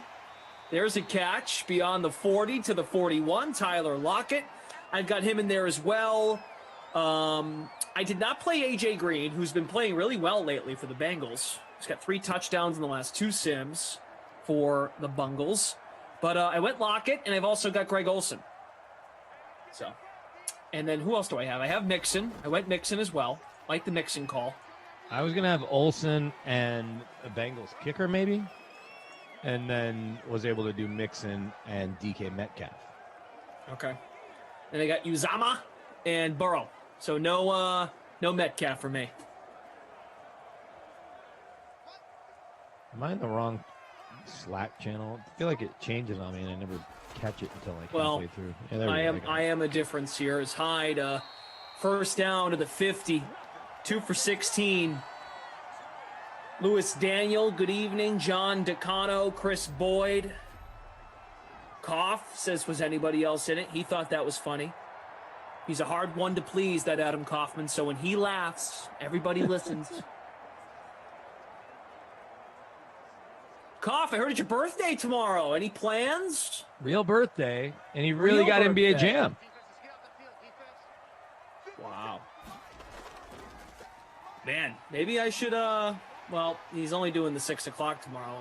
Oh, Wilson, nice juke. Way to go, Russ! To the 13. Captain. Here we go. Let's bring in Chris Carson now. Do your thing. Virtual Zach Taylor's like, why wasn't anybody spying on Wilson? It's definitely not the defensive coordinator next to him. We didn't even have a headset. PhD 1974. Carson, Wilson, Ross, Olsen, Boyd, and Seahawks. DST. So I would presume Carson is in the captain spot based on the order. Here's Wilson. He fires. First down. This receiver spun down at the 2. It's Lockett. Koff says, see you on the porch. I would love to come to the porch. It's going to be like 9 degrees, though, tomorrow in Boston. So we're going to have to, like, look towards March, I feel like. Because we're starting to hit that point of the winter where it's just really freaking cold. Oh, 12 and 6. We had snow here yesterday in Denver, and then it was in the 40s and sunny today. So, all right, sweet. Luke Murphy says, Glash, sometimes you're annoying, and I mean really annoying, but I respect you for that. Well, thank you, Luke. Wow. I'm in 134th place, so Carson punches this one in here. Ooh, foreshadowing. It is Carson in the backfield, but it's a fullback. Oh, that's what. Yeah, you can't do that. Belor. The Fresh Prince of Bel-Or stopped at the 2. Dang, Carson. See Luke Murphy?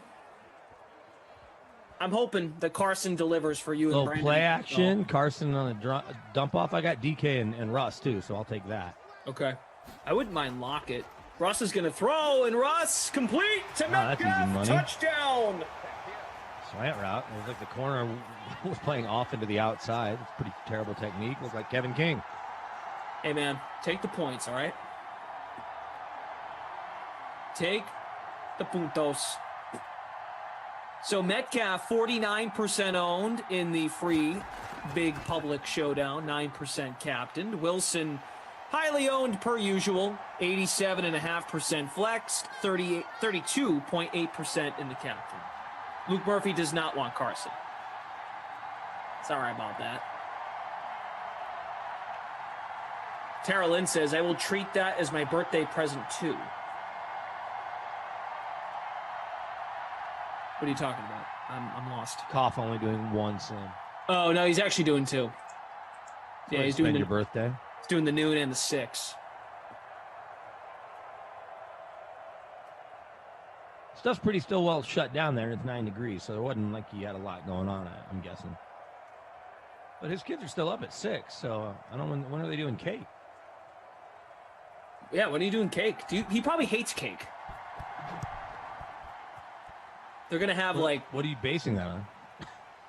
He hates everything. No.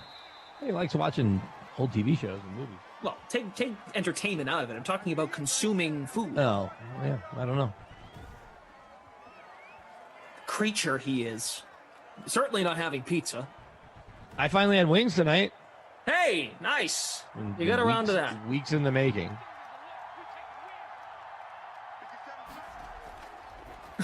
Here's Joe Burrow complete to Uzama. CJ Uzama is like he's the biggest tease, one of the biggest teases in this game. He'll like go off for the first quarter and then he'll disappear. Steven says vanilla cake, no frosting. Luke Murphy says it's okay, Glass Sheen. Sometimes in life, things don't go our way, and we have to accept that in order to move on with our day. Gio. If I had to guess what Koff might have for dinner on his birthday, Chinese food. Loves Chinese food. I've seen it. I've watched him do it. When we used to work Sundays in the office, we'd get catered food. Oh, man. Koff would just wolf it down, and he's like, who wants seconds? And he'd look around like hoping everyone else was done their first plate to go get seconds. Koff was the first guy to go get seconds. Man, that guy loves a nice plate of Chinese food. Who doesn't? I guess some people, but I know I do. Maybe I should bring you some Chinese food tomorrow. Would that be nice of me? For his birthday? Sure. Yeah, maybe I should. See what he's doing for lunch. Yeah. Koff, what do you want for lunch tomorrow? I'll bring you some lunch. If you're still here. Yeah, so is Koff still hanging out in the chat? He'll show.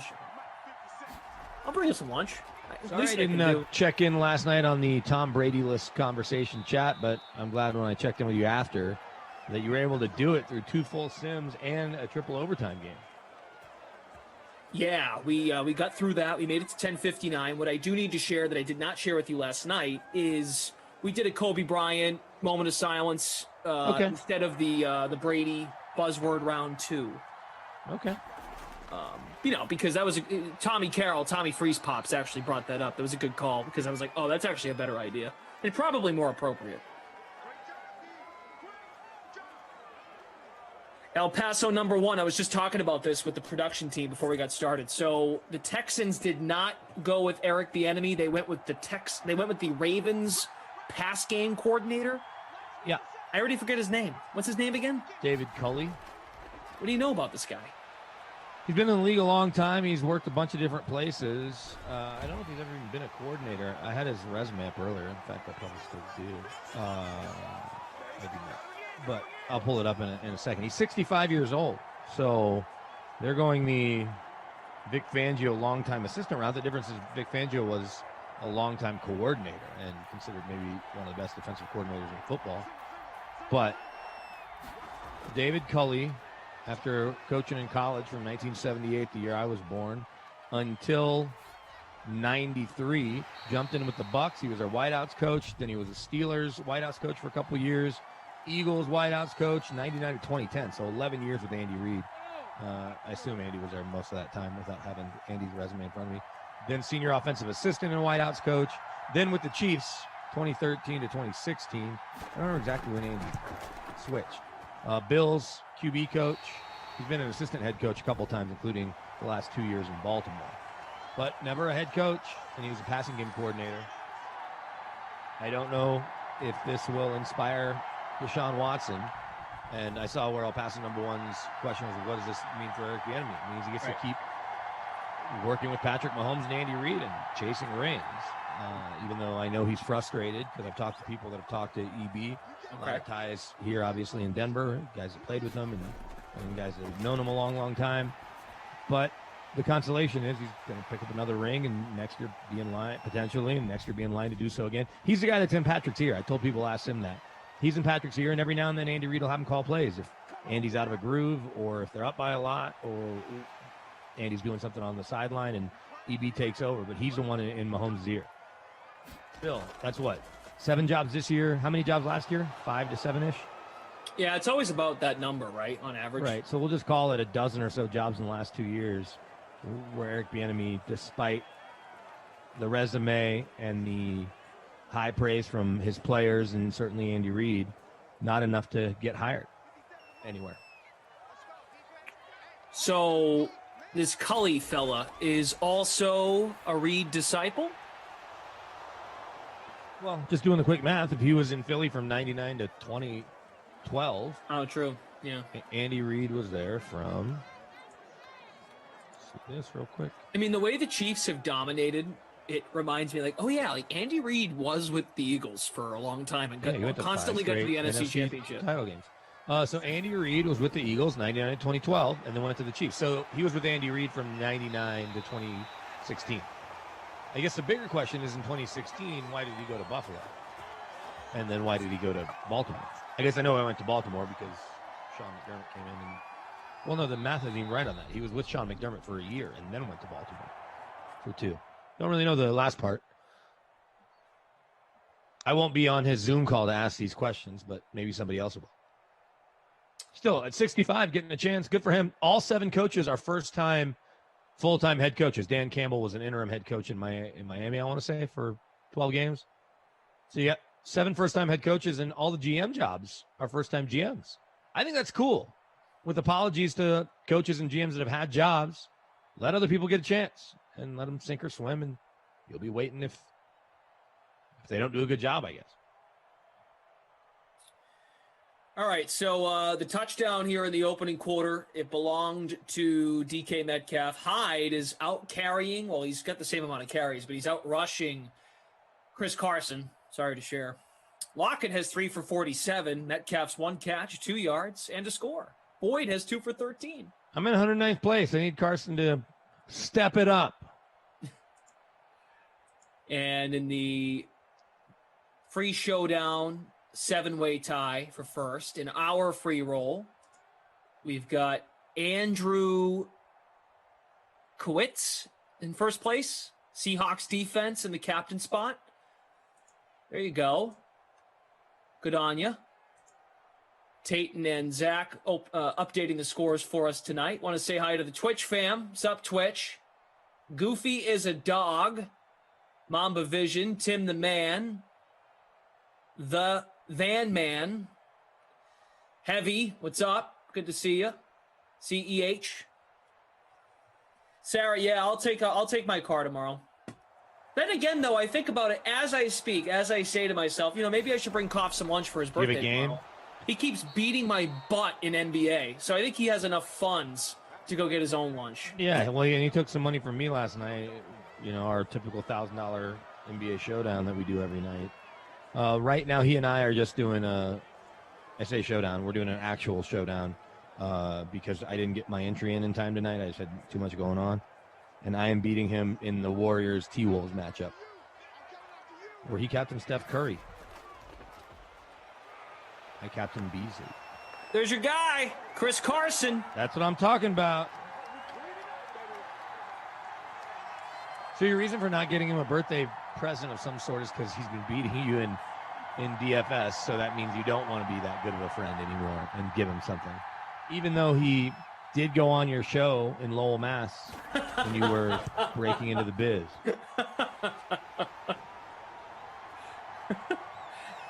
I had to pay the radio station to be on that show. That was the deal. Oh man. That's what I learned. Did you get to keep your advertising though, if you actually got any? I had to go. I think I had a sponsor from a local cleaning place locally in Lowell. Okay. But yeah, that's about it. But I wasn't making all that much doing that. That's when I found out. I'm like, what am I doing in this industry? Yeah. I don't know. Maybe I should. People think that Koff and I there's a hate. I'll bring guys some lunch, man. Bring guys some lunch. You bring some Chick-fil-A. Guy needs some sim fuel. See, that's the issue, right? I go give Koff lunch, then Emerson finds out, then Emerson gets all jealous and whiny.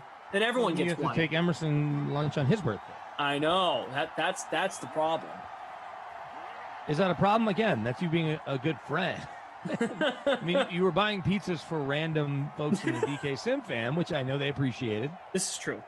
But your DraftKings pals, co-workers, guys that live near you. Oh, my God. And Sarah Privatera. Hey, Adam Kaufman, happy early birthday. I'll get you a milkshake we can share at the Krusty Koff. What am I saying? Sarah can just go get Koff Chinese because those two are just meant to be. Well, I'll just say this.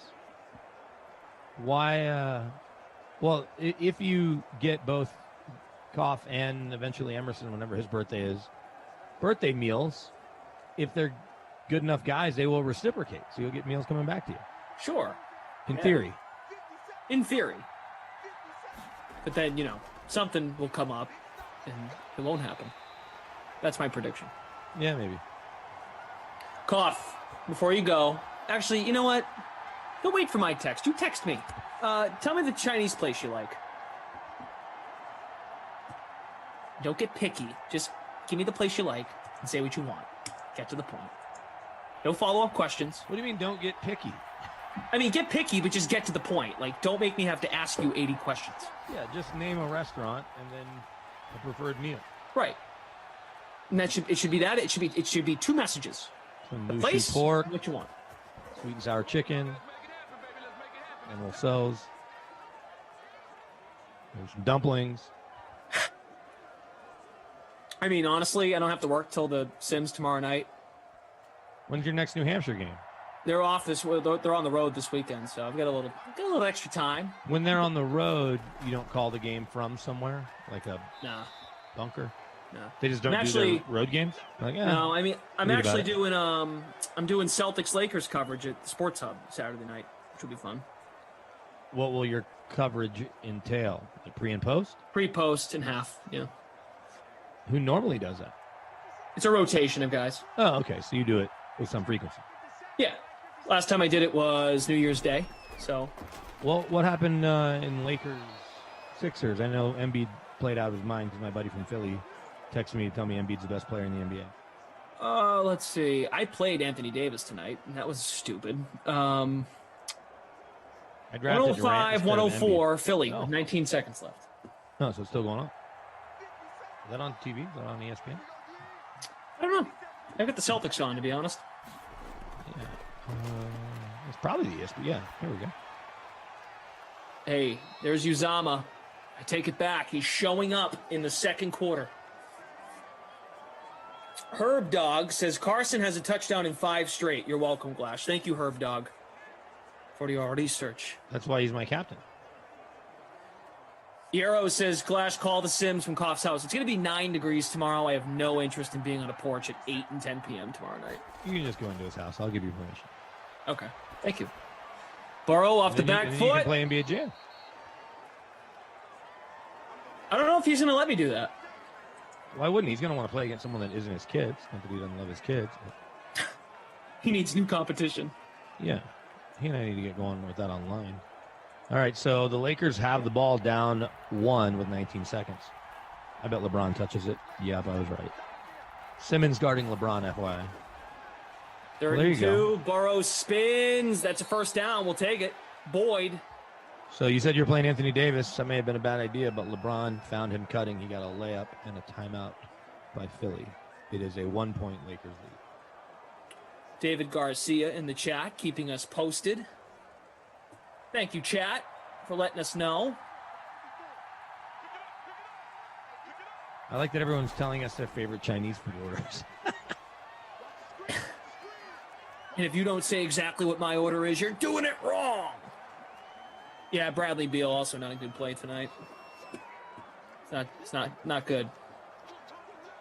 Not great. I had something going on the other night where we were trying to have him go way under, and none of it worked. Second. I'm not loving my mix-in play, by the way. Yeah, it's not great. There's Uzama again. We'll take the PPR points and the yards. A gain of 9.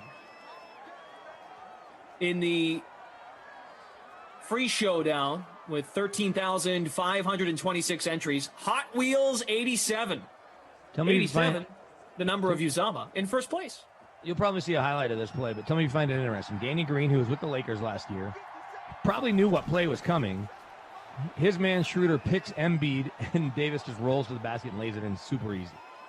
And Green didn't leave to help in time. Wouldn't you think that Danny Green knows all the Lakers plays? This is true. Yeah, he wants them to win. He's pulling for the Lakers. A 2.5 Lakers-Philly left. final, a Lakers-Philly final would be fun. I wouldn't mind seeing the Sixers in the finals. Oh, man. David Garcia is just spoiled what happened, and I don't have it on. Oh, no. Burrow fumbled. He fumbles at the 1. Reed recovers. That was pretty weak there. I just saw it in delay on my computer. What a bad fumble.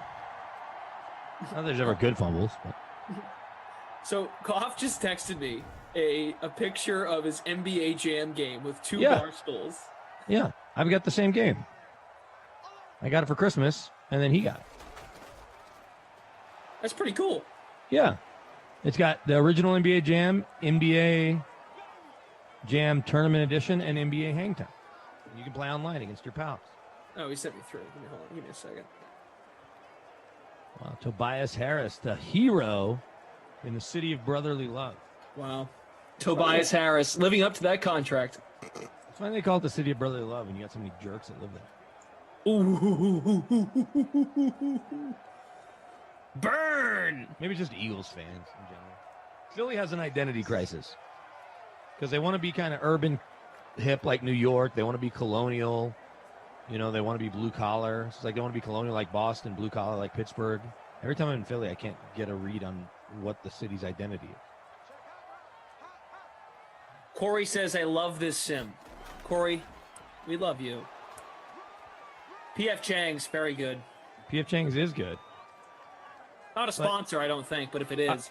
I would think, though, that there's a mom and pop kind of place near Koff's house that he might be a fan of, or near your house. I don't know how far you guys live from each other. About 40, 45 minutes. Oh, so inevitably there's a place between your house and his. Sarah, Sarah and I are doing this diet thing, and she's Yeah, like, I saw your picture. Is that safety? It is. Geno Atkins. Way to go, Gino. Carlos Dunlap's still on the Bengals in this game, right? I Probably. think so. Yeah, there he is right there. There he's getting blocked. Yes, he is. That's him getting blocked, 96. He was dealt at the deadline, though, right? In real life? Yes, he is on Seattle in real life. He's not. No, it's a revenge game, kind of. Sort of. Yeah. No, that doesn't make any sense. Right. He's doing what Danny Green's doing. Yeah, well, kind of. Right. He's helping his old team win, but he's actually on the field doing it. Well, I guess it's in the reverse. He's helping his new team win, in theory, by just getting blocked. Having no impact on the game. Maybe Sarah and I can just take the ride together to drop off Koff's Chinese food and just sniff it the whole way to get our Chinese fix. Just taking the aroma. You said your dad was trying to get you some sort of cake to mess with you? Yeah, he texted me at 6:15 this morning. Hey, it's National Chocolate Cake Day. It's National Something Day every day. If you went by that, you'd probably weigh 300 pounds. Yeah, he's probably going to look up something now every day just to mess with me. But I'm saying if you followed, hey, National Cookie Day, Chocolate Chip Cookie Day, National Double Cheeseburger Day, National Pizza Day, like every day it's something, National Pancake Day. If you followed and in honor of those days, consume that food, you probably would gain more weight than you want to. Burrow is back to throw from the 49, incomplete. Pretty terrible. 14-2. Still 2 timeouts. Texans are targeting Josh McCown and Lovie Smith for spots on David Culley's staff. Tim Kelly is going to be his offensive coordinator.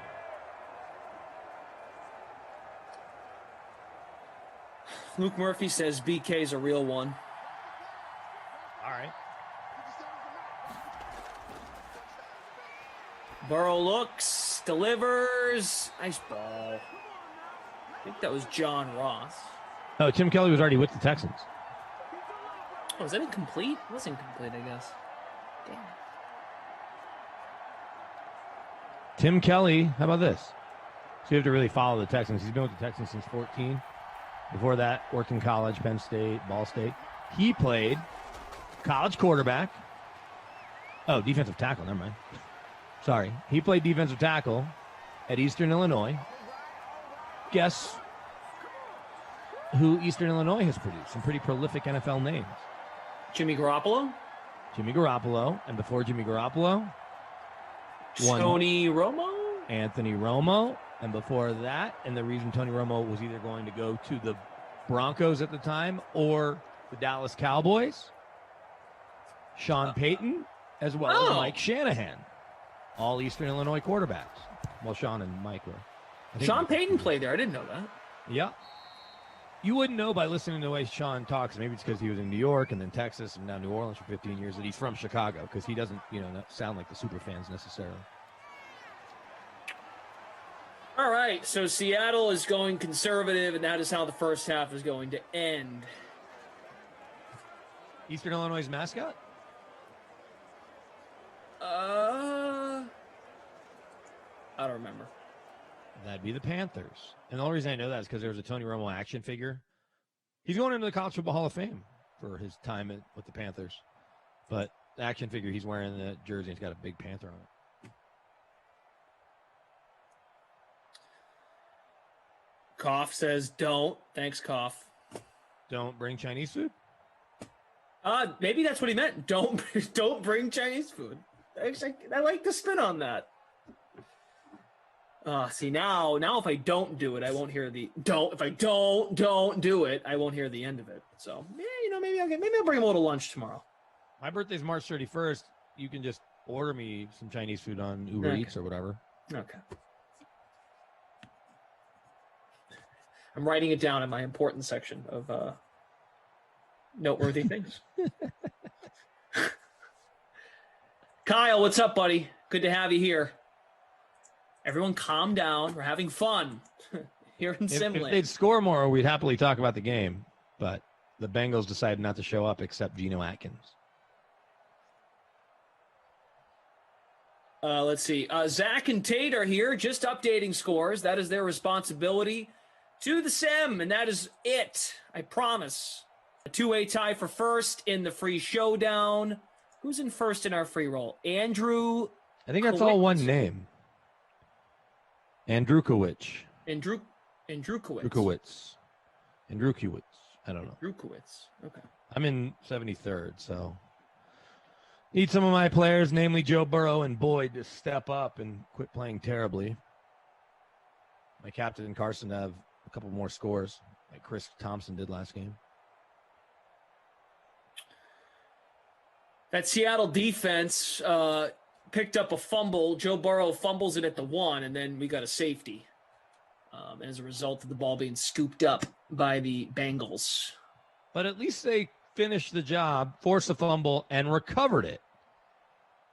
Unlike the play where Sorensen knocked the ball out of, was that Hollywood Higgins, and it rolls into the end zone. My least favorite rule in football, is the fumble into the end zone. Because the defense has made a hell of a play. The ball should just go back to the spot of the fumble, like it does on the other 99 yards of the field, right? It's you save the touchdown. That's your reward. You don't just get the ball back because it rolls into the end zone. Let's see. Death Paws says, love this pairing. Brandon brings the steak, and Brendan brings the sizzle. Sure. PGZ Man 666 is saying that is his lineup. Andrukowicz. Tell us how to pronounce that. Write it phonetically for us. Please. Phonics here. Travis, what's up? Hanging out in Maui. Guys, look, I see you in the chat. I promise you. We see you. We understand. It's a glitch.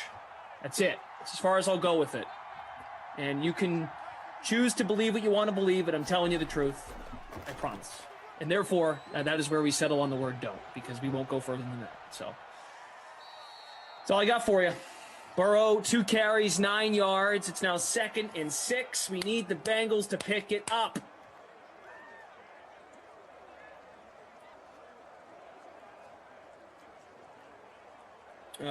Sean Preston? No, I'm on a computer chair. Great purchase, this computer chair. Really like having a solid computer chair. The ones that look like the gaming chairs? No, it's like it's a desk chair. Like a desk chair. Oh, okay. Yeah. I'm just sitting on a little stool. I kind of wish I had a comfy chair, but then I'd be slouching the whole time. This forces me to sit up. We just bought my 14-year-old a video game, one of those video game chairs for $110, which is a deal. Those things are expensive. Especially if they're branded, Fortnite ones or some of the other video game companies out there. Like $200. Mm-hmm.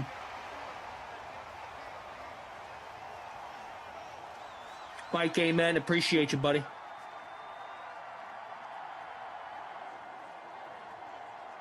Eric Stern. I like it. This rain is really affecting the Seattle or the Cincinnati offense. That and bad players. They're usually pretty good in these sims, but I guess now that I think about it, it's when they play against a bad team. Sure. And Seattle has a good team. If I would have seen back-to-back games where Jacksonville drills KC, and then if the Bengals would have taken it to Seattle, I would have thought that the weather played a bit bigger factor or something was up. Nick Thomas says, I have the worst lineup ever. Talking about himself or talking about you? Himself. Sorry. Let's see after one if I'm taking my $1,000 back from Koff. Sure am, thanks to James Wiseman knocking down threes. Yeah. I was relying on AED to have a big night. We both played Beal. I had a lineup earlier constructed with Steph and Luka, and that didn't work because I just didn't play it.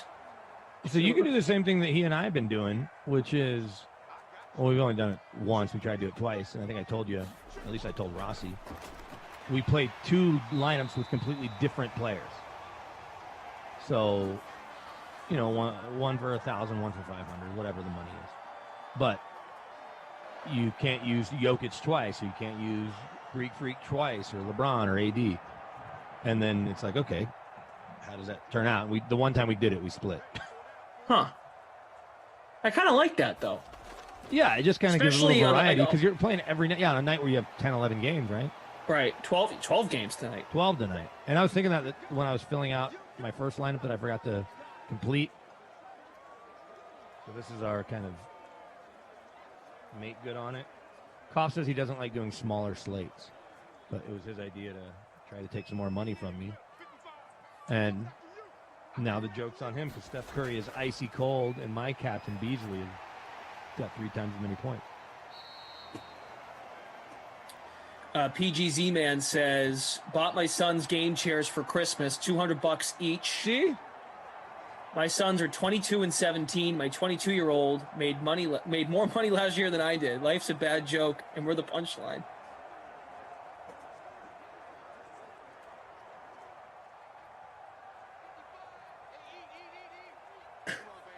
Third and 1. We've got under 5 to go here in the third.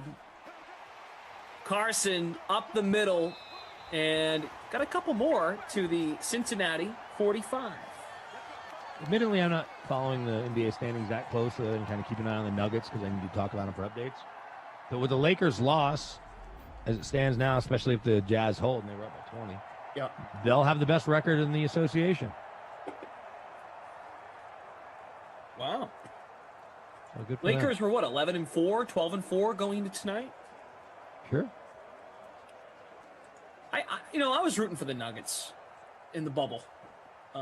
I kind of wish, and it was them, man, the Lakers in the conference final. But man, the Lakers, they're even better than last year. And I think it's impressive how they've looked out of the gate when you considered it was a shortened training camp and just the motivation to get right back to it. It's pretty impressive. One that LeBron is clearly stepping on the gas pedal. He's not, at least to start easing into things. Anthony, I think he has to play to keep Anthony Davis engaged. If not, Anthony Davis' shoulder will start hurting or his ankle. Yeah. AD has not been the best fantasy player this year. No, Embiid has, and I should have taken him instead of Durant in my season-long league that I'm in last place. David needs Olsen. Chris Boyd needs Wilson and Olsen to get going. Thank you all for hanging out. Certainly understand where you're coming from. If you're a little upset, I can assure you we are doing what we normally do in terms of how these games are simulated. So it's an incomplete pass. They'll probably kick a field goal. because they're up by 12, and why not? They're just going to let Jason Myers give it a chance. It's funny watching Steph Curry play against Minnesota. I know it was a decade ago, maybe more now, I guess. 09 draft. But Steph Curry, he was drafted by Minnesota, right, and traded? I'm pretty sure that's right. Imagine if he had been toiling in Minnesota for the last 11 years, how different his legacy would be. Yeah. I guess he'd kind of be like Trae Young. Man, that guy scores 40, hits from 10 feet behind the line, and wins 30 games a year.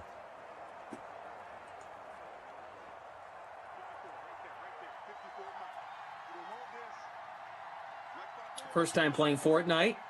Looking at his NBA lineup. Crushing it. There's Mixon. Hey, Joe Mixon, his first carry with 3 minutes left in the third. Almost a house call. Almost a house call.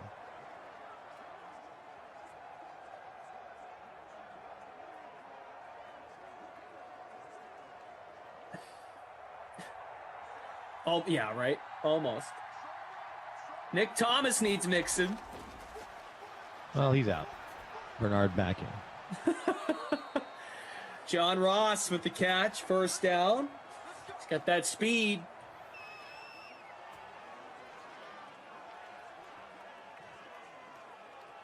I watched almost the entire Senior Bowl practice today.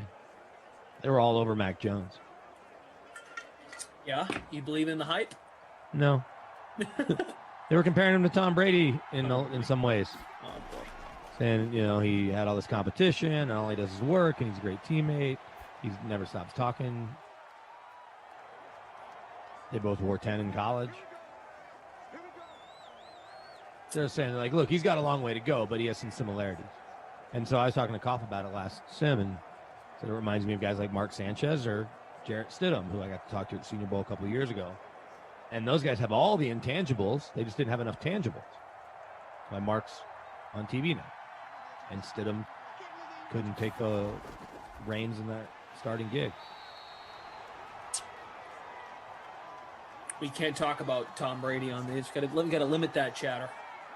Well, I brought it up. Sorry, comparing Mac Jones to Tom Brady seemed a little silly.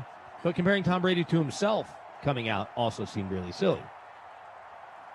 Yeah, true. There's no reason anyone would ever expect this. Even Tom Brady. No one's expecting to win 6 Super Bowls. Not at all. Green. Yeah, there's AJ Green. He's been good the last few sims, scoring touchdowns, and he's got 3 catches in this one. Only 2 points for Cincinnati.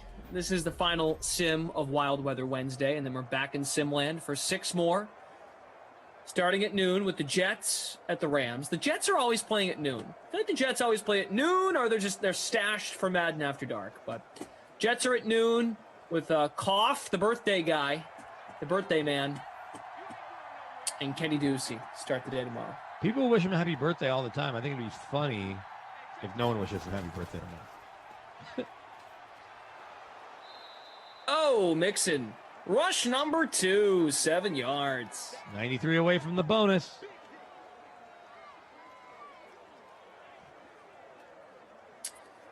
Jordan Margulis, I succeeded.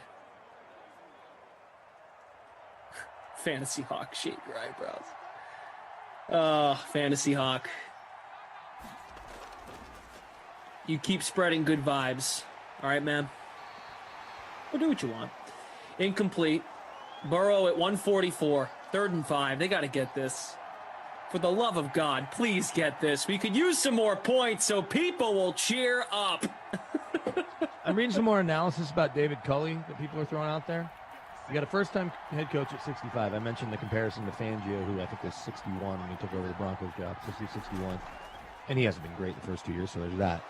But he has worked in recent years with Josh Allen and Lamar Jackson, 2 of the best young QBs in football. He worked with Donovan McNabb for his whole career, or his whole time in Philly.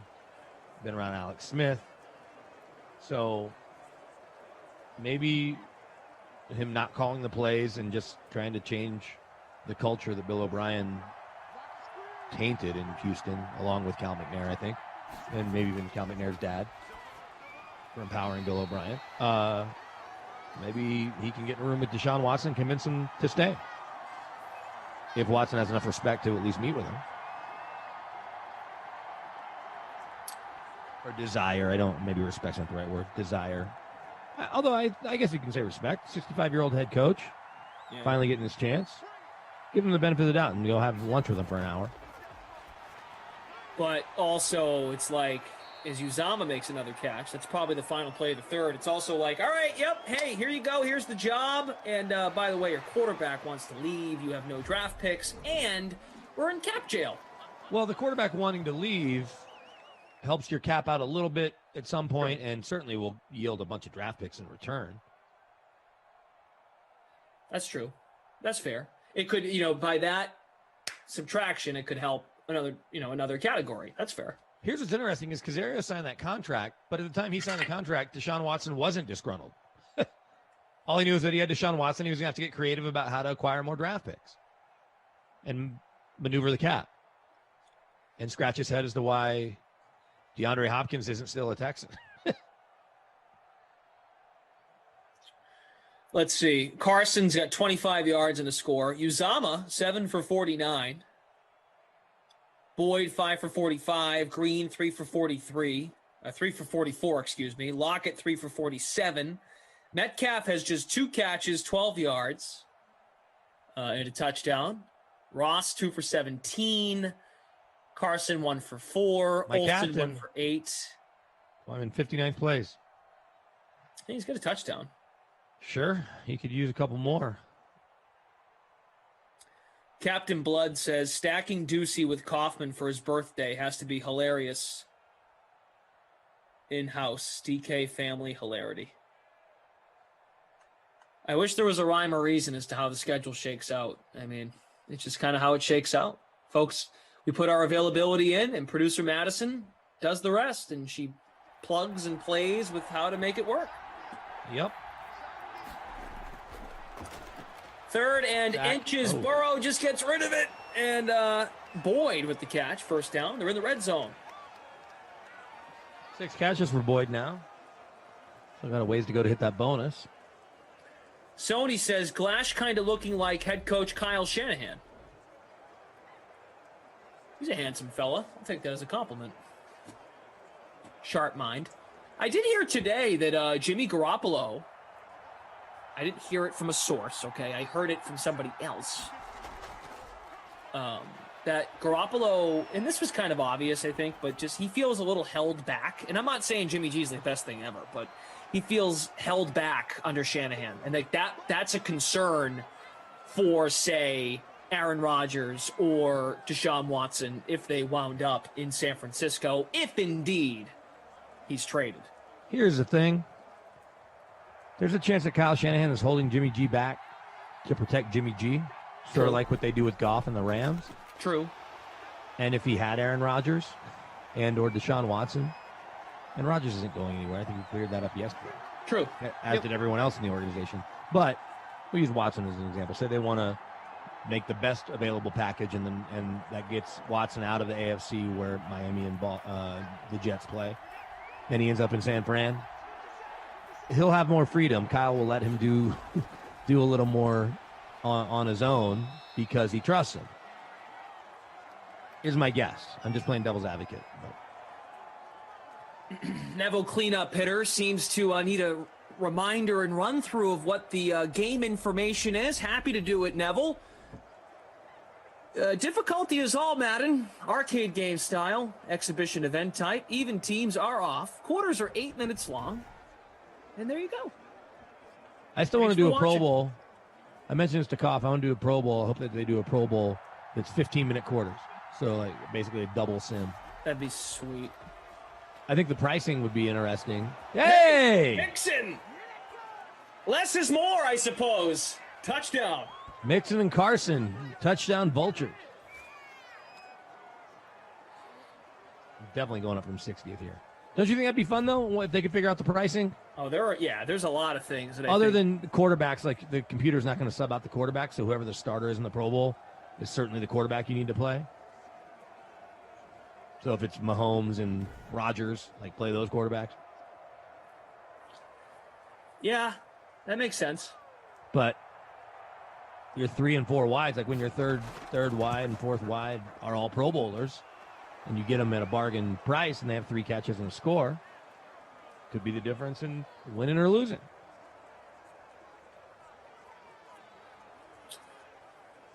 All right. So now the Bengals have a little pulse.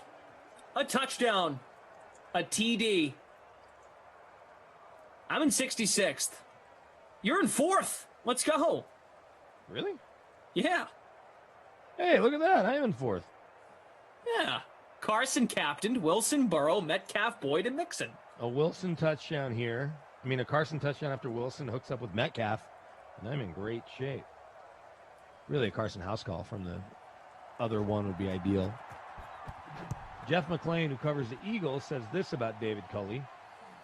Finally getting a head coaching job, story worth being told. Always one of the most respected assistants under Andy Reid. Not sure how to work out, but he's as genuine as they come. That's good. Did the Celtics lose? Yeah, that's close. What do you think of Anthony Edwards? He just scored again for Minnesota. I thought of course. He had a crazy dunk the other day. I thought about playing him, and then of course I didn't. I guess I just meant more big picture. He's number 1 pick. It just seems impossible to win in Minnesota for whatever reason. But they've got all these high picks, him, Towns. Bruiser B says you guys need to do something like that this Sunday, talking about the Pro Bowl idea. Yeah, I just don't know if they could turn it quickly enough. Maybe we do it a week after the Super Bowl. Again, I should probably suggest to people that aren't just you and Koff. Yeah, it doesn't go far, to be honest with us. It really doesn't. But I have mentioned the Pro Bowl idea to people in charge. Yeah, I think and make that's it a good idea. Make it 15-minute quarters. And Let's just start with the Pro Bowl matchup, and then maybe it's baby steps. I'm with you. Don't get me wrong. I love it. I love the idea. Just like, I don't know. So, man, 4th and 4. There's life for the Bengals. We need a buzzword tonight. What do you guys want to talk about? I can think of a word you're all thinking of. What about something related to David Culley?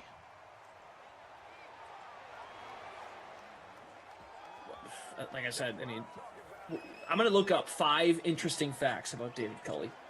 I'm giving you a couple. It's his football career.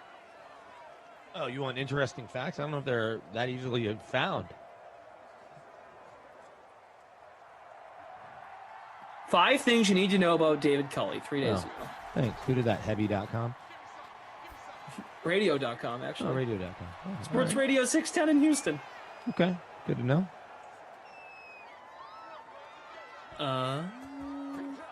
Let's see. Coach under Andy Reid. Fun. Reid swears by Culley. Reid says, I think he's honest. I think he gives you the same picture every day. He's upbeat and loves life. He's an energy driver. He's optimistic. He coached, did you know this? Culley coached Deshaun Watson in the Pro Bowl. All right. Wow. Maybe there's a connection. Wagons. Hey, guys. Culley coached him in the Pro Bowl. He's going to stay. I can't believe that isn't an article. Who wrote the article? No disrespect. Brandon Scott. He coached him in the Pro Bowl. Now that is funny to include in an article.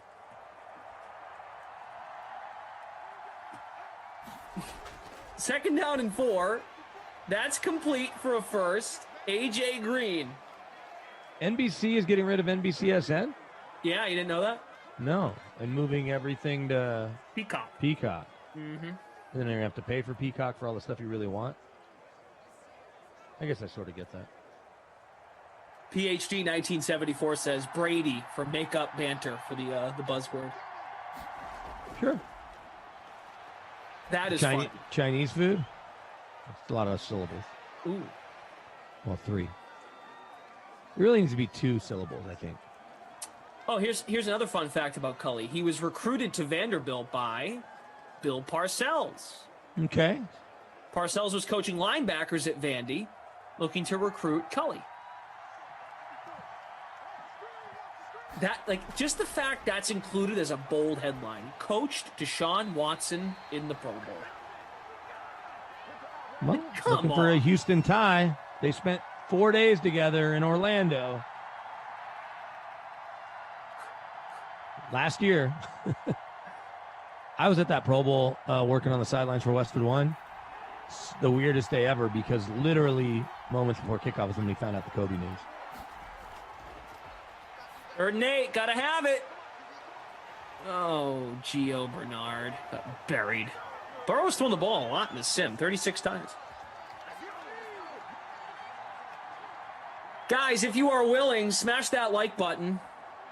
Please, we appreciate you being here, staying up for Madden After Dark. We've got producer Michael, Andrew on the ones and twos, Zach and Tate updating scores. Steven says Parcells was relevant 25 years ago. Bengals D's going to have a chance to maybe get this back. Unless they hand it to Carson and he takes it to the house to help me win. I'm in 11th now.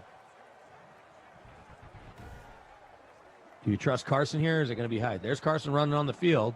We know that usually doesn't matter, though. I don't really trust him that much, to be honest with you. Do you trust Hyde more? Russ in shotgun. I'd love to see a pick six here. Handoff? Yeah. Yeah. That's high. Ace says Pro Bowl's a good vacation. Is it? It's in Orlando now, right? It used to be in Hawaii. Yeah, there's talk about moving it to Vegas. I don't know. This year I think it's going to be Orlando. Next year I think it might be Vegas on the way to L.A. Pro Bowl in Hawaii is a good vacation. Pro Bowl in Orlando has its pluses and minuses, depending on if you want to do theme parks. But I was there for a couple days last year. Pro Bowl was a cool vibe. Very laid back. No, again, Kobe dying in a helicopter crash kind of put a damper on the whole day.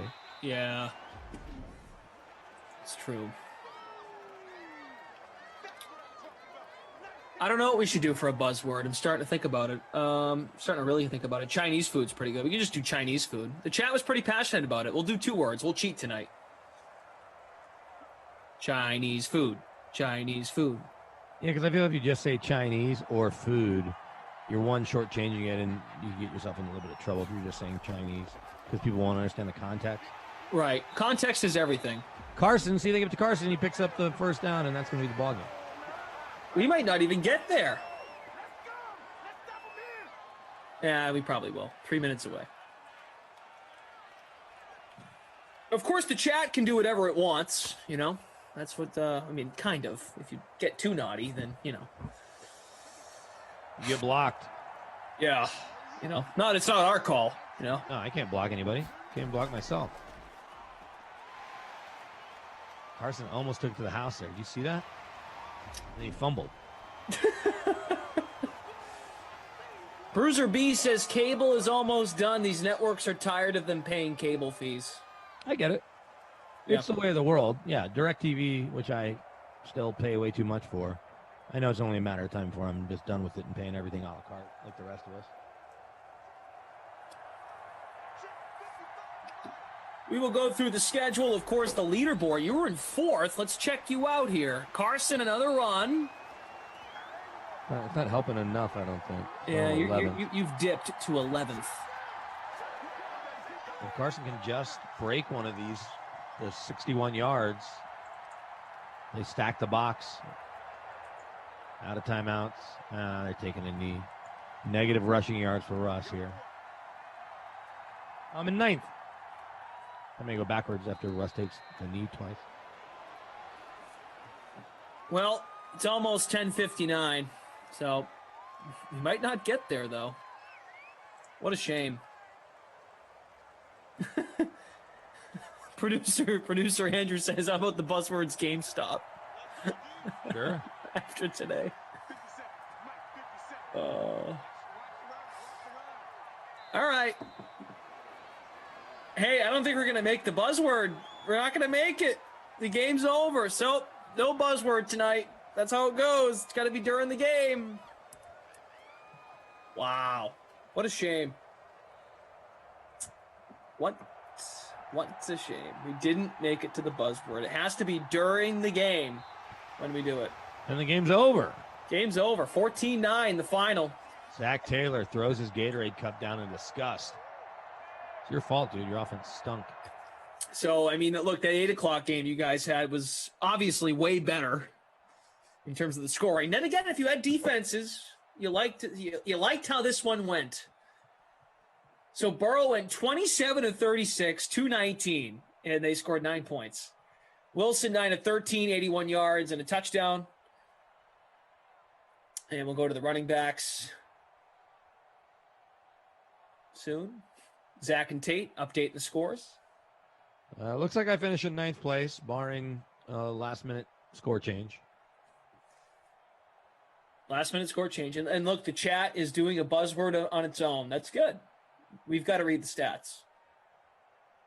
And the sim's over. Carson, 11 for 51 and a touchdown. Hyde, 7 for 28. Mixon did score, just 11 yards. Wilson, only 4 carries for 34.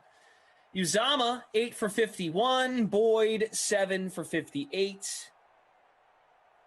Bernard, 5 for 30. Green, 4 for 57. Lockett, 4 for 50. Ross, 3 for 23. Metcalf, 2 for 12. And the lone touchdown of the sim. Who is your player of the game and your Not My Kid award? What do you got? Well, let me check out the winning lineup here again real quickly. Okay. Both of us had Carson captained.